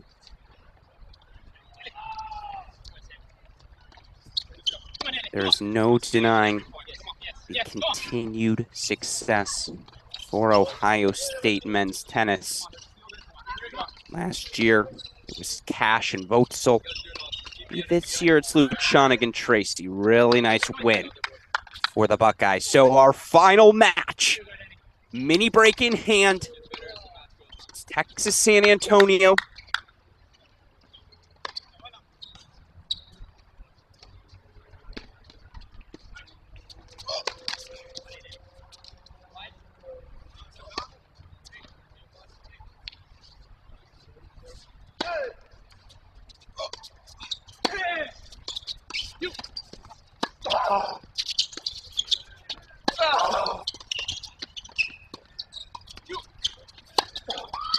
Oh, just long.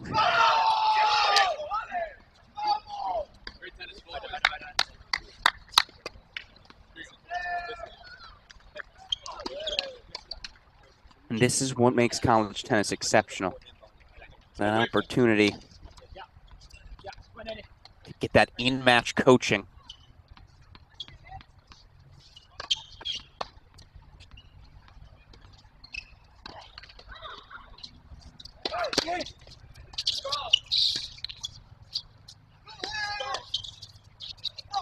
Oh, no way. What is this, pickleball? Little dink action.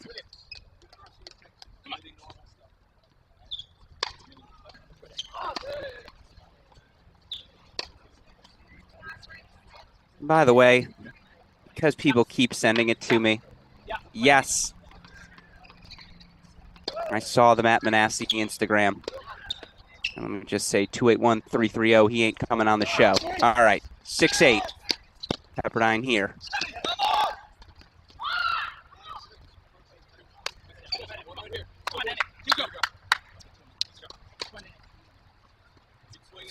Oh, it's the University of Texas San Antonio. 3 match point chances.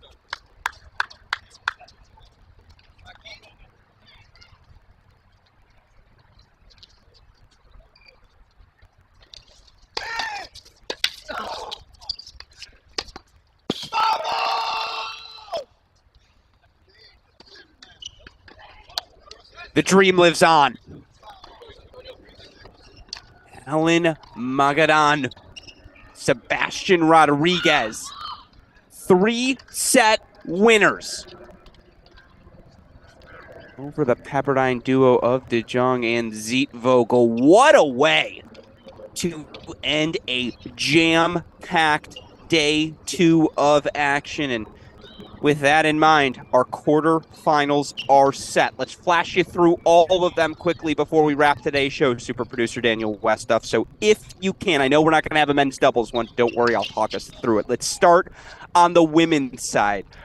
Holy heebie-jeebies. I can't even, again, the word I wanted to use, perhaps not the most appropriate for professional broadcast, but can we go to the women's singles quarterfinals first? Super producer Daniel Westoff. Women's singles quarterfinals, laughable.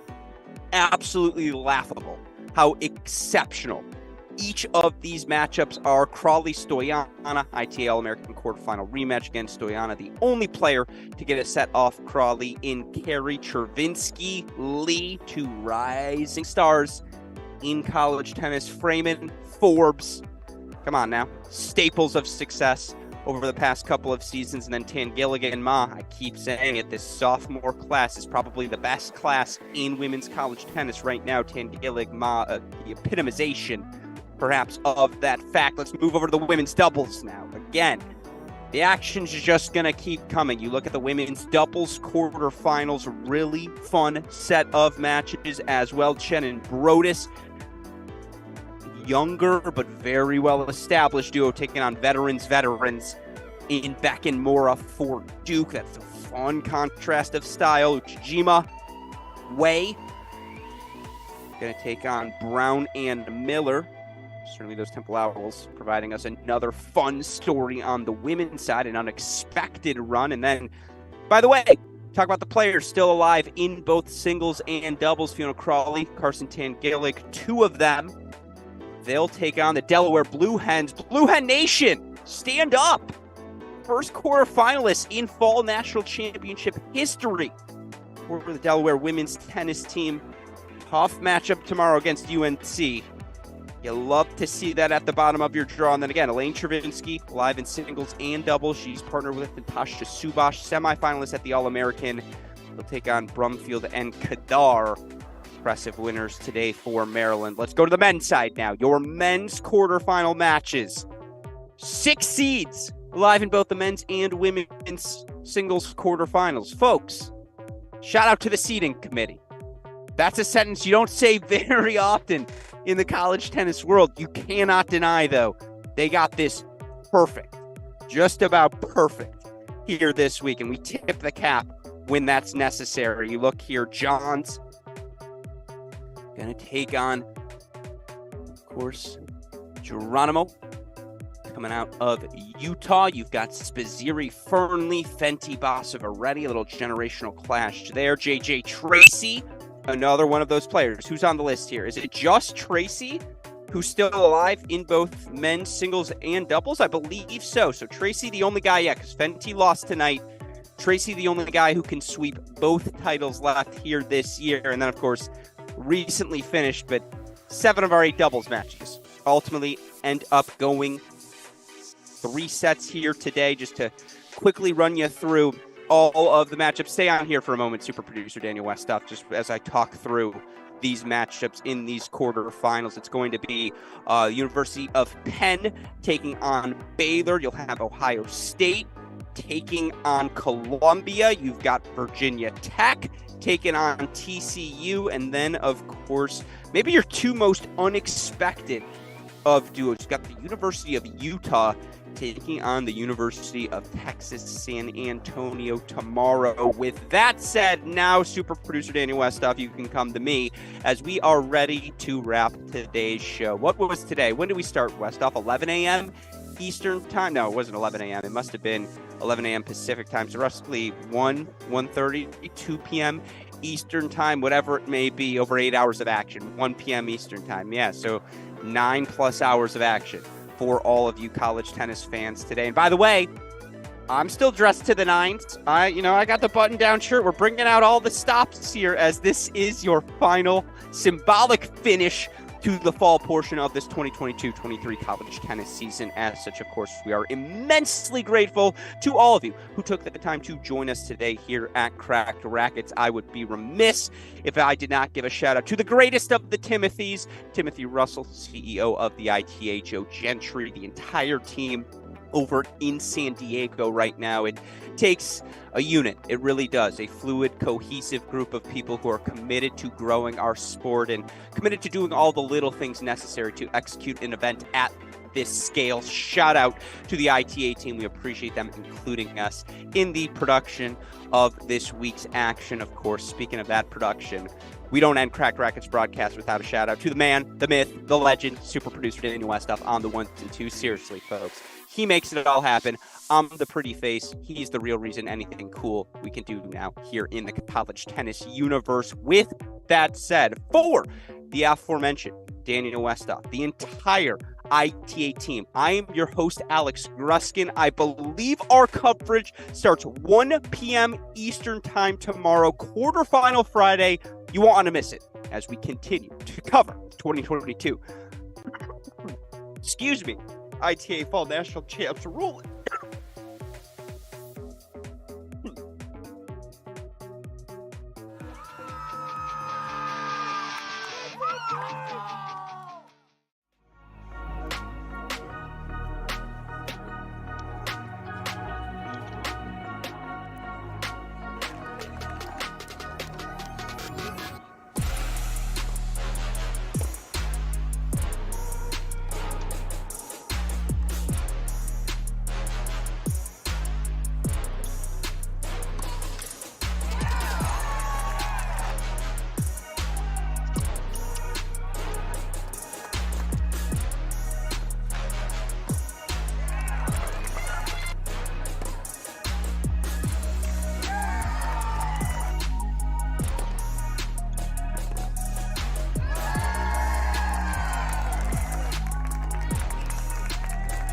Huge congratulations to Fiona Crowley, this year's champion.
Tennis. What does it mean to you?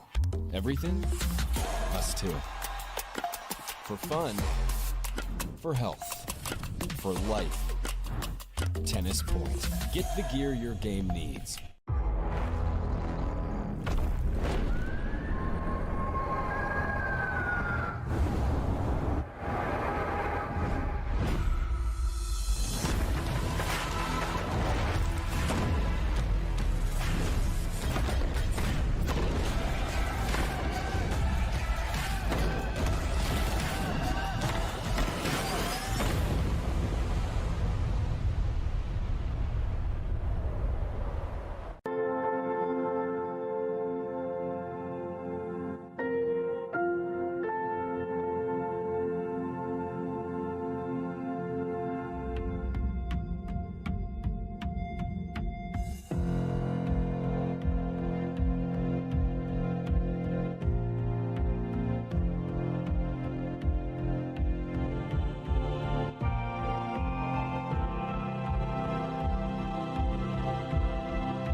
So at Oklahoma State, we've always prided ourselves on having one of the premier tennis facilities in the country.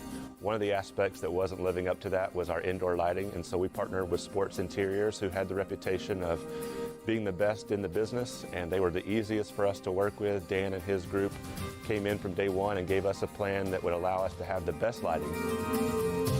The LED lights have given us so many advantages, just being able to turn the lights on instantaneously, not waiting for them to have to warm up, just being economic friendly and allowing us to run the facility at a less cost. And then the liner made such a big difference. We didn't have a liner before, and so being able to have that reflectivity and be able to just have a clean look around the facility.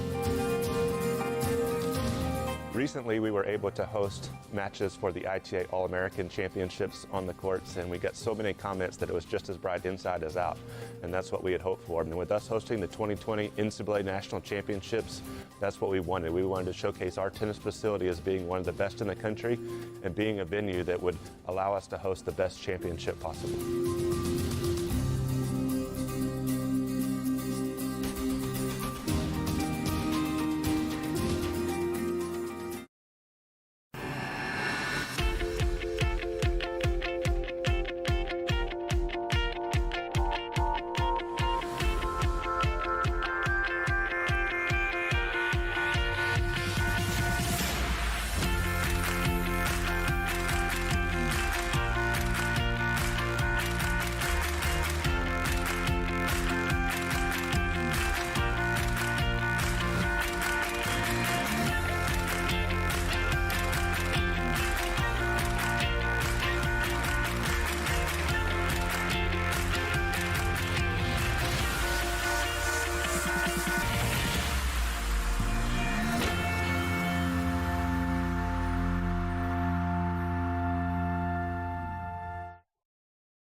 Introducing A-Peak Tennis and A-Peak Coach.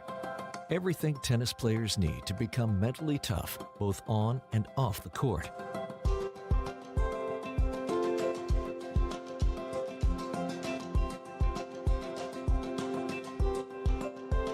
And everything coaches need to help players reach their full potential.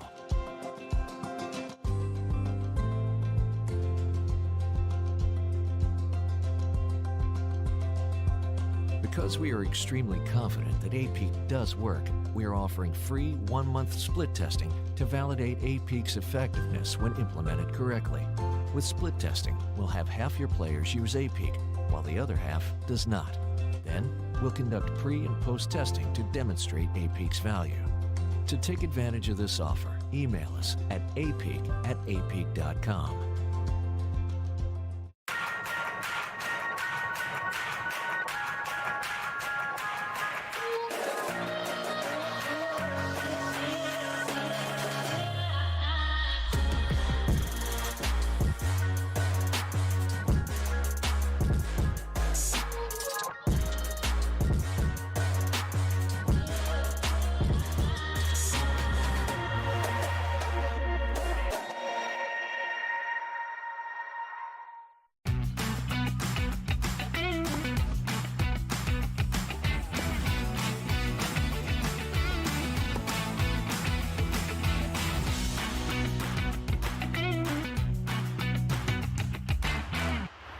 I've always loved the game of tennis. Everyone's a big family here. It's about camaraderie because